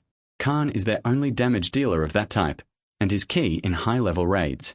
The spear he uses now is low-level, so he can't bring out his full strength. Khan says he already has the production method, and asks if Shin can learn it. The protagonist learns it almost instantly. That shocks them, because it needs advanced blacksmithing mastery level 4. Even the top-ranked blacksmith is only intermediate, and MC also has real combat skill from the raid. Jashuka starts thinking that even among secret classes, his may be the best of all. He says it's not on the level of the Transcendent Sword, but it's still solid. Pong says he'll buy the materials while Ragoose looks for the stolen shield, so the protagonist should just focus on crafting. The protagonist likes that kind of support, and says he'll do his best, like when he made the Transcendent Sword. He feels his breathing is important. If he activates that skill right, the finished item should come out even better than normal. Vanna walks over and asks for a repair. His weapon got wrecked fighting those dogs. Khan brings over the anvil and the repair hammer, and MC asks if there are special tools for repairs. Khan explains that consumable repair tools let them charge clients more. Their ancestors came up with that to keep a steady income, and he thinks that's genius. So he starts fixing the weapon. While working, he points out that the axe is strange. Its attack power is lower than other bloody axes of the same rank. Vanna says he noticed too, but the effect was good enough that he kept using it. As Shin studies the axe, he senses there's something more to it. Then he realizes what it is. He grabs the hammer and makes an adjustment. After that, he gives the axe back to Vanna. The moment Vanna takes it, he can tell the axe is way better now. It has turned into the true bloody twin axes, and it even gained a new skill, true conversion. Chuka notices the weapon changed, and that Vanna got a new skill. Torbjorn stares at Shin and asks if that was magic or something. The protagonist says it wasn't magic, it was a skill. With Analyze, he can spot hidden effects and items. He explains that the axe had a hidden function that changes its attack power by adjusting the grip with a secret button, and it had been stuck in the weaker mode all this time. Both of them are stunned, while MC gets proud and says that's what a legendary class can do. Chuka asks if that means every item has some hidden effect. The question catches everyone's attention. Shin gets distracted by how pretty she is but forces himself to focus and says not every item has one. He has to check them first, so everyone asks him to inspect theirs too. He thinks this skill is even better than Hawkeye, which costs 15 gold, so maybe he should charge 20. Still, he feels weird taking money from his own guildmates for something he can use forever. But then he changes his mind. To celebrate joining the guild, he says he'll give them a discount, only 30 gold per item. And if it has a hidden effect, he'll charge 300 more. What a scammer. Even so, everyone thanks him and starts pulling items out of their inventories. Shin is thrilled. He just has to look at gear and he'll make millions of one. He still makes it clear those three will be last. Sometime later, Pong and Regus head out to buy materials. They need griffin tendons, but normal sellers don't carry them, and the auction house price is way too high. Pong says they'll need a lot of them, because even an advanced blacksmith has less than a 10% chance to make an epic item. With costs this high, he can only afford enough for 3 spears. Riga says he'd lend money if he had any, then apologizes. Pong tells him to stop handing cash to other people so easily. Then they notice something. Those guys are from the Giant Guild. Regus asks why they're in Winston, and Pong says he heard their leader Cree recently became Lord of the Patrian Territory. That means they're probably planning something. Pong says they should head back, buy the materials later, and avoid trouble for now. Giant may be weaker than them in the rankings, but here they're the biggest guild around. Then Regus points out the people selling the tendons are from Giant Guild too, which shocks Pong. So they return to the workshop, and when they get there, they find Vanta making a huge fuss. Pong asks what he's yelling about and what's going on. Vanta tells him to look. He might get jealous, because one of his twin axes is now a mythic item. Pong is stunned and asks what happened, and Vanta says Shin found a hidden ability in the weapon using Analyze.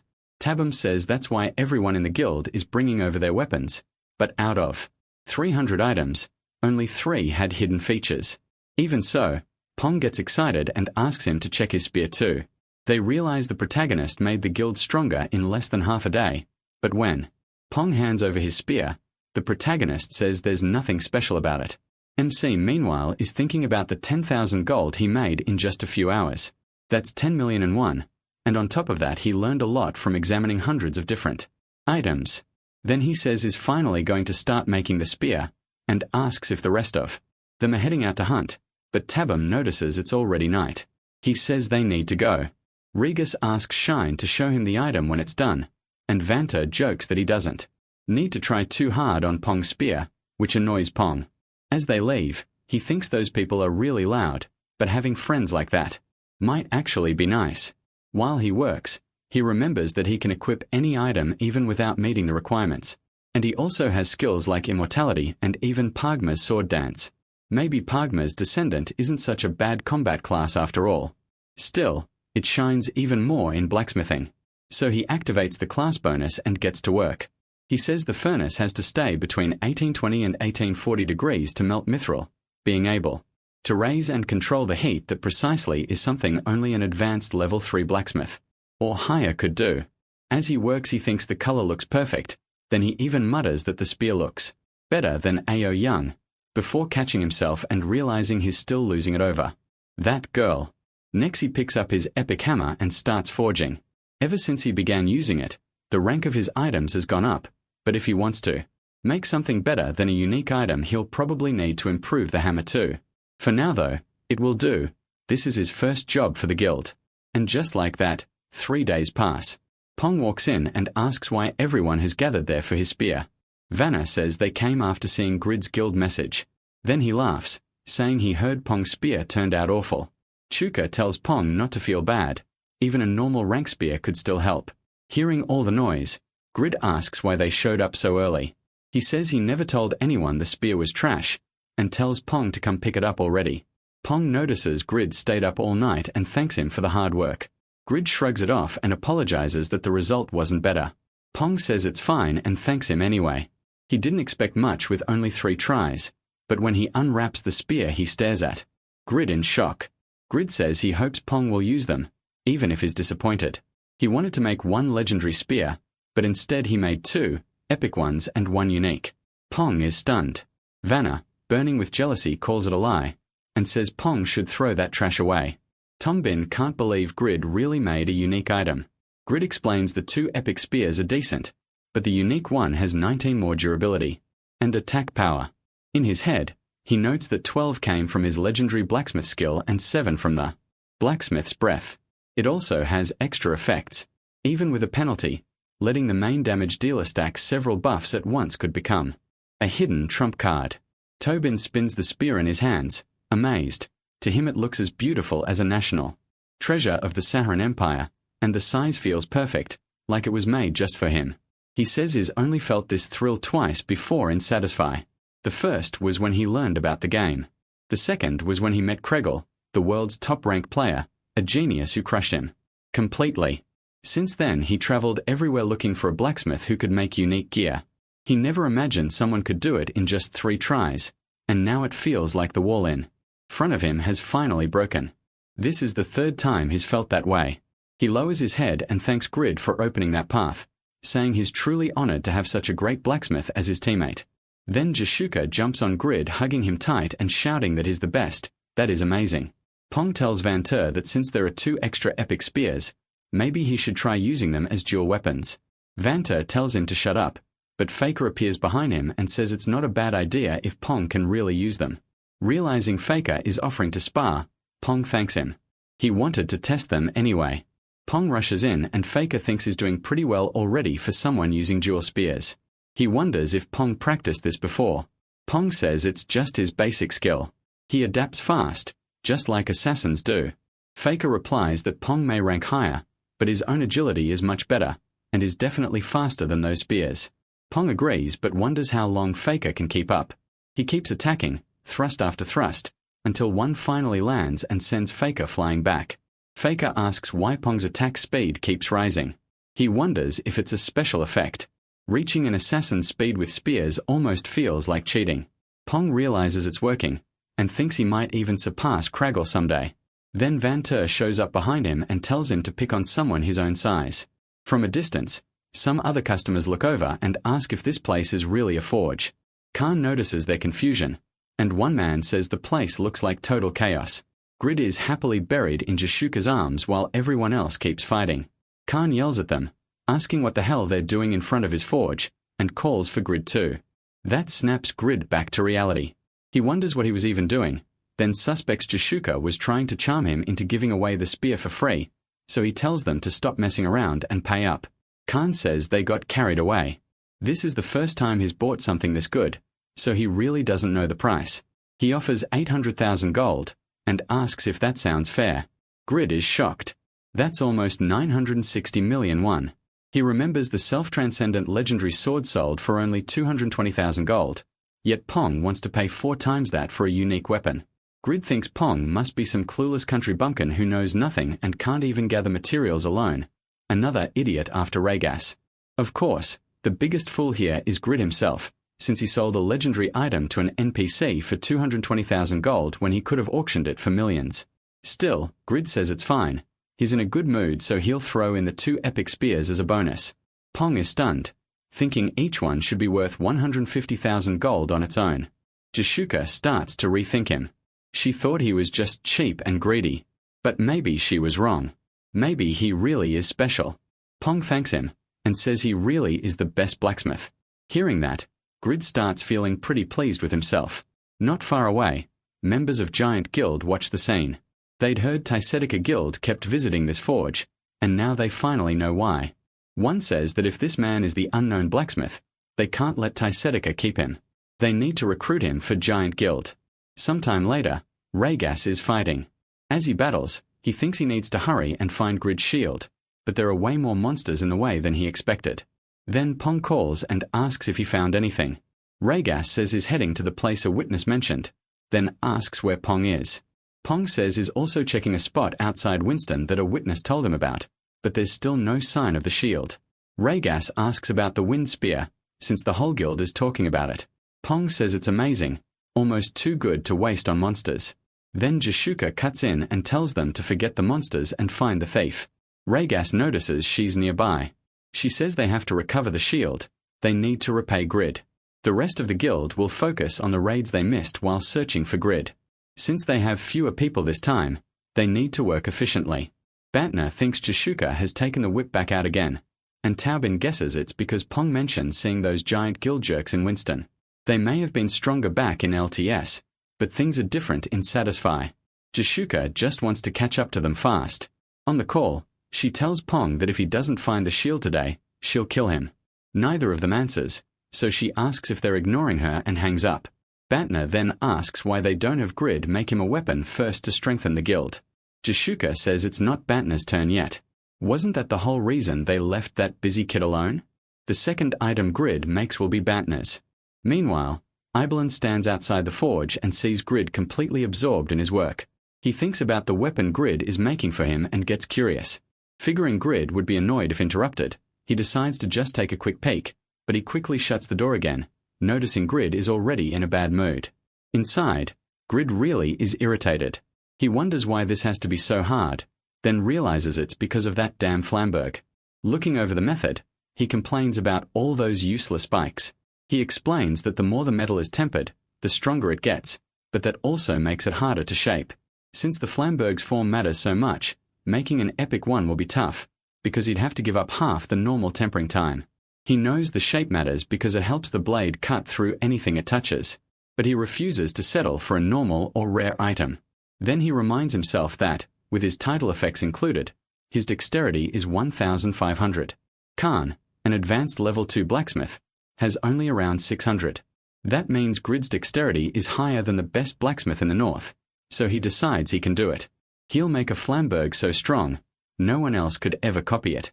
Elsewhere, in the basement dungeon of the southern castle, Chris defeats a vampire while saying he'll rise again and pay back his misery. After the kill, he gets the vampire necklace, the grace elixir, and the agility elixir. Chris tells it to keep reviving so he can farm those rewards again. Then he defeats the monster again and drinks all the elixirs. He says they finally completed the vampire accessory set. His guildmates cheer, saying Chris just got stronger again. Chris says his strength will become the guild strength, and since the vice leaders also completed the set, they'll keep pushing hard. Another member tells the guildmaster he heard Sadaka recruited some unknown blacksmith and asks why they still haven't taken him.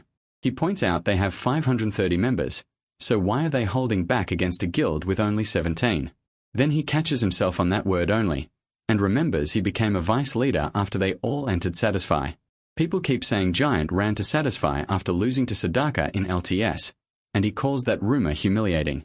Still, he says they'll understand once they see their power. Those bastards are hidden dragons. The retired guy asks if they really need to be this scared, and Chris asks if he noticed that 3 of their 5 captains aren't on this raid. Those 3 have been with them since LTS, always on guard against Tazaka. Intimidated? No one wants to beat them more than those 3 do. And soon those 3 clash head-on with Tazaka's group. Mahora goes straight at Regus. Zircon joins the fight too. He takes on Pong. They say the same thing goes for all of them. Hassela's is also near Jishuka. He watches her from the top of a mountain. At the same time, Mahora speaks up.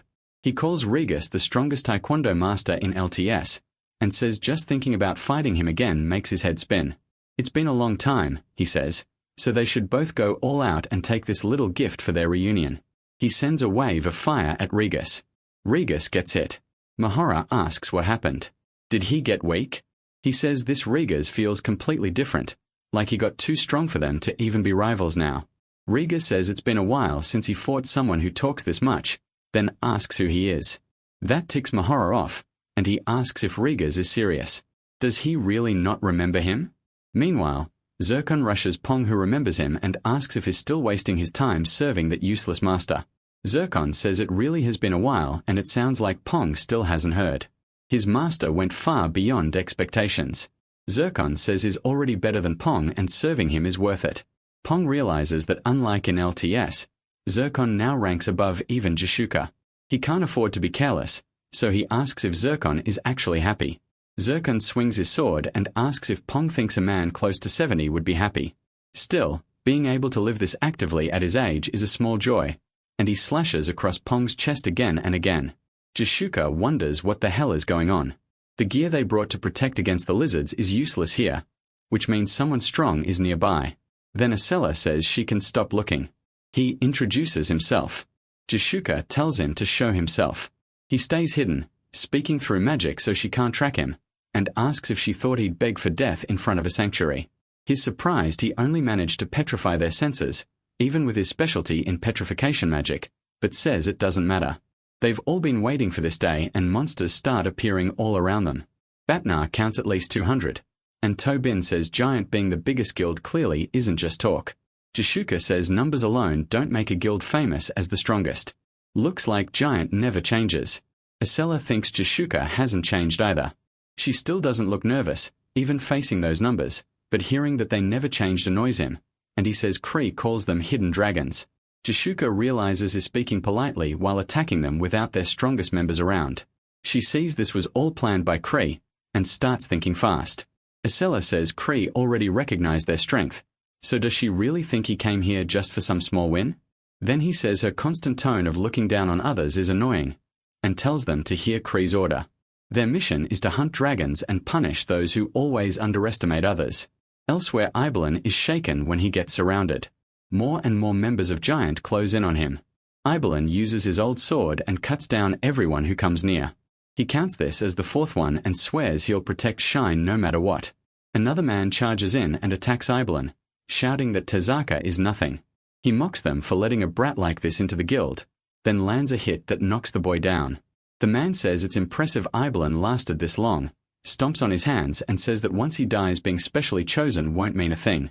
He asks how long people will keep talking about LTS rivals. Giant is the strongest now. Ibelin thinks he already took down 4, but the other 12 are all above level 150.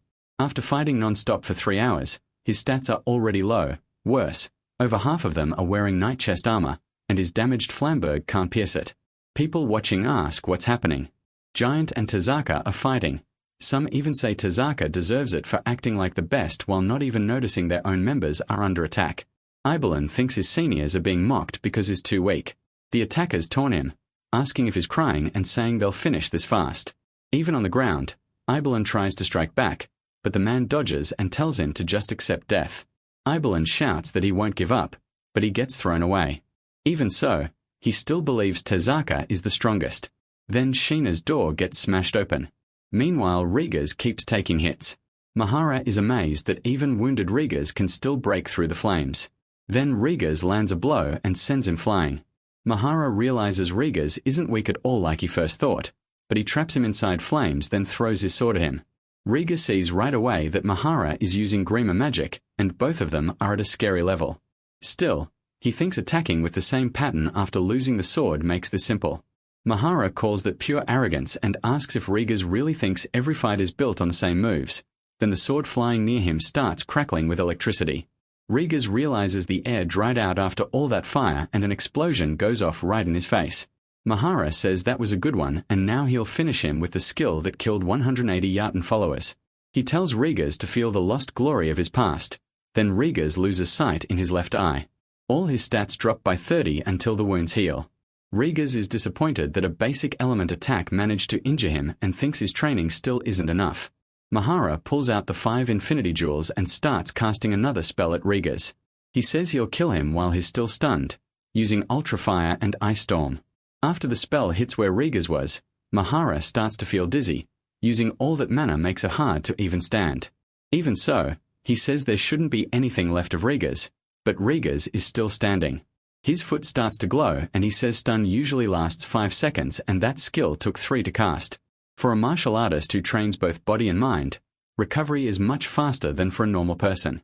Mahara then realizes Rigas destroyed his magic with a kick. He can only stare in shock.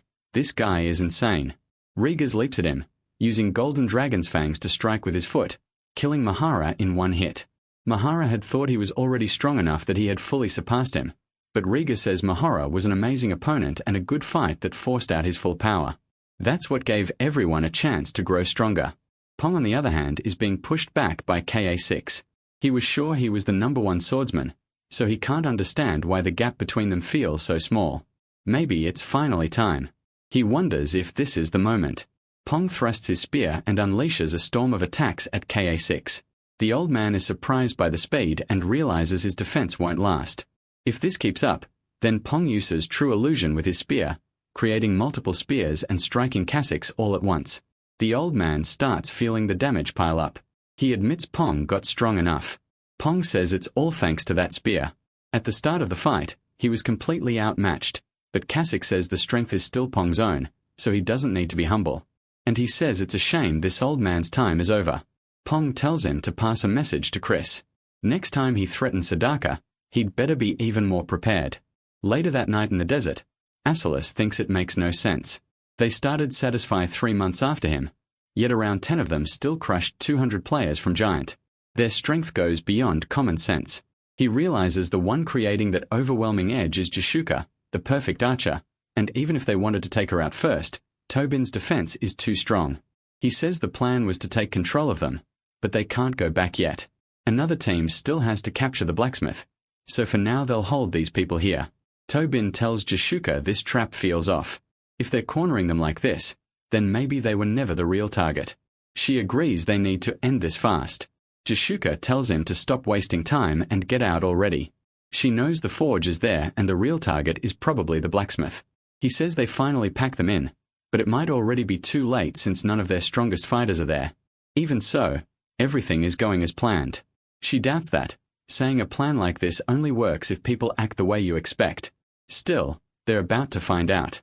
Then the forge door gets blasted away, and a broken hinge flies straight into the sword Grid was making, dropping into the fire right in front of his hammer and ruining the strike.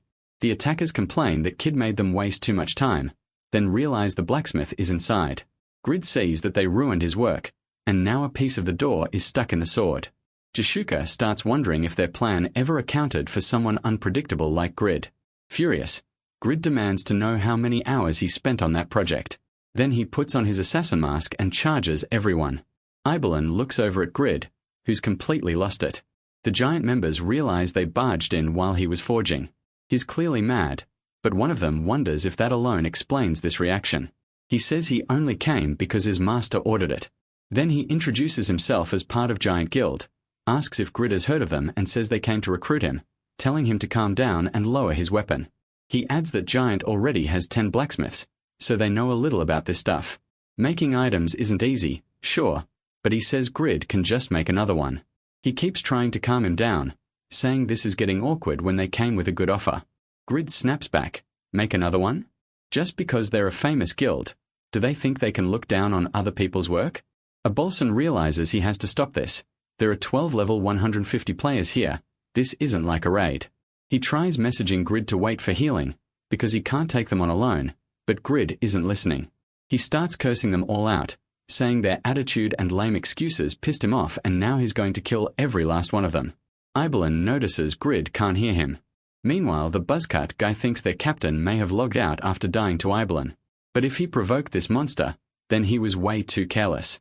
Then one of them asks if that really is a blacksmith. That armor is strange enough, but is even using a dagger. The buzzcut guy agrees. Why would a blacksmith be carrying all that? The man who tried talking to Grid figures he just wants to keep forging, so he says they can wait until he's done, even if it takes a few hours. Hearing that only makes Grid angrier. One of his teammates warns Kato to be careful. Something's wrong. Grid doesn't care.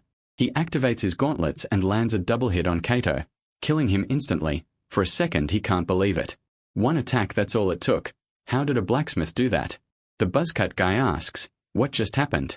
Did Kato die because assassins have low HP? No, that attack power is way too high for a blacksmith. But Grid is just as shocked. Now he's sure Dane's life really is an amazing weapon. He says he only swung without thinking because he was mad, but it's way stronger than he expected. Since it's made to fight groups, the extra 165 damage must have triggered. With 11 enemies he figures that means 15 extra per person, so against 100 enemies, it could add 1,500 attack power. There's probably a limit, but even without that, the weapon is completely broken. Grid admits the gear made by the first blacksmith, Albertino, is on a whole different level from his. Even as Pagma's legendary descendant, he knows his skills are still below that man's. That's someone he has to surpass. But first he has to deal with the people who ruined his item. He activates Blacksmith's Rage and rushes them. Even the buzzcut guy is stunned. He blocked the hit, but the damage was still huge. Now he's convinced this bastard isn't a blacksmith at all, and that Sedeca Guild set a trap. He orders everyone to fall back and run. Grid refuses to let them wreck his work and then escape. With fast movements he cuts them down, one by one. They can't believe it. Mag7 is a tank who fights ogres, one of their highest HP, highest defense members, and he's still got one shot. They thought they'd only need to deal with Ibelin, one of the top 10 rookies, but now they've run into a hidden monster. Their leader tells everyone to run and survive no matter what, but Grid uses Stormstrike. Who said you could run? He swears he'll wipe them all out. Then he uses Pagma's sword dance wave and charges straight into the group. At the same time, Jashuka fires an arrow and kills Araceli. As he dies he curses them. That finally breaks the attack and he thinks waiting for this opening was worth it. Tobin realizes petrification has worn off, so they need to hurry back to the forge. Jashuka is annoyed. They already wasted too much time here. Then Ibelin calls her, She asks if they're okay and whether they got attacked. He says there were 3 enemies total and he's still dealing with it. But then he asks her about Grid. Was he always this strong? Grid keeps using Wave, killing everyone who tries to run. The buzzcut guy thinks Grid is wiping them out in seconds. Even if it's an attack skill, he never expected damage this high. Now he wonders if it's some rare skill. Watching this, Ibelin is stunned. What class is Grid, really? Most people guessed he was one of the 3 players with a hidden epic class, but this kind of power means he must have at least a unique hidden class. All the attackers are shocked. Who would have thought Sadaka had a monster like this? They start wondering if beating him is even possible, and the buzzcut guy knows it isn't. Still, he says they can't leave empty-handed. Even if they die here, they need to learn as much about Grid as they can. He orders them to use skills with debuffs, like Charge of Wrath and Spiritual Control. But Grid shrugs off every debuff through pure rage. Everyone is stunned. Nothing works on him. Grid says if that's all they've got, then they should finish this already. He looks almost like the devil himself, and the people watching from far away can only think how insane Sadaka is for standing against Giant. Some ask if anyone is recording this. One player says yes, he figured he could make money selling the footage, because this doesn't even feel like a fight anymore. It's a massacre. With that mask on, Grid looks like a raid boss tearing through players by himself, laughing like a maniac. He says he'll kill them all. That was the blacksmith's unexpected counterattack, and the Giant Guild members failed their mission. By the next day, Chris is furious, calling them idiots. An army of 300 couldn't beat just 18 enemies. He keeps thinking about the skill that Blacksmith used. Chris is sure Grid has at least an epic class, and he can't understand how Jashuka got him on her side. After that, Giant members were banned from outside activity and ordered to focus only on leveling. With Chris's command, with no exceptions, on the other side, the wind shifted for Tezuka Guild, and their strength started growing fast. Top rankers finally saw what Tezuka could really do and took interest in them. Including Grid, 7 new members joined the guild. Jashuka says the guild may have grown stronger, but those new people aren't like her core members. She's sure they only came after seeing the madness of that day. That was the day a blacksmith went berserk over a door hinge, and the story spread everywhere by the very next day. It even made the news. On Satisfy's nightly debate show, Bona says they're opening with a video sent in by a viewer. They warn people that the footage is violent, and may not be suitable for the elderly or pregnant women. That was the day the blacksmith who caused a storm became the talk of the game. People started asking if it was really okay to ignore a psycho like this in-game, and Grid, who honestly did earn the title, became known as a psychopath. Sometime later, Grid thinks about the money he made, 40 million from the day they finished the Malachus raid, and 960 million won from the Gale Spear. He also made around 10 million from analyzing and repairing guild gear for a total of about 1 billion. That came out to about 1 billion won. And on top of that, he got another 360 million from the Black Magic Orb. He starts laughing. The orb sold for 600,000 gold, and the Wind Spear for 800,000. He still can't believe people paid that much for a single item. Then he starts thinking Jashuka and the others are a bunch of fools. To him, they were all idiots. His self-transcendent sword only sold for 220,000 gold. He keeps calling them idiots, then suddenly realizes the biggest idiot was him. After all, he was the one who sold that sword to the administrator for almost nothing. He calls it curse luck, and says that even after making 1.4 billion, it somehow still feels like a loss. Still, he tries to look on the bright side. That sword got him noticed in Winston, earned him a tax break, and even got him the recipe for the Divine Shield. Then he remembers he got ripped off, but because of that, he helped beat Malachus, got closer to Irene, and joined Tedica. In the end, things worked out, and he doesn't have time to stay stuck in the past. He still has to finish Ebelin's weapon. The spikes alone make this the hardest thing he's ever forged, and even the materials are tough to get. Those guys ruined everything. He starts worrying that if Ebelin can't bring more materials, the job is over. But right then, the boy shows up. Ebelin says he finally got Nabi's diaphragm. Shin thought he had failed, since it had already been 2 days. Ebelin says it was really hard, but he gathered enough to make one sword. He says he'll try again tomorrow morning, and the protagonist realizes this is the perfect chance to beat Albertino. Ebelin brings up the fight from 2 days ago, saying it's the biggest talk in town. He says MC looked amazing, and that he truly respects him. Ebelin brushes it off, but inside he's touched. This kid may look soft, but he knows who the boss is. Just like Ebelin said, that recorded battle made him a little famous, even if people now see him as a psycho and a killer. He grumbles that no matter what he does, that helmet always gives him a terrible image. Next time he loses his temper, he needs a better intro. His image matters after all. Maybe all he has to do is change his outfit, and smile, looks, or everything. But the smile is awful. Even Ebelin stares at him weirdly and asks if he's okay. Because a minute ago he looked cool, and now every time he smiles he looks like he's in pain. Shine gets mad and kicks Ebelin out, yelling at him to leave. He can't understand why everyone reacts like that when he smiles. And Ebelin just says he'll come back tomorrow. Now he knows he only has one shot at forging the sword. He wants to make an epic item and earn 100,000 gold. After paying off his father's 700 million won debt, he'd still have 800 million left for a luxury car. To him, life is all about what you own, whether you're on TV or trying to impress young. So he'll change his image no matter what, and is betting everything on this item. But what he makes is only a rare ranked item. He jokes that maybe he should start his luxury car by buying just the wheels. Then he gives up on that idea. This isn't even enough for a brand new sedan. He wonders if he should borrow money from Regis. But no, Regis is already working hard trying to find his shield. Then Shine looks over at the failed sword. It's not like he's totally out of materials. The metal may have blood on it, but if he reforges everything, he should get one more try.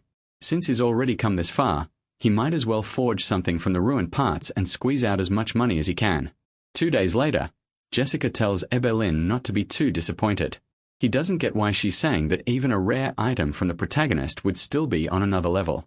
He's just grateful. Shin, who had fallen asleep on the floor, notices they've arrived. He can already tell they saw how badly things turned out. Ebelin says yes, and thanks him for all the hard work. MC tells him life doesn't always go the way you want. He made another sword, but it's kind of rough, and it's sitting on the bench. Then Ebelin notices there's another one. Since it's a two-handed sword, even one should be enough, and he thanks him anyway. He explains he made it from the sword those guys ruined, so Ebelin shouldn't expect too much. He repeats that life doesn't always go your way. But then Ibelin ends up getting a legendary greatsword of deep grudge. He's completely shocked and the protagonist asks if he's surprised, because he was too when he read the item's description. The item was born from intense emotion. During the forging process, the Flamberg was abandoned after blood was spilled on it, leaving it unfinished. Because of that, the blade is filled with terrible hatred and resentment. Shin thinks it's pretty ironic that the creator really was full of hate and resentment. Then the system announces that a legendary item has been made, permanently raising his stats by 25 points, and boosting his reputation across the continent by 1,000. Jishuka remembers hearing that even the few blacksmiths recorded in history had an extremely hard time making unique items. A player making a legendary item was supposed to be impossible. Things were only meant to come from raindrops because of the system. But the guy in front of her just made another one. She says that based on how Satisfy was designed, there's only one reason he could do something that's normally impossible. Then she asks if Shine has a legendary class. MC can tell she figured it out, and he knew he couldn't hide that secret forever. But then another thought hits him. Why does she look this good? It's driving him crazy. And if she keeps staring at him like that for one more second, he might lose it. Still, he stops himself. He was made a fool by Young not long ago, so he can't let himself get tricked again. Then he admits it, yes, and she jumps on him. She hugs him tight and presses him into her chest again, calling him the best. Shine tries to stay focused and tells himself not to give in, but this feels way too good. Then Ibelin tells him he doesn't even know how to thank him, and offers 1 million gold right away. The protagonist snaps back to business in seconds and asks if he's crazy. For a legendary sword, it should be at least 3 million gold. Ibelin says that's way too expensive.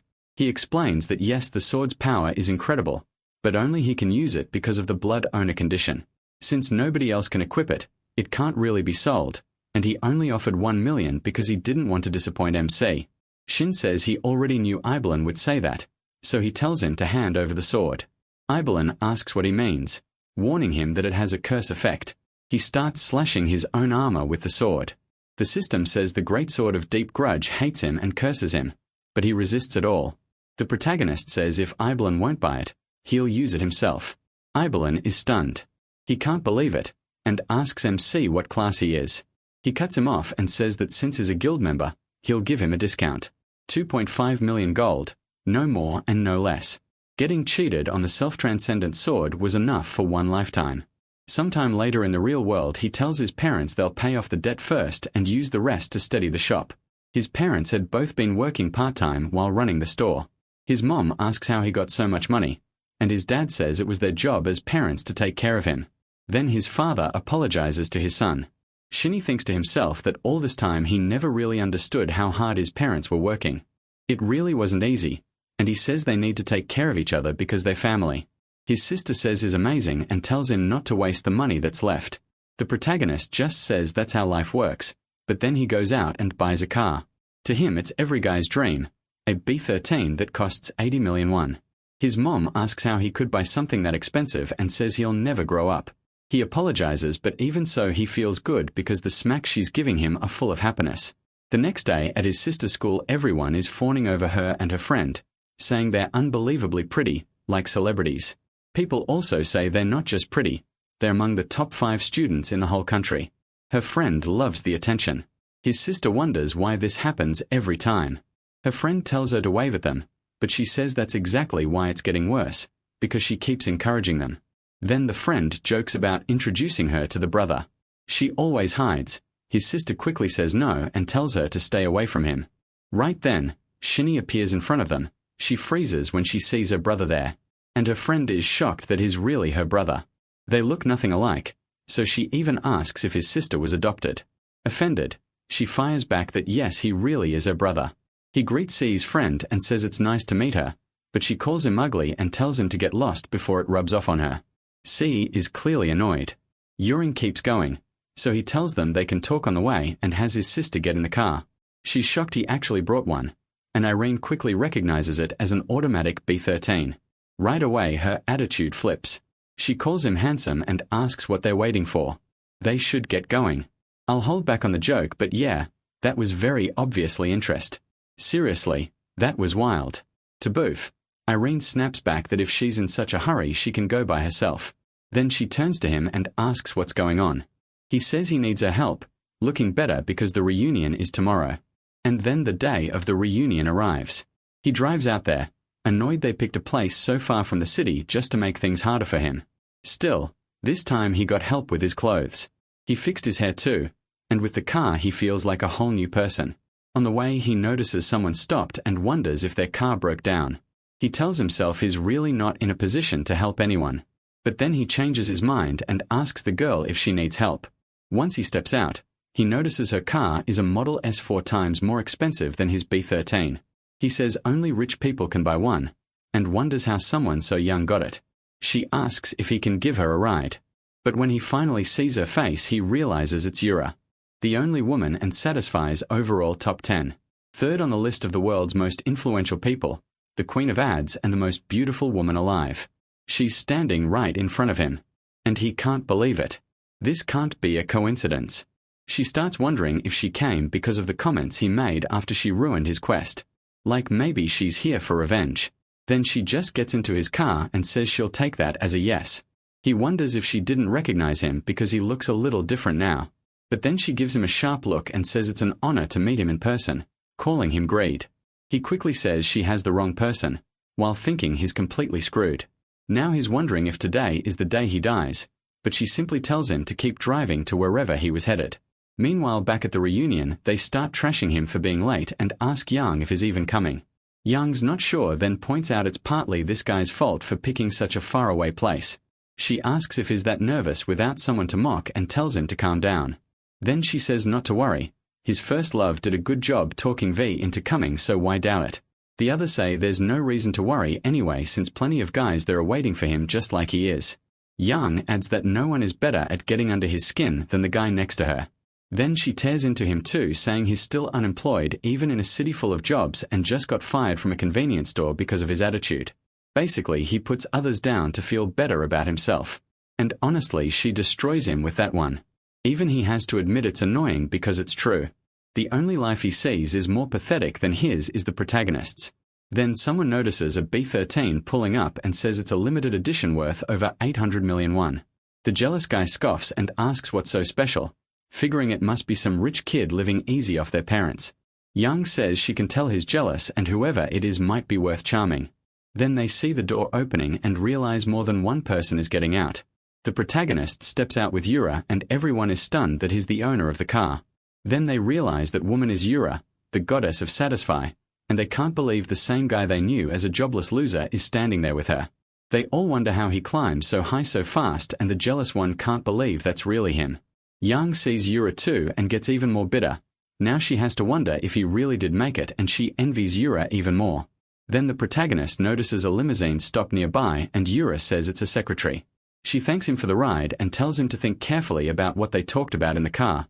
He's left feeling unsure. Then she suddenly kisses him on the mouth. Everyone inside is completely shocked. They really just kissed. Yura says people are watching so he can count this as part of her debt being repaid, but it seems like she only got close to whisper that she's leaving. Inside, both jealous people are boiling.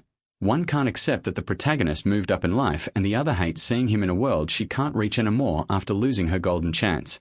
Now everyone starts crowding around him asking if he's rich now, how he got so much money, and whether he's dating the goddess. They say they were friends before and even talk about setting up a barbecue. Meanwhile, the redhead is thinking this is not why he wanted him there. The protagonist calls out to Junyo. He asks how things are going and whether Junyo still has that habit of picking fights.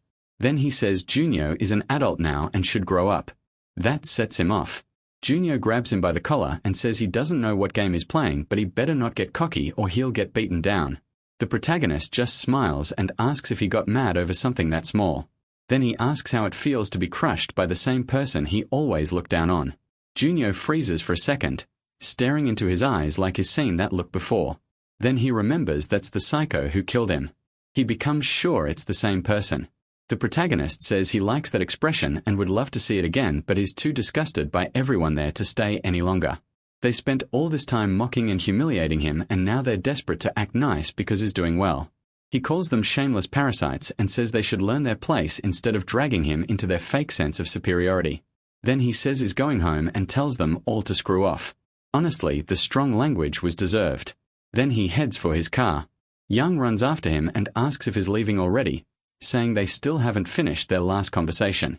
She tells him she likes him too and says she can heal the wounds she and the others caused him. That makes him think back to what Yura told him in the car. He remembers Yura wanting to repay him for saving her from the Yaden church. She had said he made her give up on winning and help her finish the quest, but he says there must be some mistake.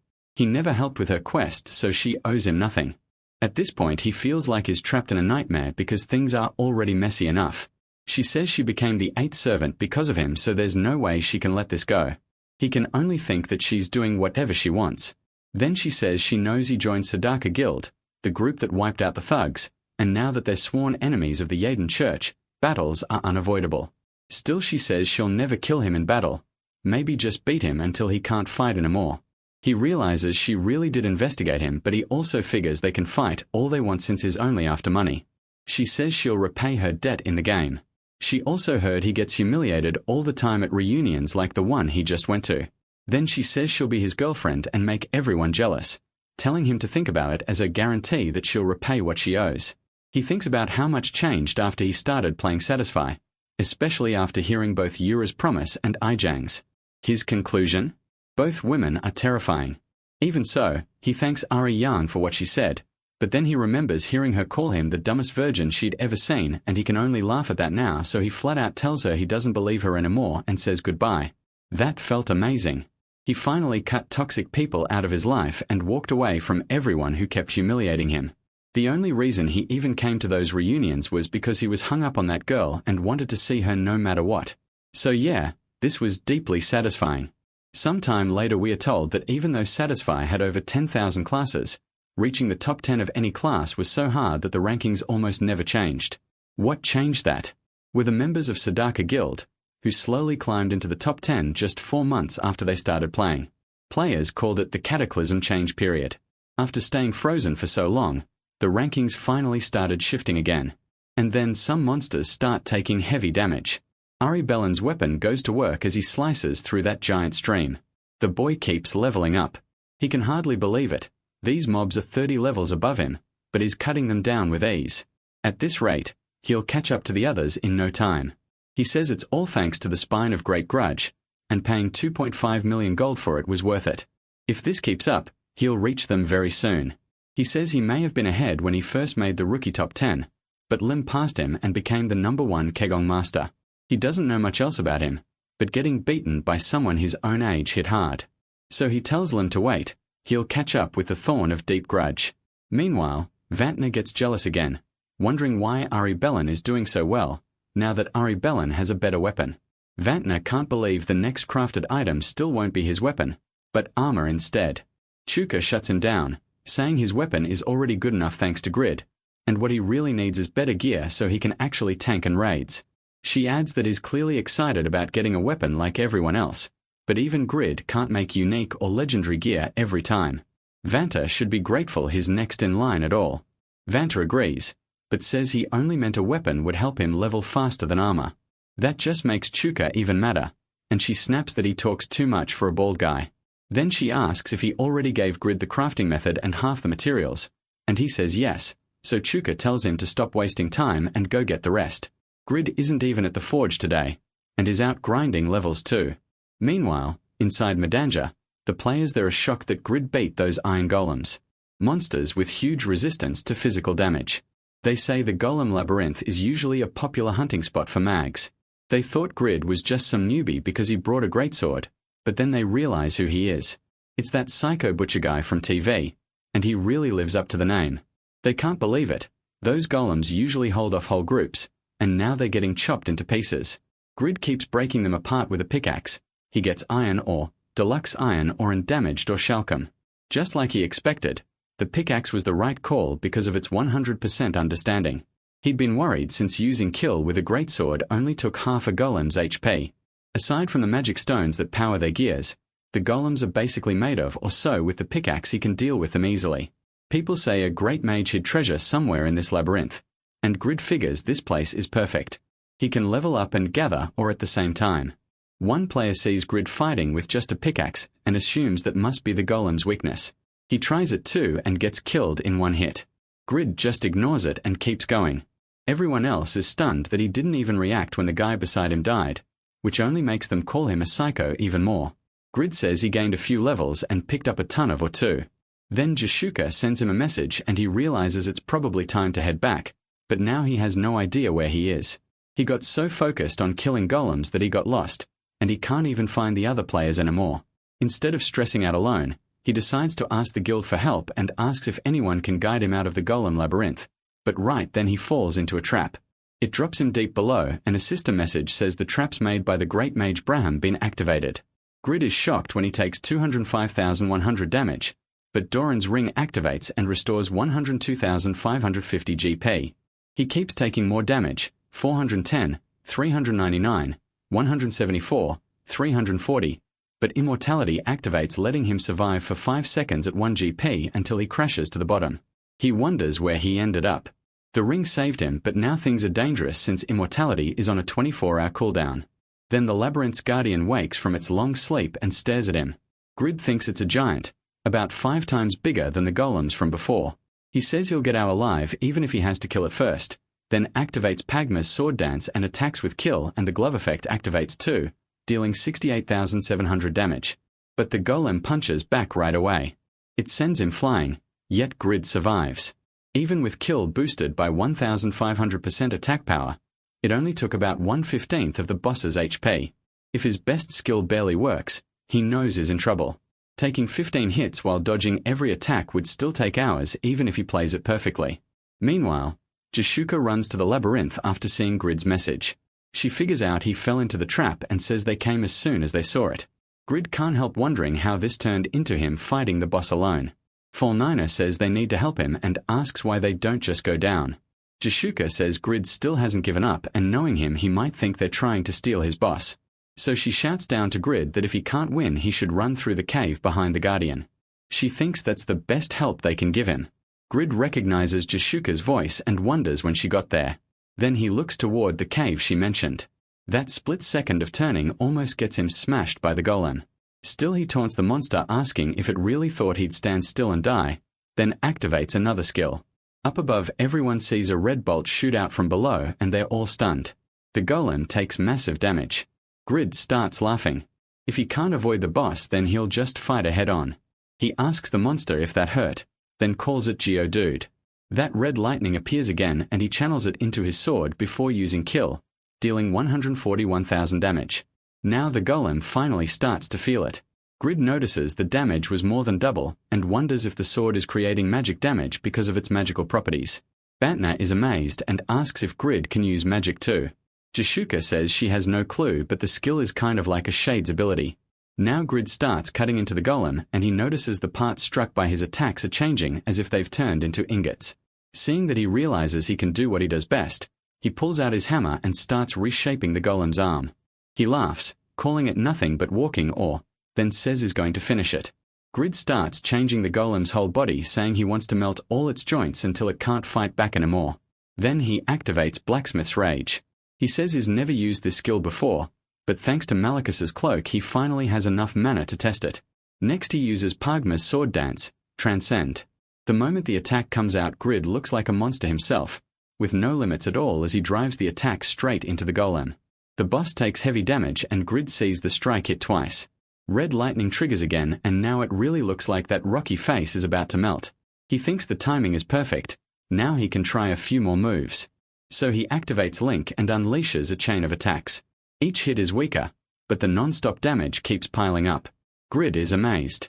At first he could only use Link 6 times, but now he can do 10. He's gotten way stronger. He tells the golem it's pointless to block with that arm. The monster still tries, but Grid mocks its giant Megazord arm and says defending with that thing won't help. From above, the others watch Grid beat down the boss and say his attack power and toughness are insane. Jashuka says he may have gotten a little lucky since the Labyrinth Guardian is a boss with no special skills, but she always knew he could break through that defense. He didn't even use all his skills in a Malicus raid or against the Giant Guild. Grid realizes the fight is finally almost over. He uses Pagma's sword dance, kill one more time, and Jashuka thinks to herself that maybe Grid could even compete with Faker if he went all out. Then he finishes the boss without a problem. He defeats Braham the Great Mage Labyrinth Guardian and gets 180 gold and 43 million experience, reaching level 114. He can't believe he soloed the whole raid. Since he got all the experience too, he's even more hyped. On top of that he gets 90 deluxe iron ore. He also gets 3 deluxe magic stones, 45 orichalcum and 33 black iron. Then he receives the key to Braham's treasure chest and wonders what happened. Was that really all the loot? He knows the boss didn't have any special skills, but it was still a boss. Getting just 1 gold coin and some stones feels really disappointing. He assumes the traps will disappear once he leaves, but the reward still feels awful. Then the dungeon starts collapsing around him and he asks what's going on.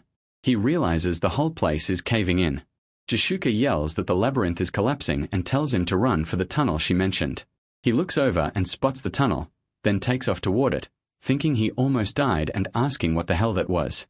He complains that the place is still trying to kill him even after he beat the boss and got garbage rewards. But then he looks ahead. He spots several chests and realizes Braham's treasure key is finally useful. Right away, he takes back every bad thing he said about the game. He loves satisfied now. There's no way the real treasure isn't here. Now he just has to pick a chest. Most people overthink it and assume the fanciest chest is a trap. Grid says that Shiny One is obviously suspicious, but he still goes for the flashiest chest. He just can't resist money. Then he uses the key, opens the chest and freezes in shock. Inside there's only an egg. He immediately complains that this is a total scam. After all that work and even bleeding to beat the boss, his reward is a stupid egg. Why is there an egg in a treasure chest? He swears he's getting revenge on the developers, then decides the Real treasure must be in one of the other chests. The problem is, he has no key. But then he remembers something. If he doesn't have a key, he can just make one with item creation. So he opens the menu and picks a key blueprint. With this many locked chests in the world, using one creation slot on a key definitely won't be a waste. If he wants to open everything, he'll need a master key. He decides to use the black iron left for making Dane's life. And since it's meant to open any chest, he figures it should look like one of those thief tools from movies, basically like a paperclip. So he just sketches it however. The system says auto adjustment is complete and asks him to name the item. He decides this key will open every kind of lock, so he names it Master Key. He figures making it shouldn't be too hard now that he has black iron. But he still needs forge fire, and that's a problem. Just then, Jashuka arrives and asks if he's okay. Grid is glad they showed up. He remembers her phoenix arrow and quickly asks for a little help. He needs fire to melt something down, just for a small item. Jashuka asks if he really wants her to burn all her mana just to give him a bit of fire. Grid says it's no big deal and threatens to leave the guild if she refuses. That leaves her no choice. She asks where to shoot, thinking he's annoying but helping a legendary blacksmith might be worth it. She tells everyone to watch out for the shaking, then draws her arrow and fires flames over there. Grid grins. This is perfect. Vanna watches and thinks any guy who can push Jashuka around like that must be pretty impressive. Not long after he finishes the item, Jashuka asks what it is and Grid proudly calls it the best item in the world. He tells her to watch. He tests it on the old wooden chest and it opens. Inside he finds Braham's boots, a unique rated item. The big surprise is the fly effect and he wonders if that's a mage-only skill. To him, this is amazing. They belong to a great magician. Reduce cooldowns and grant fly. Best of all, he can use that cooldown reduction on Pagma sword dance. Jashuka can't believe it. Fly normally needs a second-class advancement at level 200, so only a handful of mags can use it right now. Vantran says the effects are great and the defense is high too. He immediately tries to buy the boots from Grid. Grid turns him down. He doesn't need money right now and he can use the item himself. Now he moves to the last chest, thinking he's paid off all his debt and finally needs to start saving money. No matter what, he refuses to go back to living broke. But when he opens the chest full of hope, something suddenly strikes his chest. He has no idea what just hit him. And then a smoky figure with two glowing eyes appears. Grid drops flat to the ground. Jashuka angrily demands to know how it dared attack Grid and orders the shadow to show itself. Vantran steps up too, saying he'll make it pay for killing Grid. But then the kid stands up and says he's not dead. Jashuka swears she saw something pierce his chest and Grid says he saw it too. Then he realizes the egg blocked the attack. He stares at it in disbelief. It moves on its own, it's fast, and it was tough enough to stop that hit. No matter how he looks at it, this isn't a normal egg. He even wonders if it's a dragon egg, then notices it hatching. A second later it bursts open in front of him, and golden liquid spills out. It looks like some kind of metal, almost like mercury. The shadow finally speaks, annoyed that someone still dares challenge him after 300 years, and calls that or a disgrace. Grid barely hears it. He's too busy noticing the guy has no feet. It's a ghost. Jashuka feels the pressure right away and says it's incredibly strong, maybe even on Malicus's level. The figure then says that since Pavranium protected him, he must be Pagma's descendant. Grid is stunned to hear the words, descendant of Pagma, and wonders if his class quest is finally moving again.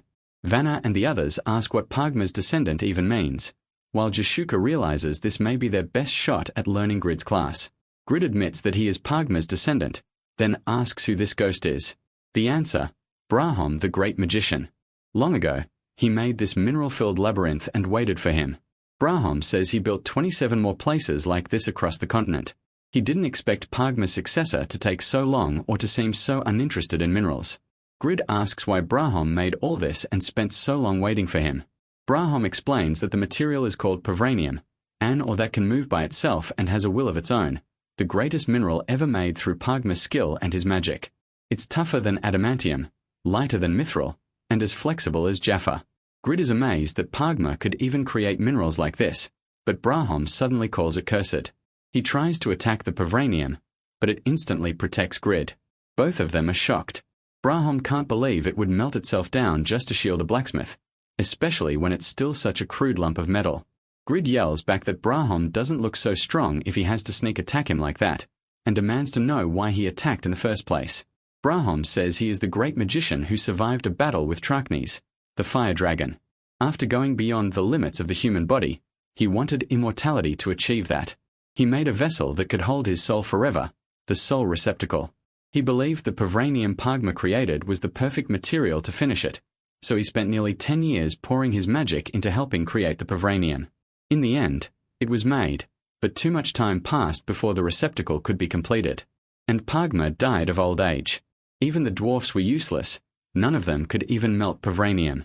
Brahom was left desperate and furious, but now he has finally found Grid, the man who can grant his wish, Pagma's descendant. At that moment Grid receives a class quest. Brahom orders him to create the soul receptacle, and if he succeeds he'll hand over all the remaining Pavranium. The quest resurrection of the great magician appears. One fragment of Braham's soul was sealed inside one of his 28 labyrinths, and he wants Grid to make the soul receptacle so he can be revived and become immortal. The reward is a huge amount of Pavranium. Grid thinks about it. This is a mineral even better than adamantium, the metal of the gods. And with how rare it is, there's no reason to refuse. He agrees and says he'll make the soul receptacle for him. Then this idiot draws what looks like a dog bowl and asks if that shape is okay. Brahom immediately wants to kill him for turning the soul receptacle into that. Brahom explains that the god of life and wisdom is Yartan, the god of war is Dominion, the goddess of light is Rebecca, and the god of darkness and disease is Yartan. Pavranium needs the blessing of all 4 gods.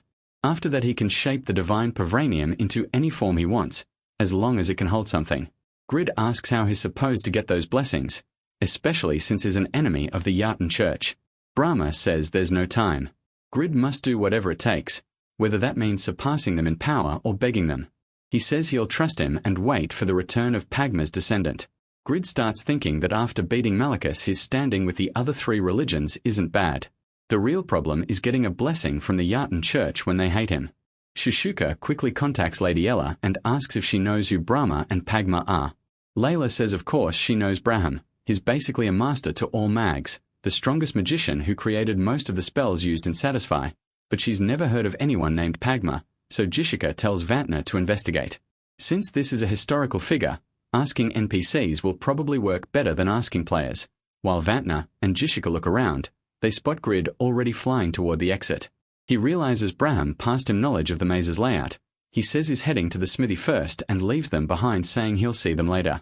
Vantna is blown away, and Jishuka says she's sure the boots were level 240. The cloak looked level 202, just like the legendary weapon he made for Eberlin. He can probably use all that gear. She didn't mean to learn this much about his class, but now she's really curious. Grid flies over everyone below, and people quickly notice someone is soaring through the air. Then he realizes the boots are draining all his mana, so he decides to find a good place to land and go on foot. He asks Pavranium if it's excited after 300 years it finally got out. Its form is a mess right now, so he says they'll change it. Normally, it would mix with other metals, but since it exists to protect its master, Grid gets an idea and says they're going to the forge to melt it down. Meanwhile, the players below start talking. Grid looked like a second advancement mage since he was flying, but he also had a great sword on his back. Even the top magic swordsmen in the rankings can't fly, so what is going on?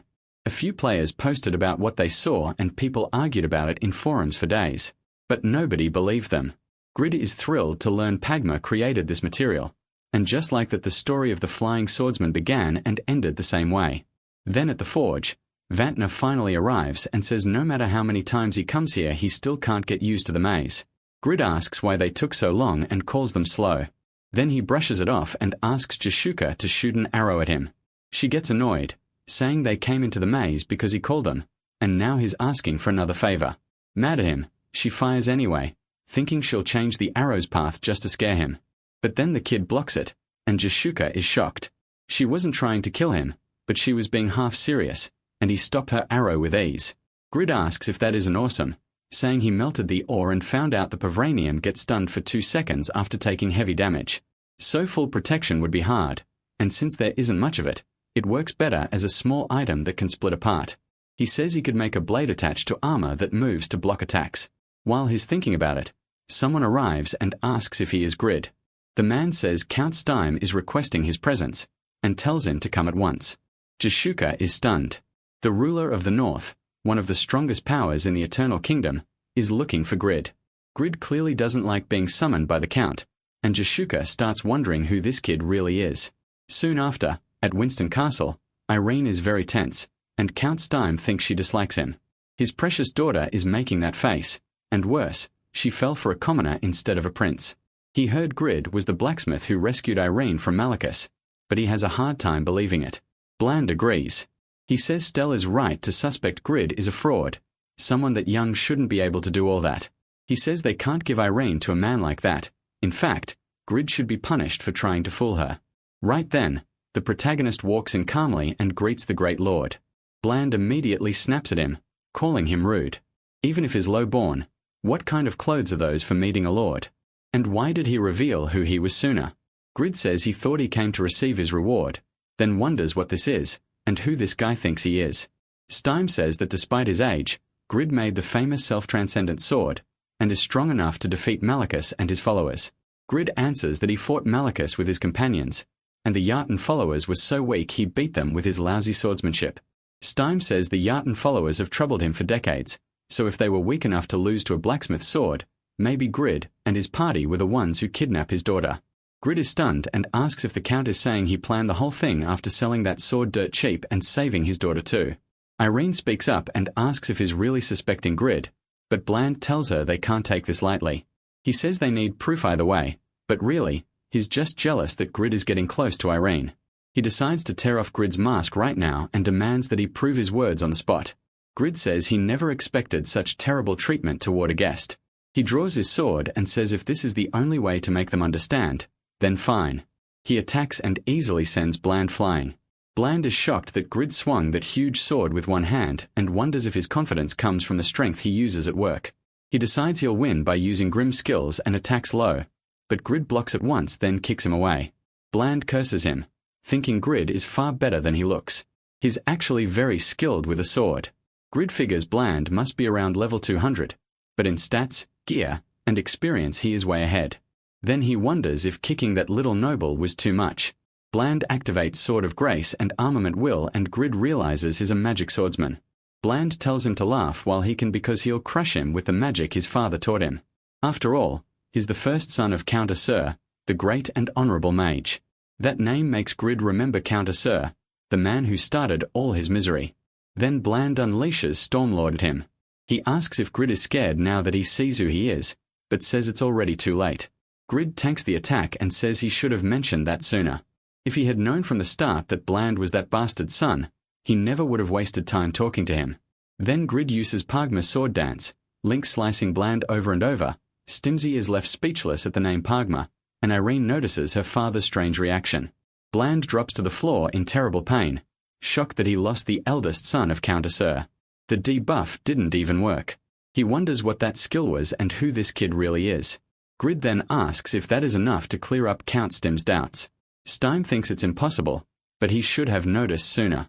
The greatest blacksmith and a great swordsman can only mean one thing. Excited, Stime rushes to Grid and asks for the honor of taking Irene as his wife, recognizing him as Pagma's successor. Grid realizes he figured it out and notes that Stime knows who Pagma is, then his mind drifts to marriage. Irene is kind, beautiful, and easy to like. It's hard to believe she's just an NPC. But that's the thing about this game. The NPCs have feelings, thoughts, bodies, and desires just like real people.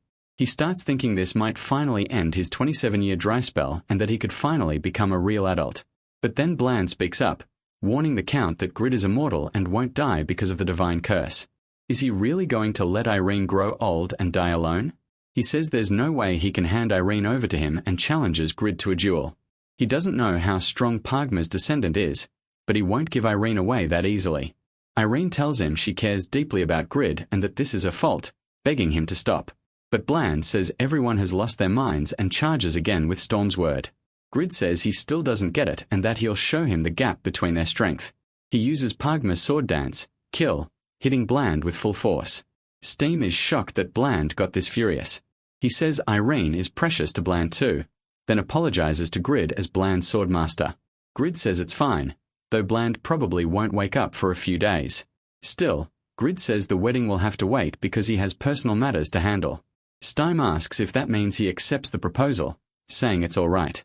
Grid says Irene must be very precious to him, so he feels honored. There's no need to rush. First he'll finish his class quest. Stime realizes he caused a mess even while hosting a guest and apologizes again. Whatever Grid needs to do, he says he'll pray for Rebecca to help him finish it quickly. That makes Grid remember what Bram said. The Pavranium needs 4 blessings. And the Stein family has a good relationship with Rebecca's church, so Grid asks for a letter of recommendation, because he wants to speak with the Pope of the Rebecca Church. Stein is surprised but agrees to write it and send it right away. and Irene asks if he's going back to the forge and tells him to be careful until they meet again. And Grid heads out. Grid Pagma's successor became the first player out of 2 billion and satisfied to earn the title of future Earl of Redstone. He thinks about that title and remembers how Yura almost ruined his chance before. Now, with things turning out like this, he starts feeling like he's truly meant to succeed. Then a man steps in front of him, saying he's been waiting a long time. He asks if this is Grid and says he heard the kid is a great blacksmith. Grid guesses this guy is Tom, one of the guild's 6 new members. He asks what Tom wants, and Tom asks if Grid knows the crazy masked guy who crushed those giant bastards. Tom says he wants to fight that man, then tells Grid to make him a weapon while spitting on a piece of wood nearby. Grid instantly hates that. He asks if Tom even knows where he just spat. Tom notices how angry Grid got, even though he's only level 100, and says the other guild members may owe him favors, but he doesn't owe Grid anything. He says he'll leave the guild after beating that masked man, and if Grid pushes him, he'll beat him too. Tom asks if Grid knows the masked guy's nickname, since the other guild idiots won't tell him. Grid was already mad after dealing with that noble jerk, and now he says this ends here. He's about to log out anyway, but first he'll beat Tom for dirtying his workspace. Tom pulls out a dagger and says Grid looks more like a fighter than a blacksmith. Grid reminds him not to act like that in front of him. Tom says he never backs down from a fight, and charges, claiming he's not like the others. Grid immediately decides to crush him. He's gotten strong enough to stand his ground now. Even so, he barely blocks Tom's claw attack. That makes Grid realize just how strong Tom is. Tom says this is nothing since he's been fighting Farquaad until now, and Grid should bow his head before a ranker. Apparently Tom is ranked 60th overall. Then he hurls Grid away. Grid notices his strength went up by 100 after the Giants' raid, but even with all that confidence, Tom is still stronger in raw power. Tom rushes him again and questions if he's really a blacksmith. Grid is only level 114, yet he still blocked those attacks with a dagger. Grid realizes beating the Giants made him too full of himself. He's never fought a high ranker before. Tom starts thinking Grid isn't a normal blacksmith and asks if he has a hidden class. He says he didn't expect to find a gem like this while looking for the masked man. Then Tom says he'll stop holding back because he also has a hidden class. He's the Beast Tamer, and ranked for Toith overall. Seeing Tom get serious, Grid decides it's time to equip all his armor. But just as the fight turns real, Ragoose shows up. He knocks Tom away. Grid is shocked to see Ragoose, who tells Tom he's being rude to Grid. Ragoose warns that next time he'll blow Tom's head off and tells him to behave. Grid notices even calm, easygoing Ragoose is mad, which shows the rookies still haven't been fully accepted by the guild. Tom mocks him, saying the great taekwondo master needed a cheap shot. Grid notices he can still stand and figures his recovery is impressive. Tom says he planned to fight Ragoose someday, but a 2-on-1 would be rough, so he'll back off for now. Before leaving, he tells Grid is not bad and says they'll fight another time. Grid just curses him out and tells him to fix his life first. Tom leaves without another word. Ragoose tells Grid to let it go, since Tom gets much harder to beat after transforming. Then Ragoose says they found the divine shield. One of Rebecca's daughters has it, and Grid is stunned. Ragoose explains the title belongs to the 3 strongest paladins in the Rebecca church. He asked for a meeting but they refused, so they probably don't plan to give the shield back. Grid remembers that name. One of the thieves who stole the shield called Isabel by that title. Ragoose says the goddess Rebecca gave them holy weapons, and their power is said to rival the 2nd and 3rd servants of the Yartan church. That's why the weaker Rebecca church can still stand against Yartan. Grid realizes this is bad. He needs to meet the Pope of the Rebecca church in person. And this could ruin everything. But Ragoose says he also has a message from the guildmaster. She says equipment production can wait, so Grid should go without worrying. If he needs help, he just has to send a message. Grid thinks she's always so serious and says Ragoose can tell her he'll be back soon. The next day, Vanta comes by, and Camp tells him Grid isn't there. Vanta is surprised he's gone again. Meanwhile, at the North Gate near Vatican City in Holland, one of the guards looks up at the sky in shock. It's not a bird, it's a whole swarm of gargoyles, and he wonders why so many are here. Then he sees Grid flying beneath them. Grid says that thanks to Pavranium and his cloak, he managed to wipe out the swarm. Luckily there's a forge right here, so it's time to repair his gear. He notices it's a portable forge, and thinks the setup looks pretty solid. He says he'll pay to borrow it. But the boy there asks how he can just use someone else's forge when he doesn't even look like a blacksmith. Grid figures it's because of his class effect, Any blacksmith above mid-rank tends to favor him, so this kid must be low rank. That means Grid will have to shut him up with skill. Grid sees the boy is only around level 20, and tells him to watch and learn if he wants to get anywhere. A small-town smith wouldn't normally get to see this kind of skill. The boy is shocked by how freely Grid controls the fire. He talks about the speed of the hammer and how perfectly it matches the flames, saying he's never seen anything like it. To him, Grid is on a whole different level from his father, who is a mid-rank blacksmith. Grid says most of his armor is already fixed, only the helmet is left, and when he strikes it, it breaks apart. The boy asks why he destroyed a perfectly normal helmet when it only needed repairs. Grid says he didn't destroy it, he took it apart. After repairing it so many times, his understanding of the helmet rose to 85. If he remakes it with a few upgrades, he can push that to 100 and mass produce it later. That works, and his understanding reaches 100, raising the helmet to unique rank. Grid says is done and hands the boy 10 silver. The boy asks if he's leaving already and wonders if Grid is really heading to the Vatican on such a dangerous trip without a healer. Grid asks why he'd waste money on that. He tells the boy to keep practicing. Maybe in 10 years he'll become a mid-rank blacksmith. The boy introduces himself as Hector. He admits he was rude at first, but says he'll do his best to copy the skills Grid showed him. Grid tells him to work hard and thanks him for the forge.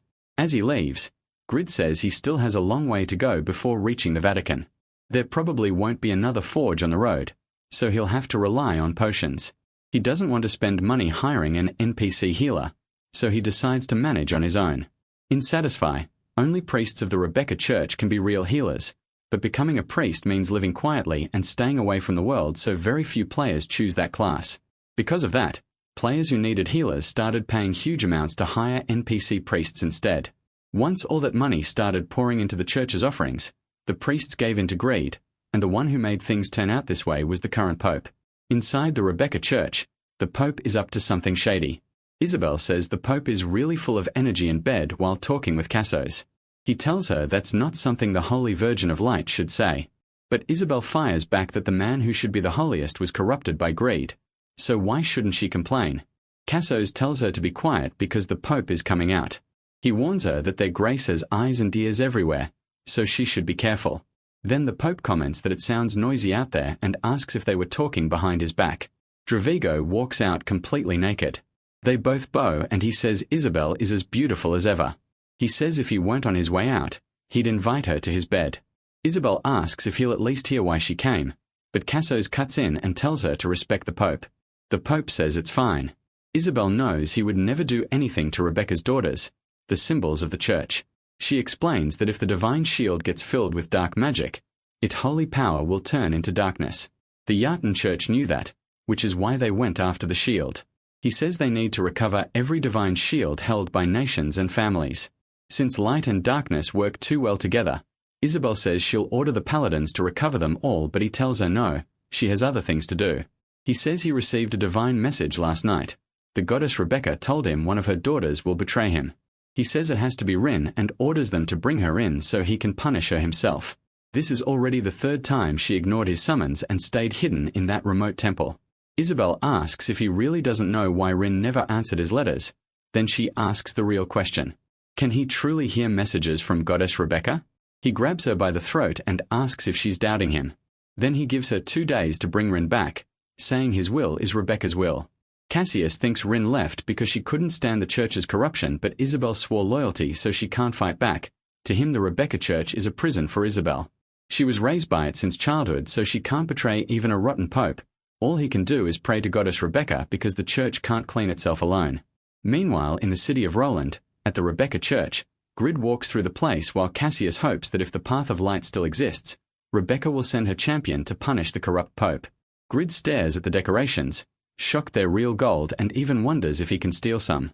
Someone calls him out saying people are watching. Grid shamelessly lies and says he was just looking at a flower.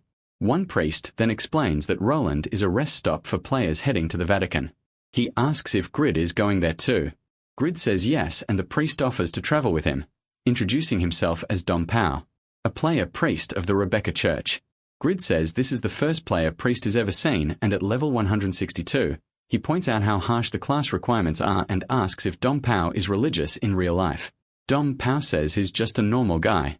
He explains that his class quests helped him keep vows of silence and chastity, so it wasn't too hard. Little by little, prayer also helped him finish the quests and raise his divine power.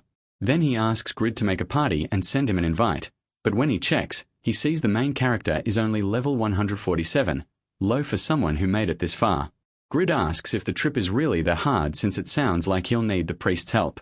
Dom Pao says holy paladins pass through that road a lot and there shouldn't be many monsters. He says he's glad for the company, but in truth, Dom Pao is a crook. He plans to escort Grid to a hunting zone so he can charge him more money. A while later, a swarm of monsters shows up. Dom Pao starts acting surprised, saying there shouldn't be this many around and asking what's going on. Grid tells him to stop whining and keep healing. Grid realizes this is what level 190 lizardmen are like. They tear through HP fast. Even so, the priest's healing is great, and if they keep going to the Vatican like this, he could level up a lot. He also thinks Manta's passive skill is amazing and decides to use this priest for free, as long as he can. Dom Pao starts noticing that Grid is strong. At first he thought the guy just got lucky crossing Suez Mountain at such a low level. But that strength and dagger changes things. Maybe his gear is top tier. If they can keep hunting like this, the reward will be huge, so Dom Pao decides to make it work. Grid points out that the drops are all going to the party leader, and asks why they aren't splitting them now. Grid says changing it would just let one person grab the best items. They'll divide everything once they reach the Vatican. Dom Pao tries to complain, but Grid cuts him off. If he doesn't trust him, then they might both die here, so he'd better heal fast after taking a potion. That's when Dom Pao starts realizing what kind of mess he got into. Later he asks Grid to rest in a cave, saying it's strange to see so many monsters grouped up like this.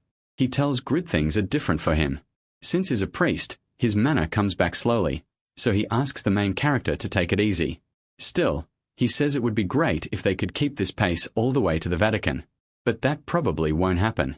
Then Grid thinks he'll have to take off the cloak. The moment he does, a message appears. Vampire Duchess Mary Rose is sealed in this place. Her evil presence has weakened the magic here, making all skills and spells unusable. Grid notices something is off, and asks Dom Pao if this is really safe. Dom Pao tells him not to worry. Mary Rose has been asleep for hundreds of years ever since two daughters of Rebecca sealed her. Grid says she never wakes up, so Mary Rose shouldn't be a problem right now. Then a man shows up, asking why they took so long since they'd been waiting all day. Grid asks if they were waiting for him, and whether they know him, but he quickly realizes they look like assassins. Then he hears Dom Pao behind him, saying they got delayed because too many monsters appeared. The assassin laughs, and says Grid may look poor, but his dagger smells like money. Trying to scare him into handing it over might be hard. Sure, but his level is low, and low level or not, he probably doesn't want to die. So why not hand over all his money and items?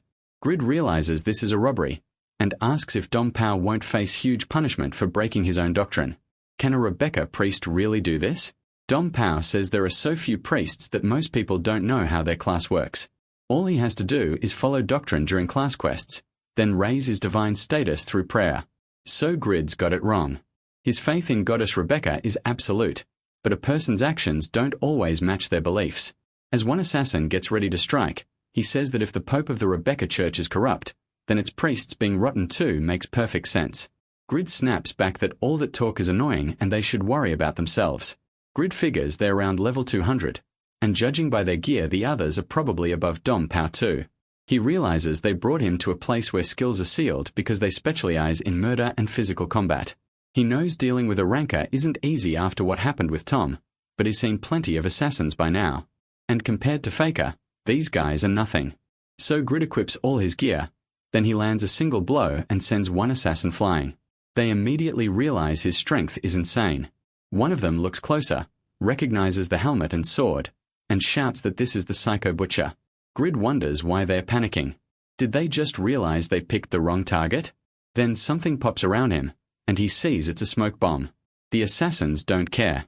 They tell the others to grab him and complain that they have to do all the hard work because idiot Dom Pao couldn't even bring them a proper victim. Dom Pao apologizes, saying he had no way to know he'd end up bringing someone this dangerous. Now he figures he has no choice but to stay on their side. The assassin leader tells Sniffer to throw the shurikens while they handle close combat. He boasts that the shurikens explode, carry poison, and come with smoke bombs. There's no way Grid can deal with that. So they throw everything at Grid while rushing in. One of them feels something strange hit his dagger, then remembers Grid's name and says not to blame them. This is just how assassins fight. But Grid laughs. Rankers really are different, and their gear is nasty. If he'd slipped up for even a second, he'd be dead. Then he says the funny part is that he has some pretty crazy items too, and Pavranium blocks the attack with ease. Grid tells them again they picked the wrong guy, and they're going to regret it. Then he activates Pagma's sword dance wave and charges straight at them. Dompao can't believe it. How is Grid using skills here at all? And how can someone that low-level fight 3 assassin rankers? He realizes Grid must have a secret class. At this rate they're getting no expect and no loot today, so something has to change. Dompao makes the only move he can think of. He drops to his knees in front of Grid and begs for mercy. Grid asks how many people must have begged the same way in this place. He says he doesn't care about the others, but Dompao betrayed him, so he'd better not complain when Grid takes every item earned on the way here. Dompao quickly agrees. They all belong to Grid anyway. Then he asks if Grid really won't kill him, saying he's nicer than expected. But suddenly he gets badly scared. Grid asks what his problem is. He already said he won't kill him, so why make that face? Then a voice speaks up, surprised she woke in such a way. She says she had been wondering why she smelled blood, and to think someone would offer her food the moment she awakened. How wonderful. She greets Grid. The system announces that he has encountered the vampire Duchess Mary Rose. All skills and magic are disabled, and the vampire's gaze paralyzes lower beings, stealing their will and control of their bodies. Her charm is absolute. Even so, he resists. Shawan is stunned. This is Mary Rose and her aura is huge. Compared to her, Malachus is nothing. Then he remembers she was sealed away and wonders how she woke up. Mary Rose says the blood on that cloak carried the scent of countless people, and that was enough to wake her. MC starts putting it together. Malachus really did kill 1,000 virgins as a sacrifice. But Mary Rose says Shin is unusual. He doesn't have divine power like Rebecca's daughters or magic like Bram yet. Her gaze and presence don't work on him. That shocks him even more. She knows Bram and talks about him like an equal. He starts wondering if she's stronger than Bram. Her beauty is unreal, and he can feel how far above him she is. Fighting her alone is impossible, so he knows he has to be careful. So the protagonist plays it smart. If unusual means interesting, maybe she'll spare him. Since she just woke up, he asks her for that favor. Mary Rose thinks for a moment, then she laughs saying he's awfully bold for making that kind of request. She calls him cute, and Shine turns red. In the end, she agrees to leave him alive. It's been a long time, and she wants to enjoy the fresh air. She says they'll meet again someday, then leaves with a teasing look. MC feels uneasy around her, but is still relieved things ended peacefully. Asking for a free cure from her would have been way too risky, so he decides he'd better be careful about whatever those guys leave behind. When he looks down, he spots the assassin's shuriken belt. The guy must have died and dropped it from the penalty. Shin gets excited right away. It's a great item, and now it's his for free. Meanwhile, at Rebecca's cathedral, the Pope says he heard Irene used her prayers as an excuse to chase a different truth. He reminds her that she was always his sword, cutting down the church's enemies for him. Even so, she dared to doubt him, the oracle of goddess Rebecca. He says she should stay what she always was, loyal and an example to the faithful. That is, if Irene truly is one of Rebecca's daughters. He brings up the high priest who pushed a rebellion and claimed he'd been blinded by false gods, then asks if Irene got rid of them. He questions whether her loyalty was fake, but Irene answers that her loyalty to goddess Rebecca and the Holy Will is eternal. Still, she was confused by the Pope's heretical actions, so she prayed for an answer about where her true loyalty should go. The Pope slams his hand down and cuts her off. How dare she speak of eternal loyalty while doubting him? He declares her a traitor, not a daughter of Rebecca, and orders her killed at once. Along with the recovery of the sacred weapon Eichel's sword, a rank SS mission appears for every guard there: kill Irene. They're asked whether they'll refuse, and the system warns that refusing means being branded a traitor by the Pope. One knight is stunned by the reward, an ability awakening. If he accepts, he could become a true paladin of Rebecca. Compared to the Judah and Dominion churches, which are famous for buffs and combat skills, Rebecca's paladins are mostly healers. The class is hard to get, so it isn't very popular. But he chose this path for one reason. Rebecca's daughters are the strongest paladins among the NPCs. He's already passed level 200 and gone through his second stat awakening. But nothing changed. He's still chasing the title of true paladin of Rebecca's church and thinks all he has to do now is kill Irene. At last, he can awaken. But instead he throws his helmet to the ground and asks how he could ever point his sword at Irene when she's that beautiful. He flat out refuses. He tells her it's fine, he'll protect her. This is Damien, second in the paladin rankings. Irene is touched to see Damien take her side, and he promises he'll always stand with her. The others immediately call him a traitor and demand that he be punished. Then Damien gets a class change quest. The goddess wants him to use his power to punish the Pope. The outcome could change the world, so he's told to be careful, and he receives Blessing of Light. He can hardly believe it. He also gets Heart's Desire, which can instantly revive the dead though not NPCs. Damien figures these skills are some of the best in the game. He was chosen. At last, he thinks, he's going to become the protagonist.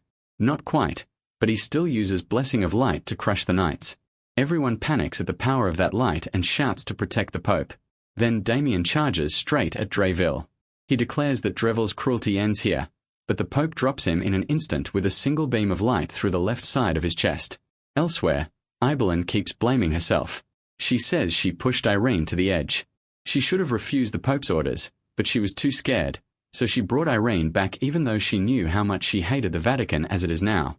The priest beside her says it wouldn't have mattered if she refused. Someone else would have dragged Irene there by force. At least Irene came with a friend, so Ibelin shouldn't blame herself. Still, she asks what will happen to Irene. The Pope won't let her stay by her side, and the priest fears Irene could be excommunicated or worse killed. He tells her not to forget that as long as the 3 divine weapons remain intact, Rebecca's daughters can be replaced at any time. They were forced to fight to prove their loyalty, just because they were born with rare divine power. Once they lose their value as tools, they're thrown away. He thinks it's a terribly sad life. Ibelin asks Cassos why he's crying and says the goddess will surely protect Irene, but Cassos only apologizes. With their strength, he says they can't save Irene or even save Ibelin. Then Shin shows up and asks why a grown man is crying on the floor like that. He says Cassos looks way too miserable for his face. Cassos recognizes him right away. It's been a while. He asks what he is doing there while Ibelin stares at the cloak and realizes it's Malika's cloak. She heard a group of warriors defeated Malika's not long ago, so the protagonist asks if she recognized it. Then while he's feeling proud of himself, he notices she's the woman from before, the one with his shield. He's still mad and tells her to give it back. Cassos introduces Shin as the blacksmith from Winston, who made the divine shield she has now. That leaves Ibelin shocked that he was the one who beat Malika's. She politely thanks him for defeating the demon that escaped them so many times and says it's an honor to meet such a great warrior. MC doesn't care about any of that. He just wants his shield back, especially since he still hasn't been paid for it. But Ibelin says that's unfortunate. The church decided to take the shield because it has the potential to become a dangerous demon. She even says they'd like him to hand over the other shields he made. That makes him furious. They're trying to take his stuff for nothing, and he warns that heads will roll if they don't return it. Cassos quickly tells him to calm down and asks what else brought him here. Shin says he came for the shield, but he also needs the goddess's blessing, so he came to see the Pope. That surprises Cassos. Maybe this is the goddess's will after all. Then they hear a loud noise and Ibelin recognizes it as divine power. She says the Pope is doing something to Irene, but Cassos tells her to wait. The Pope ordered that no one enter, and disobeying could end badly. Ibelin refuses and says she has to stop him, no matter what. Shin is surprised when she pulls out that weapon. He didn't notice in all the chaos, but that spear is incredible, made with even more care than Dane's life. He figures it must be from Pagma. While everyone argues over whether to go in, Luna appears and says the Pope's orders are absolute. Ibelin is not allowed inside. Ibelin fires back that Irene will die if she waits and tells Luna to move. Cassos thinks about how Luna is only 14, but the church's teaching runs deep in her. She did the most to crush the rebellion and became the Pope's favorite agent, so there's no way she'd step aside. And just as he expected, Luna apologizes, but says what cannot be done will not be done. Shin keeps staring at the spear, wondering why everyone is so tense over it. Then a quest appears: help Rebecca's church. It's tied to his class change mission, and the goal is to kill Dreville. The reward is the goddess's blessing. It's also linked to his second class quest. If he fails here, He won't meet the requirements to finish that one. The protagonist is baffled. Does he really have to kill the Pope to get the blessing? That makes no sense. Then he looks back at the spear and notices a mark on it. He starts to wonder if it's connected to the quest. His gut tells him it is. The harsher the penalty, the more the system tries to make the reward broken. While Shin is busy thinking about all that, Eibelin keeps begging Luna to move. Irene will die. Is the goddess really going to let that happen? She says there's nothing she can do against the Pope, and begs someone, anyone, to help. So Grid grabs the spear from her hand and asks if all he has to do is kill the Pope. Right then, Isabel gets an oracle from the goddess, telling her to trust him. She stares at him and asks if he's serious, if he really plans to punish the Pope for shaming the goddess. He says yes, someone sent him, so she begs him to do it. Grid accepts the quest to save Rin, but says she has to give him her shield in return. Then he says that counts as a gift, and starts checking the spear. The system says the legendary blacksmith can examine anything, and if an item has a hidden effect, he'll uncover it. It's the sealed Leifel spear, a legendary item and one of the 3 holy relics of the Rebecca Church. Its divine power is so huge that normal humans can't handle it, putting heavy strain on both body and mind. Since Rebecca's daughters live short lives because of that burden, the 5th Pope, Franz, asked Padma to seal the weapon's power. The moment he does, its power shoots way up. Grab has triggered the item's hidden effect. Now it's the myth-grade Leifel spear, and it just keeps getting stronger. The text says Padma's descendant broke the seal during the reign of the 13th Pope and witnessed a divine weapon. His insight rises by 200, going past 500 total. He'll now see the world differently. His blacksmith skills also go up by 1 level, and now he can craft myth-grade items. Grit is stunned by the myth rank. It even beats failure. Then he realizes this weapon is so strong it could mess up the balance of the whole world. With myth rank unlocked, he wonders if he can now make weapons like Dane's Life or Valhalla. Then he turns and looks at Isabel. Her hair starts to shine, and she asks what's going on. Her white transformation is turning on by itself, and an insane amount of divine power is pouring out of Lifeia.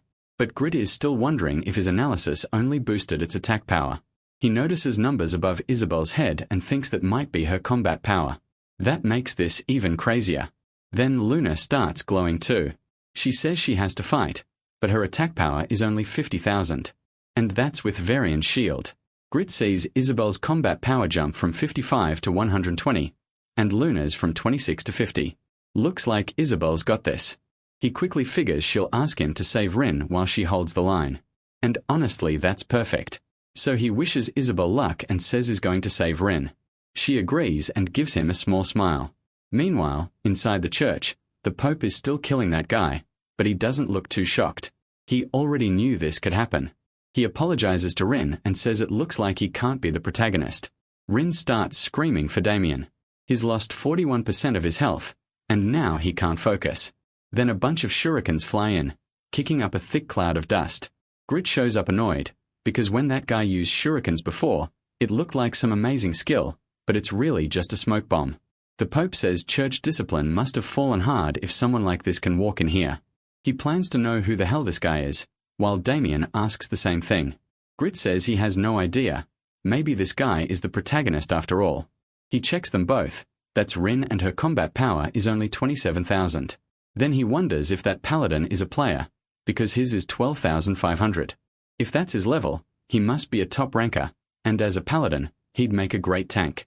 So Grit invites the kid to join him, but makes one thing clear: if they team up, he gets every item the Pope drops. Saving his life should be payment enough. Damien says he doesn't care. Grit can have it all while he catches his breath a little, and then he joins Grit's party. The Pope keeps calling Grit insolent, asking how he dares stay in this holy place.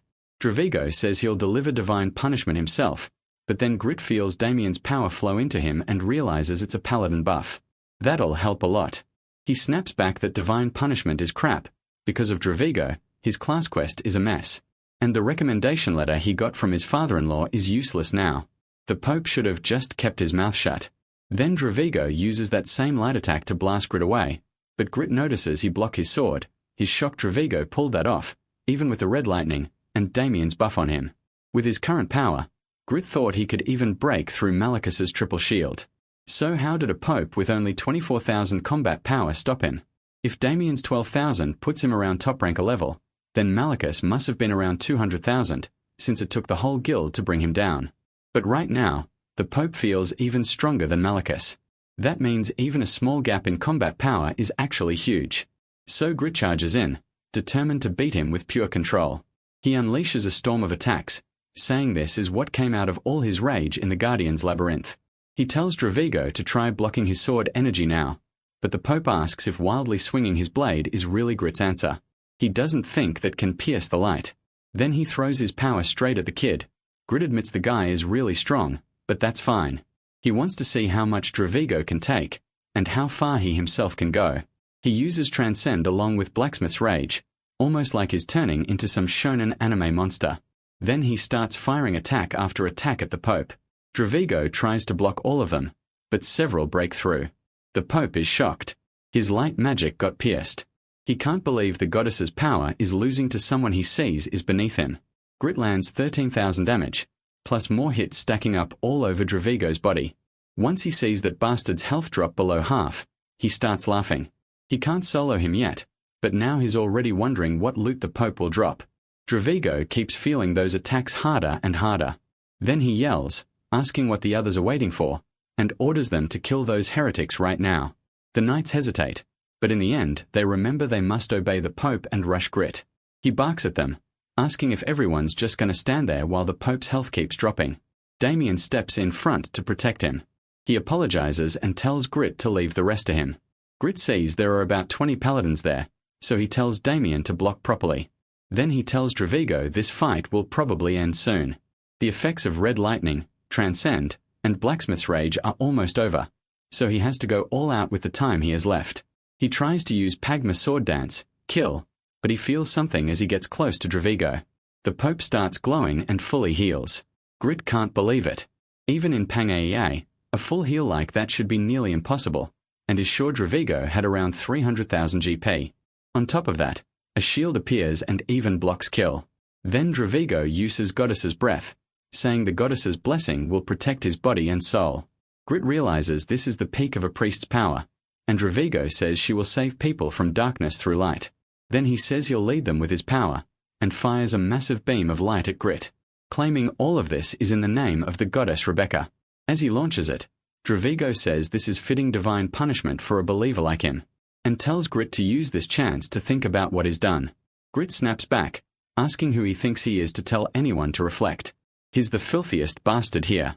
The one who should get divine punishment is Dravigo. While Grit raises his rare divine shield, Dravigo sees it and is stunned, asking how a believer like him dares use one of the church's battle shields. He calls it a disgrace and attacks Grit again. Grit can tell every hit is insanely strong. The shield has high durability for a rare item, but it's dropping fast. He's not about to let something he worked so hard to make get destroyed like this, so he decides to block without the shield, and uses Wind Blast, but he still gets hit, and part of his mask breaks. That ticks him off, and Dravigo starts saying he planned to cut off his head, but it seems Grit got lucky. Except right then, Pavranium slips behind him and strikes his back. Dravigo jerks in shock, asking what the hell that was, and Grit fires back, asking how he dares destroy his precious gear. Then Grit attacks from the front, using Link to land 22 straight hits. Dravigo feels every one of them and curses him. Damien says Grit seems to be controlling the fight, but from experience, he knows the Pope is even more dangerous now. He yells for Grit to get away from him, but it's too late. A beam hits Grit right in the chest. He takes 14,000 damage and loses 56% of his health. Dravigo declares it's over and calls him a heretic. Damien says Grit just lost over half his life and now he'll get attacked while stunned. But Grit pushes forward anyway. He drives his dagger into Dravigo's chest. Even stunned, the Pope can't believe it and asks how he moved. Grady just sneers. Didn't he already say? He says he won't stand there and watch a dog like Dravigo break his gear, then shows Doran's ring and triggers its healing effect.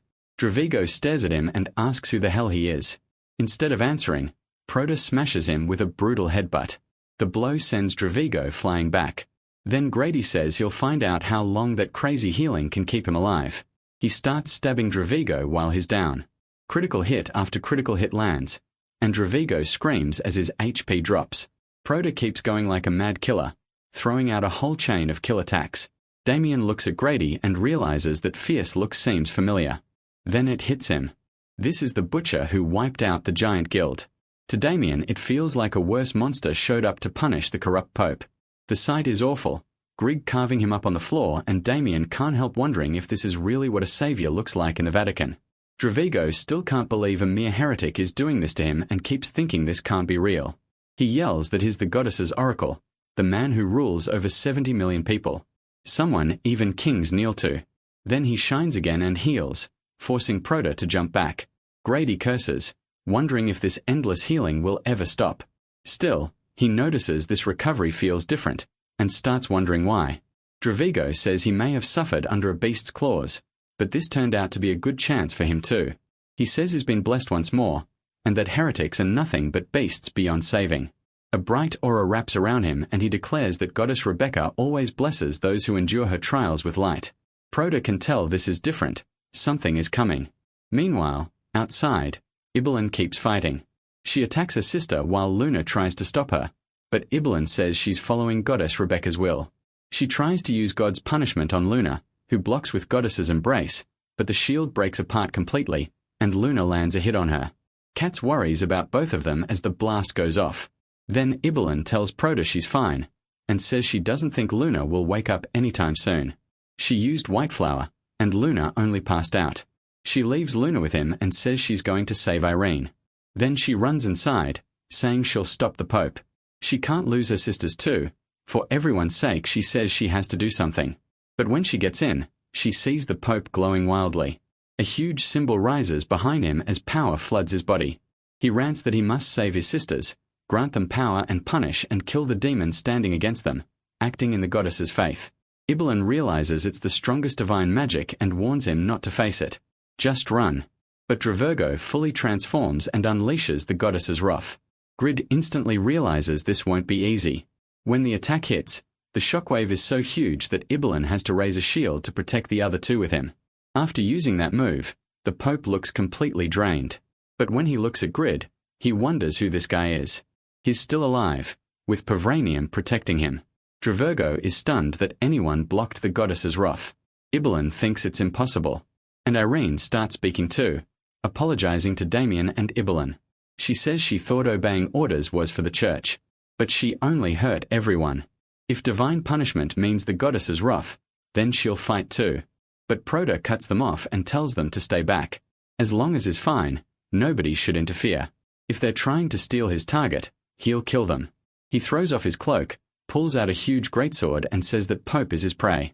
He's the one who's going to chop that trash into pieces. At this point, around chapter 67, Grid might be getting a little angry. Damien is even more shocked, wondering who this guy is if he can block Pope Dravigo's goddess's wrath. He says the paladins were beaten thanks to awakened skills, and now he needs to support Grid, so he buffs the party, raising their hit rate by 80% for 3 minutes. Dravigo still can't understand what happened. He never believed someone could block the goddess's power. Grid draws his sword and it starts to shine. Dravigo gets more afraid. Even after being blasted to dust, this man won't die and now he wants to tear him apart. Then Grid launches another attack at Proto's target. Dravigo calls him a savage and mocks that stupid sword again, saying his shield will make the attack useless, but then he feels something is wrong and the strike cuts right through the shield and throws him back. As blood pours out, he panics, wondering how it got past a shield that blocks physical attacks. Grid asks if that shield can stop magic too, calls him an idiot and charges in. He uses Golden Flash and says Dravigo will return his items and die. Then he brings the full weight of his sword down on him. Dravigo can't believe he attacked with magic, and realizes the wounds are deeper than he thought. He needs to heal fast, but Proto uses Link level 2. With the skill leveled up, the damage jumps, and the number of hits increases by 5. Grid says Dravigo can keep trying to heal. He'll keep cutting until there's nothing left. Then he fires off Link with 17 straight hits on Dravigo, and the Pope starts to panic, wondering how long this savage will keep attacking. So he uses Goddess's protection to fling Grid away, calling the boy annoying and telling him to die already. Then he uses the Goddess's wrath again, and the whole attack comes crashing down on Grid like a rain of spears from the sky. Grid takes massive damage, and the Pope thinks that even with that golden disc, he can't block everything. To him, Proto is finished. He thinks it's finally over and tells him to disappear. But Grid's hand grabs Dravigo's arm. He appears in front of him, badly wrecked but still standing. Dravergo can't understand how this happened, because his sure Grid should have died many times already. How does he keep living? He asks how he survived again, and Grid says he already told him, then uses immortality, and says Dravergo is completely screwed. Dravergo panics, asking who he is and why he can't beat him. Grid uses Kill level 2. The skill's stronger now, and he drives his sword into the Pope's chest, then triggers Kill again with the blade still inside. The Pope starts to fade and asks how he dares do this, but Grid tells him to shut up and just die. The Pope starts glowing with the sword still stuck inside him, and everyone watches. Then Grid is told he defeated Dravergo, the 13th Pope. Party leader, Grid gets the goddess's essence, the Holy Light armor, Holy Light gauntlets, and Holy Light crown, plus 95,350,000 experience and 500 gold. Everyone rushes over to him, as he drops to the floor saying he's exhausted and can't move a finger. His mission is complete too, and his affinity with the Rebecca Church reaches max level. He's told to receive Pavronium's blessing after speaking with Ibelin. So he forces himself up, thinking he still has to finish the quest, and she walks up behind him. She thanks him, saying he restored the goddess's honor and protected Irene and the Rebecca Church. Damien still can't believe it. Grid basically beat the Pope by himself. Because of that, they protected Rebecca's daughter, and he also finishes class quest, gaining the unique hidden class goddess agent. He now qualifies to become Pope, and if he's crowned he can lead the Rebecca Church. He also learns Goddess's Breath, Protection, and Divine Message, unlocks all dignity stats, and his divine power growth rate triples. The boy can't believe it. Among hidden classes, only 3 players even have epic ones, and he got a unique class. He never imagined he'd get this lucky after quietly watching over Rebecca's daughters for 35 years. Looking at Grid, he thinks that Man is his lifelong benefactor, and someday he has to repay him. Then Grid turns to Evelyn and says thanks aren't enough. Didn't she say the church was rich? Then pay him. The other 3 are stunned as soon as he opens his mouth. Grid complains that his helmet was destroyed, so they'd better cover the repair costs for his armor too, and on top of that he wants payment for the mental damage from losing his shield. Damien thinks this side of Grid makes perfect sense, but also makes him hard to figure out. Then Grid says there's something even more important. He wants her to bless those beauties over there and asks if she can. She says yes, surprised that he wants those items blessed, until she takes them and does what he asked. Then she starts blessing them with divine power. Rebecca's blessing falls on the Pavranium, making its golden disc effect even stronger. Grid is shocked. Now it has a healing skill too. It already had a will of its own, and now it can gain abilities, so more blessings might give it even more. Isabel also returns the divine shield, just like she promised, and Grid is surprised to actually see it back. He starts wondering if he can get Eaton's blessing with his gear as it is now. If not, he'll just force him to do it. Isabel says she wants to repay him, but rebuilding the Vatican will cost a lot. She admits it's embarrassing, and hopes returning the shield will be enough. Grid says that's a shame, but lets it go since he's partly to blame.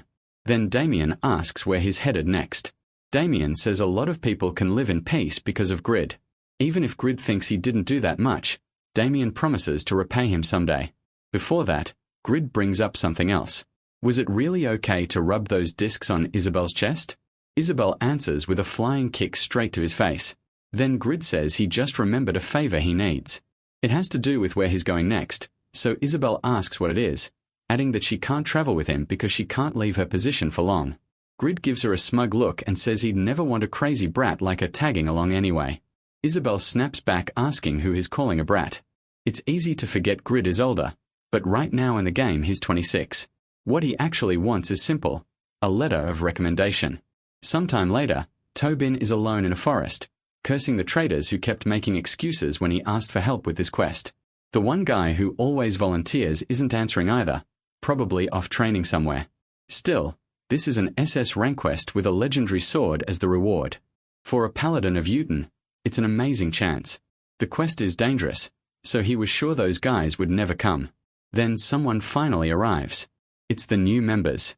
Tobin figures they may not be close yet, but they're rankers, and at least they're willing to help. When they ask where they're going and what they need to do, he decides he'll clear the quest with them. He tells them they need to recover a few items. Their destination is Rebecca's Vatican, and the story explains that Jude, the god of health and wisdom, and Dominion, the god of war, were both children of Rebecca, the goddess of light. Because of that, The churches of Jude and Dominion serve Rebecca's church as the highest one. The three churches were close, but each one had big ambitions. That's why Pascal reacts fast after hearing that Rovigo stained the Vatican. He says Rebecca's followers will soon want a new pope, and if Rebecca's church has no proper candidate, then he himself should become the next pope. One Knight points out that the most respected pope was the fifth pope, Franz, and he came from their church. Since it happened before, it can happen again. Tobin asks what he needs to do. Pascal orders him to bring back the battle armor. Franz wore in life, which is being kept by Rebecca's church. With that, Pascal could be accepted without opposition and become pope. Tobin gets the SS Ranquest. Descendant of Franz, he knows even a tiny XP gap can change the top rankings. And if he gains 5 levels, he could reach level 232 and rise from 68th place. On top of that, he'd get the Sword of Wisdom, a legendary ranked weapon. His attack power isn't amazing for a legendary item, but the cooldown reduction effect is huge. With that, he could level as fast as Pong and Eberlin. Tobin knows this won't be easy, but since Grid doesn't think much of him, this feels like the chance he needed. Pascal says a spy inside the Vatican will reveal where the items are. Since Tobin is his best paladin, he's eager to see how he performs. Tobin tells him to just name the artifacts he'll leave right away. So on the day he got the quest, Tobin led the other 3 out. He's still annoyed because the others agreed to help at first, then backed out as soon as they heard it involved the church. He thought they were friends, but now he's so mad he thinks these new members are better than them. He thanks the group for helping, but warns them they might have to face Rebecca's daughters. Then he remembers that Japanese-styled guy only asked to recover treasures, so Tobin figures this can still work. The only thing they ask in return is a chance to meet the man with the bone helm.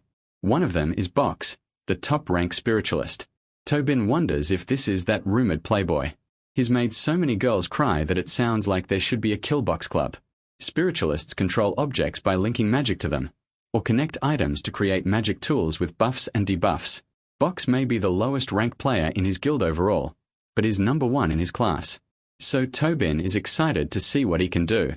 The other 2 are high-level rankers too, so they're strong. One is Sokka, a berserker, and the other is Black Ted, a summoner. What's strange is that all the new members are obsessed with Grid. Tobin says he's told them many times already. He can't reveal Grid's identity until he fully trusts them. Box can tell they really care about seeing him, and asks if that's the whole reason they agreed to help. They say helping Tobin will build trust and maybe then they'll get to meet that man. Since Tobin is the guild's advisor, they're sure he's close to Grid. Tobin almost chokes trying to respond, but then proudly says, of course they're close. He might even be Grid's best friend in the guild. After that he cuts the topic off. They've been walking for 2 full days, so the Vatican should be near. Then he notices a glow on a tree. That's the signal the spy mentioned. It should mean the artifacts are here. He tells the others to wait a bit while he receives a message from the church. Sokka groans that this is boring and asks why the guild is so obsessed with that guy. Black Ted tells them to wait a little longer. They're almost at the Vatican. Sokka turns to Box and asks if helping with this quest will really let them meet the man with the helm. Box says there are no promises, but staying by the advisor is their best shot. She gets annoyed and asks if he's sure they're not wasting time and about to hear another excuse. Then she says she and Black Ted are going ahead and he can keep babysitting the advisor.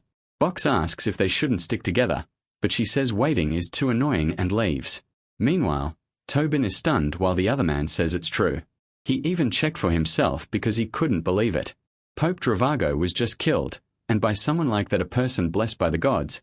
Tobin asks for the killer's name, but the spy says he couldn't confirm it. All he knows is that the person was strong and used sword skills to defeat the Pope. Tobin can't believe it. Someone blessed by the gods means a player, and the Pope was known as one of the strongest NPCs around. A player beat him alone. He wonders if it was Kragle, the number 1 ranker Pong talked about, the one rumored to be strong enough to wipe out a whole guild by himself. But maybe not. It could be some hidden expert. Even Euphemina, who crushed Faker with someone he had never heard of before. Then he asks if Rebecca's daughters were guarding the Pope. Were they beaten too? The spy says no, they're fine. Recently, the Pope had been controlling Rebecca's daughters too harshly, so they gave up their role as guardians out of hatred for him. Tobin realizes their internal situation was a mess. Either way, the Pope's death throws Rebecca's church into chaos. That should make stealing Franz's artifacts easier, so he asks for their location. A little later, he heads back to Box, who asks if he's done. Tobin then asks where the others went. Box says Sokka got tired of waiting and ran ahead with Black Ted. As far as he knows, Black Ted is a bodyguard in real life too. He asks why Tobin looks irritated, and if something went wrong. Tobin says it's nothing major, but the mission changed a little. First, he says they may not need to go to the Vatican after all. Box asks what the issue is. Tobin explains that the artifact's location has changed, and is about to post the info in the group chat, when a huge noise cuts him off, followed by smoke. Box says Sokka must have gotten bored and started hunting. The two immediately run toward them. Tobin thinks this should be much easier if they really don't need to go to the Vatican and face Rebecca's daughters. But one thing still bothers him: this is an SS-ranked quest, so the difficulty shouldn't have dropped that easily. Then Box tells Tobin it looks like their target is right in front of them. He doesn't think it's a dungeon, more like a marker. They realize the quest target is right there and call Ahsoka over. Black Ted asks if she's okay, and she snaps at him to help first and ask later. He starts summoning his black bear. The huge beast appears behind him and Box says it's Black Ted's summon. Box says they should join them and Tobin agrees, but when he looks ahead something feels off. As Box moves to help, Ahsoka asks if this is really a mission to recover artifacts. He tells her to check the info in guild chat. The quest is correct. Tobin freezes up, remembering Pascal. Pascal had said Fran's items could only be used by his descendants in the Vatican, and Tobin had to recover them. Then he remembers what the informant said. The man who killed the Pope took all the artifacts. Tobin is shocked it was a player and even more shocked that the Jonas and the Fyrus let him take Fran's relics. The assassin had added that they even felt guilty for not doing more to stop him, and Tobin could barely believe it. Meanwhile, Black Ted's bear charges in but gets killed almost instantly. Tobin again recalls Pascal listing the crown, the holy light armor, and the gauntlets. The informant had also said the man even wore the holy armor for a while. Tobin realizes he has to stop him. The man thereafter looks confused and asks what's going on. Why attack him out of nowhere? Tobin finally understands that Grid is the one who killed the Pope and took the artifacts. Grid notices Tobin there while Tobin remembers the Pope's order to defeat him, kill him, and bring the artifacts back. Now sure this is Grid, Tobin wonders if he's the one who sent them. Grid asks Tobin directly if he told those guys to attack. He tells Tobin to come over and explain. But then Black Ted summons another bear, and it slams into Grid's stomach. The hit lands like a punch and sends him flying, dealing real damage. Tobin realizes that summon hits hard. Even so, Tobin tells Ted to stop. Grid is in the same guild as them, but Ahsoka jumps in and hacks at Grid, dealing heavy damage. Tobin notices her swords hurt a lot. Then he checks their attack power and realizes both of them are high-level rankers. Still, he figures the damage is only that high, because Grid has no armor on. So Grid equips himself and comes back wearing fully holy armor. Then he asks if he looks stylish.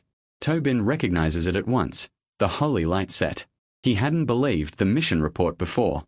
Now it's clear, Grid really did kill the Pope and take his armor. Tobin can hardly believe it. Just a few weeks ago Grid was only level 100. So how did he beat the Pope? Still, Tobin thinks this could work out if he can persuade Grid to help with the mission. And he starts moving closer. But Ahsoka attacks Grid again. Tobin silently begs them not to make him mad and thinks they're all insane. Ahsoka recognizes the huge sword and asks if he's the skull helmet guy, the butcher, the one who beat the giant members by himself. Grid fires back asking why a crazy butcher like him would be wearing such awesome armor.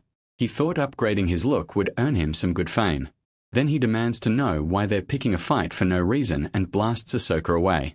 Black Ted orders the white bear to protect her, but Grid drives Matar into the bear's belly and tears a huge hole through it.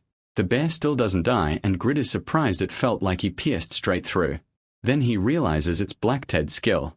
Mana pours into the bear as Berserker activates. Berserker gives summons 10 seconds of immunity and doubles all their stats, so the bear attacks again, but Grid restrains it and stops its movement. Black Ted is stunned. Grid didn't just hurt a level 280 Berserker mode warrior summon, he also blocked it. Grid says they started this fight so they might as well finish it, and rushes at Ahsoka. She notices his swinging that massive sword insanely fast and thinks the skill is amazing.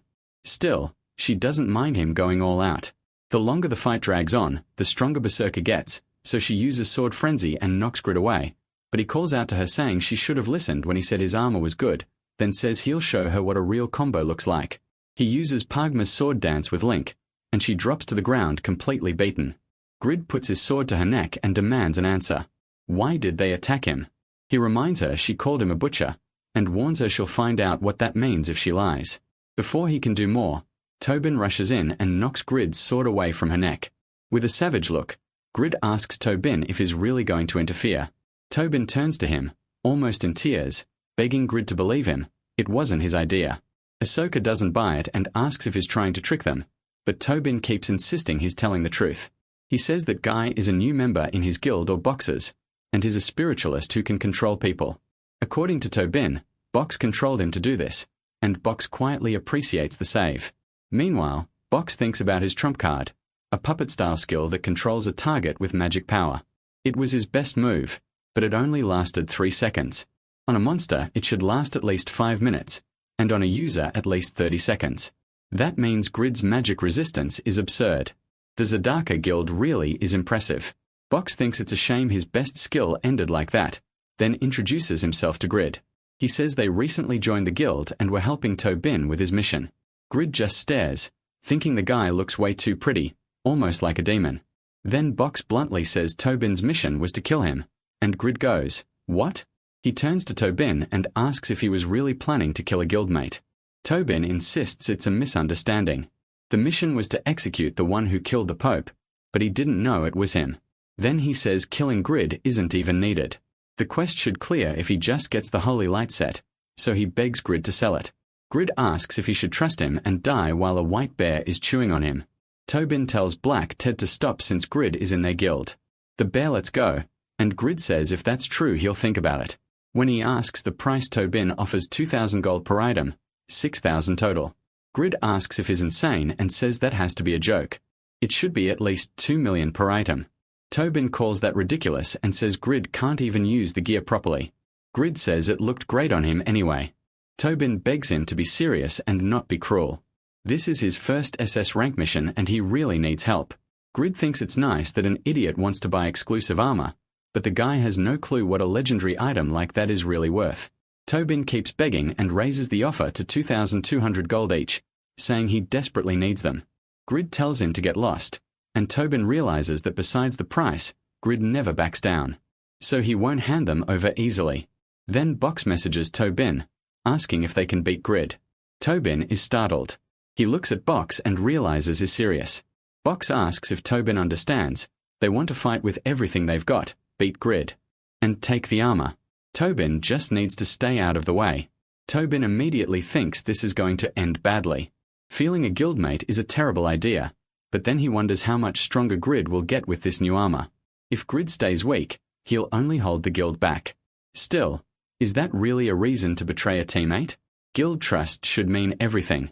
Even so, he can't stop thinking about that legendary sword, so he asks Box if he can pretend to cast magic on him. The other two get buffed, and the main character is surprised by that, looking at Tobin since he's probably the one doing it. Tobin starts acting like Box is controlling him again, in the most obvious fake way possible, and apologizes to Grid, saying he's wasting God's buff for nothing. After that, he says Grid brought this on himself, and should think of himself as a sacrifice for the guild. Grid thinks Tobin is acting weird, but gets the point, they're going to fight. Box tells him that since they've met, he'd love to see the power of the secret class that crushed the giant guild. Then Ahsoka charges straight at him and tells him to come on and show what he can do. She uses Spear Frenzy to attack, then asks what Grid thinks. She boasts that this is the power of her favorite weapon, the Infernal Halberd, and says the skill has crowd control as long as the target is in the air. But Grid swings his sword at her, forcing her to block with the spear, and she's shocked he didn't get launched. Grid remembers berserkers can use all kinds of weapons. He realizes she has a demon spear, and while the bear tries to hit him from behind, he notices her defense has gone up too. To make things worse, Tobin is buffing her, while still acting like he's controlling Grid. Grid unleashes Wave and hits everyone around him. She takes 4,500 damage, and her speed drops for 10 seconds. Even worse, he pierced her unique rated armor and cut 25% of her health with a debuff on top of it.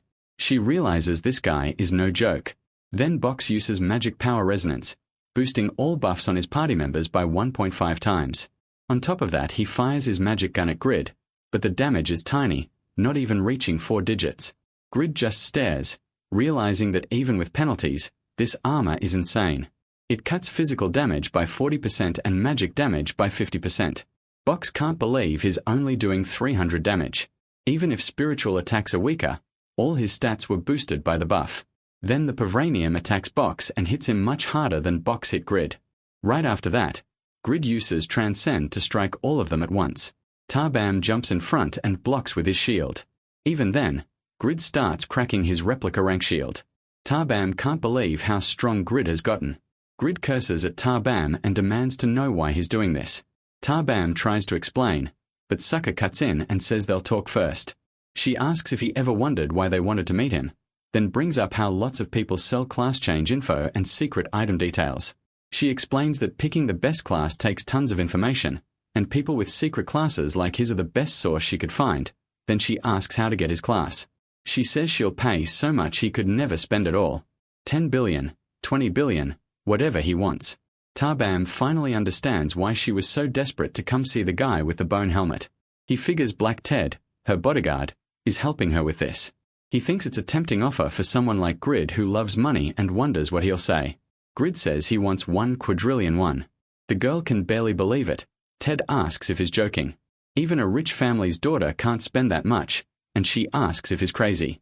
Grid tells her to use her brain. If anyone could get it, it wouldn't be a secret class, and class change methods aren't all the same. He calls her a dumb rich girl, says money can't buy everything, and points out she's even dumber for attacking him before making that offer. Then he says he has a mission to finish fast and somewhere else to be. Tarbam thinks the price is ridiculous, but Sucker brought this on herself. Still, if Grid wants to fight, he'll regret turning her down. A battle against Aranza is a whole different level. Sucker rushes him, and Grid asks if she's attacking just because he said no. He says that's exactly why he called her a dumb rich girl. Her combos aren't enough, so he activates Link on her. She tells him not to get cocky if she can't get the information. She'll at least see his full strength for herself. After taking damage, her Berserker effect reaches its peak. She lands a critical hit, her attack power jumps by 80%, her attack speed by 50%, and Grid takes 5,000 damage. Box asks Tarbam why he still hasn't chosen a side, saying it would help the guild to know their members' full strength. Tarbam says he made this choice for his mission, but he also wants to see Grid's real power. So he'll help them. He activates Critical Moment with Box's Mage Resonance. Critical Moment raises the party's attack power by 30%, and the resonance boosts party buffs by another 1.5 times. Grid sees her using the Demon Spear again. Her strength is even higher now, and the impact throws him into the air. He dodges, but then she uses Chains of Hell. Grid notices there are even more chains now and starts wondering how many weapons she has. Then the bear charges at him and starts trying to hit him, but the Pavranium quickly blocks for Grid and throws the bear away. She notices he doesn't have that golden disc nearby, so she wants to see how he'll hold up with just his normal body. Using Greatsword Massacre, she attacks, and Grid realizes this Berserker is completely crazy as she drives the sword into his chest. He takes a fatal hit for 29,900 damage and nearly dies. Tarbam apologizes, saying this is his fault, but then Grid starts glowing like a lighthouse, nearly blinding everyone. He says he really thought he was dead, but Doran's ring instantly heals 50% of the damage he takes. On top of that, the Holy Light armor boosts healing magic by 300%, so the ring restores 38,000 health. She can't believe it, and asks if he's even human. Black Ted grabs her and tells her to run, ordering the bear to hold Grid back, but before the bear can do anything, Grid snaps. He asks if they really think they'll leave alive after putting a hole in his chest, then uses Kill and one-shots the bear. Box can't believe what he's seeing. Grid wipes out Sokka, Black Ted, and the bear in a single attack. The power he's showing against rankers is way beyond expectations. Box says all the trouble they went through to find him was worth it. Then he asks Grid to leave Sadaka Guild and join his guild instead, but Grid doesn't care. He uses Blacksmith's Rage and kills him on the spot. Tarbam realizes Grid just killed 3 rankers in a row. Grid asks if Tarbam ever thought about joining a drama cast, saying he almost died because of him. Tarbam says he never imagined Grid would be this strong, and before anything else, he drops to his knees. He apologizes, saying no excuse matters. He turned his back on a guildmate for his own desires, and all he can say is he's sorry. He wanted power so badly that he had to clear that mission, but that still doesn't change what he did. Grid says if Jishuka hears about this, Tarbam will be kicked out. He asks if Tarbam understands that. Tarbam says he'll accept whatever punishment comes, but then Grid changes his mind. He says he'll consider Tarbam's desperation, and since making Tarbam's item is one of his last jobs, and Grid has enjoyed plenty of benefits from being in the guild, he'll let it slide. From now on, Tarbam has to do whatever Grid says until he finishes his item. Tarbam gets emotional and thanks him, though he still asks if that's really enough.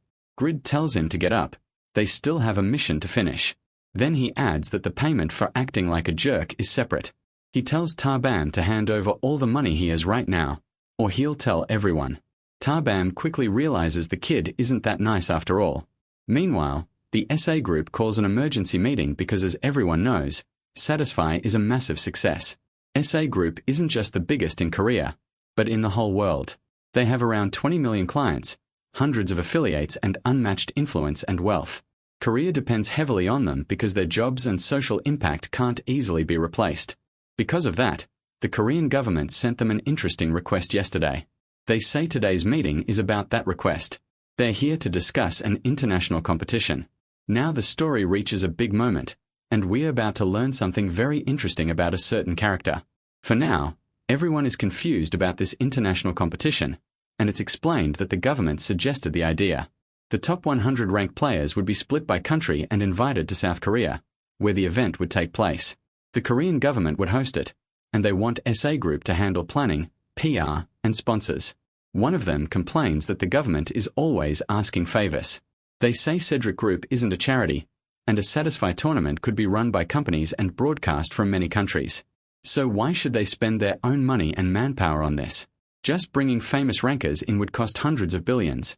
But another person says a tournament for a game played by 1/3 of the world would be huge. They agree that rankers are like stars and would draw huge crowds, so ticket sales wouldn't be a problem. That must be what the government wants. Someone else adds that starting this year, they could turn it into a yearly Satisfy-backed festival. They say Satisfy could redefine what a nation means.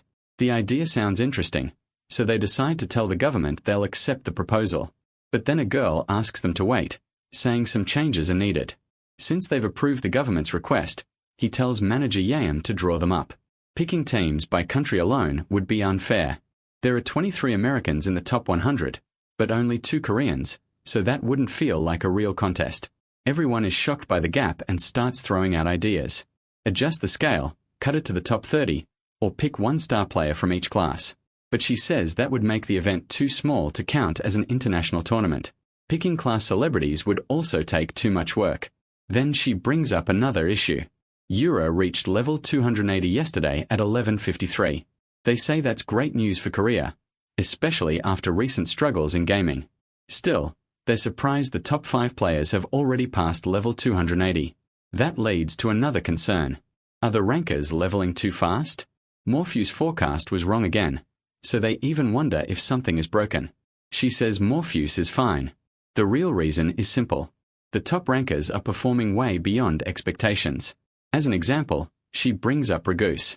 Even though he fights barehanded, he's still the #1 martial artist, which shows how far ahead his skill sense and combat judgment are.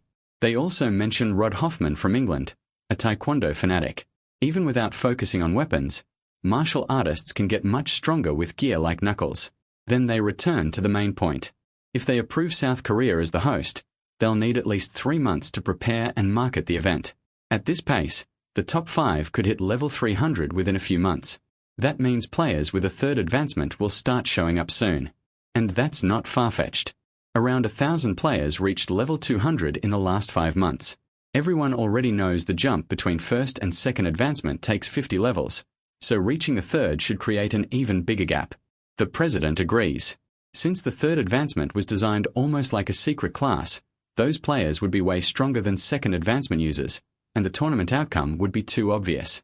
Still, he says they can't change the system now. So he asks manager Kim if he has any ideas, since limiting the event to rankers alone is tricky. Kim suggests opening it to all 2 billion players. They could present the competition as a global quest, let the mission itself handle the promotion, track everyone's progress, and use that to choose the right representatives. Their leader likes it. If everyone can join at once, the event becomes easier to promote and the player selection gets simpler too. Meanwhile, at the Dominion Church Sanctuary, Grid arrives to ask for the blessing of the god Dominion. She explains it's a sacred rite given only once a year to chosen people. Rondi doesn't seem eager to agree. Even with the church's greatest paladin beside him and a recommendation letter from Isabel, Rebecca's daughter, she says it's still a hard request. Then she notices how stubborn he seems, but also that he gives off the feeling of being a good person, which she finds odd. At that point, Tobin speaks up. He says this man is Grid, one of the heroes who defeated Malakos, the sixth servant of Yarden and the goddess's champion who brought divine punishment to Pope Dravigo. She's stunned. If that's true, then Grid has already received the blessing of goddess Rebecca. Tobin thinks he introduced Grid just the way he was told to and waits to see her reaction. She lowers her head and says it's an honor to meet Grid. If that's the case, she'll give him the blessing right away. Grid figures that was easy and asks her to bless those items too. Tobin is left amazed, because even popes and church leaders have hundreds of thousands of followers and are respected even by kings, yet she's bowing to a mere player. Tobin can't help wondering if Grid has really become that important. Sometime later, he notices the discs now have an attack effect. The blessing of Dear Dominion raises the user's attack by 15. Then Tobin starts begging Grid to shut up and listen. They're in level 260 Griffin territory, and if they get spotted, they'll die. He asks if they really have to come here, because the leader of the Judah Church will be furious if he returns without the armor. Grid brushes it off, telling him to stop whining. They're going to help the church. Tobin realizes this guy is way harsher than he thought and says he should have known the moment they took this route. He even asks if Grid can at least crouch because this place is too dangerous. Grid snaps back, asking what kind of nonsense that is. Isn't Tobin American? Was crouching the only thing he learned in the army? Tobin says that's not the point. He's trying to protect Grid, but Grid says he plans to kill the griffins on the way. Griffin bones, leather, and tendons sell for a lot, so why would he think he can't do it? Tobin admits he already knows Grid's attack power is on the level of the overall top 10, especially after seeing him beat 3 rankers alone. Even so, this canyon is packed with level 260 griffins. If they swarm together, not even the number 1 player, Krogel, could survive. Then Grid suddenly steps back and just stares at Tobin from a distance.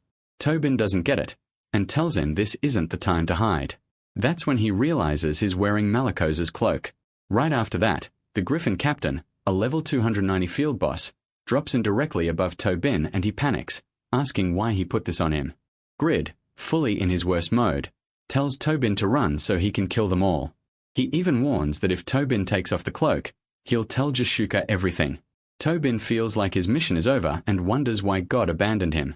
He starts running for his life, acting as bait, and can't believe the boss actually came out. To him it feels like a curse. Grid calls it good work and tells him to keep running. He'll take care of the weak ones and hunt as much as he wants. Now Tobin is sure Grid is basically a demon. Since there's no way around it, he decides he has to protect himself somehow. He nearly dies several times against the boss, and explains that Satisfied's bosses are split into 3 types. Secret bosses like Malakos and Dravigo, dungeon bosses deep inside dungeons, and field bosses like this one. Field bosses are weaker than the other 2, but their stats are still 4 times higher than normal monsters. He can barely handle a regular griffin, so a boss should be impossible. He's sure he can't last much longer with his own strength. But then the main character suddenly uses kill and lands a critical hit on the monster. Taking it down in a single blow, a huge flash of light burst between them. The system announces that he defeated the Griffin captain, gained 4,500,900 experience, leveled up, and got 3 Griffin tendons, for Griffin leathers, 7 Griffin bones, plus the magic book Tornado. Torban is stunned that Grid killed a field boss in 1 hit. He can't understand how that's possible, since Grid wasn't this strong against the Pope.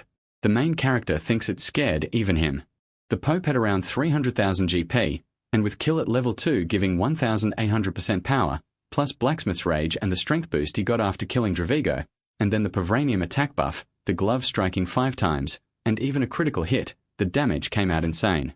Torban asks how he suddenly got that much attack power, and Grid just says it was luck. Then he asks why the field boss drops are so bad, since all he got was a pretty lame magic book. Torban quickly says it's actually valuable. The Griffin captain drops it at only a 0.1% rate. Even so, Tobin still can't believe they killed a field boss. He really thought he was dead, but at least they got items and XP out of it. When he realizes something, they never formed a party, so he asks Grid if he can invite him to one, but the look Grid gives him is anything but friendly. Grid asks why a trader should get any rewards, calls him crazy, and tells Tobin to keep running. There wasn't much Tobin could do.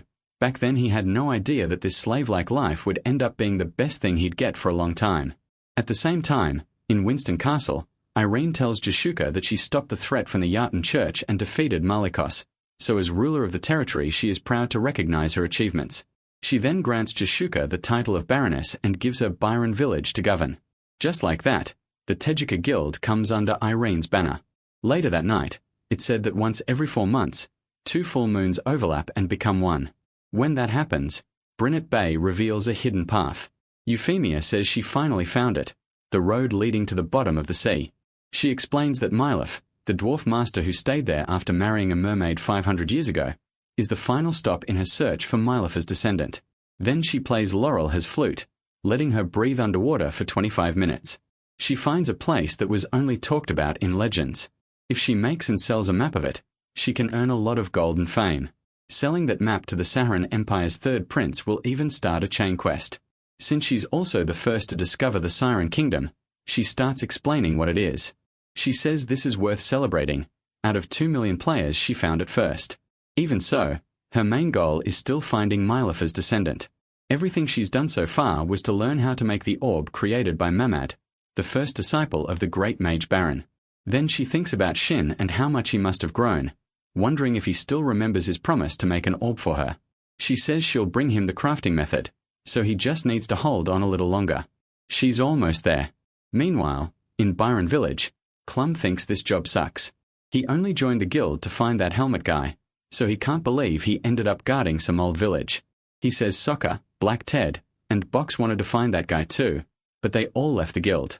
Thinking about that, he contacts Box and asks what the hell happened. Wasn't he supposed to stay until they learned who that guy was? Box tells him he actually already met the man, but things didn't go how he wanted. So he quit. After he asks who it was, Box teases him instead, saying the answer would ruin the fun and it's someone so unexpected that he'd better keep an open mind. Then Box reminds him about his old offer. Once he's done dealing with the helmet guy, he should come join his guild. Someone with Clum strength would be welcome anytime. After that, Box just hangs up. Clum thinks he's seriously annoying. Still, he can't stop wondering who the helmet guy is. He goes through the guild members one by one, then thinks of Shin but brushes it off since he's just a blacksmith in Winston. Then he notices MC is already level 172. Just a few months ago, he was level 110. Now that starts to look pretty suspicious. At the same time, Jashuka says Pong and Ibelin are clearing nearby monsters with the soldiers, while Faker is handling the village money. Vanna says Byron is growing fast, and more players keep coming. Jashuka agrees the village always had potential, with high-level dungeons nearby and only half a day of travel to Winston. Van Turn asks where the team leader is, since it's been a week since he last heard from him, especially after he refused to help with a quest. Jashuka says they don't need to abandon there right now, so it's fine. Then she gets distracted, admiring a picture of a goddess. News spreads that a baroness of the Eternal Kingdom has officially received the territory. Van Turn also complains about Shin, saying that Idiot refuses to make his gear and only wants to hunt. His level is already over 170 in less than a month. He says he claimed he was leaving to finish a quest, but is probably just grinding in some dungeon all day. Jashuka, though, thinks that leveling speed is close to what Regus was like when he got fired up. After meeting Braham in the maze, she looked into Pagma. Turns out Pagma wasn't just the best blacksmith in history, he was also a great swordsman. So it wouldn't be strange if the protagonist had gained some legendary power. And with how hard his class change quest must be, it makes sense that he's taking so long to return. Even so, she wants Shin back soon. She really wants to see how much stronger he's become. Meanwhile, MC is out grilling meat, with Tobin nearby. Tobin groans that it's already been 4 days and begs him to please take a break, but he says he wants to hit level 200 and get his second advancement. Tobin begs him to at least let him rest since he's just being used like a ladder and not even getting XP. Tobin thinks about how the second advancement boosts every stat at level 200. For normal players, that's huge, but for someone with a secret class like the protagonist, levels don't seem to matter as much. After all, MC beat 4 rankers above level 200 and wiped out hundreds of level 260 griffins by himself. He's way beyond people with epic classes, so Tobin finally asks how he got a legendary class. Shine stays quiet, thinking back on everything. It all began in the northern cave. Back then, his life was awful. He kept dying in the game and was buried in debt. In the end, he just asks Tobin not to ask about that. Tobin realizes he must have gone through a lot. You don't get a legendary class through luck alone, so he shouldn't act like he didn't earn it. Then Tobin asks the protagonist to stop hunting and go to the Church of Judah sanctuary. He says he has no right to tell him what to do, but he still wants to help with the quest. He admits he looked down on Shin his time and effort and he apologizes. MC tells him it's fine, thinking he may have been too hard on him. Still, he warns Tobin he'll smack him if he stops listening. He says he's only helping because Tobin's a decent guy, and Tobin nearly cries from relief as he thanks him. The next day at the Church of Judah, he receives the blessing there too. Now only the Church of Yaten is left. At that moment, Pascal asks if his blessing will really help the protagonist. He says it's an honor, as leader of the Church of Judah, to help the champion of Goddess Rebecca. He's also curious to hear the tale of how Shin defeated Malikas, OED, and Drevigo the Corrupt. But MC finds this warm treatment suspicious. He was ready for a fight since he came for one of the 7 sacred lights. Even so, he knows better than to let his guard down. He doesn't know what Pascal is planning. He is level 180 now, and thanks to all the stats he gained from crafting, he's much stronger than his level suggests. Since beating Drevigo, he's gained 30 levels, so he's sure he can win if it comes to a fight. Pascal wonders if Tobin warned him about something. Noticing how alert the protagonist is, still, he says there's no reason to be hostile toward the goddess champion. The 7 sacred lights are what Pascal needs to become pope. Since the Rebecca Church has no one, and the Dominion Church has no interest in a role, he's the best choice for the next pope. And that man, Shine, has made things much easier for him in more than one way. Still, Pascal tells MC that the Church of Yaitan is extremely secretive, and even now the location of their sanctuary is unknown. If MC wants Yaitan's blessing, he'll have to wait for the future. He asks if Tobin might know anything, but Pascal says Tobin hears outside news faster than he does. Still, he doubts even Tobin would know that. Then Pascal asks if Tobin didn't come with him and where he is. The protagonist says he's outside and Tobin really is out there, throwing up and saying he can't go in because the church leader will kill him. Meanwhile, at Winston Castle, people say the front gate is packed and wonder what's going on. Everyone goes to check it out. They spot Irene, the Phoenix Guild, and the Sadaka Guild from Byron, so people figure some kind of event must be happening. Trumpets start blaring, and they assume it has to be for the king. A ceremony like this could only be for someone that important. As the castle gates open, everyone wonders who's coming out. It's just Shin, confused about why so many people are there. The crowd is stunned. They thought it would be the king, not some beggar-looking guy. Then Irene runs straight to him and throws her arms around him. That leaves everyone in shock. She looks up at Shin and says she missed him. He asks how things have been. Then Jashuka chimes in, saying he should have come back sooner. She welcomes him and says she's been waiting for him. MC says he barely recognized her and asks what happened, since he's never seen her in those clothes before. The whole moment gets recorded, and people say the player personally welcomed by Irene of Winston Castle and Jashuka, the new Lord of Byron, is the hottest topic around. Users everywhere rush to search for the identity of the player welcomed by 2 famous beauties who represent NPCs and players alike. Back home, Shin sees the news and says that player is him. His little sister asks if he's really the guy standing beside those girls. He says yes, that's him. He went back after a long time and they were really happy to see him. She says she likes him, but those women are basically celebrities. The protagonist starts bragging that he's even more popular than she thinks and tells her to watch her mouth. Privately, he admits both of them are gorgeous now and they've grown so much more confident. His little sister starts getting upset that he's actually popular. Shin asks if there's any food and she tells him to handle it himself. He notices she seems jealous and jokes that she just can't wait to become an adult. Then he remembers that once he finishes his quest, he's supposed to marry Irene. That thought sends him into a goofy fantasy. He gets all excited, thinking his big night is getting closer. Later that night, his little sister goes to his room and says everyone's heading to bed, asking when he's coming. Shin smugly tells her not to worry and says they can all go on ahead. That wids her out. She tells their mom she thinks her brother is broken because he's actually studying. Their mom says maybe something's wrong with him and tells her to leave him alone. And the book MC is reading is basically 100 Ways to Please a Woman. He says if he'd read this sooner, he would have been married already. Still, he decides the main event matters most and wonders if he should look up snoo snoo and satisfy. He already knew the game let players feel everything, but finding out that even that is possible in-game blows his mind. Then he learns it can happen with NPCs or other players. At that point, real women like Young don't matter to him anymore. The only woman who can save him now is Irene. So he checks the rules.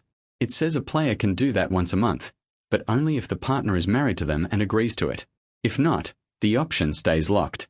He figures those rules exist to stop abuse in the game, then he gets stuck on the once-a-month part. After waiting 27 years for this, he thinks the limit is insane. It feels unfair, but there's no way around it. If that's how the system works, he'll have to follow it. So he swears he'll cram 10 years' worth into one day, even if it kills him after. Back in the game, Vanna is burning with jealousy. He can't believe a guy like Grady is about to marry his Irene and keeps asking why it wasn't him. Vanna complains that even as a top ranker, he barely got to talk to her. So how did Grady pull it off? Pong tells him to give up. He already lost because he's bald. Vanna snaps back and says again that he isn't bald in real life. Pong doesn't care and says he still looks like a dad, asking if he still doesn't get it. Grady wonders what all the noise is about. He heard Irene became a lord, so doesn't she have better things to do? She answers that this is his wedding, so of course she'll make time. After disappearing for 40 days, he suddenly comes back and gets married. Everyone is stunned, especially since he's the first player to marry an NPC. Grady also notices Vanta's nonsense barely bothers him now. He really has gotten more mature without even realizing it. Then he asks about Faker, saying he needs to talk to him. Jishuka says he's probably around somewhere, just hiding like usual. Pong agrees Faker is the best assassin there, then asks someone to find him. But Grady walks straight to Pong's side, sensing Faker there. He says he got an item after killing an assassin, and asks if Faker can teach him how to use it. He was using stealth, so how did Grady spot him right away? Then it hits him. Grady really has changed. A few months ago he was hot-headed, but now he seems much calmer. That ability to read people along with the calm to back it up comes from Grady's composure stat, which has reached 600. Now Faker understands why his master said Grady had matured. He explains that the item is for setting traps and poison, and that it's very useful. Grady says it belonged to Shay. He beats Shay and his group, and the item dropped when Shay died. Faker is stunned. Shay is 5th among assassins, and if he had allies, that means Sniper and Curb were with him too. Grady beat all of them alone. Just then, Jishuka calls for Grady and says it's about to start, so he'd better hurry. Faker remembers her saying Grady might even surpass Pong and Ragoose. Now he thinks Grady may really become someone worth fighting. Meanwhile, Grady takes Irene and heads to the wedding. At the ceremony, both of them say yes. While the ambassador gives a formal speech, the king says it was no exaggeration to call Kandistan one of the strongest in the kingdom. Jishuka thinks that means her guild is growing stronger too, and Grady is a huge gain for her in every way. Then the priest says it's time to show the sign of their promise, and Grady asks what that means. Irene says her family already prepared it and hands him the rings, telling him they just need to place them on each other's fingers. With that exchange, they become each other's partners for life. He receives the wedding ring, and the system says its special effects activate if his partner wears the matching one. The more his wife loves him, the better the benefits and the stronger his voice becomes. But if her happiness drops too low, the worst case is divorce, so he'd better be careful. Then he gets another notice. He has become Khan's son-in-law, unlocked noble status, and all his stats rise by 20. He can now enter noble society, gets a monthly salary of 500 gold, and is officially bound to love Irene Winston forever, as the husband of the Lady of Winston. Irene looks at Grady with pure love in her eyes. He tells her she's beautiful and jokes that he feels years younger. The priest declares them husband and wife, in the name of goddess Rebecca, and everyone celebrates. Khan sees that the boy has become her husband, and wonders if this will lighten his burden a little. Grady returned the forge to him, visited his son's grave like a friend, helped him enjoy life again, and gave him a reason to keep living. Khan had been so thankful to hear him hammering in the forge. Now that Grady is a noble, they may not meet as often, but he still hopes the boy won't lose heart. No matter what, he'll always support his son Grady. Then Grady calls out to Con. He says the forge is running low on coal, and he'll need to start making items as soon as he gets back, so Con should buy more. Con just stares at him in surprise. Then he remembers Grady's promise that he would take care of him, and Con starts to cry. The Lord of Winston walks over and says Con must be a good friend of Grady's. Con wonders why someone like him would care about a plain old man, but the Lord says that's nonsense. Who would dare look down on a great blacksmith? Con is practically a master of his field, so he should be proud. Then he says, they can't stand around on such a happy day, start the feast and give everyone meat. Grady tells Con to set responsibility aside for today and just enjoy it. So the wedding of Lady Winston and Grady became the first big celebration in a long time after all the losses from the battle against the Church of Yatton. For 10 days, all goods in Winston are tax-free. Players who set Winston as their hometown get 50% more experience and 30% better item drops for 15 days. Players living anywhere in Condé Stem also get buffs for 15 days, 30% more experience and 15% better drop rates. Once players heard about the experience buff in Condé Stem, the area's population jumped fast. Winston's allied village Byron also grew during that time. That also marked the start of a new era for the Tezuka Guild. Shishuka says she's so busy she doesn't even have time to rest. Meanwhile, the newlyweds finally get some time alone, and the guy who's been waiting forever for his first time is a nervous wreck. Irene speaks to Grady. She says they first met when he came to the castle to deliver the sword he made for her family, and since then he has saved her many times. She's deeply grateful and he made her truly happy. But she kept holding herself back because she hated that a lady meant to protect her land couldn't even protect herself. Grady thinks it makes sense. She'd feel that way after being kidnapped so many times, but it doesn't mean she's weak. Irene says she still isn't strong enough yet, but one day she'll protect him. Grady looks into her eyes and tells her that someone as kind as she is already strong. He says no one has ever offered him such warm love before. Then he asks Irene to please take good care of him and kisses her deeply. After that he starts undressing. Then he says he'll protect her too and lays her on the bed. After that the only thing I can say is that the details are skipped. The next day Condé Stem tells him there's no reason to be surprised. After he passes on, Irene will become a countess, and even now she rules a large territory. He says he respects Grady's wish to focus on blacksmithing, but socially it's not right for a commoner to be married to a ruler. So Grady should accept the title he's offering, Viscount. That makes him a Viscount of the Eternal Kingdom, and as Condestain's son-in-law he also receives the family name Sten. He gains the right to govern land and command soldiers and can now hire them too. Grady is stunned by all of it. Phoenix explains that under noble law a count can grant the title of Viscount to 2 people and Baron to 8, but the Sten family is highly respected.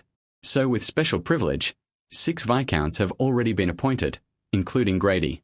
It's a title that will serve him well in both power and authority.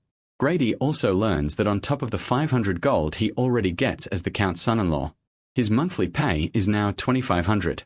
There's no way he'd turn down profit worth 3 million won a month. Then Condestain bluntly asks how their first night went. Irene quickly reacts to her father while Grady says it went well thanks to her kindness. He almost says too much but keeps the details to himself and thinks it's a shame they can only do it once per month. He gets more and more frustrated. With almost 1,000 in dexterity, vitality, and strength, only doing it once a month is rough for a guy who loves the nightlife. Still, he decides it's fine. He has a new goal now. No matter what it takes, he's going to protect Irene and never let her face that kind of danger again. So he asks Irene to lend him some soldiers if she's okay with it. She wonders if he isn't going back to the forge. He says protecting Irene comes first, and he plans to lead an expedition to defend her land. Byron, the monster that's been threatening the people. It's time to finish failure. With the soldiers gathered, they wonder why they were told to stay after training, especially since only the 13th squad was kept behind. Some think it's punishment for all the trouble they've caused. Others point out that Winston has 2,000 soldiers right now because of the fight with the Church of Artan. So they need every man they can get. That makes harsh punishment unlikely. One of them asks Captain Jones why they were called, but he has no idea. That gets them annoyed, saying their captain really is nothing but muscle. When everyone is told to be quiet, Viscount Greed has arrived. They recognize him as the hero who saved the young lady, and they already know he's a great blacksmith too. To them he's amazing. He asks if this is the unit Irene prepared for him. They look stronger than Winston's average soldiers. Before the expedition, he decides to check their abilities and thinks about trying the sword Irene gave him. Then he starts examining them and gets a very high level of insight. He reviews the men under his command and notices the sword gives him the same kind of information. 3 NPCs stand out for this expedition, and one missing figure catches his eye, Judge, whose stats are also pretty good. He notes that this guy's numbers are a little lower than the others, but for his level, they're still high. More importantly, his max potential is incredible. If he reaches it, he could end up at least twice as strong as Judge. His intelligence is trash, but his rank is solid, and that stupidity might actually help. Greed decides to train him into a better knight. Then he tells everyone their mission. They're going to kill the Forest Guardian. Romeo is shocked. With only 100 men, he says even all of Winston's forces might not beat the Guardian, and they'd need at least 2 great mags, which Winston doesn't have. So he asks if Greed plans to bring in the Tezzacot Guild from Byron Village. Greed says no, they'll handle it with these soldiers. To get the blue orichalcum needed for failure, he can't call the others. Besides, he believes he can beat the Guardian on his own. Later that afternoon, Fanda starts yelling at Jessica. He says she has to talk sense into Greed. He should be making his gear, but since the wedding, he's been ignoring him. Jessica says Greed isn't ignoring anyone. She heard he's going to kill the Forest Guardian, and Talbin immediately reacts to that. He says that when he first met Greed, he was already trying to join the Guardian raid. So Greed must be looking for something. Fanda complains that whatever it is Greed still hasn't told him, and calls that cruel. Jessica just says that's how Greed is. He likes making his own choices. She tells them not to worry about equipment production since she was already thinking of reminding him about his guild duties. Even if she says nothing, he'll understand how important the guild is after this raid. Especially at this time of year. 4 days later, in the Grey Forest, everyone is exhausted. It feels like torture. They've been fighting for 4 straight days with no rest. They knew Byron's monsters were strong, but there are way too many of them. No one has died only because Greed keeps sending knights in whenever things get bad. Still, they can tell he has no plans to stop. This isn't a commander, it's a demon. Romeo tells Greed they've come far, but he doesn't think they can go any farther. Greed asks why not. Romeo explains that poisonous fog starts 300 meters ahead. It's still some distance away, but a few soldiers are already feeling the effects. Greed remembers this fog comes from a poison flower and deals a fixed 350 damage per second. Crossing it alone would be hard enough, and the soldiers only have around 3,000 GP. So he decides to go by himself, but then Judy starts walking into the fog. He says he isn't afraid of the poison path that even the other knights fear. Greed realizes the force march has made everyone stronger, and Judy grew fast because he fought on the front line. Thanks to his potential, he's already reached level 110. That's enough to make up for his stupidity, which is exactly why Greed noticed him. He tells Judy to keep growing, because he plans to make good use of him as a knight. But halfway through, Judy drops flat to the ground. Everyone wonders if he died and asks why he rushed in without thinking. Greed quickly rethinks the situation. Judy's intelligence was only 11. Then poisonous plants start attacking him, and there are goblins too. The soldiers shout for everyone to save Captain Judy. But no one can get close because of the fog. They can't risk all the soldiers' lives, so they freeze not knowing what to do. Greed steps in and uses Pagma's sword dance, sending out a wave that wipes out every monster. He's actually annoyed they all died in one hit. That ruined their chance to train.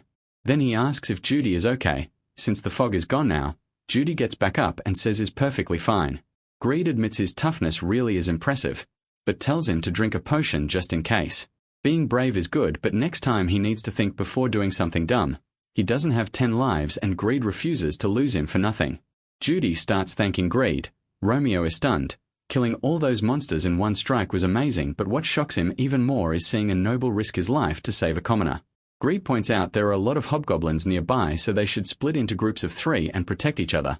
They still have to kill the Guardian, that fires everyone up. This is their commander and they charge back into battle.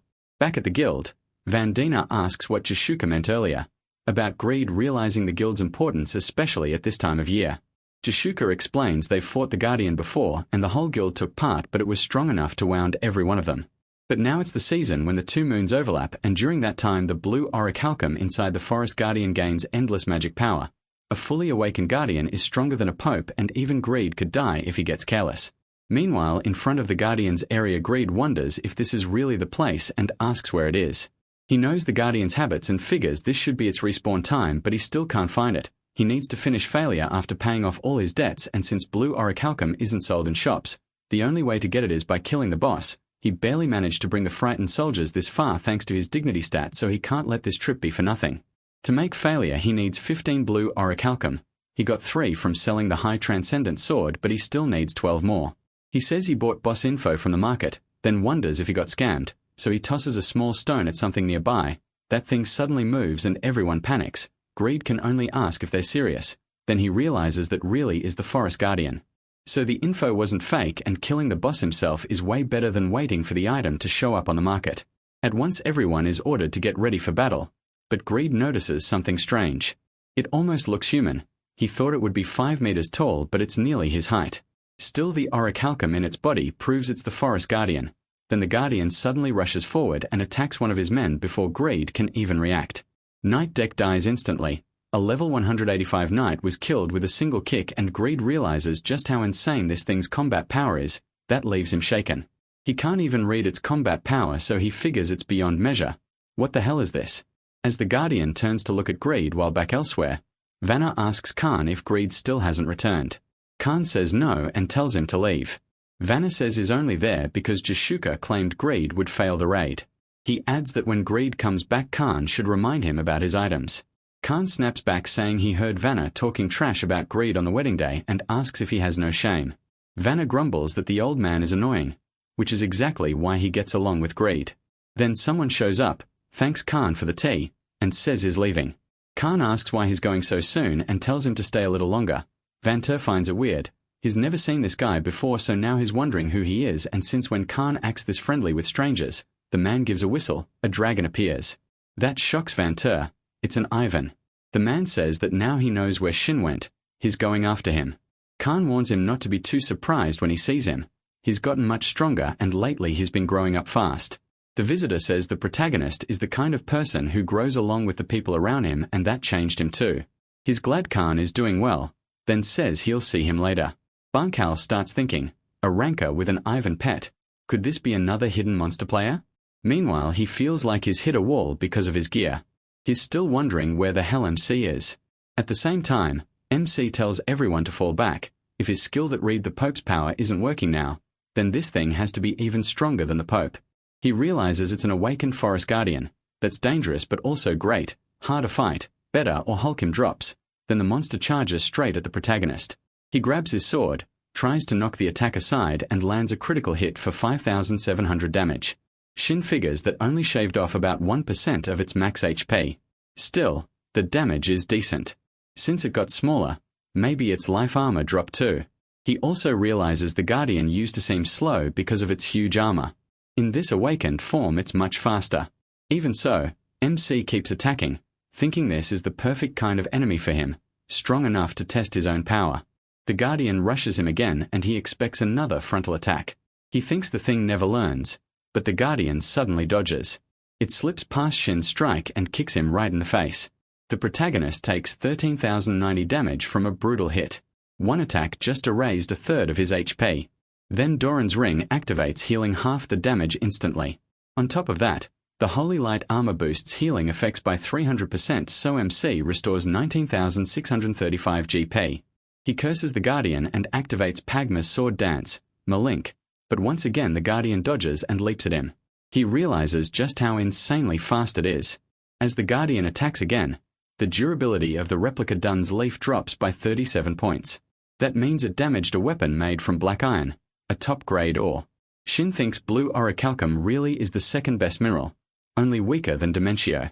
Now he decides to crush the thing and take all its orichalcum, using Blacksmith's Rage again, this time with Pagma's Wave. The skill hits everything within 1 meter for 155% of his attack and slows them down. The monster gets hit over and over, and the protagonist deals 10,300 damage. Its speed finally starts dropping. He also uses Kill, but the Guardian stomps the ground, throwing up a storm of rocks. Shin sees it too late, and his attack starts to miss. The Guardian gets ready to punch straight at him. MC can't believe it. Kill, the move that drops so many monsters, barely worked. Then he gets slammed with heavy damage. From far away, Jude wants to rush in and save Shin for saving his life, but the man beside him says he'd only get in the way. Then the Guardian looks up toward the spot where it attacked him and finds Pavranium in front of him, blocking the blow. The protagonist calls the Guardian dirty for using tricks to dodge his attack. It acts smart, but it's just a golem. No brain, no real cunning. Then he uses Braham's boots and activates Fly, summoning invisible magic wings that let him hover. His soldiers are amazed. They call the Viscount incredible, saying he's using high-level magic and can do anything. The Guardian lunges at Shin, but of course it can't reach him in the air. MC even mocks it, asking what's wrong and if it can't catch him. If he had to guess, it can probably jump around 4 meters. It has more attack power than the Pope and enough raw strength to break black iron. He can only think one thing. This thing is busted. Still, if he stays patient, he can win. And there's also something he's been wanting to test. He raises his sword and activates Pagma's sword dance, Transcend. His attack power doubles, and even normal attacks become ranged strikes. Then he uses Link, swinging downward with a huge wave of power. The blast rushes toward the Guardian and hits dead on. The impact is so huge that everyone nearby feels it. The Guardian lands a critical hit, dealing 183,900 damage. Down below, the Guardian is left badly broken. The system announces a successful skill fusion. He gets the fused skill, Transcended Link. Because of the fusion, his intelligence rises by 10, and he earns several more achievements. The skill costs 1,600 mana and has a 900-second cooldown. On top of that, Pagma's sword dance evolves to a higher level, reaching level 2. The protagonist asks if the golem saw that because this is his new finishing move. The golem stays below, groaning in pain until its color starts to change. Still flying, Shine thinks the fuse skill is already amazing, but Pagma's evolution is just as good. Its passive effect feels almost like a level 240 skill. Then he tells himself to end this fast so he can focus on making failure. It's getting late, and he can't waste time here. The Guardian is already down by a third, and while MC stays airborne, its attacks can't reach him. This should be easy. He also remembers the game said he can use Transcend again right after using a fused skill. Since fusing the other Pagma dancers too, this fight will end fast. So he uses Transcend together with Wave, creating a new fusion of the two. The attack slams into the monster for 15,800 damage, followed by more hits and its movement speed drops again.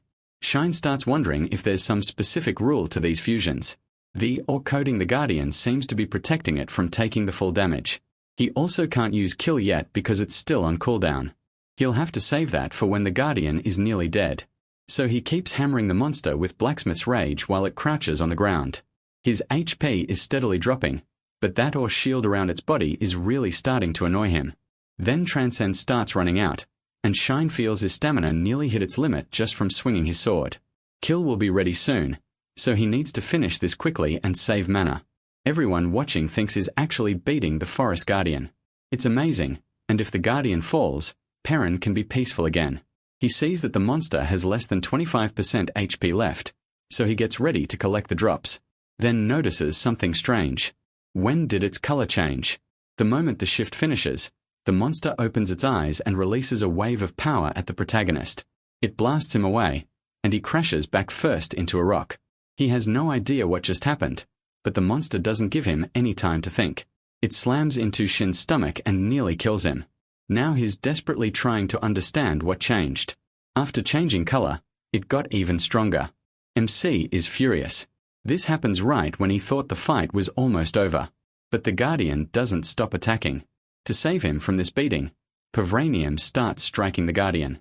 That gives Shin a chance to pull away. He tells Pavranium to hold it off while he gets some distance and buys time. He'll hide in the trees, but the monster fires a blast at Pavranium, sending it flying. He realizes it's a shockwave, strong enough to paralyze Pavranium. He guesses it might be as powerful as Jashuka's Phoenix Arrow. Then the monster starts chasing the protagonist again. It throws itself at him, and he has to block with his sword. Dunsleeve's durability drops by 46 points, and MC realizes that's even worse than before. Did its strength increase again? But why? Then he remembers the blue orichalcum. He'd only been thinking about using it for failure, and forgot what it actually does. Blue orichalcum is made from the Forest Guardian's magic, and moonlight-touching orichalcum. It can't gain extra magic power, but it has the highest mana density and durability of any ore. In the dark, it gets stronger. Shin realizes how bad this is. An awakened Guardian was already trouble. He tries to use Fly, but the monster grabs his leg and slams him back into the ground. He can't even run anymore. Then Pavranium starts moving again, and Grady thinks that since the paralysis is gone he can use him to get the Guardian off his back. But the Guardian fires that blast again and paralyzes Pavranio one more time. Grady curses under his breath. That bastard can shut down even Pavranio, so he can't count on him now. The monster keeps piling on attack after attack. His HP drops fast. Grady realizes he can't use Kill Pavranio or the Fuse skill now, and right then winning feels impossible. The thing is insanely strong and fast, easily the nastiest monster he's ever faced. For a moment he sees it clearly. The raid failed, and he's about to die. Then composure suddenly activates. That catches him off guard, but the effect settles his mind. Once he calms down, he sees how stupid he's been. His gear carried him so many times that taking the easy way became a habit, even though he's never really had it easy. Grady smiles and decides none of that matters. Skills, items, whatever. The one still standing wins. As the monster charges in with another punch, he throws his sword into it, landing a critical hit and takes damage himself. The Ice Guardian freezes in shock. It still manages to kick Grady away, but he throws the sword again and lands another hit on the Guardian, leaving it stunned again. Grady says this is driving him crazy, then dares it to keep going and see who dies first. So the two of them trade blows head-on, neither one trying to defend. Grady keeps losing HP, but he chugs high-grade potions and heals it right back. The Guardian can't do that. It just keeps taking damage. Grady gets beaten so hard he's even taking hits to the head, but the Holy Light Armor and Doran's Ring kick in, restoring 23,400 health. Now even the Guardian starts to fear how stubborn this kid is. Grady goes for another hit, but the Guardian uses its speed to slip behind him. Grady snaps that if it's a monster, it should act like one and stop trying to defend itself now. Then he smashes the monster in the side of its ribs and sends it flying. He rushes in and hits it again, launching it into the air. Grady thinks he'll return every attack the monster gave him and with it still up there. He activates Magma Sword Dance. If this fight has an end, he's going to force it himself. But while the monster is still in the air, it fires that blast at Grady again, piercing his stomach. Even then he thinks the last one standing wins. The monster thinks it finished him, but it's wrong. Grady says that look on its face is what you make when you meet a real monster. He's still alive thanks to his death resist effect, which keeps him at minimum HP for 5 seconds. Then he uses Kill once more on the boss, strikes it, and finally brings it down. Grady says if the one who endures the longest wins, then victory is his. He's been enduring for 27 years. Outside, all the subordinates stare in shock at what they're seeing. Grady levels up 4 more times. He reaches level 200 and completes his second advancement. All his stats go up and the awakened Forest Guardian under the Twin Full Moons is finally defeated. Grady shouts in victory and gets 14 blue orichalcum, 3 purple orichalcum and the amethyst shield. Then he realizes he should have scraped off every bit of that damn orichalcum before killing it and can't believe he forgot. It pisses him off because he still needs more orichalcum to make the failure. If he didn't already have the piece he got from Administrator Veiled, he'd be furious. He picks up the purple orichalcum and figures it's meant for accessories. Since he already has plenty of rings, he decides to make a necklace with it. What really bothers him, though, is the shield, an epic ranked amethyst shield. He's sure it's a quest item and that annoys him because the old man from Kazan Canyon once asked him to help get Smarfu. He turned that down but now he's thinking about it. He heard Smarfu lives in the Saharan Empire, so if he goes there someday he should continue Piero's quest. People rush over to Grady and ask if he's alright. He says he's fine and tells them they can rest now. He also apologizes to Romeu for not being able to protect the deck and says sorry to everyone who came here trusting him without question. That moves them all. They start thinking the rumors about his close connection to the Smith god were true after all. Then they notice something strange, and Ivan drops down nearby and the rider quickly apologizes for startling everyone. He says he came in a hurry because it's been a long time since he saw his lord and asks how Grady has been. Grady realizes it's Heroi. Grady says it's really been a while and that Heroi has grown a lot. Heroi says that's all thanks to Grady's generosity. Grady checks him and sees 10,000 combat power, 2,000 more than Romeo, so he figures Heroi must be around level 200. But Heroi isn't a combat class, he's an orator. So Grady wonders if this comes from his second class. Either way, it's a huge jump. Heroi says it's been 4 or 5 months since they last met and a lot happened in that time. Then he asks if Grady knew that fewer than 100 players have tamed an Ivan. Grady says Hori showed up at the perfect time. He tells him to kill the ice orcs and bring back 28 selfie scales. Hori is confused. They just reunited. But Grady tells him to repay the favor. The drop rate is low, sure, but he should be able to gather everything in about 10 days. Grady's already planning ahead. He wants to make a zip-up hoodie too and needs 20 scales for each one. With what Hori gathers, he can make 2 and sell 1. He says Hori can take those guys along since hunting will help them train. Romeo asks if they get to go too. Grady adds one more demand. The kid can't ride that Charizard-looking mount. He has to walk with the others. Hori agrees. Grady promises he'll make him a good item when he gets back, then flies off. Hori just stares, shocked at how strong his lord has become.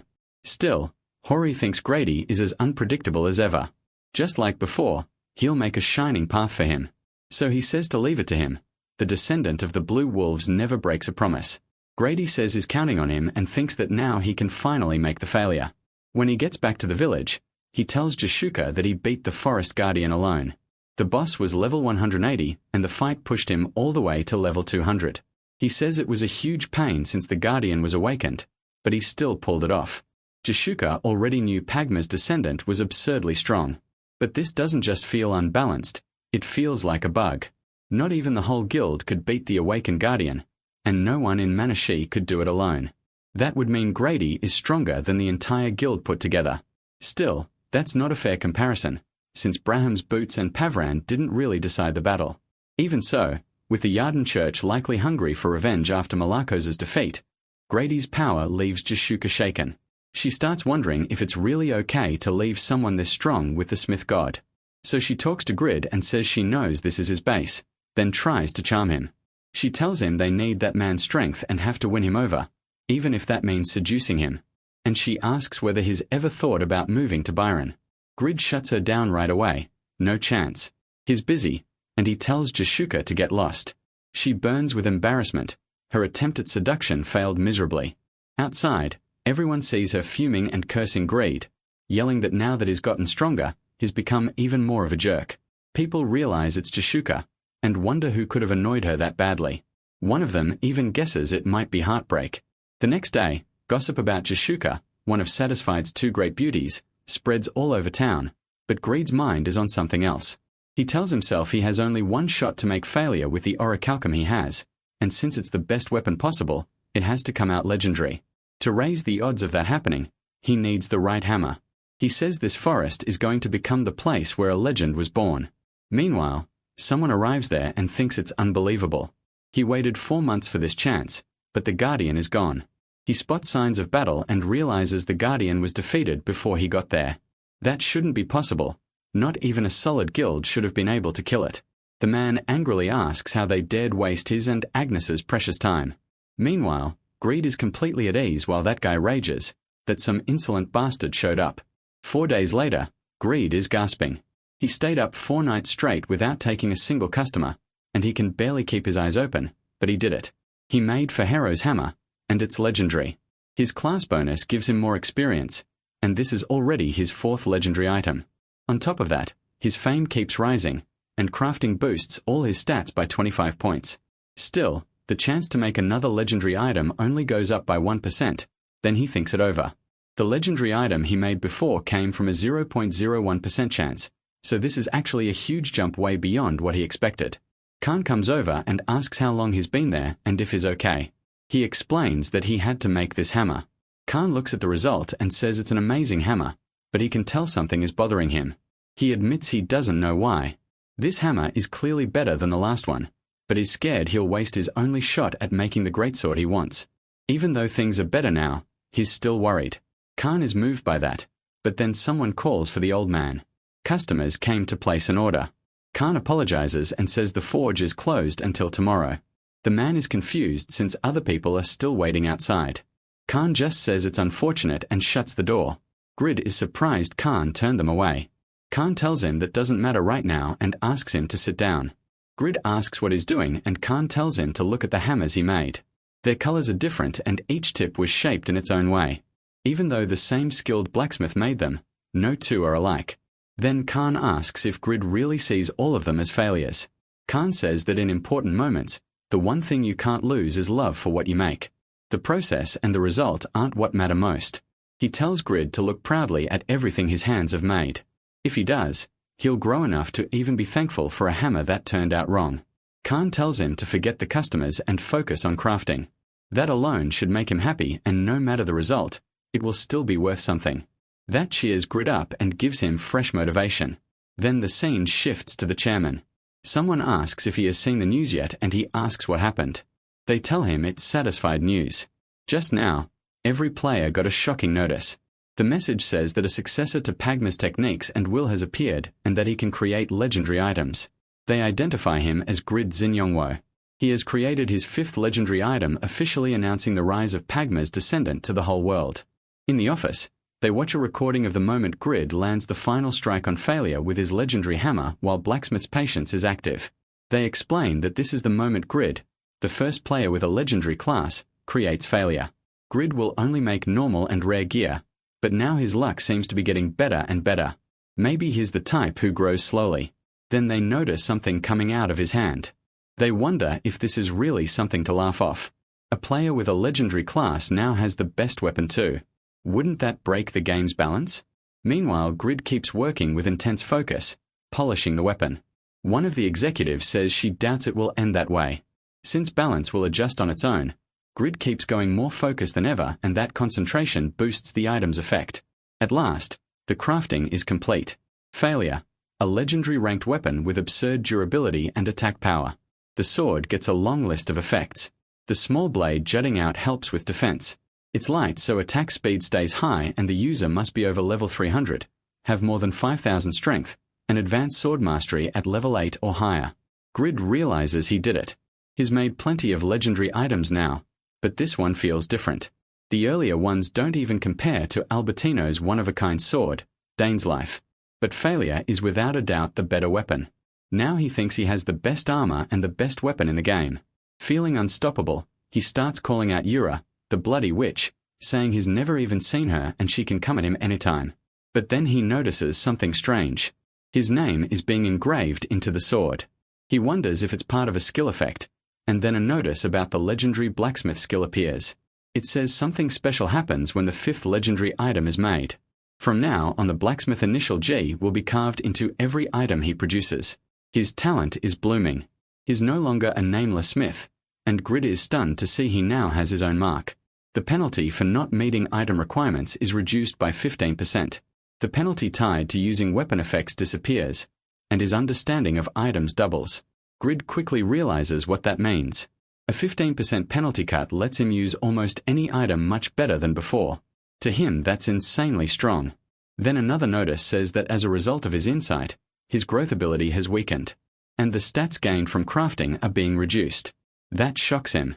To no longer get bonus points for making rare or epic items, unique items now give 4 points to all stats, and legendary items give 10. He can't believe it and starts asking why his rewards were cut. But the legendary blacksmith skill also upgrades into Witness of the Godly Weapon. With legendary blacksmith already at level 3.87, Grid is told he can now make copies of myth-rated items. He immediately gets excited. Now he can finally reach something close to myth items.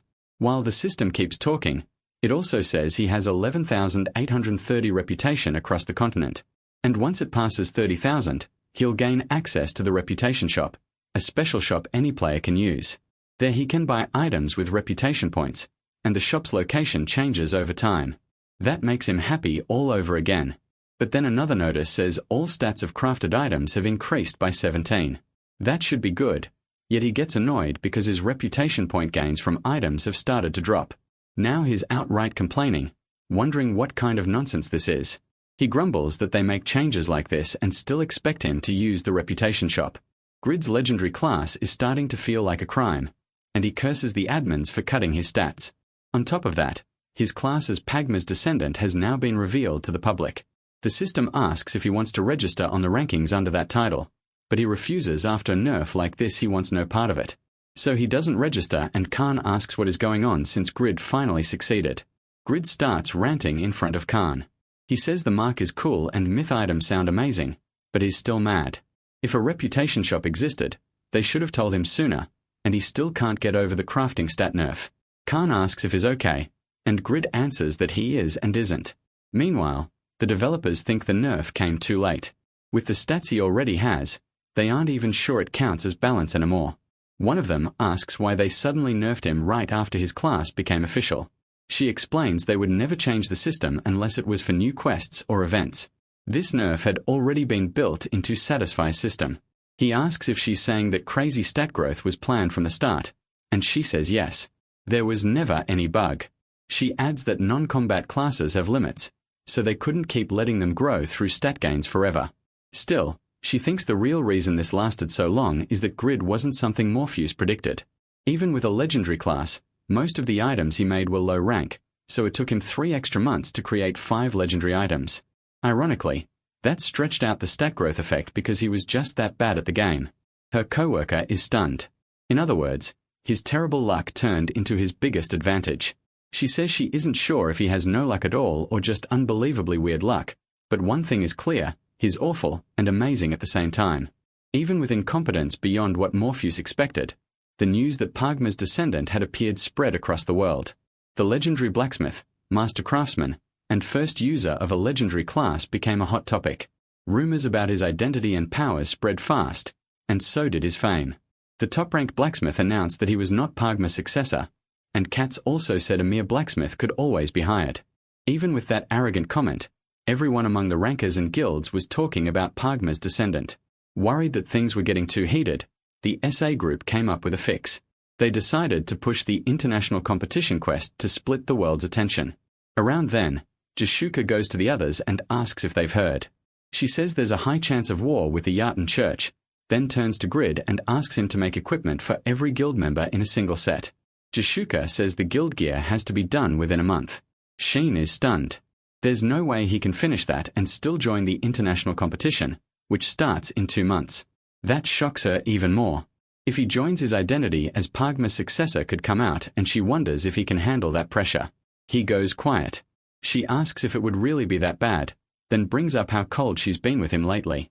The tournament will be held in South Korea.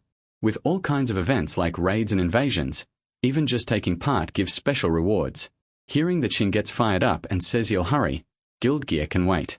Fantuna grabs him right away and says no, those items come first.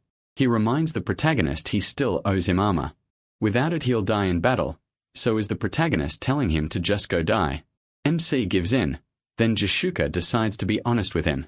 She wants him focused on making gear for the guild. The Church of Yutan has been acting strange lately. Shin thinks there's nothing to worry about. He doesn't need to stand out. He can just act like some hidden master and enjoy the time he has. In the end, he agrees that really is the safer choice. Meanwhile, his little sister thinks she's facing a tough problem. Summer break is almost over and she'll soon be a junior. She tells herself she needs to work harder. Up to now, she's only focused on studying so she could support her parents and help her brother too. Still, she remembers everything Shin has done for the family. She's glad he can finally smile again after stressing over money for so long. What worries her now is how much he spends. He barely even goes out, yet he bought a car worth 800 million won. And now there are beautiful girls next to him on TV, which looks like the perfect setup for a downward spiral. She starts wondering if that game is dangerous and what it's doing to him. Then she makes up her mind, just in case she'll study to become a therapist. Right after that, she notices a car passing by. A huge limousine in a small town like this stands out right away.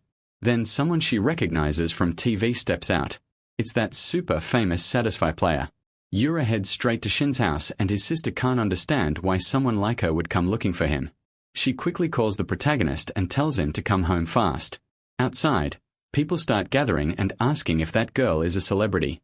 Others say yes, she's one of Satisfy's biggest stars. Then they wonder what someone like her is doing with the vegetable shop owner's daughter. They also heard the unemployed son bought a car, so now everyone's asking what kind of connection they have, and they're stunned to learn that car belongs to the family. Some say Yura is rich, so maybe it makes sense. Then the gossip shifts again.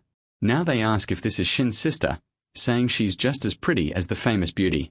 His sister demands to know why a celebrity like Yura came for her brother. What does she want with him and how does she even know him? Yura explains that they met in Satisfy and got pretty close. At one point they even pretended to date. The word date coming from Yura's mouth leaves the girl even more shocked. She can't believe someone like Yura would fake being her brother's girlfriend. It sounds like a drama, and she starts overthinking what that even means. Now she's seriously worried about Shin, while Yura calmly asks if she can see him. Meanwhile, MC is still in the game. His original plan was to upgrade his sword and armor. After fighting the Forest Guardian, he realized even legendary gear needs improving. But first he can't delay Vanta's item, the wave armor. On top of that, those statues sell well, so they're worth keeping as one of his main products. Still, one thing bothers him, so he tells Vanta he'll call him when it's done and orders him to get lost until then. Vanta refuses. He wants to witness the birth of his armor and even says praying might help, so he starts praying for legendary armor, while Shin thinks this pressure is ridiculous. It reminds him of Cassius during the shield job. That makes him think of the Vatican. He hasn't heard anything about a new pope being chosen yet. It'd be dangerous if Ibelin's spear stayed unsealed, but he decides that's not his problem. Then someone calls for him, his little sister. While Vanta is still there praying, he suddenly sees Shin disappear and realizes the guy ran off again. But then an urgent notice goes out to every guild member. Jishuka orders everyone to gather in their personal zones immediately, and Vanta is caught off guard. At the same time, he logs out. He wonders why his sister called him so suddenly. Ever since his income got stable, she's never interrupted his game time. So if she's calling now, it must be serious. He even wonders if there's a thief at the house. Before that would have scared him. But not now. He's ready to deal with whatever jerk is messing with his sister. Then he sees Yura and freezes. She says it's impressive how much he cares about his sister, and he asks what she's doing here. His sister tells Yura that, as she can see, her brother values family. If anyone tries to use him for something bad, God will punish them. She stays openly hostile, and Shin can only ask what kind of atmosphere this is. On top of that, he wants to know how Yura found his home. Ever since they met, she seemed to know way too much about him. Yura notices he's changed.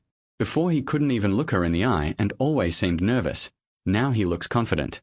She points out that even his body looks better. Shin thinks that since life got stable, he's been taking better care of himself and working out more. Then he starts wondering if he's improved enough for someone like her to notice him.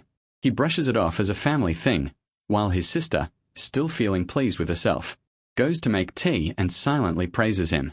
The protagonist cuts straight to it. He says he doesn't need her interest and tells the 2D woman to get to the point. Yura does exactly that. She wants him to join the international tournament as a representative of Korea. That leaves him stunned. She explains the government officially asked them to form a team. With her at the center, Korea could get strong results in the 4-day tournament starting on May 1st. MC is surprised the rankers have ties to the government too. Yura says Korea's image as a gaming powerhouse is mostly an old legend now. The government wants to rebuild Korea's competitive strength through this tournament. But honestly, it won't be easy. Western countries dominate the scene and the media, while Koreans don't have much presence. Shin says he gets the situation, but asks why her choice is him. There are plenty of Korean players, so isn't she overrating him? Yura says it's because she's sure he's an unrevealed epic class player. That catches him off guard. He figures she thinks that because he recovered after getting hit by the Church of Yaten's ultimate attack. And it makes sense. Eufeminist still hasn't revealed herself as the first person to get an epic class. Still, he points out there are only 9 events and each person can enter at most 3. So even if they do well, they can only win 3 gold medals per person. Just then, his sister brings tea. Since Yura doesn't seem to be trying to seduce him into anything shady, she decides tea is allowed. Yura tells Shin that talking is easy. Besides the 9 tournament events, things like the raid, labyrinth run, crafting, and treasure hunt aren't her strengths. And in the pet marathon, players with wyverns will have the edge and no Korean player has won. She says she's confident about the siege event, but she doesn't have many people she can truly rely on there. Overall, the Korean team just doesn't have enough power to aim for many medals. As Yura takes the tea, she notices a message from his sister telling her not to underestimate him. Her brother isn't an idiot. That makes Yura pause and think while the girl stays glued to her brother with the same guarded attitude. The protagonist, meanwhile, has no idea what she means. Yura goes on. In the end, the only real option left is PvP.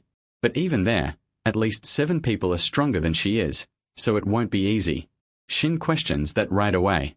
She's 5th in the overall rankings, so are there really 7 people stronger than her? And since she's Yaten's 8th servant, didn't she get some special power too? Yura explains that the official rankings don't show everything. There are many hidden rankers in Satisfy, and counting them, there are at least 10 people like that. Among the public rankers, she believes Krogel, Zebel, Kruger, Agnes, Lao, Bandre, and Hiroi are all stronger than her. Grid says it makes sense for Agnes, since he has an epic class, but asks if even the guys below rank 8 are that strong. She says yes. Their levels are way lower than hers, but their raw combat power is still huge. Even so, she believes none of them come close to Kroger. She calls him a one-of-a-kind genius. He reads skills, patterns, weaknesses, the flow of battle, attack timing, and combat tactics better than anyone. In her eyes, his talent in the game is far above hers. Hearing that so many people are stronger than her, Grid blurts out that he must be totally useless. That hits her hard. Still, he thinks that no matter how strong the top-ranked player is, it won't matter once they see his failure.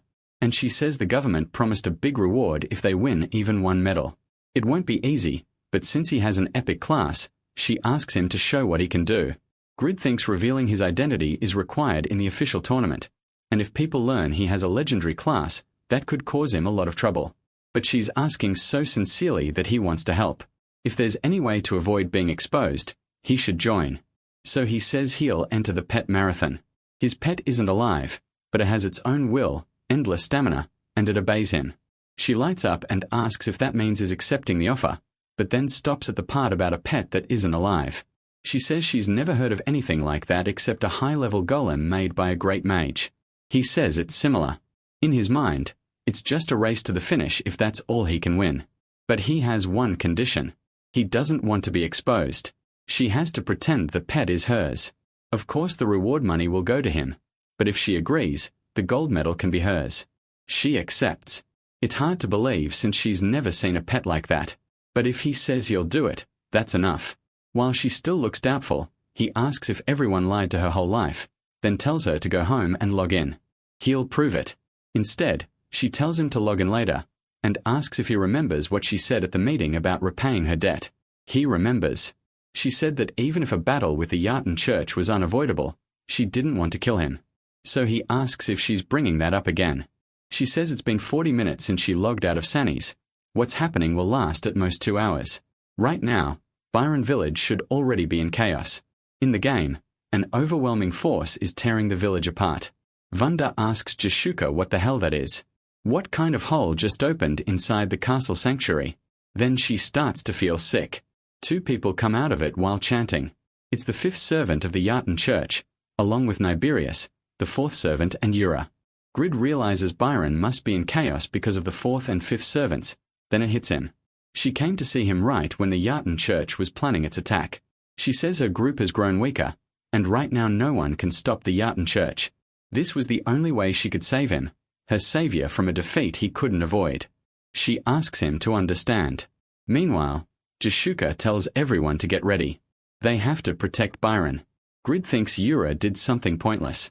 A blacksmith like him was never going to get involved in a guild war anyway. Still, he asks her one thing.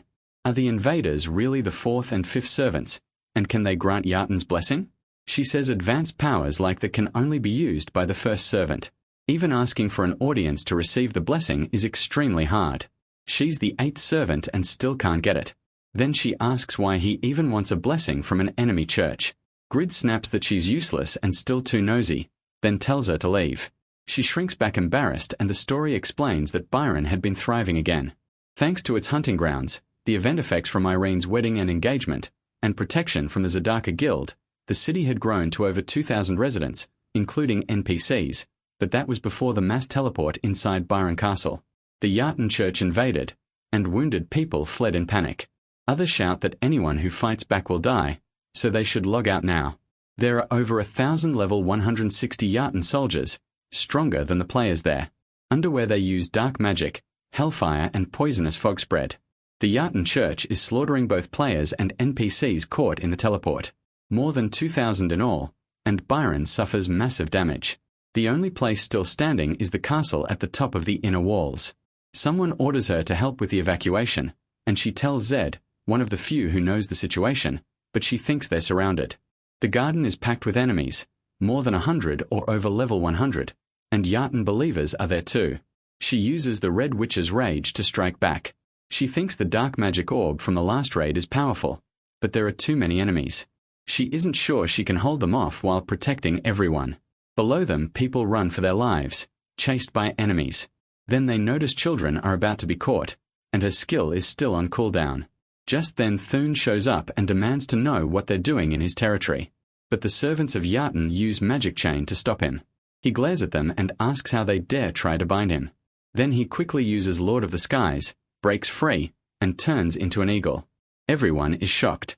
It's annoying, but he suddenly speeds up and transforms again into the King of Beasts, a giant lion that tears through the Jotun servants with its fangs. They admit Thune is insanely strong. He's hot-headed, but his skills are amazing, and they keep cutting enemies down now with Faker joining in. Faker warns them not to relax or drop their guard. Then Zed realizes the main castle gate is under attack. Faker tells Zed to leave this area to him and go help the others in the village. Right then, Haruhi arrives, asking if they really said there were 100 enemies here. He says his body has been itching for a fight ever since the punishment he got, and he's sure this many enemies will finally make up for the training he missed. Meanwhile, Vanna stays with Yashuka, charging through the enemies in front of him and cutting them down. Yashuka fires an arrow and tells Vanna to duck, but he tells her to save her mana. It'll be better to use that skill from the castle's central wall, where she can see everything. He says he'll open a path to the main gate now, and she tells him to hurry because his HP is already low and his defense is awful since he put all his points into strength. Then she calls him an idiot guardian knight. He thinks he really does regret putting so many points into the wrong stat. On top of that, his damage isn't even that high. Then he realizes they haven't even reached the inner wall. The Jotun church was never this strong before, so there must be a leader nearby boosting their stats. At that moment, he's almost hit and gets thrown aside as Niberius, the church's fourth servant, appears. Niberius asks if they're the bastards who defeated Malakos and harmed the church. The flute sound carries dark magic that wrecks balance and focus. Now his chance to dodge drops to 0, his accuracy falls to 60, and even spellcasting speed is cut in half. The effects will last until the flute stops playing. Niberius says they'll pay for what they did. Vunda can tell this man's power is on a whole different level from Malakos. That means he's the leader. It took everything they had just to beat Malakos before, so with only 2 of them here they can't do much. But then Eibelin arrives, telling Vunda that Overgear's number 2 is here to stop him. They realize Eibelin has joined the fight, but he gets caught by the magic and falls.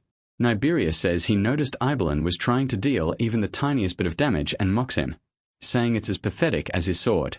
Vunda calls out to Eibelin, but Niberius tells him to blame his own stupidity for trying to stop someone far beyond him, then curses the boy. Suddenly Faker appears, strikes Niberius, and pulls Eibelin out of danger. Niberius starts bleeding, but stays calm. He says Faker's blade managed to scratch him and that's impressive. Faker is shocked it was only a scratch. Eibelin explains that the flute piles on debuffs, including lost accuracy. Vunda is glad Faker showed up. If he helps, the 4 of them might beat Niberius, but Faker says no. He tells them to move on. For guild members will arrive soon and they can hold Niberius here. Faker says there are more enemies than he can handle alone, and reminds Vunda that he has a mission. A guardian's duty is to protect his master, so he tells Jashuka to come with him. No matter what, they're getting through. Elsewhere at one of the blacksmith's homes, the Jotun men say that if he hadn't sided with the Cursed Ones, he would have lived. Forging items for them will be paid for with his life. They call him Byron's blacksmith and tell him to think over his choices in the land of the dead, but he says he didn't even know what was going on. He must have been that focused. Even so, he has no regrets. He says that after a young man pushed him a few months ago, he poured everything into forging again and finally made the special Jaffa arrows. After 50 years as a low-ranked blacksmith, he finally reached the point where fire and hammer felt like one, and he was no longer ashamed to face his master. But then arrows killed both of them, and Crud says it has been a long time since he last shot someone with an arrow. He also says that the arrow is pretty strong for an old man, and jokes that he can meet his master a little later, if he does not mind. Then he is shocked to see Grid and asks how he got there. Smith says he forged with all his heart while thinking of him, and he cannot believe they met again. Then he asks about the arrow, and Grid tells him he did well. Grid says the special Jaffa arrow Smith made is amazing, one of the best for sure. Then he says that after reaching this level by always putting his life on the line, Smith, now a high-level blacksmith after spending his whole life at the bottom, truly felt how great Grid was. Then Smith says it is such a shame. He finally became the blacksmith he wanted to be, and he thought he would keep working for many more years. He starts crying, saying he still wants to work. That deeply moves Grid, and the system says he was greatly touched by the wish of an old blacksmith who broke past his limits through grit and love for his craft. Then he receives the S-rank quest, Blacksmith's Affection, and inherits Pagma's belief that forging should help others. The quest says he wants to repay the old blacksmith for reminding him that a blacksmith's heart is hot like fire and strong like steel. The reward is blacksmith's skill and affection. The goal is to protect Smith's forge. If his bond with a blacksmith NPC reaches the max, he can raise that blacksmith skill by 1 to 5 levels. Any blacksmith who learns from him will stay loyal forever and share new crafting methods once they discover one. Grid thinks this feels just like when those bastards messed with Khan and Winston, and he got blacksmith's rage, so he tells Smith his wounds are not that deep, and asks him to hold on. Does he still want to keep working? Then he says that to do that he needs the forge. Smith asks where Grid is going, and Grid says being nice is not really his thing, but getting rid of something blocking his path should be easy enough. He says this place is too loud and messy for Smith to work at his best, so he is going to wipe out the bastards causing trouble. At the north wall outside the castle, an explosion hits Tobin, and he wonders why the burners are dealing so much damage, and he thinks Ragoose is trapped inside the castle. Ponte is busy with the high-level followers at the west gate, and the other guild members cannot help him right now. There is only so much he can handle alone, and Balak is right in front of him. Tobin realizes the guy is way too strong while Balak keeps hammering him and asks what the point is of blocking in that condition. Tobin says that even if he blocks the sword strikes, Balak's passive is too strong. It deals 500 damage every second, and a level 250 player only has around 20,000 GP, so there is no point blocking just to keep taking burn damage. Even fire resistance is not helping, so he decides he has to get out of range and survive until the others arrive.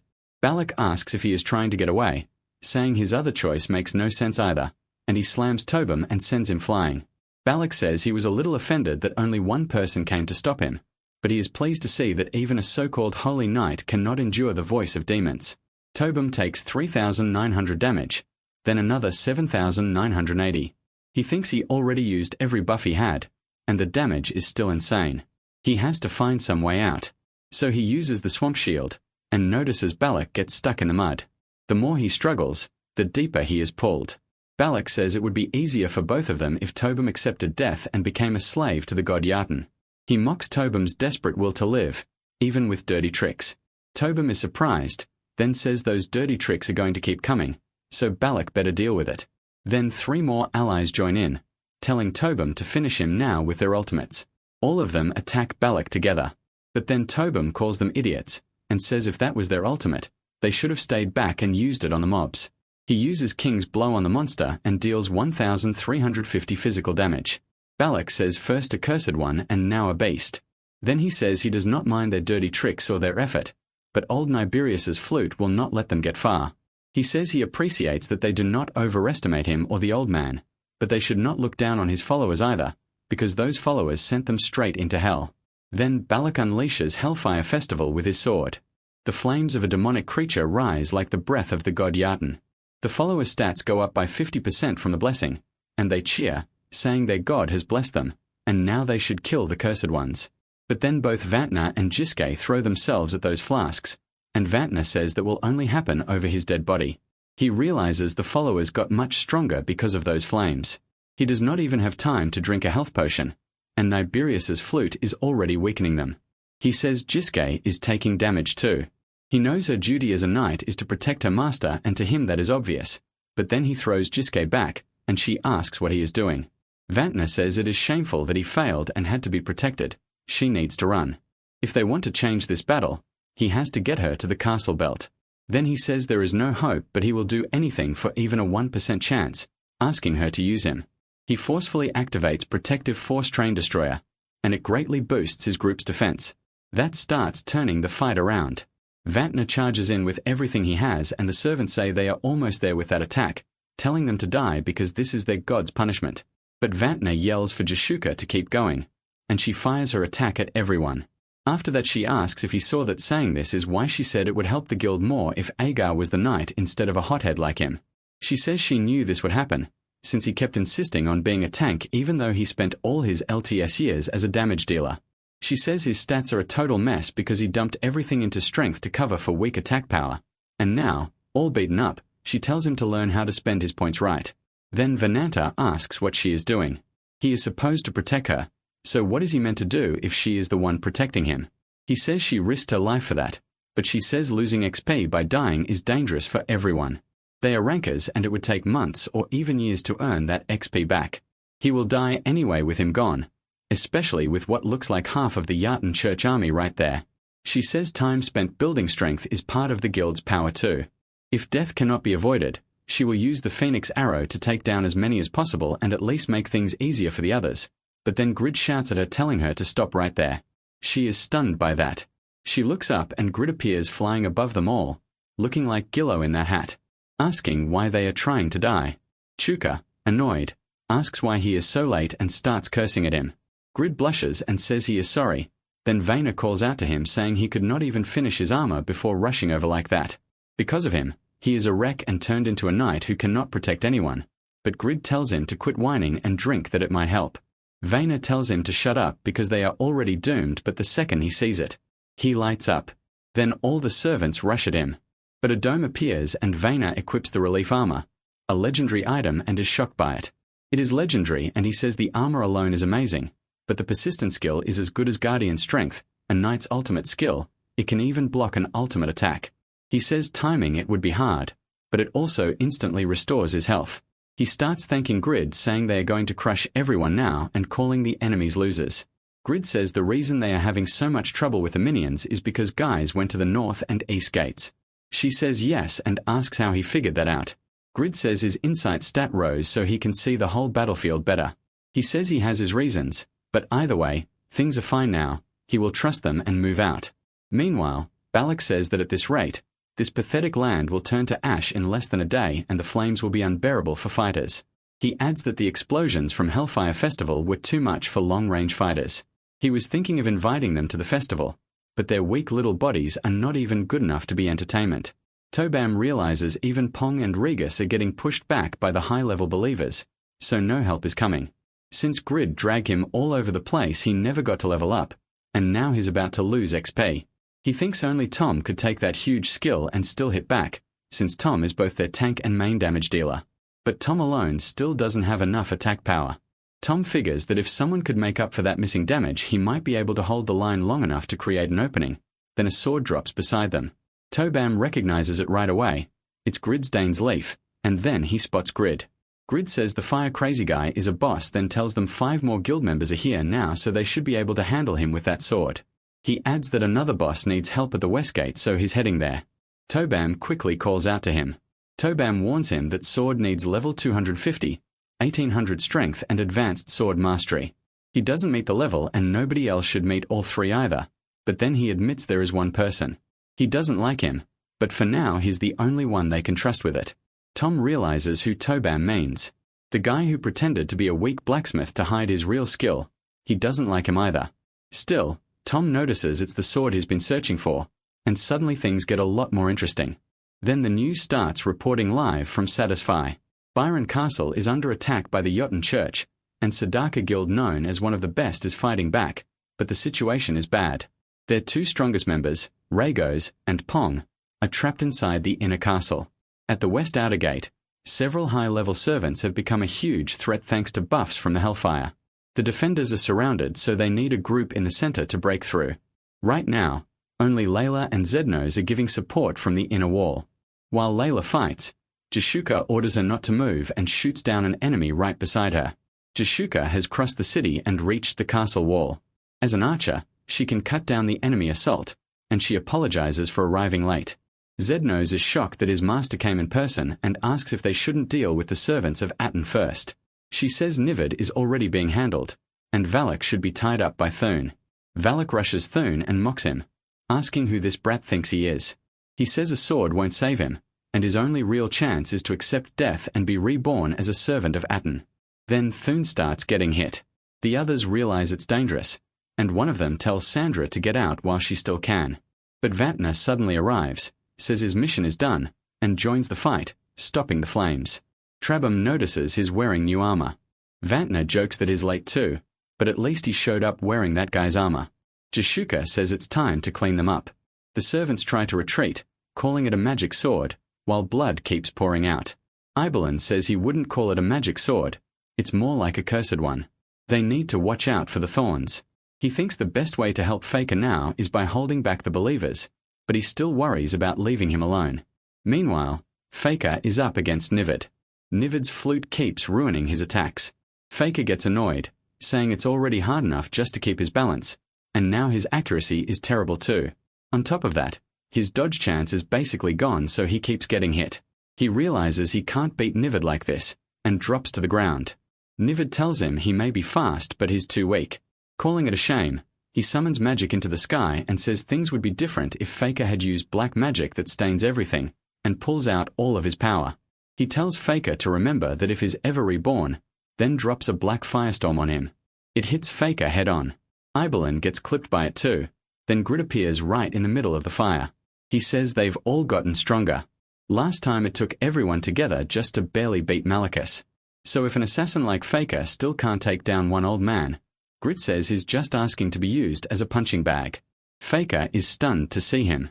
Faker snaps back that this isn't the time for jokes. His skills are being suppressed by that flute's debuff. Iberlin is still staring, when Grit tells him to grab Faker and get out. This place is about to turn into a bigger mess. Myberius says Grit must be a flying mage and warns him that he's challenging a great wizard. Grit shrugs it off. If this guy can do all that, he must be strong. And since he seems to have all kinds of tricks, Grit says he'll make the perfect test subject. He asks Niberius one favor: don't die too fast. Then he pulls out Failure, a sword almost as big as he is, and says it'd be lame to go down in one hit. The others are shocked by Grit's new sword. It's huge. Niberius is surprised too. He thought Grit was a mage, yet is using a giant sword like that. He calls it barbaric and says Grit must be overconfident after beating Malachus, if he thinks Niberius is just as weak. Grit just thanks him for the warning. When he uses Pagma's sword dance, Link transcended. The attack flies straight at Niberius, who instantly throws up a shield packed with buffs. Niberius realizes this isn't just some oversized sword. Facing the strike head-on, he uses Black Firestorm to stop it. But the attack tears right through the storm. He's stunned by the raw physical power. Niberius quickly raises a wall of black ice and barely manages to block Grit's attack. Then lightning gathers. It swirls around the boy and crashes down on Grit. Niberius says he's not even entertaining. Grit says fine, if that was just the warm-up, then now they'll do this for real. He activates the Divine Light Armor's black magic immunity and charges Niberius with Pagma's sword dance. Kill. Niberius can't believe it. Grit ignored Abyss Thunder, and now this new strike is even worse. He feels the attack's power and knows he can't take it. This monster came out of nowhere, so he quickly cast Reverse Gravity.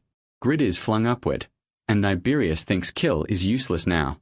Immunity won't help if gravity itself changes.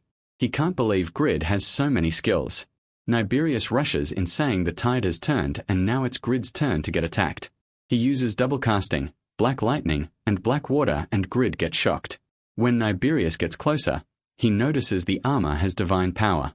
Grid isn't fully immune to black magic, but close. Grid only takes a little over 1,000 damage each hit, which is absurdly low. He realizes the armor and Pyvranium kept the attacks from turning critical, but if this keeps up, he'll just become Niberius's punching bag. Grid thinks that if gravity changed, then he needs another way to move. The ground is just a limit, so he steps on the air, saying he's sick of this crap. He attacks again with Link, but Niberius cancels reverse gravity. Grid drops as gravity returns to normal. He grumbles that this old man is annoying, and asks if he has any idea how much effort went into Failure, just to waste 3 skills on nothing. Then an urgent update hits Satisfy's news. There's another report about the masked user claiming to be Pagma's descendant, and Byron Castle seems to be taking back control thanks to him. But even with the small hope he brought, people start criticizing the legendary class after he gets pushed back by Niberius, saying it's not that special. The broadcast asks Krogel for a special comment. As the third-ranked player in the world, he says that judging by the sword Grid threw at the North Gate, Pagma's descendant, and the overgeared king are the same person. Then they ask him to be direct. With so many people doubting Grid's skill, how does he compare? Krogel says that from this situation alone, Grid would be better than him in raids. Grid may not have enough attack power to quickly bring down Niberius, a secret boss, but as a legendary class his base stats should be better too. Still, Krogel says he'd be better in PvP. Grid's control is rough, and his techniques are simple. He's not even sure how strong all of Grid's skills are, and that move called Pagma's sword dance has been dodged a lot. Niberius mocks this strange so-called savior, saying he's all gear and no skill, and should be ashamed. Then he unleashes Black Tempest at Grid. Heroi realizes it's the same kind of skill used at the Yartan Church, but this version is much stronger. The attack crashes into Grid and Heroi thinks any normal skill would be useless here. Grid tells him to shut up. He says Niberius can talk all the trash he wants after winning against all these items. Then activates full Sacred Shield and charges straight at Niberius. That's when he notices an orb. He remembers that a spell stored in an orb can be cast instantly without chanting, as long as mana keeps feeding it. It's basically a backup spell. Chris says the top 20 players would agree with him this goes beyond class or gear. It all comes down to skill, and right after that Grid gets blasted at point-blank range by Black Thunder. Meanwhile, at the West Gate, Pong uses True Illusion with his spear on the enemy. He says his accuracy is better now that the flutes stopped playing. It'll take time, but things are turning around. Pong still can't believe he's fighting several level 200 followers by himself. Even so, he can feel how much stronger he's gotten since the Malachus raid, partly because he's only focused on one pair. Even then, this would be way harder without the wind spear. He says this new weapon gave the guild a huge boost, and everyone would agree. At the same time, Vantner charges at Balak. He thinks that Bastard is way too tough, and those flames are seriously annoying. Tarbam warns him not to get too close. The fire hits harder than it looks. Vantner shoots back that Balak is underestimating his armor and this is nothing. He finally got that item, added a feather to it, and charges Balak without holding back. Watching them fight, Tarbam thinks their combat skills are amazing. What held them back before was their gear, but now better items have raised their level, their morale, and more. That makes him think of Grid. His equipment matters more than raw stats or skills. Meanwhile, Niberius thinks the 2 spells stored in his orb are his strongest, built from 3 abilities. Just one of them already crushed every cursed one before, so this brat who relies on toys should be easy. That's what he thought. Grid pushes through the attack with Pavranium and his immortal skill, making Niberius ask how he dares charge through his strongest magic. Niberius starts doubting himself. Was it really just annoying armor? And that shield from earlier was the finest holy shield he had ever seen. Still he tells himself those useless items have no real power. His magic and destructive skills are what true power comes from. So he fires Black Rockstorm at Grid. Sure, the boy never expected a second spell inside the orb. He says he'll tear him apart along with those precious items of his. But when he looks ahead, he's stunned. Grid survived that too. He takes 14,300 damage, yet comes charging out with blood in his eyes. Niberius can't understand it. Grid should have been ripped to pieces. What is this kid, and who is he to carry that many absurd artifacts? Grid tells him he talks too much for someone weaker than the Pope. Then he mocks him. What's wrong? Jealous? Now that his spells aren't working, Niberius realizes his orb is empty. He's out of mana, can't cast any strong magic, and that brat is driving him crazy. He's lived 123 years under Yartan's blessing and gathered a mountain of knowledge, but he has never seen something as ridiculous as an immortal being like this. He puts up Diamond Shield in front of the boy, then adds Black Shield, calling it the defensive magic he's most proud of. Grid will never break through. He never thought he'd retreat because of one kid, but he tries to escape anyway. Grid notices the teleport needs a little time, and now Niberius can't even keep using tricks to throw off his attacks. Niberius scoffs, asking if Grid even has the skill to use that sword right. Does he really think waving that useless blade around will break a double barrier? Grid says yes. A lot of his skills are still on cooldown like Link, Transcend and Kill, but a basic attack is enough, because his sword is legendary. Then the light gauntlets activate and strike the target 5 times. Grid keeps swinging with just his sword and failure adds 5 more hits. Niberius is completely lost. That wasn't a skill. Grid just swung his sword and the shield shattered. Now Grid is right in front of him, ready to bring that giant blade down on Niberius. He slashes across him with failure skill, Divide. It deals 800% of his attack power to one target, and if body parts are cut, it can stack status effects. Cooldown 300 seconds. Niberius drops to the ground screaming, saying this can't be real, and thinks the others lasted longer than expected. But this brat is on another level, just like that pathetic woman Euphemina, who was chosen by the god Jotun. Niberius says that holy power and blessing must be from the Rebecca Church. He heard they had a secret temple that trained Rebecca's daughters and temple our assassins. So he asks if Grid is one of them. Grid says of course not. He just has great items, and Niberius underestimated him the whole time. Then Grid rushes in and pierces him with failure, killing Niberius by himself. Niberius can't believe he's dying at the hands of a single cursed one. For the sake of the god Jotun, he thinks he must rethink hell itself. Then the system announces that Grid defeated Niberius, the fourth servant of Jotun, who carried out bio-experiments under the excuse of researching black magic. Grid gains 67 million XP, 4,000 reputation, and until a new great black mage appears. The Jotun Church will produce black mags more slowly. He also levels up 3 times. On top of that, his hostility with the Jotun Church hits the maximum. Grid is happy he won. He got Niberius's flute and bracelet too, and is glad the rewards are actually pretty good. He wants to stop and check the items, but clearing out the battlefield matters more right now. So he wonders if he should go all out and finish everyone fast. Meanwhile, Balak is still fighting Tobam, while Grid watches from a distance. He says he already finished things on the other side and came over, but they're still nowhere near done. Balak realizes Grid was the one who went after Niberius alone, and Niberius lost to that bastard. He doesn't look that strong. But then Pong attacks the distracted Balak, saying he's right here. Grid asks if Balak liked the sword and jokes about buying that trash for 4 million gold, which makes Tobam protest. How can he call that trash and ask for 4 million? He starts thinking Grid is crazy for calling one of the best swords around garbage. Grid tells them to hurry up and beat Balak. If they can't do it before he finishes checking his new items, he'll take all the rewards himself, so Vantner definitely doesn't want that. Tobam says he saw the notification and asks if Grid really beat Niberius. Grid says yes. The old man dropped a lot of good stuff. The bracelet is unique ranked with no hidden effect, and Niberius' flute is legendary. A treasure preserved by the Jotun Church for many years. The flute affects the minds of those who hear it. Grid finds that interesting and wonders how Niberius even played it. Buff and debuff classes are limited, but with this flute, that won't matter much. As soon as he plays it, everyone on his side feels something. The system explains, if a follower of Jotun plays the flute, enemy evasion drops by 50%, accuracy drops by 30%, and casting time increases by 1.5 seconds. If followers of the other 3 gods play it, ally evasion and accuracy go up by 20%, and casting time drops by 1.5 seconds. But before anything else, Balak charges them, he hits both of them, and Tobam asks if Vantner is okay. Then the system adds that if a neutral person plays the flute, a random effect is applied. The flute must be played for at least 5 seconds. The effect lasts 30 seconds, has no requirements, a 10-minute cooldown and a 20-meter range. What Grid triggered was an awful flute sound that lowered all stats by 30%, so he ended up debuffing his own team.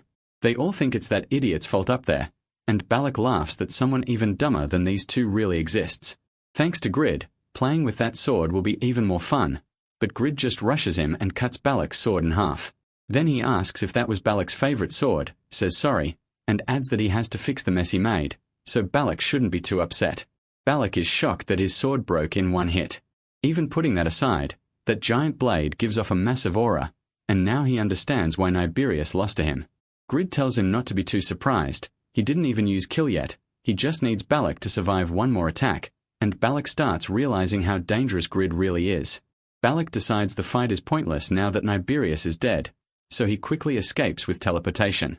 Grid notices how fast he ran and complains that he didn't even get to use his ultimate. But then he completes the quest Blacksmith's Affection, and Smith's lifespan increases by 30 years because of him. Grid figures that alone is enough to say everything worked out, so the invasion of Byron Castle ends with a victory for the Tezuka Guild. They spent huge money and effort on Byron over the last 20 days, so the losses were heavy, but thanks to Grid, things still ended well. And of course the media and the whole community start talking about the masked man who defeated a servant of Jotun. People argued that Anibaras had already been weakened by the guild. Even so, with low mana and all, he still stole the spotlight. Meanwhile, in Miami, USA, they realize Grid beat level 300 Anibaras. On top of that, Asuka and Black Ted lost to him too. That makes them almost regret offering those 2 executive spots, but the man who clashed with Grid before says they still need Sokka's money, so they can't let her go yet.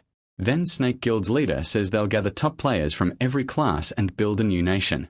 If they keep taking castles and clearing hidden dungeons, getting legendary items will only get easier. Grid's rise naturally drew a lot of attention. Zebel, the number 2 player overall and Snake Guild's master, says he had been watching Grid because he was the only maker of legendary items, but doing all this over a blacksmith still seems like too much. Even so, the attention on Grid still isn't that serious yet. After that, the village starts being rebuilt. Sokka says it took a month to build everything, and only half a day for it all to be ruined. It hurts to watch. Then someone arrives at Byron Village and says the notice is at least good news, since they badly need an administrator right now, but the requirements are tough. She explains that the insight stat usually rises only if you're a commander or if you lead a guild for a long time. Hers is only 75, so this won't be easy. Even so, she decides to ask the one person whose insight is higher than hers. Grid is stunned and asks if she wants him to go find some hidden talented person. He points out that he's a blacksmith, but she tells Grid his insight is unusually high. That, she says, is why he read the whole battle so fast. While looking at the ruler's sword, he thinks it looks like an upgraded version of the commander's sword, and that could cause trouble. She starts charming him again, asking for the favor and promising to reward him later. Then she sweetens it with a polite little please. Seeing her chest almost shakes his resolve. He starts wondering why she has to be so pretty, why his heart is racing, and whether this is love, but he quickly shuts that down. In his mind, every woman is dangerous, except Irene. She wonders what kind of look he's making, and he says he doesn't need a reward. He just wants her to help Vaughn and Newton, since they can't afford the armor and Dane's life. She tells him the guild funds are empty right now, so he asks her to wait for their payment later and also hand over the materials the members collected that day. He receives 7 blue orichalcum, 21 orichalcum, and 55 black iron. Shocked, he says those ores are very valuable, and asks if she's really giving them to him for free, since he already has the skills and methods to use them. She says he's their only blacksmith, so he deserves it. More than that, she hopes he'll think of the guild as home. Grid realizes he likes being in Sadaka, not just because of support like this, but because they respect him and treat him well. He jokes that if she really wants to be close to him, she should call him APPA or something. Since she's only 24, she thinks a guildmaster can't say something like that, and his insight jumps past 600. His talent search skill reaches level 2, and he heads out to look for targets. There are still plenty of people around. He notices his insight has already gone up by 5 points, and the commander's sword is making it rise even faster. With around 500 NPCs in the village, he figures only an idiot wouldn't find someone useful. If his insight keeps climbing, he might even find a knight candidate, 2 birds with 1 stone. Then Yura sends him a call request. She says she watched the Byron battle stream and contacted him late because of it. She noticed the masked descendant of Pagma was there, and asks if that person is in his guild. Grid thinks that battle really was a mess, and feels glad he wore a mask. Just in case, still he says yes, and asks why she called. Yura says she mainly wanted to check the patch he mentioned, and she was also curious about Pagma's descendant. Grid then asks if she isn't a servant of Yarden, since her church would disapprove. She says she'll go in disguise, so as long as he keeps it secret, it'll be fine. Then she adds that the 2 of them have a pretty special relationship, and asks if he's not going to attack her. She also says she'll come after Byron Village. Then she logs off, leaving Grid confused about what she meant by a special relationship. He wishes she wouldn't say things that could be misunderstood. A little later, Toon comes to him and says he found him. He asks to hand back the sword. He wanted to keep it, but he can't pay, so he came to return it. He says he's not rich enough to cover 4 million gold. Grid is confused. Toon is ranked 40th overall, and is famous in his country too. Didn't he make a lot from the media? Shushuka even said guild members earn millions. But Toon says he doesn't know about the others. People don't really like him. Grid starts to wonder what he means, and Toon repeats it. People don't like him, so offers like that never come. The only thing he earns is 10,000 gold a week from hunting. That shocks Grid. A rankus gear should be worth at least 40,000 or more. At this rate, Toon's rank will drop because of item limits. Grid had assumed rankers were rich, which is why he lent him the weapon. Toon says he only used swordsmanship of war before, so he got used to getting by like this. Even so, Grid is glad he came back to return it. Toon then asks something else. What was Grid thinking when he leant over the sword? Toon could have run off with it, and from their first meeting, they weren't exactly close enough to trust each other with something that valuable. Grid says none of that matters now. Toon returned it, and that's what counts. If he finds good materials or useful production methods while hunting, he should bring them over. If the price works, Grid will make items for him too. That makes Toon think back to his last desperate move, joining the Italian mafia. It only lasted half a year, but during that time, he did every kind of crime except murder. He fought, stole, and wrecked everything around him like a storm, stuck in the same pointless cycle. Then he happened to find the world of Satisfy. It was bigger than anything he had ever seen, and it became the light that gave him hope to start over. To leave the mafia, he had to cut out his own left eye. He didn't care. One eye was enough to see what mattered. But even after being reborn there, it was still just another society. Violence was the only language he knew, so he ended up in the back alleys again. Still, this time had to be different. He had to change something. He joined the guild, became head of security, and chose to take at least one step down a better path. He swore he would live a new life, and if he could prove that, he'd do things differently. So he speaks to Grid about how badly he handled the job and the trouble he caused. Grid brushes it off and tells him not to do it again. First of all, he says, stop spitting on the ground, it makes you look like a jerk. To Toon, that simple kindness hits hard. He says he'll try to fix that. But Grid just tells him to get lost and quit making that weird face. Talon says he'll get back to work. Grid wonders why Toon, Jishuka, Yura, and everyone else seems so strange today. Then he starts wondering if Talon's search made him more sensitive too. Thinking it over, he realizes that if the Byron battle was streamed so widely, then Pavranium must have been shown to the public. He had planned to hide it and use it in the marathon. So now he needs to do something. With that, he heads to Smith's Forge. When he gets there, another oddball is waiting. The guy tells Grid to try him, and Grid snaps back, telling him to shut up. Then he activates Blacksmith's affection, and Smith's level jumps by 4. Grid wonders what he just saw. Grid says it's nothing, then corrects himself. He's not just a hero, he's basically a god. Calling Smith ridiculous, he says the old man is in his prime now, so he's about to get very busy. Then Grid asks if he can borrow it, and Smith says of course. Grid explains that Pavranium has low attack power because he made it mainly for defense, using Balak's barrier as a base. There's very little of it too, so at most he can forge 2 daggers. He knows none of his pets can really use Pavranium well, but he still wants to go beyond everyone else. So he decides to make a more offensive form of Pavranium. Sometime later, Yura arrives in disguise, though the disguise is still pretty flashy. Grid says she's covered from head to toe, and asks if enemy territory is really that scary, even for someone as strong as Yura. She answers that if she was scared of that she wouldn't be out in the open, but if someone recognizes her, things could get messy.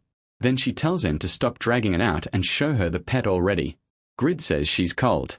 He wanted to tease her a bit more. Then he adds that he finished it a little while ago, and she'll get to see it come out of the furnace.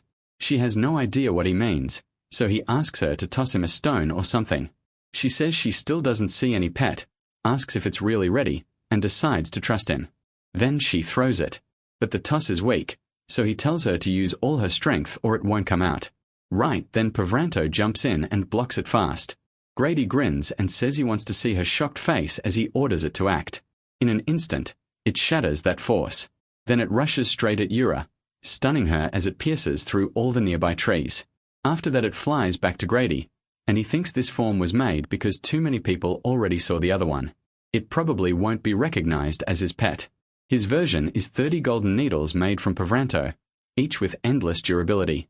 Yura wonders if that really counts as a pet, but she can also tell that light is absurdly strong.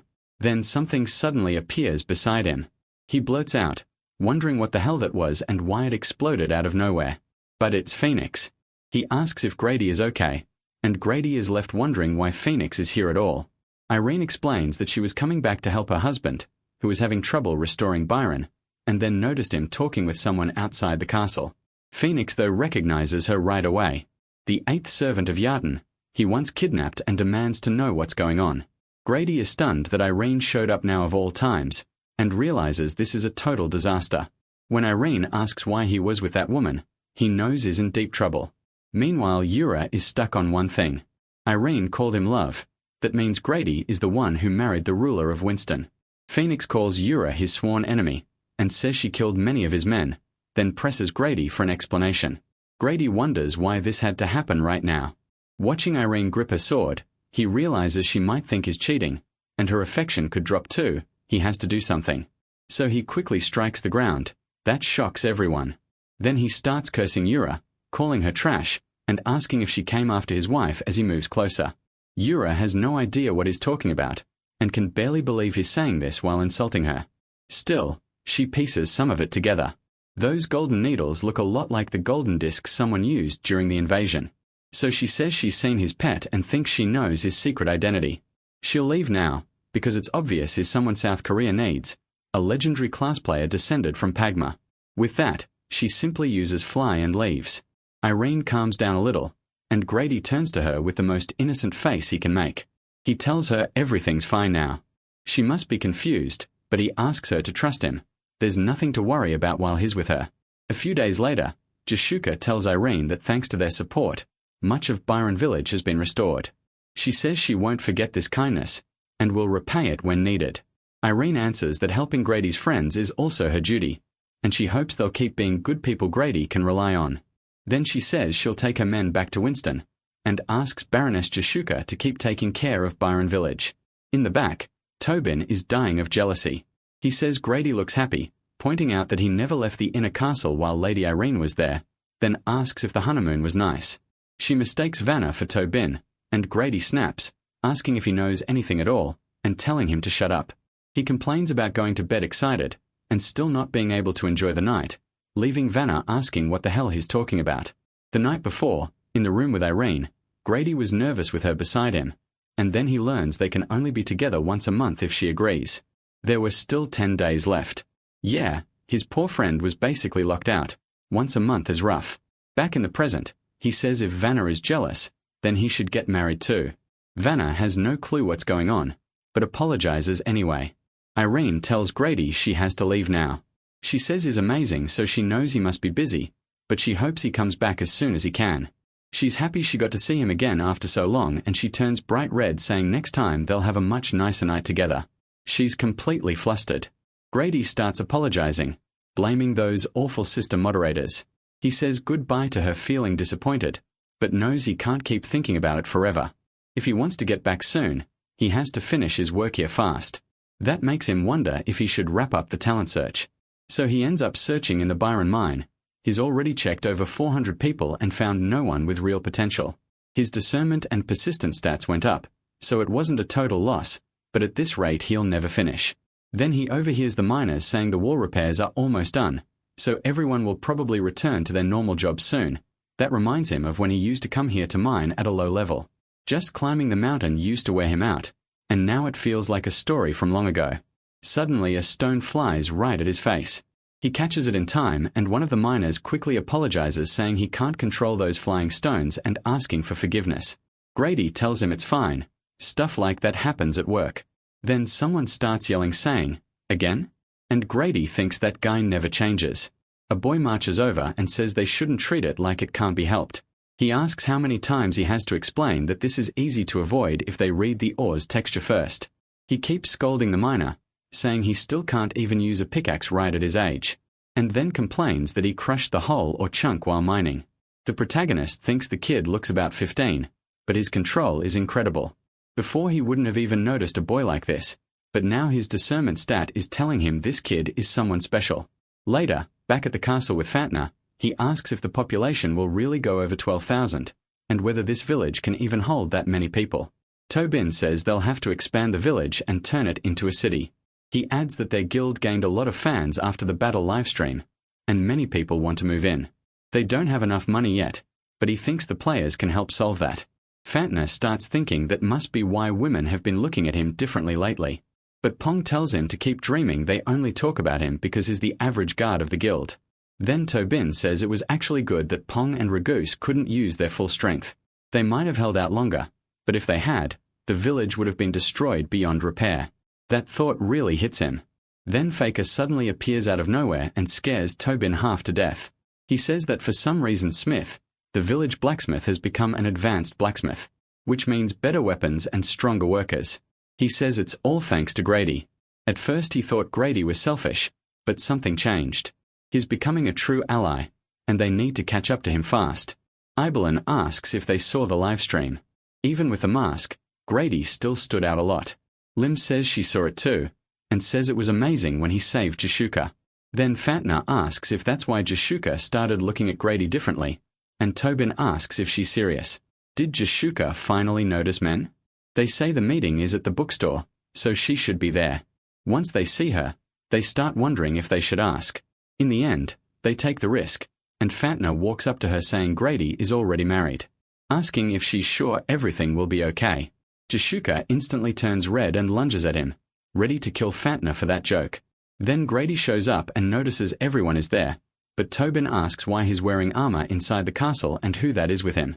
Grady says this kid couldn't trust the dignity of the person he'll serve, so he brought him along for a while.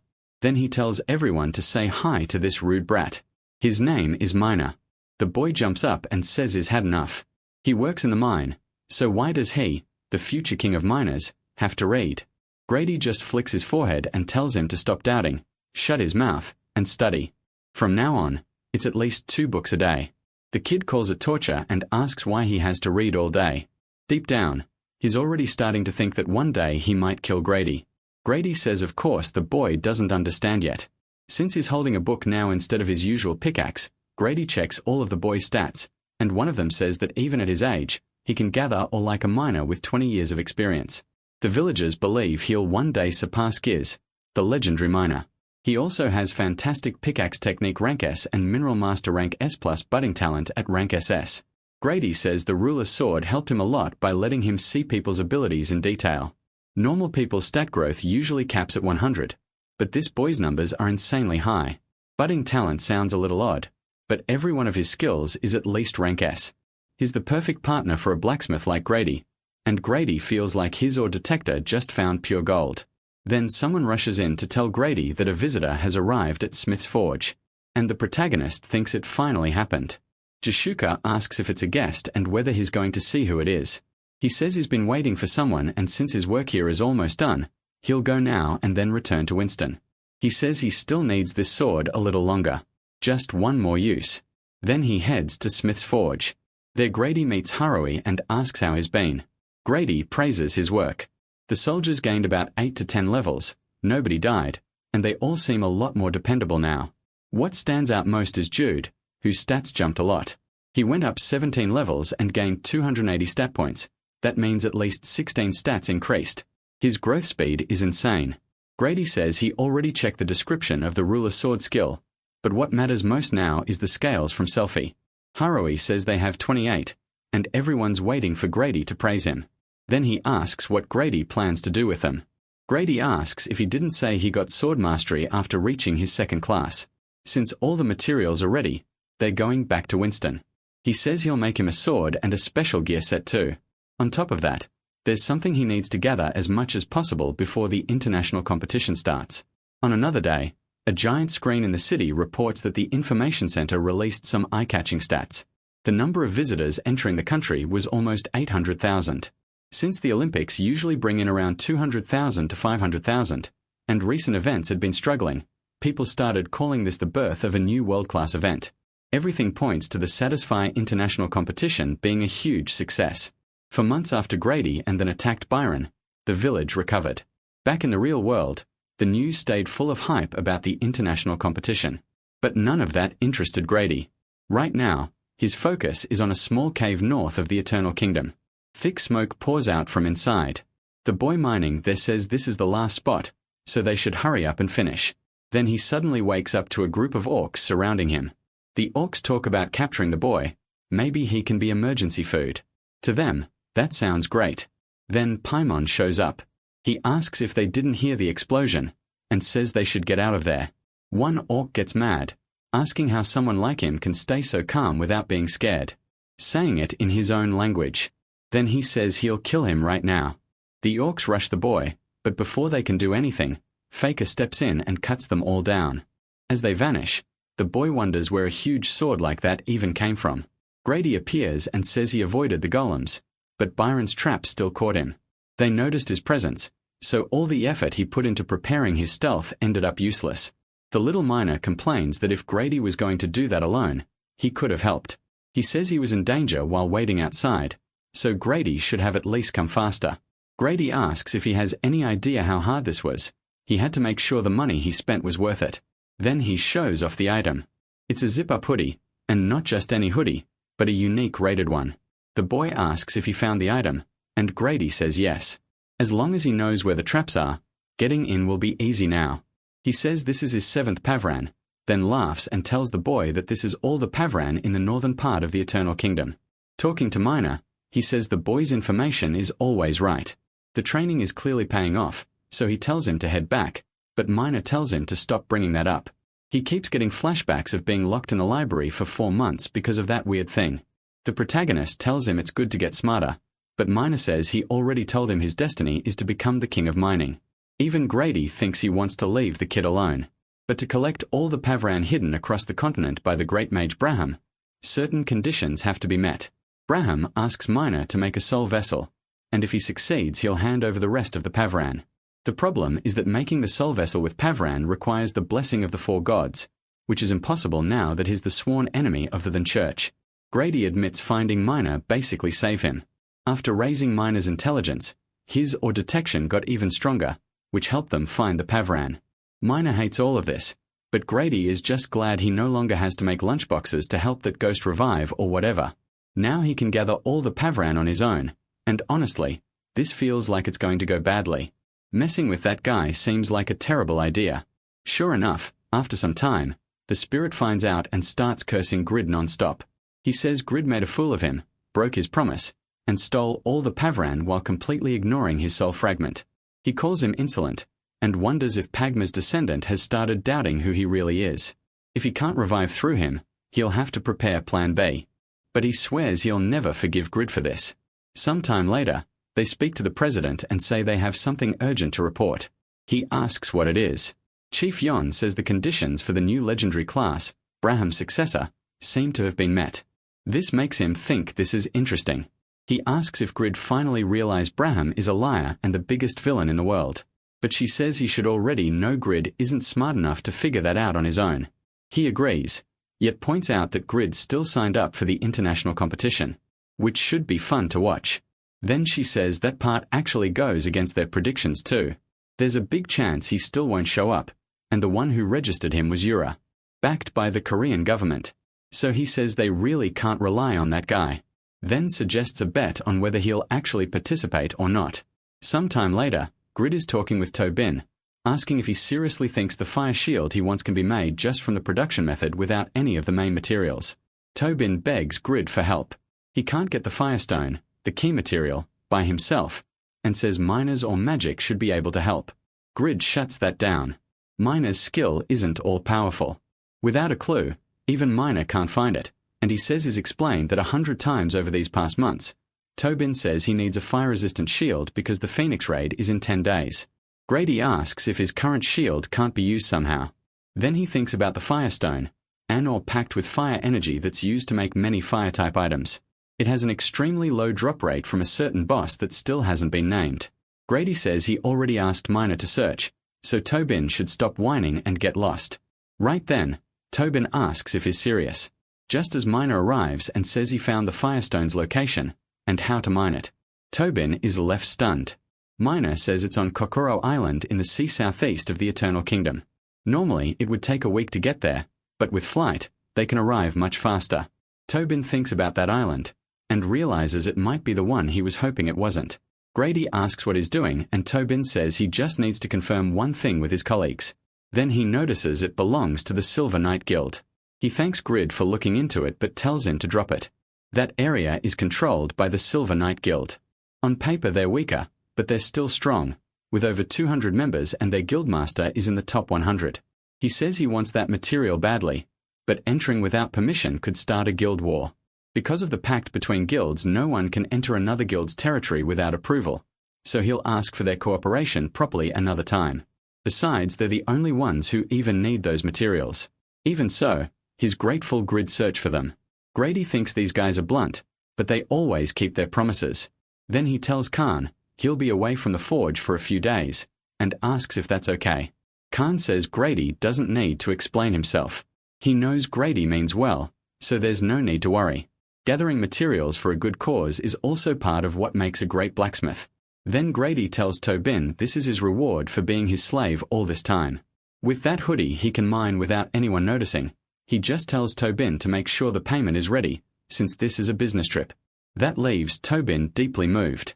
2 days later, in real-world South Korea, the first Satisfy International competition officially begins. For this first tournament, 17 nations with at least 10 major contributors and quest players are taking part. Each nation has 13 members, so 221 players with an average level of 213 will compete. They also announced that 3% of the tournament's profits will be reinvested into the economy to help the people, and ask everyone to applaud the Korean government and the SA group for making this tournament possible. The whole crowd gets fired up. Yonan says that with 800,000 tourists, the economic impact far exceeded what the Korean government expected. Other nations are already lining up with requests to host next. They add that public approval is huge and their stock prices are climbing fast too. The chairman thinks all the tycoons who came to Korea made a fortune, while billions around the world are getting the best entertainment they've had in ages. He goes on, saying the world he built has gone past language and borders and is now giving people a kind of joy even God couldn't make. Easy there, man. That kind of thinking never ends well. We've seen stories crash hard because of talk like that. Same energy as saying even God couldn't sink the Titanic. The chairman keeps boasting, saying he's reached a level where his name will be remembered in history. Meanwhile, Jessica is acting strangely shy, already wearing Brazil's team shirt. Yep, she's Brazilian. People ask what's going on with Jessica, but no one knows. All they can tell is that she's looking for someone on Korea's team. They think his name was Grid. Yeah, that's the one, Grid. Far away, Grid finally arrives. The trip took about 46 hours, and the island is way bigger than he expected. He still has time left. Mina told him he needs to arrive at the right moment to get the Firestone, and then he plans to take Helgao down slowly. If you remember the start of this video, that was a preview of what's happening now. While flying, Grid gets the feeling he forgot something. Maybe it's the world tournament for the game he's playing. Once he reaches a town, Grid heads to a shop and asks for the best food they have. As the merchant prepares it, Grid remembers Raro's advice. Buying more from merchant NPCs raises affinity and makes it easier to get info. He also notices this island town is very developed, probably thanks to the Silver Knight Guild. Then he asks about a monster named Helgao, and where to find it. The merchant is shocked and asks why he'd want to see a man-eating demon. That's basically suicide. Still shaken, the merchant asks if Grid knows the legend of Sword St. Muller, who sealed that demon 300 years ago. He destroyed the body, but the soul couldn't be sealed, so it still comes back from time to time. Grid thinks it over. A monster even someone like Muller couldn't fully erase. Noticing a group nearby, Grid hears from the merchant that it's an expedition from the Silver Knight Guild. Rumor says the demon will appear again soon, and the merchant wonders if they're ready for the fire. He warns Grid that if he really wants to face that demon, he should coat his gear with firestones first. Grid asks what he means. The merchant explains that firestones help resist the demon's black flames, which are even hotter than the green flames of the Jade Demon clan. Then he sends Grid to South Street to meet Ellen, saying his name will get Grid a discount. That only leaves Grid more confused, so he goes to Ellen and she explains it clearly. Mix firestones into her special formula and they turn into paint. If that paint is used on equipment, it boosts fire resistance. Grid asks if even mithril armor can be painted. Ellen says firestones are symbols of harmony, so they blend with anything. Grid is amazed that such a tiny stone can do all that. Grid figures his immunity can block status effects like burns, but not actual fire damage. For that, he needs resistance. He says his armor and gauntlets are outside and hopes their fire resistance will be enough once they're treated. Ellen tells him to leave them with her, but then freezes. She's stunned by how beautiful and flawless the armor is. It looks better than dwarf work. And in her 56 years as a painter, she's never seen anything like it. Then she asks to handle it herself, promising to pour her whole soul into making sure this masterpiece never burns. Some time passes. She works with extreme care, and Grid notices she doesn't let a single drop of paint touch the gold ornaments. She's clearly a real craftswoman. She's been at it for hours, so Grid uses the chance to study her technique. His insight rises by 10, his dexterity by 20, and he learns more about painting armor and metal. After a while, she finishes and thanks Grid. Because of his armor, she says she was able to create one of her finest works, and it turned out so good she wants to frame it. Grid is surprised when he sees it. The armor looks incredible now, different from before, but the red and gold match perfectly and give off a fierce aura. On top of that, the armor now has 19 fire resistance, and the gauntlets have 7. To Grid, that buff is huge. Now there's only one thing left. Combine it all into one set, then a glow starts to appear. A tail appears along with the armor, and now the full effect shows up. Grid says the set looks almost like something a Demon King would wear, but everything fits together perfectly. He sees there's only 1 hour left until Helgal appears, so he has to head in now. As the guild moves out, they talk about how Kokoro Island was officially granted to them by the Eternal Kingdom, even though the Sacred Guild wanted it as a reward for their war contributions. In the end, the Silver Knight Guild got it. They say this place will become the home that raises Korea's rankers, and their leader is Peak Sword, ranked 16th overall. He thinks Korea's standing in Satisfy is too low, and he already turned down Euro's request to join the government team for the international event. Korea's old name as the best gaming country is his pride, and he refuses to let it fade into a distant memory. So he declares that today they'll beat Helgal and restore their reputation, then orders everyone to move. Back at the competition, they announce that unfortunately Kruger, the #1 player in the overall rankings, officially won't participate. Even so, almost the entire top 100 will be there, including around 21 top-ranked players. So the hype hasn't dropped at all. Right now, the US representative is speaking, and the United States is one of the favorites thanks to its high average level and 6 players in the overall top 20. On the other side, even as the host nation, Korea is seen as one of the weakest teams because of its shallow player pool. Some even say the country that gets Pagmy as descendant could change the whole tournament. They announce that the competition will begin the next day, and they tell everyone to get excited for it. Meanwhile, out in the crowded city, Pong is walking with Rigas, pointing out all the attractive people around them. Rigas tells him to watch where he's going. While Pong points at someone nearby and says that guy is, Pong recognizes him from at least 3 years ago and can't believe he looks like that in real life.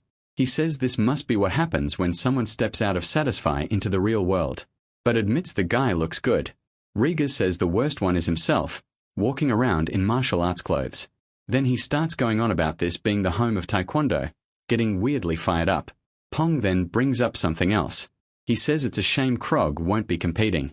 It would have been a great chance to fight him, though he's still happy with the rest of the lineup.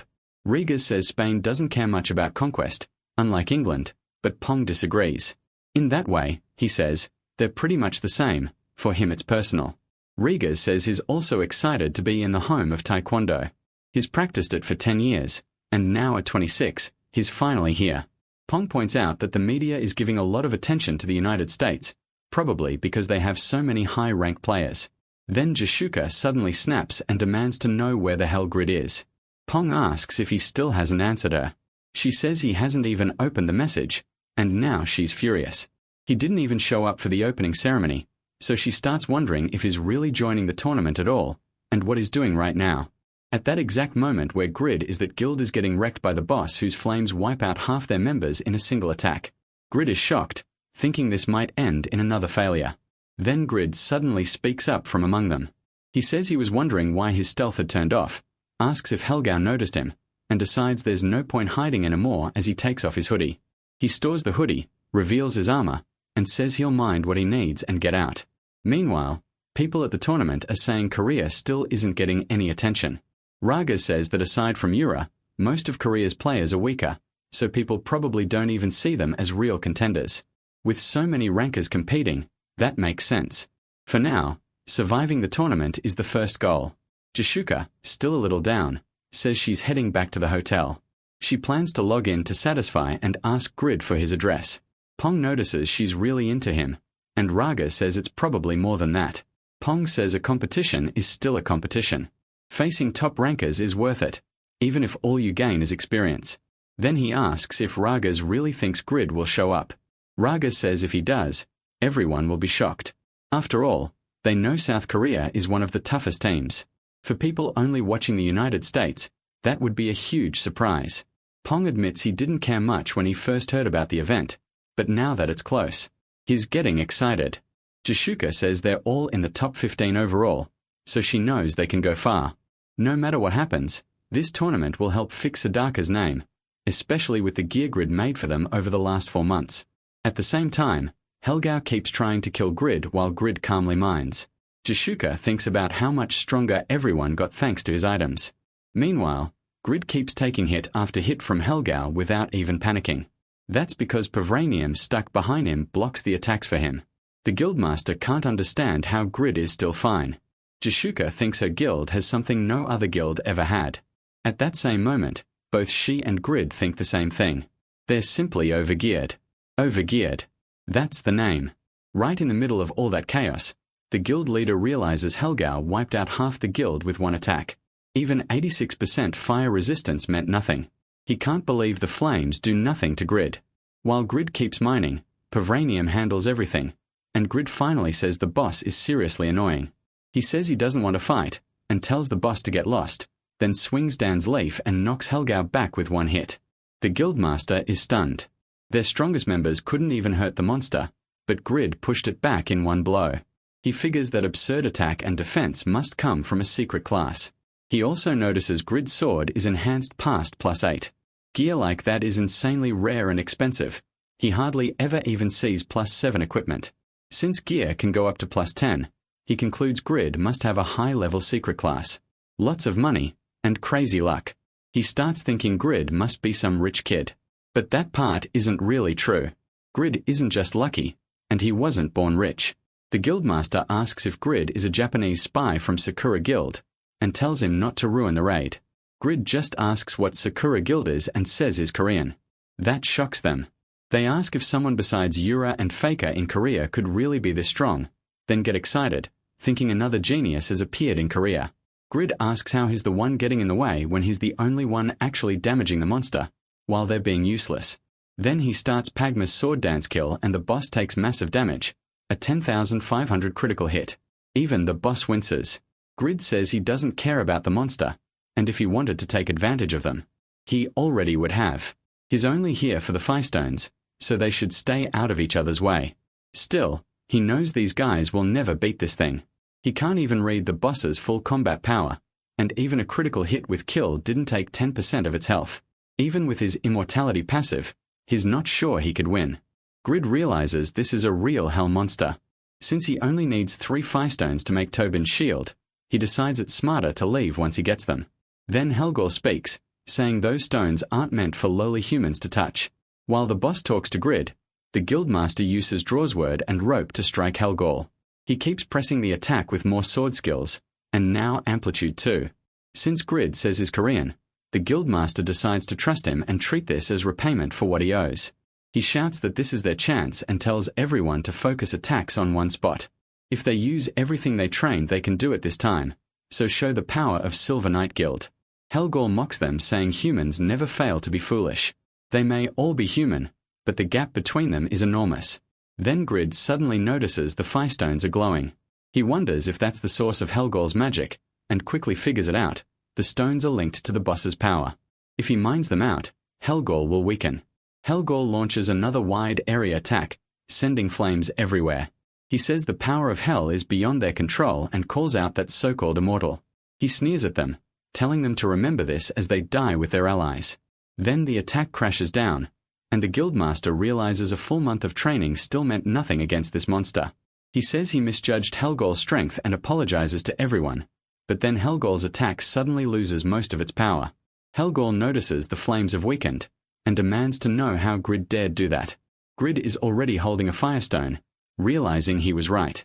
He tosses them a pickaxe and says the glowing Firestones are the boss's weakness. When Helgor uses his power, they need to find one and mine it out to weaken him. They stare at the pickaxe in shock. It's a legendary rank tool. Helgor turns to Grid, furious, ready to attack him. Grid tells Pavranium to get off his back and go after Helgor, and it really does move in to protect him. Helgol asks if Grid is trying to distract him with those chunks of metal. Then he notices his staff can't break them, and realizes the metal moves like it has a mind of its own. While Grid fights, the guildmaster apologizes and says he has no mining skills, then suddenly freezes. He notices Grid is using a greatsword, but it's far bigger than a normal one. Then he sees its failure +9 and is stunned by that insane enhancement. Grid thinks he can't even mine in peace. He says he already gave them the pickaxe and even an idiot should be able to mine with it. He says he'll handle the big monster, so the guildmaster should drop that trash sword and start mining already. The guildmaster ranks 16 in unified swordsmanship. Can't believe Grid just said that to him. Then Grid uses Pagma's sword dance, Link, on Helgol. About 10% of its health is already gone, and after losing a firestone, it's weaker. Grid has also grown a lot in the last 4 months. He's level 246 now, so he thinks he has a chance. Helgol can't understand why he's taking so much damage. Losing 1 firestone shouldn't have done this much, and somehow that bastard got stronger after drawing that sword. He looks back and sees the guildmaster mining like an NPC, then realizes they're after another firestone. This time he tries to stop it, but Grid cuts him off and tells him to look at him instead. Helgol has to block Grid's attack with his hands. Those golden blades and that sword make him wonder if the boy stole a god's treasure. He says he's never seen a human like this except Miller. Grid asks if he means that legendary guy, the one he beat up a long time ago. Then he uses Transcended Link and keeps attacking. Grid swears Helgol is going to die again today. Helgol says Miller was a legend and asks how an insect like Grid dares compare himself to him. He gathers even more hellfire in his hand and hits Grid for 4,800 damage. The system warns that he's burning and will take 2,000 fire damage every second until he dies. Helgol laughs and says this is the flame of hell. It never goes out until the target turns to ash. It's basically a curse that keeps burning until the victim dies. Helgol says Grid won't be able to put it out, no matter how big his mouth is. But Grid resists it and Helgol is shocked, asking what this even is. He realizes the hellfire isn't working on Grid like before and wonders what kind of human he is. Then Helgol understands, Grid really is a legendary man like Miller, the strongest of legends, the one who sealed great demons 150 years ago. He can only stay alive through the firestones and this demon body, but is still the endless flame of hell, ready to burn everything again and again. Helgol thinks he can't let the same disaster happen twice, not when he's the 9th of the 33 great demons. Then the firestones light up again. A second later Helgol's scythe lands cleanly on Grid. The hit sends him flying. He takes 7,930 damage and wonders why Helgol suddenly got so much stronger. Is it Pavranium? But it's not just raw power. Helgol's whole look and even the feeling around him has changed. Grid keeps taking one heavy hit after another, many of them critical. He's getting overwhelmed fast, and even with all his armor enhanced to +6, the damage is still huge. The crit rate is crazy too. His fire resistance blocks burn, but hellfire is still a real problem. After mining just 1 firestone, Helgol is already this strong, so Grid wonders if this is hell's power. Still, he fires back with Pagma's sword dance, Wave, dealing 18,500 damage. Helgol admits Grid still has some tricks left. His effort even reminds him of Amelia, while Grid keeps getting weaker. But Helgol makes one thing clear, he is no Amelia. Grid checks his health and sees only 30% left. Even so, if he can hold on a little longer, the advantage should swing back his way. He tells himself that if they mine just 1 more firestone, they can win, but the guildmaster still hasn't managed to get even one. Grid wonders if mining always takes this long. Either way, he just has to survive a bit more until the guildmaster gets the hang of it. That only makes him even more annoyed. He snaps, asking if that idiot wants to die with him and telling him to go die alone. Meanwhile, the satisfying news reports on day 1 of the first international tournament. Along with the crowd's excitement, the maze race results are finally revealed. The outcome wasn't much of a surprise. The United States, Canada, and France were the favorites, and those 3 countries took the medals, forming a clear big 3. For the raid event, Zibble, second in the overall rankings and a member of Team USA, showed calm leadership, dealt top damage and tanked perfectly, earning the gold medal. In the maze event, Bondrai, ranked 11th overall, brought gold to France. He read the maze structure at incredible speed and fooled the other rankers with his skill. Canada completed the big 3. Their top player, Chris, entered both events but lost to the United States and France each time, ending up with silver. Since each player can join at least 3 events in the tournament, Chris results feel a little disappointing. The broadcast keeps showing the standings. The United States and France each have 1 gold, while Canada has 2 silvers. Now the next event is target shooting, and the hosts wonder if anyone has a winning plan. One of them says strategies matter, but winning is actually pretty simple. Back in the fight, Grid is busy cursing the guildmaster non-stop. He asks if the guy seriously can't hit even a crystal that isn't moving, while the guildmaster turns red with embarrassment. Then the guildmaster points out something important. Near the root under the firestone, one part of the ground is weaker. If they strike there, it should break much faster. Helgao cuts in, telling Grid to worry about staying alive first, and attacks again. Seeing the fire rush toward him, Grid throws up his holy light shield to block it. Helgao stares and asks if these artifacts ever run out. How many more does this guy have? Grid thinks there's no time to rest, and calls for Povranium to buy him a little time. It rushes at Helgao's weapon to stop it, but the flames keep pouring toward Grid anyway. The monster nearly buries him under its assault. Grid gets slammed into the ground and takes massive damage. Helgao's hand shoots straight for his head, and Grid realizes this enemy is way faster than the Forest Keeper. They are on a completely different level. Helgao asks if Grid really dared to underestimate Helgao, then tells him to die for that mistake. He says he'll leave Grid's head intact so he can think about his failure, while Grid's situation turns completely hopeless. Helgao keeps raining fire down on him, while the useless guildmaster can do nothing but shield himself from the flying ash. Helgao declares that Grid has burned to ashes, but Grid is still down there, healing. He tells Helgao sorry to disappoint him, but is not dying yet. Doran's ring restores 50% of the damage taken with a 10-minute cooldown. Helgao is stunned and asks what just happened. How many of these activated items does Grid have? Grid says Helgao has pushed his patience far enough. He uses failure with the divide effect, swings upward, and cuts off Helgao's hands, landing a critical hit for 46,940 damage. Helgao screams in panic. With both hands severed, his movement is restricted, and his power and number of attacks drop hard. Grid realizes this combo is amazing against enemies with strong attacks, especially with the armor effects stacked in. His health is back to full now, and that's how you use Doran's ring right. He says Helgao has already lost 30% of his HP, then mocks him by asking if he's doing okay. That makes Helgao furious. He finally snaps and starts throwing flames everywhere, but then he notices something. The flames aren't working. He turns around and sees that the guildmaster finally managed to mine the firestone. Grid lights up right away and says things are looking bad for Helgao now. Time for round 2. The guildmaster starts thinking about how he never really cared about mining before or even considered it, but now that he's done it himself, he realizes finally getting the ore brings a whole different kind of joy, something battle can't give. He even thinks maybe he should have invested in mining skills.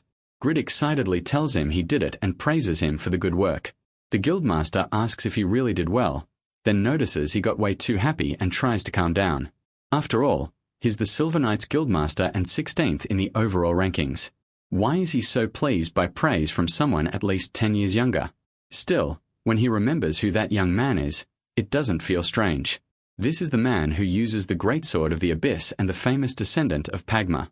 That makes him question the media story that Grid was just a clumsy guy carried by strong items, because for a blacksmith using your own creations is part of your real fighting style. Grid beat the monster that wiped out 140 elite level 200 members of the Silver Knights. That's the level of Korea's legendary class player. The guildmaster decides he can't just stand by and watch South Korea's hope fail, so he starts clearing the way by mining. Elsewhere at Byron Castle, Tobin can't believe what's happening. He says that guy is way too unstable. Someone asks why Tobin looks so nervous, and one of the girls says Grid went to mine the firestone after saying, "Trust your father." They ask again why Tobin is so worried, and she explains that he also asked Grid to make him an item. Over the last 4 months, Grid made around 140 items for the guild, but 8 out of 10 were only normal or rare. One of them says rankings are mostly luck anyway, and everyone got their hopes up like kids, but then she says she heard they all went through the same thing. Everyone who got failed items heard Grid say, "Trust your father." Tobin immediately tells her not to say that. He admits he had doubts the moment Grid accepted the job, and that's exactly why the raid was delayed without the fire shield, but she says they're just words and asks if the others don't think so too. Then the boy beside her starts panicking too, asking if he's also going to get a normal item. She asks if that psycho told him the same thing. Back in the battle, Grid tells the guildmaster to just trust him and keep mining. It's time for round 2. Then he charges the demon while the guildmaster keeps mining in the background. Helgao starts feeling the pressure and says he can't lose face to a mere human again. His body starts turning green, and he realizes this vessel of the demon Pyotis is reaching its limit. 4 of the 5 stones he used to enter this world have already been removed. If he can't kill this bastard with the power he has left, he'll be mocked in hell all over again.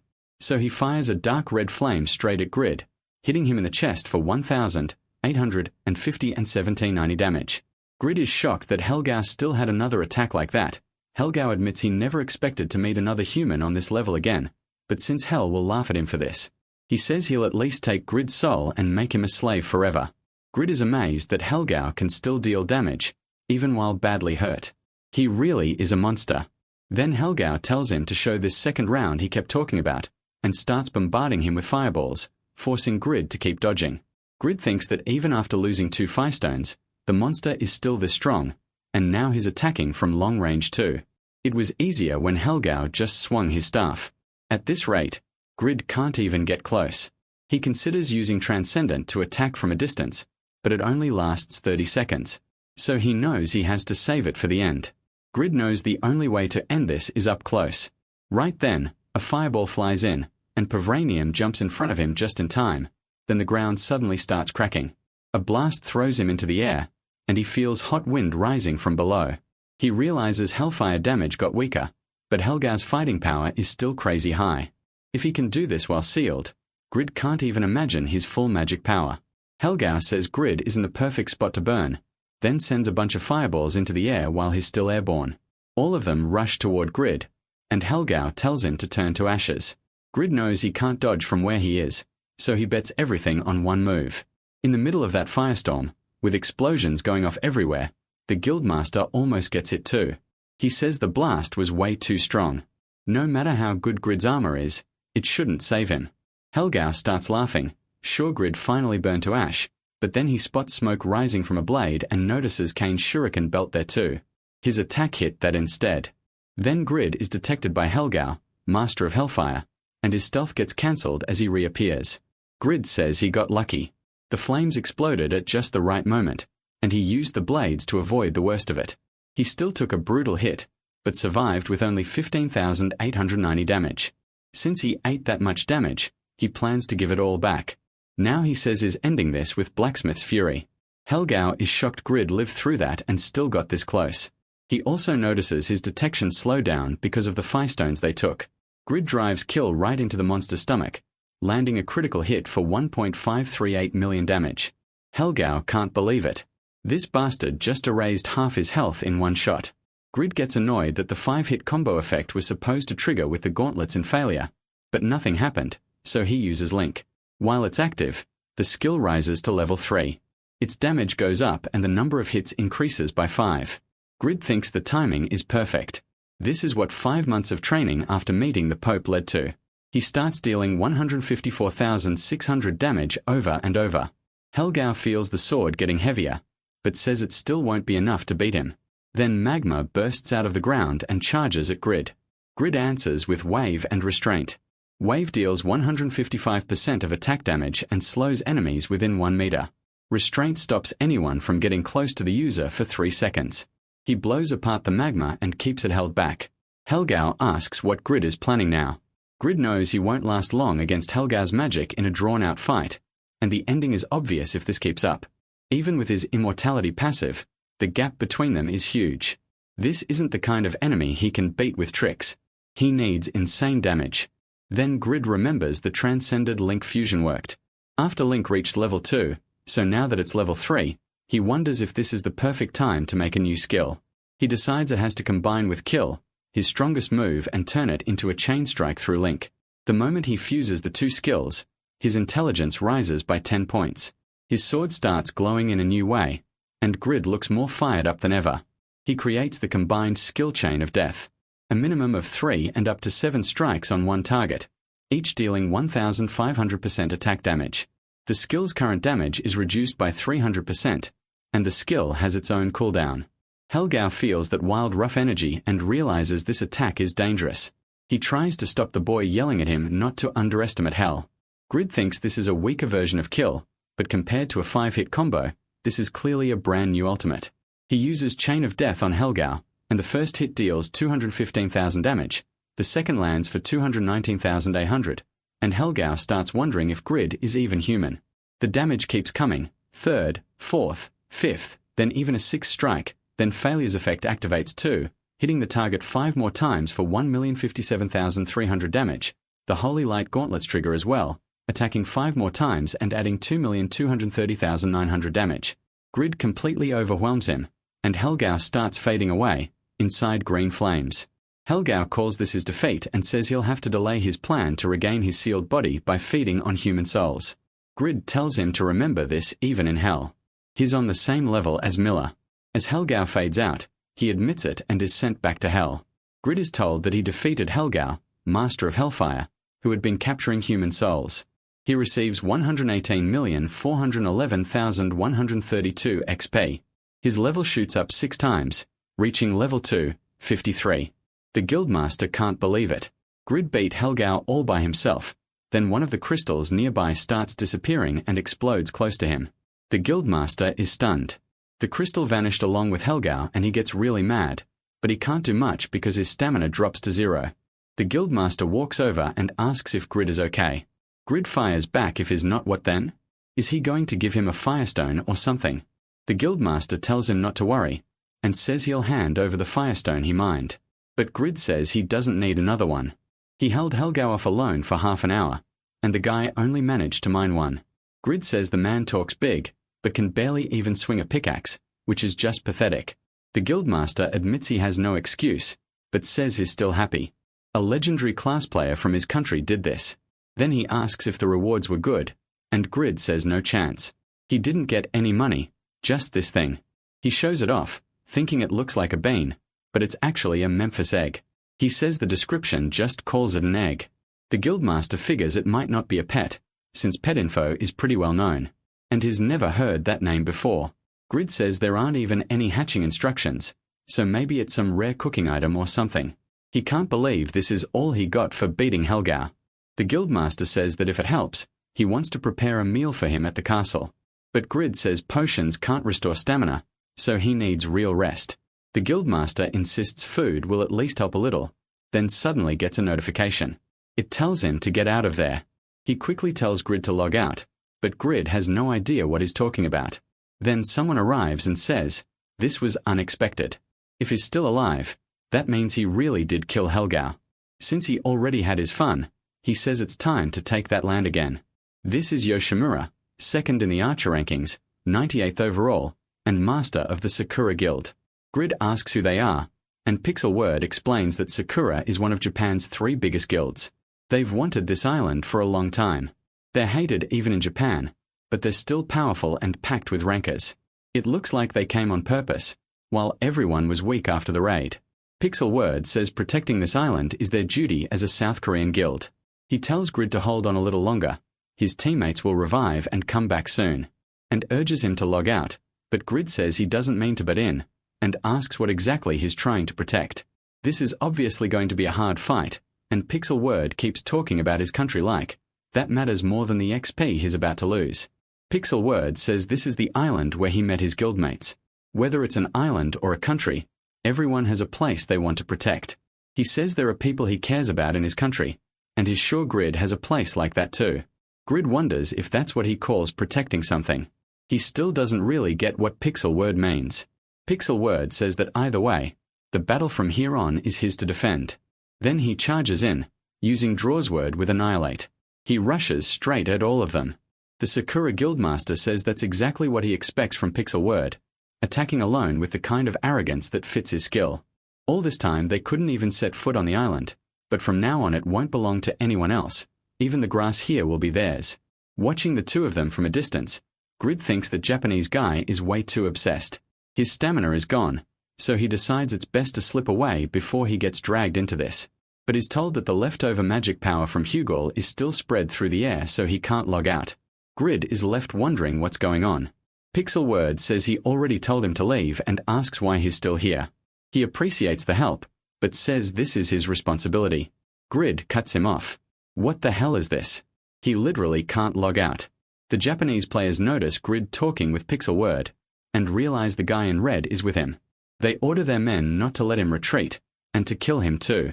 Pixel Word says Grid is with him, and won't let anyone get close. That confirms the worst part for Grid. He's furious. Grid got dragged into this and still can't log out. He tries eating to get his stamina back, but it barely helps. At this point, he knows he can only attack a few times, and then die. But before that, he hears a voice complaining about being hungry, and looks at the egg in his hand. The egg keeps talking, saying it's starving, and wants to eat. Grid freezes. That thing just spoke to him. Meanwhile, Pixel Word keeps charging straight at the enemy.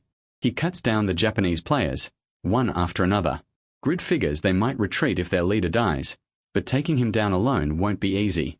And in his current state, he can't help much anyway. Still, the egg stays quiet for a moment, and Grid wonders if he imagined the whole thing. He guesses his low stamina messed with his head, and decides he should run while Pixel Word has everyone's attention. Then the Sakura Guildmaster tells Pixel Word that land belongs to the strong. Hearing that, Grid thinks the guy is greedy to the bone. As Grid tries to stay unnoticed, the egg suddenly starts freaking out. It cries out that it's hungry again, and Grid is stunned that this is happening for real. Then the egg jumps at the Japanese leader, bites into him and starts devouring him. A message says the man lost part of his soul to Memphis, making him weak to debuffs and cutting his main stats by 50% for 3 seconds. Shocked, he looks around, asking what just came out of nowhere. Without understanding any of it, Grid suddenly gets the title, The One Who Touched Hell, and is left wondering what just happened. Now, the title gives him 3,000 more HP, and unlocks demonic power. Memphis, the strongest demonic beast in hell, senses a human soul full of greed and forms a bond with him, making Grid the first master of a hell demonic beast in Satisfy. The creature turns out to be a weirdly cute cat with bat wings and a unicorn horn. Grid is shocked that Memphis is actually a cat, and Memphis happily says that Soul was delicious. The Japanese leader is weirdly touched by how cute the cat looks, thinking it's just some stray pet, but while he's distracted, Grid strikes him in the back. One attack lands hard, and the man is nearly killed. In disbelief, he realizes 70% of his HP vanished from a single hit. Grid realizes his guess was right. The cat really did drain him first. He figured that if this guy came to steal the island while everyone was weakened, then he had no right to complain about getting attacked back. So Grid finishes him off without remorse. The rest panic as soon as they see their guildmaster go down. They realize they have no chance. The man who just fell had beaten Nuna Gem, rank 8 among archers, and now they're asking who Grid even is. Then they recognize the insane sword, and remember he's the street psycho who wiped out the Giants Guild by himself. With a scary look on his face, Grid asks if they still want to keep fighting now that their leader is dead. The enemies quickly judge the situation. With Silver Knights likely to regroup soon, fighting both Pixel Ward and this guy at once is too much, so they call for a retreat. Even while running away in fear, they warn Pixel Ward not to leave the island. Once it's over, Grid collapses from pure exhaustion and says that was all he had left. Pixel Ward asks if he's okay, and reminds him he told him to log out. Then he notices the cat and says it belongs to Grid now. It's a strange little thing, and the beast starts acting thrilled that its master is a killer. A notice says Grid's demonic power went up by 1 point. With demonic power he can talk to demonic beasts, and once it reaches a certain level, he'll be able to enter hell. Honestly, it's starting to feel like Grid is heading somewhere pretty dangerous, but at least he keeps getting stronger. Grid wonders if this is the price for defeating those Japanese players, and he can already tell this might become a huge problem. More info appears among demonic beasts. Memphis is treated like a treasure of hell. The species is nearly extinct because they can barely reproduce. But when one is born, its combat ability can surpass even some high-level demons. That's why the 33 great demons treasure them. Grid can't believe this random cat is supposed to be a treasure of hell. Memphis explains that the moment he was born he created a human soul with his own power. He says he has always been the strongest, just like his title claims. After that, Grid checks all of the creature's stats and skills. Grid notices the pet can't gain experience through PK, but its stats and skills are amazing, especially soul ingestion. He even thinks Soju would love something like this and wonders if he should buy her a capsule. The cat suddenly asks Grid if he likes him, and Grid says he likes him a lot. That makes the cat beam with pride. He says he's cute and strong, the strongest demonic beast in hell. But then he says Grid still looks worried. Memphis tells him not to stress, because he won't leave him, even if his master is ugly, as long as Grid serves him with all his heart. Grid is baffled. At this rate, it doesn't even feel like he's the master. Still, he puts up with it because the skills are worth it. Then he decides to let that slide and says the pet should have a name so they can get along better. The cat gets excited, ready to receive one. Grid names him Nu. He says it might sound a little like slave, but insists that's not why. According to him, it's the name of a mighty warrior from a noble legend. Nu loves the name right away, and Grid's affinity with him goes up by 5 points. Pixelword watches this and realizes Grid somehow fooled a demonic beast. That alone tells him this guy is anything but normal. He suggests they head to his castle so Grid can rest, but Grid refuses. He'd rather recover in his own place, since he doesn't feel comfortable there. Pixelword then asks, just out of curiosity, why Grid isn't joining the international tournament. Grid says that Crazy Girl put him on the list without asking, but he doesn't care, he doesn't want the spotlight, and sees no benefit in it. Pixelword says that's a shame, because fighting beside him for Korea will have to wait. Even so, he thanks Grid for the help and says this gave him new hope. He adds that he'll get stronger too and hopes they meet again. Then he finally introduces himself as Pixelword, and asks for Grid's name. Grid introduces himself and says he had a lot of fun. He adds that if Pixelword ever wants an item, he can ask, but it won't be free. Sometime later, Tobin talks to Grid.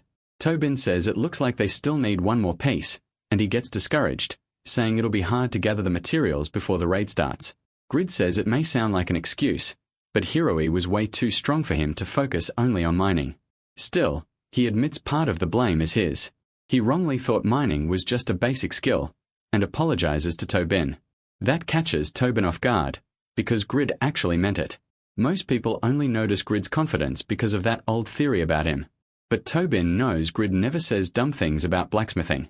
He can tell Grid was probably more desperate than the person who requested the item. So Tobin says there's nothing to apologize for.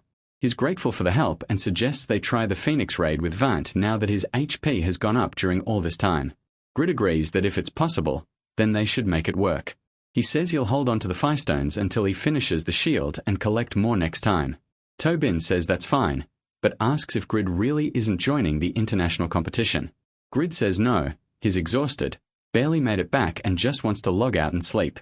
Tobin replies that if he's this tired, then he probably didn't see Jashuka's messages either. She said she wanted to meet up since everyone is in Korea now. Grid starts thinking that might actually be fun, and wonders if that whole thing is still happening. On the second day of the tournament, the target shooting event begins. That day, 2 countries get even more attention than some of the expected podium teams, South Korea and Brazil. Their biggest stars appear, Jashuka and Irene. Funny enough, both are romantic partners of our main guy, but let's not get into that. Irene is ranked 5th overall, famous for her magic control, speed, range and accuracy. Jashuka, who started 6 months later than the others, is the top archer and ranks 13th overall. The match takes place on an island called Tira. The first team to reach 150 points wins by hitting small flying discs worth 1 point each, moving at 144 kilometers per hour. There's also a golden disc worth 50 points, but it flies 10 times faster, so hitting it is much harder. Players can also knock opponents out of the match, though that won't change the score. 17 countries are competing in pairs, so one person will focus on shooting while the other protects their teammate, and that's the bad part for Irene and Jashuka. They're so strong that the moment the event starts they'll probably become the main targets. And only Irori shows up for South Korea. People start wondering if someone dropped out, and if Yura is really going to fight alone, then they spot NeoPixels and ask how Korea will fill the empty spot. Some say the team only got this far because of the SA group, and now it looks like they've basically given up. So they ask Yura if the rumors are true. Did she really get abandoned? Rowless walks over and says he heard Grid never planned to join, even after being selected. They tried reaching him too, but got nothing back. Yura realizes his Ragoose from the UK, and says she knows, she was the one who picked him without asking first. Ragoose figures she must have expected him to be here, and assumes she chose him as a partner for this event.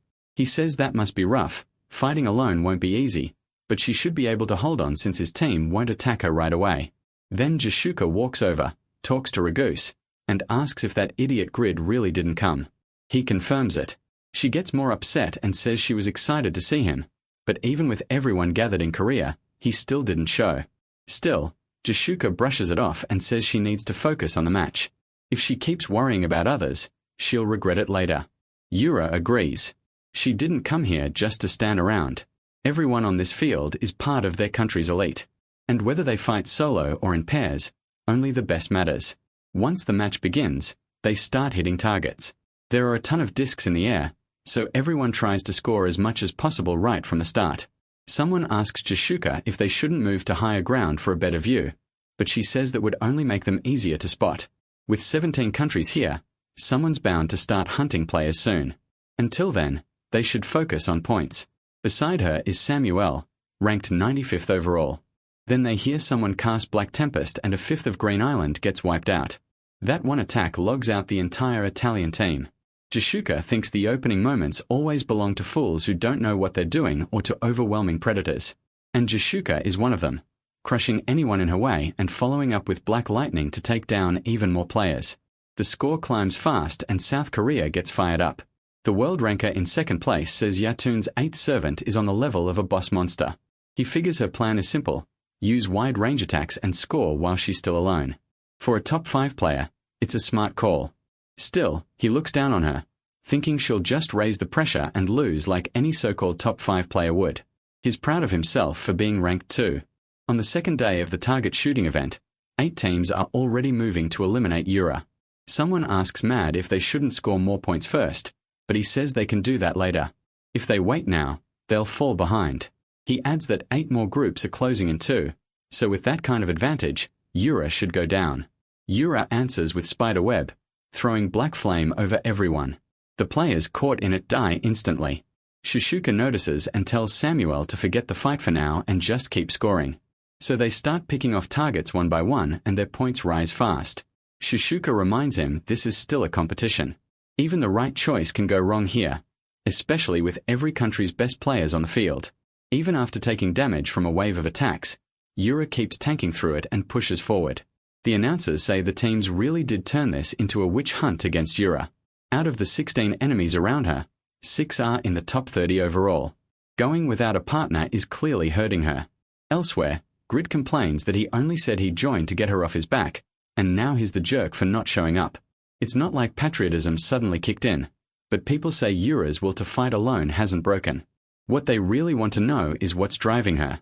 Maybe the duty of someone who's represented South Korea for years, and Yura lives up to those expectations. They think the hopes of the people watching are what keep her going. Grid remembers telling Khan he would finish the smithing. Khan couldn't and carry on his dream of becoming the best, speaking to his dead son. He also remembers Jashuka saying they needed Grid. Then Irene's words come back too that she still wasn't strong enough, but one day she would protect him. He remembers Piero saying there are people who love him and if that's true then he must have a place in this country too. That starts to stir something inside Grid. Back in the game, Yura admits this isn't going as easily as she thought. If she doesn't move now, she won't have a chance to win. But while she hesitates, she gets surrounded and realizes that if this fight drags on, things will get ugly. Then an explosion goes off. Everyone near her is blasted away. Yura has no idea what's happening until someone steps in and says he can't just watch a crowd gang up on one player to decide who's strongest. It's Regis. He asks Yura if she still hasn't given up on becoming the strongest. One of the others snaps at him to mind his own business, asking if he's trying to hand Yura the gold medal just to satisfy his cheap sense of justice. Regis thinks that over and says if they mean the morals he always follows then sure, they're not completely wrong, but that's no reason to mock them. Then he turns serious and slams the guy with a huge punch for 9,200 damage. He follows with Palm of Power, dealing 10,900 more and sending another enemy flying. The man crashes to the ground, wrecked, saying his bones feel shattered after just 2 hits. Regis really is strong. The enemy uses Reverse Origin and Opportunistic Origin, fully restoring his health as his injured body regenerates. His redistributed stats temporarily shift to Intelligence, Persistence, Patience, and Luck, each dropping to 1 point, while his agility jumps to 2137. Then he rushes Regis. His blow lands clean and knocks Regis back. He can't believe Regis is still moving when his bones should have been completely broken. Regis replies that just like martial arts trained his techniques, life as a monk trained his body to the limit. He tells the guy not to act like his morals are something special. The only goal in this competition is victory. Then he keeps pounding Regis, saying the results prove it. That's when Yura steps in and drops power onto the rest of the attackers. Bubit from Turkey gets caught in the flames. They explain that his overwhelming secret class is one of the best support classes in Engage, made for frontline players who create openings with many different skills. But even he admits he can't hold them off after that dash, and says Yura's control is unbelievably precise. She changes attacks in the tiny half-second gap between combo links. He assumes her mana has to be nearly empty after dealing with all 15 of them, and tells everyone to attack now.